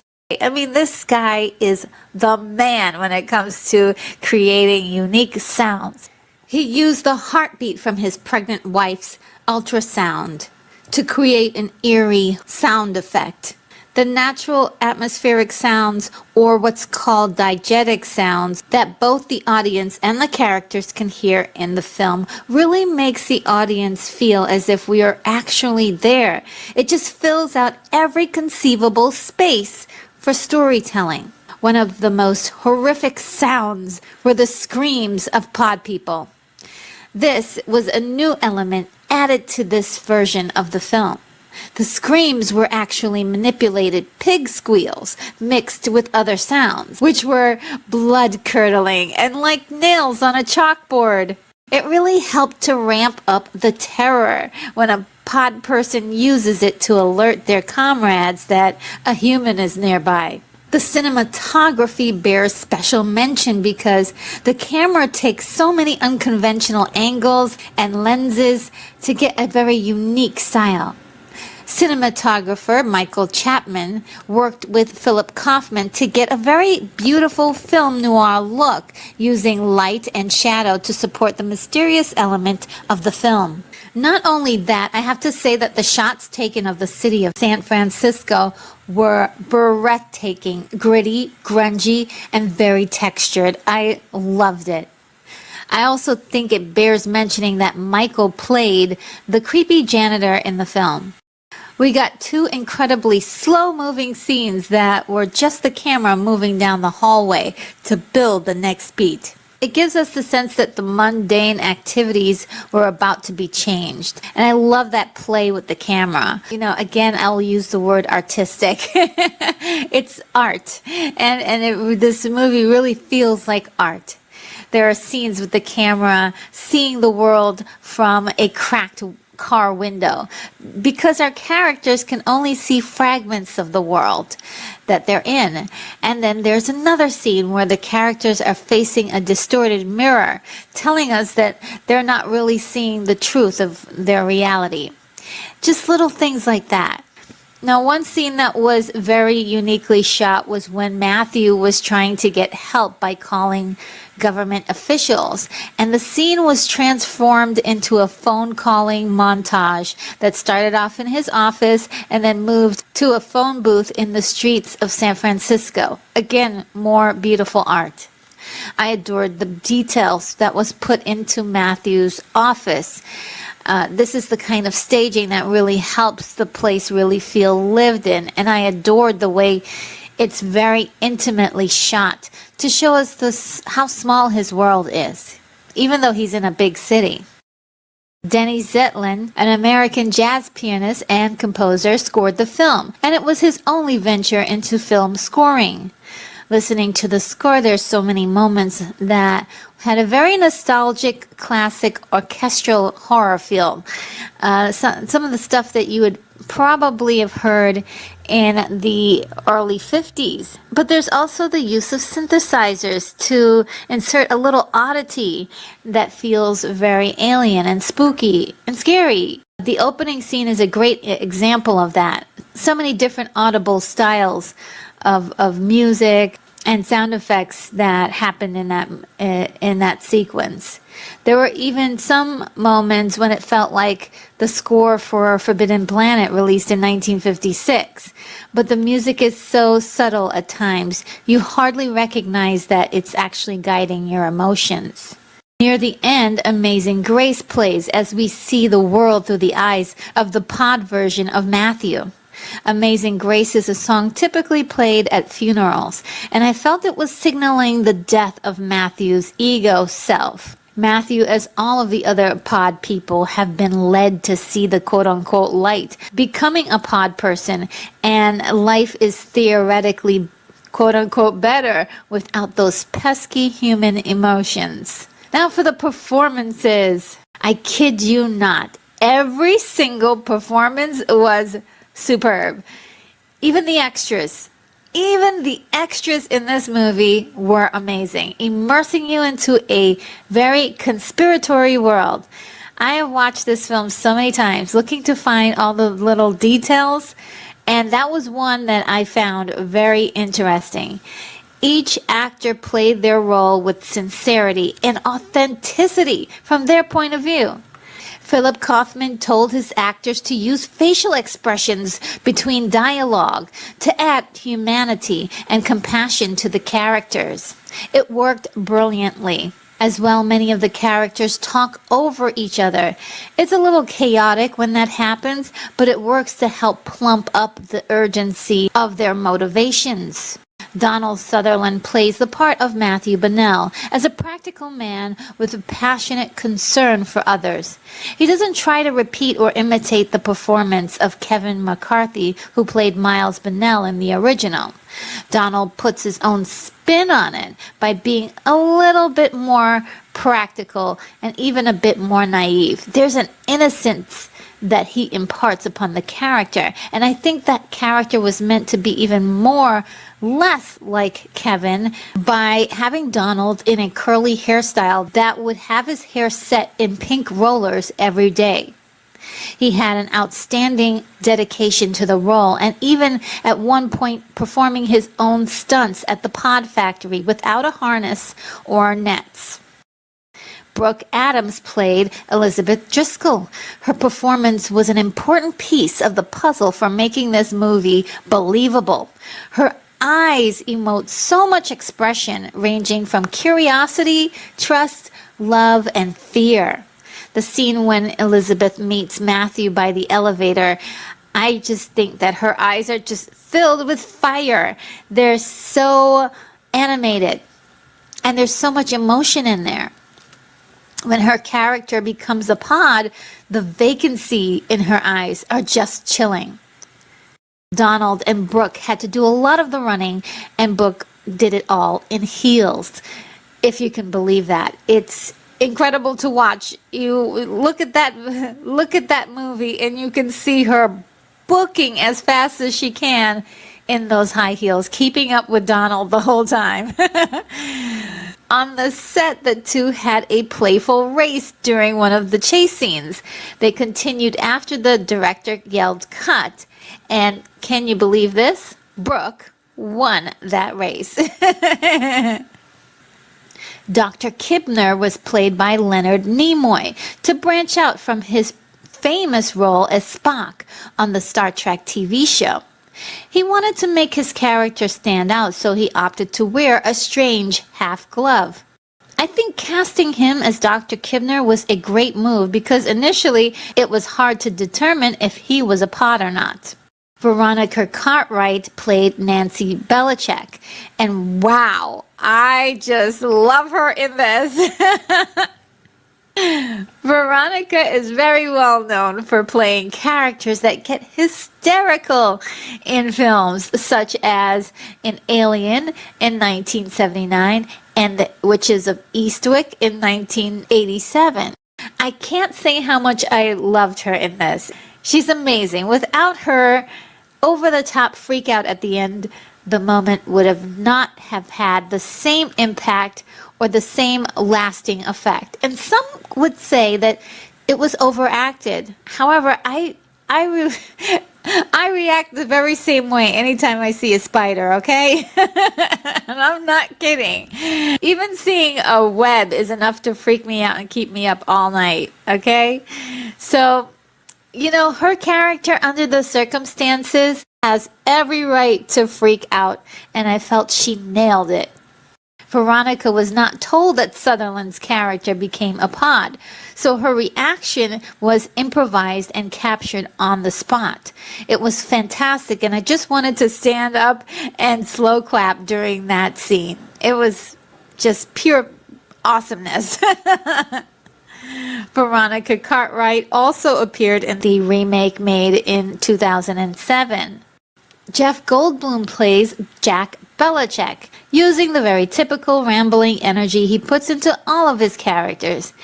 In this film, his character isn't as charming as his other characters, unfortunately. He plays Jack a little bit immature and intellectually unheard. And there's a sadness and a vulnerability to the character, and he's just the guy to put that range in that performance. And the connection that he has with Veronica Cartwright playing his wife is very touching, and it's about two people who really need each other and look out for each other. Kevin McCarthy makes a powerful cameo in the film and is credited as the running man. There's no indication that he is Dr. Miles Bennell, but there's no indication that he isn't. His appearance proposes the idea that Miles has been running from town to town trying to spread the word about the invasion that's happening for the last 22 years. And this is just yet another clue that the events of the movie is in a world that has already had a visit by the aliens. The director of the 1956 original film, Don Siegel, made a cameo in the film as a pod taxi driver. And you know what? He has a very small role, but I absolutely loved his little character. And there was a palpable tension in the moment. And one of the reasons for that was quite terrifying, actually. Don had very limited vision, and he was actually driving in the scene, so the actors were very worried for their safety. Other cameos include Philip Kaufman, Grateful Dead frontman Jerry Garcia, who played a homeless man with a banjo and a dog, and Robert Duvall played the priest on the swing. The wish list. So if you thought I got nerdy when I came to the technical aspects, I'm about to get even more nerdy, if there's even such a thing. I just love this film. I really don't know if you could really change this film and make it better.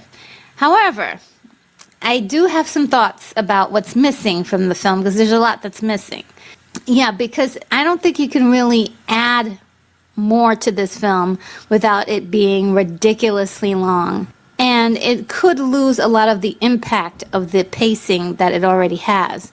And with that said, I really wanted to say that this film just made me more interested in learning more details about the aliens that we didn't get in either of the two movies. In this story, why are the pod people so obsessed with hunting down all of the humans? Why can't they figure out a way of coexisting with mankind in secret? And perhaps they have for 22 years. There are subtle clues that the first people we see on screen in the opening of the film are actually pod people, making this either a second wave or one of several waves of a calculated invasion.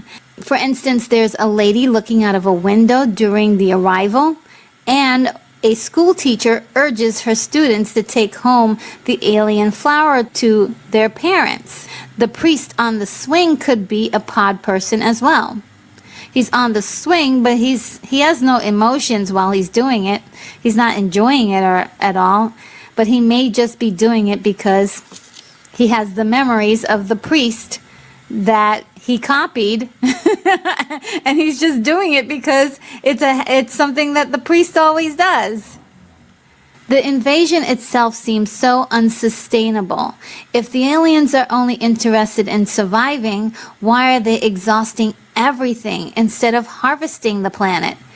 Is it that the alien life form is so simple that it's not really that intelligent? I mean, that's a possibility. I'm also curious why the pod people become so angry at seeing humans by the end. I wish that was explained. I don't know, it just seems kind of like a strange thing. I've always wanted to know, why are they so angry? Why are the pod people so angry? Then there's the duplication process. It's an interesting thing as well. The book explains pods choose to duplicate humans because they are more resourceful in aiding the invasion. I would have loved to have learned more about this process and how they're able to duplicate things without taking a sample of DNA. The hairy tendrils of the pods don't always touch the people that they copy. How do they copy memories and scars? Are the copies biologically human with human organs, or just a shell that looks human? Why does sleeping activate the process? I really would like to know if there's like some kind of psychic way they're doing all of this. And that could be a really good explanation for it. The film actually shows that the aliens can communicate with each other without speaking sometimes. And it could be that it's easier to feed on the nearest conscious being at rest than the nearest cup or the nearest chair. I also thought it would have been really cool if they were able to capture one of the pod people for a short time and question them and learn about the pod people and their invasion, what they plan on doing, and so forth.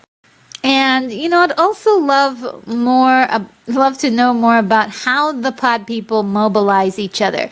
Do they, in fact, have a hive mind? And if so, who is the keeper of their accumulated knowledge? And how is this distributed? Can a pod person be disconnected from the hive? I don't think this could be, I don't think something like this could be done in one film without making a huge mess of things. And I think it would be super duper cool if it was a very well produced TV series or mini series. There's endless possibilities. I mean, so much more story to tell here, One actual wish for this film is that I wish that the film kept some kind of consistency with the character of David Kibner, or at least give us an idea when he became a pod. When we first meet him at the book party, he exhibits many emotions. However, a few hours later, he's definitely more of a dry character up until the end. And so I assume that he went home after the book party, took a nap, and the pod replacement is the one who shows up at Belichick's bathhouse. However, he still exhibits plenty of emotions, and I wish that we were given the reasons why. Is it because he's a psychologist that he's able to manipulate his response, whereas the other pods can't? I mean, I'm really reaching so much for this one, but it's a possibility, and I'm willing to believe it in order to have the movie be perfect in my brain. Now, to move on to enjoyment. The ending of the film is a very iconic moment in cinema, and it turns out that the story behind it is that in the original film, Don Siegel wanted a darker ending, but the studio shut that idea down firmly. However, before filming, Siegel, Kevin McCarthy, and Philip Kaufman got together and talked about this bombshell of an ending, which was a beautiful collaboration with a phenomenal outcome. The studio executives first learned of it when a cut was screened for them at George Lucas's house. The night after the movie's release, pods were anonymously placed all over Los Angeles, which freaked out the locals. It opened to decent reviews and a decent box office, but it accrued more acclaim over time. And for me, this is a movie I saw at the movies when it came out, and it really didn't wow me. I was only 7 or 8, so maybe it was just way over my head for me to really fully appreciate. I did like it though, and after revisiting it over the years, I've just come to appreciate it so much more, and it grows with each view. In my opinion, this is a beautiful piece of art, and it offers us a simple tale that is told so much more visually. My rating is a 9.1. Well, that sums up my review. I hope you liked it. If you did, I've got over 100 of these videos, so go on and browse the channel to see more reviews from me just like this. Subscribe if you haven't done so already, and hit the bell icon to be the very first to get notified of my next video. This is Retro Nerd Girl signing off. From the far reaches of the Milky Way galaxy, it's Retro Nerd Girl with a film review for you. Today I'll be reviewing the movie American Werewolf in London, released in 1981, starring David Naughton, Jenny Agutter, and Joe Belcher. Directed by John Landis. The genre, comedy, horror. The rating is an R. The budget, $10 million estimated. The IMDb rating is currently a 7.6. The synopsis is: a young American college student, David Kessler, gets bitten by a werewolf as he is being haunted by the ghost of his best friend, Jack, while beginning to build a relationship with a British nurse by the name of Alex. story. John Landis wrote the screenplay for this film following an incident while shooting Kelly's Heroes in 1970 in the countryside of Yugoslavia, observing a gypsy funeral. It took some time, but John finally got the green light to make the film a decade later. The progression of events are pretty simple, but there's an additional spark of genius in the odd dream sequences that not only surprise the audience but leave them wondering about it long after the film is over. The story here is king. The comedy and special effects are heavy, but also come naturally and appropriately from the dire situation. There are lots of memorable quotes from fantastic dialogue.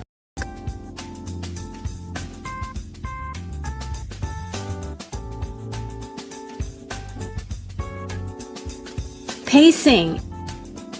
At an hour and 37 minutes, I absolutely love the pacing of this film. Everything just flows wonderfully. The challenge. The challenge in this film is the curse of the werewolf and how David deals with it. Curses in movies and pop culture are pretty much events, but in this film, the curse manifests psychological tortures for David to try to get him to eventually kill himself. And the way the curse manifests these tortures are through dream sequences and visits from the undead. The film is famous for a specific scene where David's home in America is violently invaded by Nazi werewolves. The sequence really confuses many viewers, but we have to remember that the events in dreams hardly make sense unless you know how to interpret dreams. Dreams are ways that the subconscious mind can communicate with us, and sometimes violence and shocking images are the only way to get our attention. In many films in the 1980s, the Nazis were a regular representation of pure evil. And in this scene, they decimated David's family, who were probably the only people that he actually really loved besides his friend Jack at the time of the dream. And mind you that they were werewolves, foretelling that the curse of the werewolf would destroy his world and everything he cares about. Another example of the fact that the curse is manifesting itself in the dream is that all of the dream sequences include something associated to the wolf. When Jack appears, the dreams go away. The manifestation of the curse is finally materialized in the most effective way to communicate with and in a state that will get his attention, still fresh from the kill. Is Jack a zombie? No. He's really not there at all. And you know that because he disappears whenever other people enter the room. He is a part of David's imagination. Another interesting thing to notice about Jack is the way he is decaying, which seems as if the transfer of time were weeks, but it's only been a couple of days. Empathy. David is a good kid. It's just easy to bond with him as he and Jack start out the film bantering. He's not a hero or specifically gifted like the One. He is just an average guy in a very bad situation. When he's attacked by the werewolf, he is taken to a hospital where he meets Dr. Hirsch and his nurse, Alex Price. There is an instant attraction between Alex and David, resulting in a rather sudden romantic relationship. In the meantime, David is trying to tell them all that he was attacked by an animal. He's having weird dreams and being visited by his dead friend, Jack.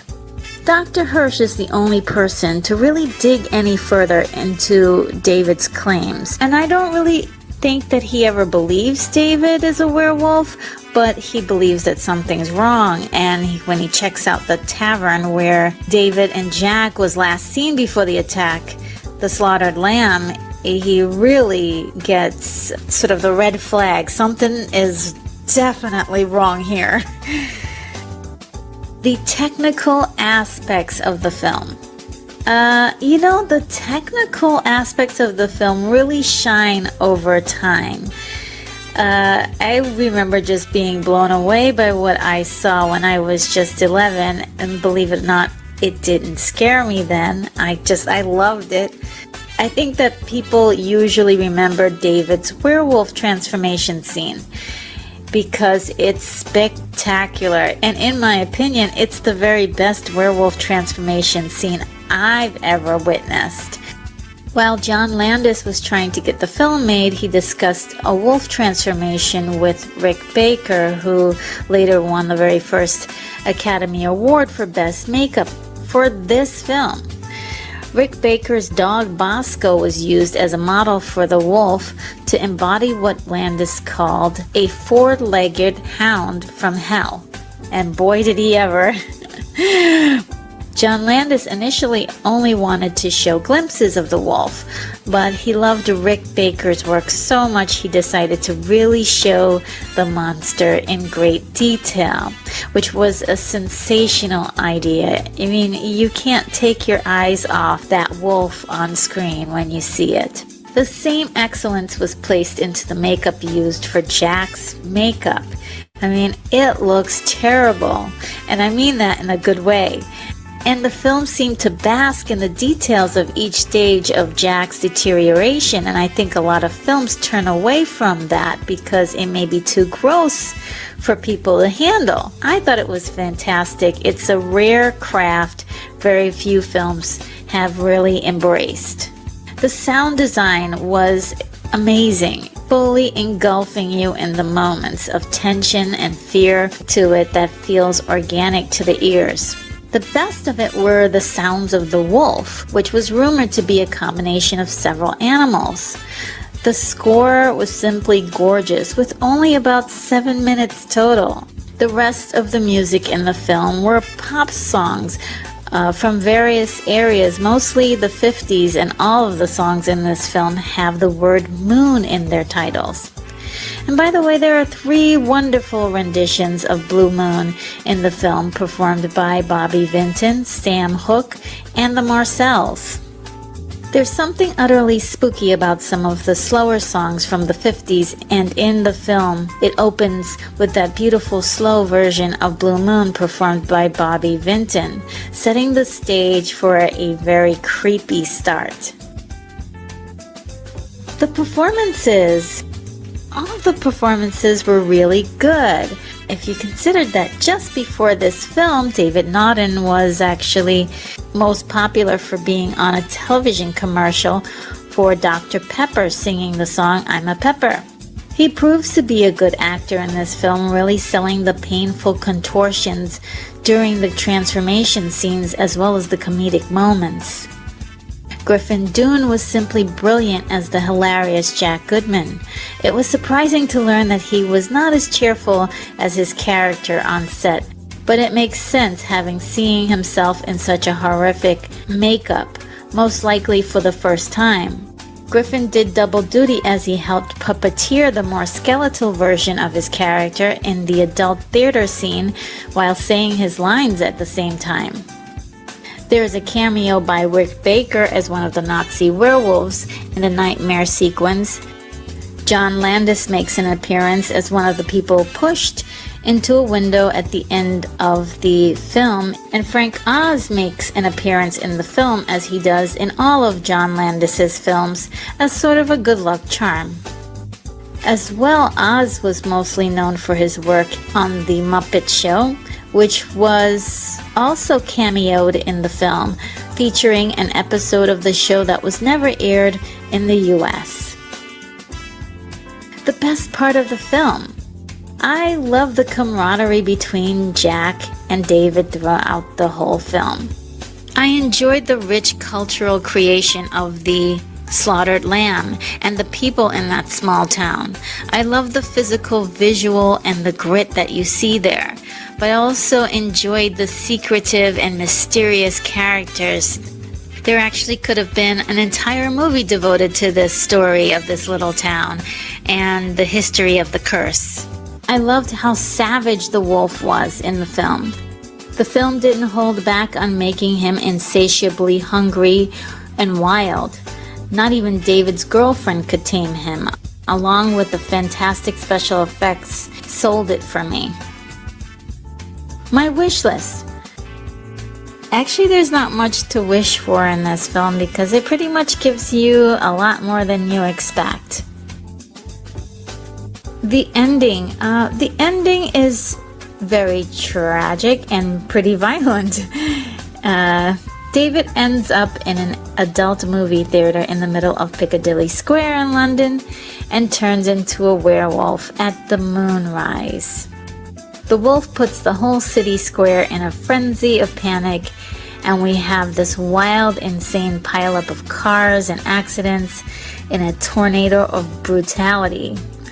Ultimately, David is shot and killed, as Alex is sobbing after having witnessed the death of the man that she loves. This film somehow ends up being a feel-good movie. And how, might you ask? As you're about to start crying along with Alex, the screen completely goes black and a fun, upbeat version of Blue Moon, performed by the Marcells, abruptly sounds off. The credits roll and you are kind of laughing hysterically. And I love that kind of ending much better than one that would have left me broken once the film was over. I mean, it's not a drama. It's just one of those horror films that just don't bank off the cliches of the genre, but offer a mix of humor and visual magic, if you will. Enjoyment. You know, I had the pleasure of seeing this in the movie theater when it came out. Yes, I was only 11 years old, and I saw it with my mom and my best friend at the time, Vanessa. And I remember having just so much fun talking with them about the film afterwards. I mean, we would roll up the top of our lips so that way our teeth would be exposed, just like Jack, and say, "Hi, David," for hours, just giggling and laughing. It was just really a fun movie. It's been years since I've seen the movie. I mean, I've seen it off and on television here and there, but I haven't actually sat down and watched the movie until recently, revisiting it. And in summary, was it too much gore? Maybe. But I feel it was well done, and it was an integral part of the storytelling. And I suppose that the comedy really softens the blow. It's a great crossover flick for people who are not into horror. But I have to say that personally, this is one of my all-time favorite films. My rating is a 9.5. Well, that sums up my review. I hoped you liked it. This is Retro Nerd Girl signing off. From the far reaches of the Milky Way galaxy, it's Retro Nerd Girl with a film review for you. Today, I'll be reviewing the movie Metropolis, released in 1927, starring Brigitte Helm, Fred Abel, and Gustav Frölich. Directed by Fritz Lang. The synopsis is, in the year 2026, the son of a master builder falls in love with a peasant girl who leads an underground group of workers in the city. A budding romance develops amidst a class war. The story. The story began as an idea Fritz Lang had while he was visiting the U.S. in 1924 after seeing the New York City skyline. Fritz had his wife, Thea von Harbu, write a novel that they knew that they would make into a film, drawing inspiration from H.G. Wells and other German dramas. It was not long afterwards that they wrote the screenplay together. At the core of it, this is a love story with a lot of social commentary about society. The story nearly feels like an opera, as many silent films often do, but you see that Fritz Lang really wanted to epically show the vast differences amongst the classes of society.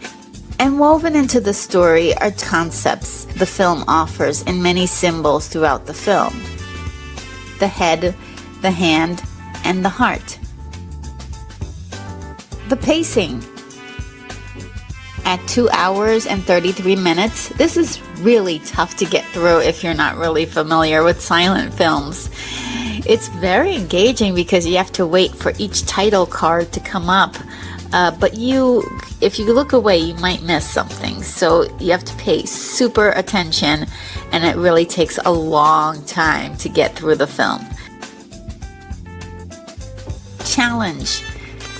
The challenge from the onset is basically daily life for the workers of the city. Their lives are bleak, hard, and full of suffering as they reside under the utopia they have built as almost slaves. The master builder of the city and the man who runs it is Joe Fredersen, who works from the New Babel Tower, much like the biblical Tower of Babel. By the way, there are lots of religious symbols in this film, and that happens to be one of them. He is the father of the protagonist in the story, Freder, and a figurative father to the city. In the heart of the city, there's a machine called the Malek that runs it. It's also called the Heart machine as well. In history, the Malek was a bronze statue heated with fire into which victims were thrown for the sacrifice of the deity. In the film, it is in the Malek which many of the workers die nearly every day just to keep it going. And at some point, Freder has a hallucination. I love how the symbolic visions are metaphors for what's actually happening in reality. So this story has a very timeless feel to it. Joe Fredersen is like the machine of the Malek in a way. He's cold and he's heartless. I mean, he kind of eats them up and spits them back out again. And there's very little humanity in him except for when it comes to his son, who he deeply loves and cares about. He is the only thing that's left of his beloved wife, Hel, who died giving birth. But now, other than being a bad boss, that doesn't seem like it should warrant us to call him a villain, because he believes that what he's doing is something noble for mankind.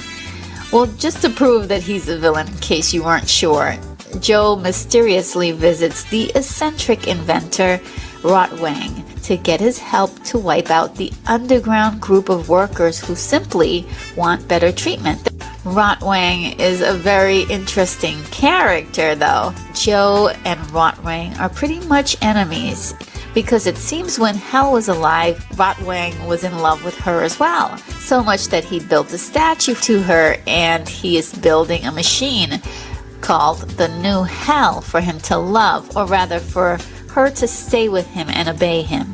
One interesting bit of information is that in the making of the machine, otherwise known as Futura, Rotwang has sacrificed his right hand, which is a theme repeated in many modern films.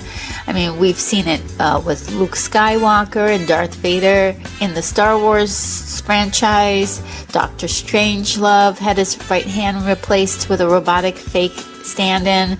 And it has a very special significance of the right hand, and the right hand being the right hand of God. To sacrifice the right hand is to sacrifice good.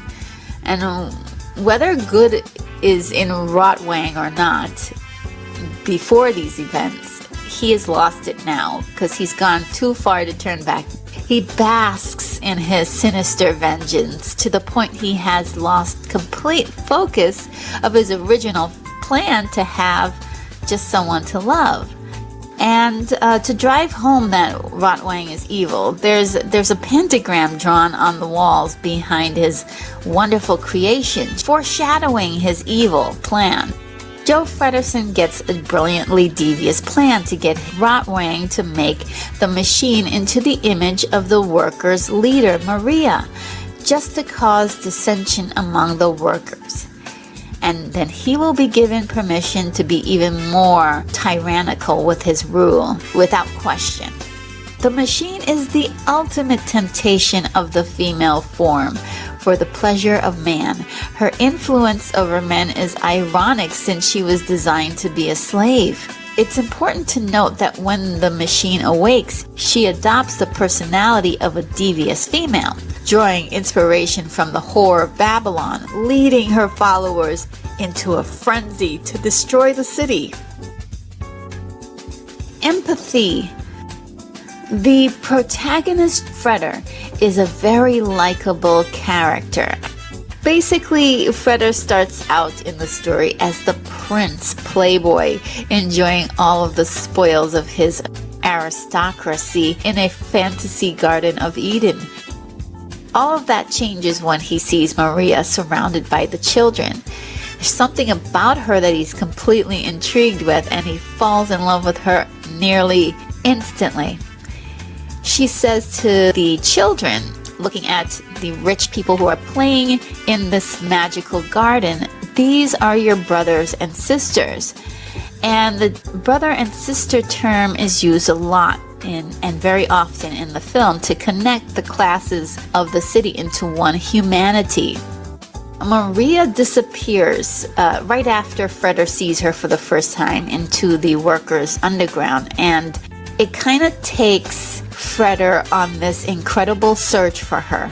The first thing he finds is the Moloch machine, and within it the heart of the city, presented by a clock like a beating heart, and it needs constant attention.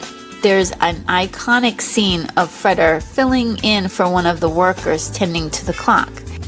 Freder looking for Maria and finding the machine actually kind of foreshadows the fact that Maria is going to eventually turn into the machine. Going deeper into the search for Maria, Freder begins to kind of relate to the men. He sympathizes with them. You know, when he finally finds Maria preaching to the workers, urging them to hold on to hope that a mediator would come, he takes on the challenge, the noble call to help. When we pay closer attention to Maria's image among the underground, she's surrounded by crosses and looking a lot like the Virgin Mother.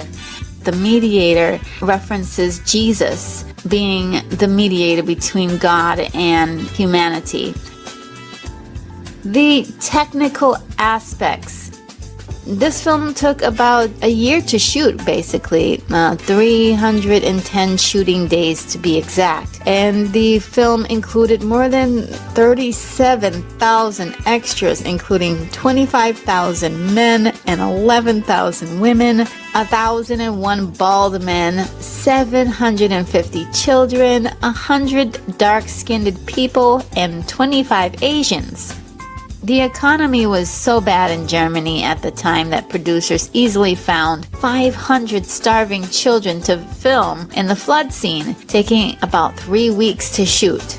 And Fritz Lang also refused to use stunt doubles and stand-ins for the workers to be thrown in various scenes, and instead hooked harnesses and belts. And he wanted all of the characters, even the extras, to really show all of the emotional pain, even if there were no close-ups. The actual futuristic vision of the city of Metropolis was, as I said before, inspired by New York City, but it also has a very distinct Art Deco aesthetic, fully driving home the fantasy. Whenever people see fantastic images of future cities, most people immediately see the reference to Blade Runner. But for me, I always see the reference to Metropolis. The visuals of the city actually feels as if we could be close to this kind of aesthetic in probably 30 years, probably in the year 2060. Now, these images of the city are so strong, and they hit sort of like a primal source of wonder, which simply allows the imagination to run wild as we are observing all of this. Metropolis's reputation in cinema is really due to the amazing special effects, brilliantly executed with the tools of the day to show us Fritz Lang's epic fantasy images.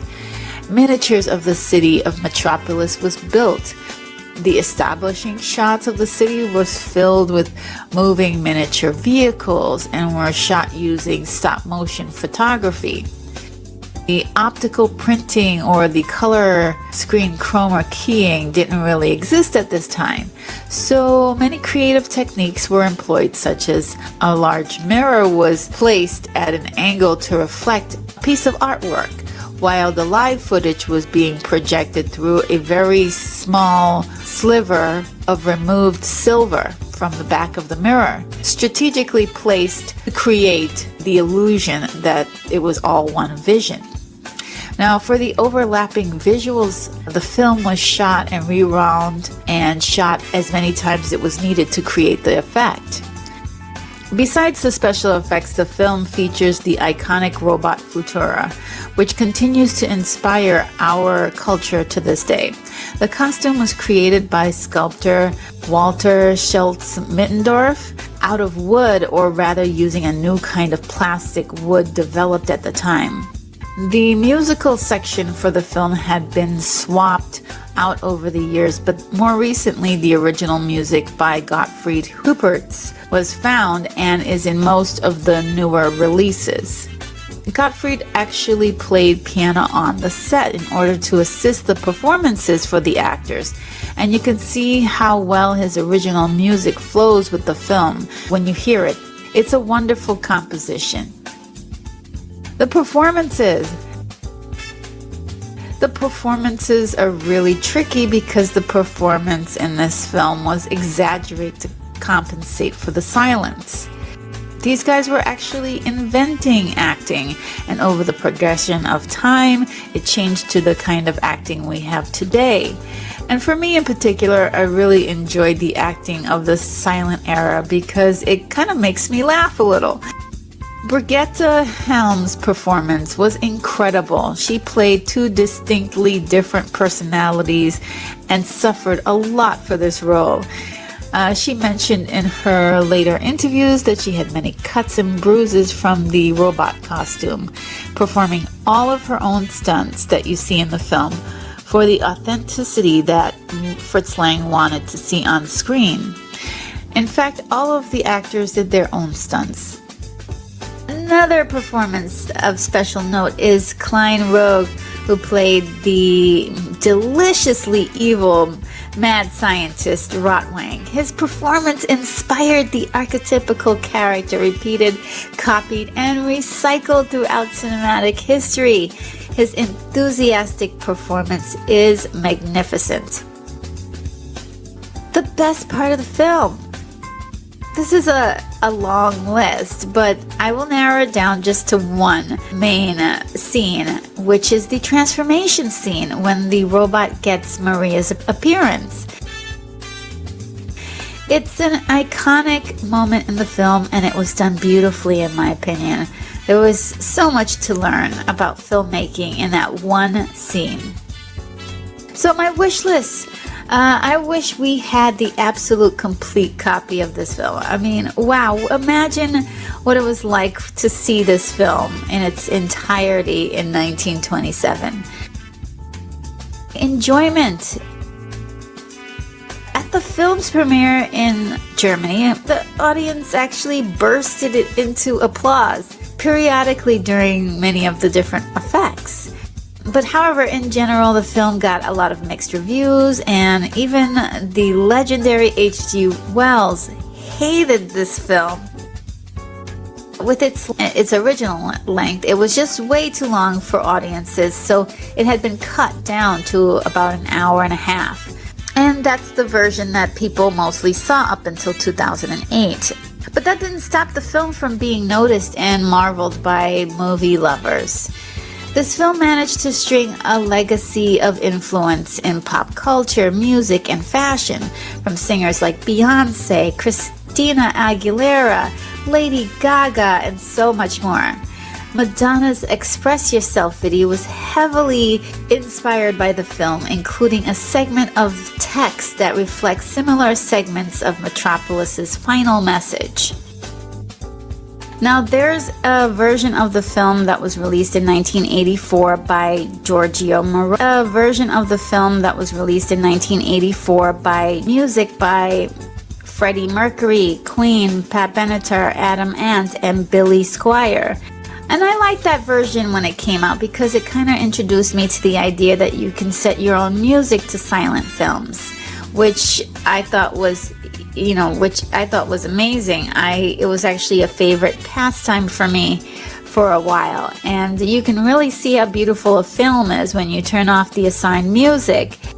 Now, that version was not very well received, but there's a small subset of fans that have sustained over the years. However, nearly universally, many reviewers love the ending of this particular version, as I did. There is a beautiful song sung by Pat Benatar, "Here Is My Heart," and it is so amazing. You will need a tissue because you will cry. It is just it's a gorgeous combination. I suppose even on YouTube you can find just that piece itself. Now, for me, my favorite version is the most recent version of the film, containing the found footage from Argentina and the original score. It's as close to the original version of the film that we can get. Now, I'm not a snob or anything, so I'm okay with those other versions, but this version really explains a lot that was missing. And in summary, I absolutely love and enjoy appreciating this film so much. It's amazing to see the incredible cinematic vision and to see how it was accomplished in the late 1920s. My rating is a 9.5. Well, that sums up my review. I hoped you liked it.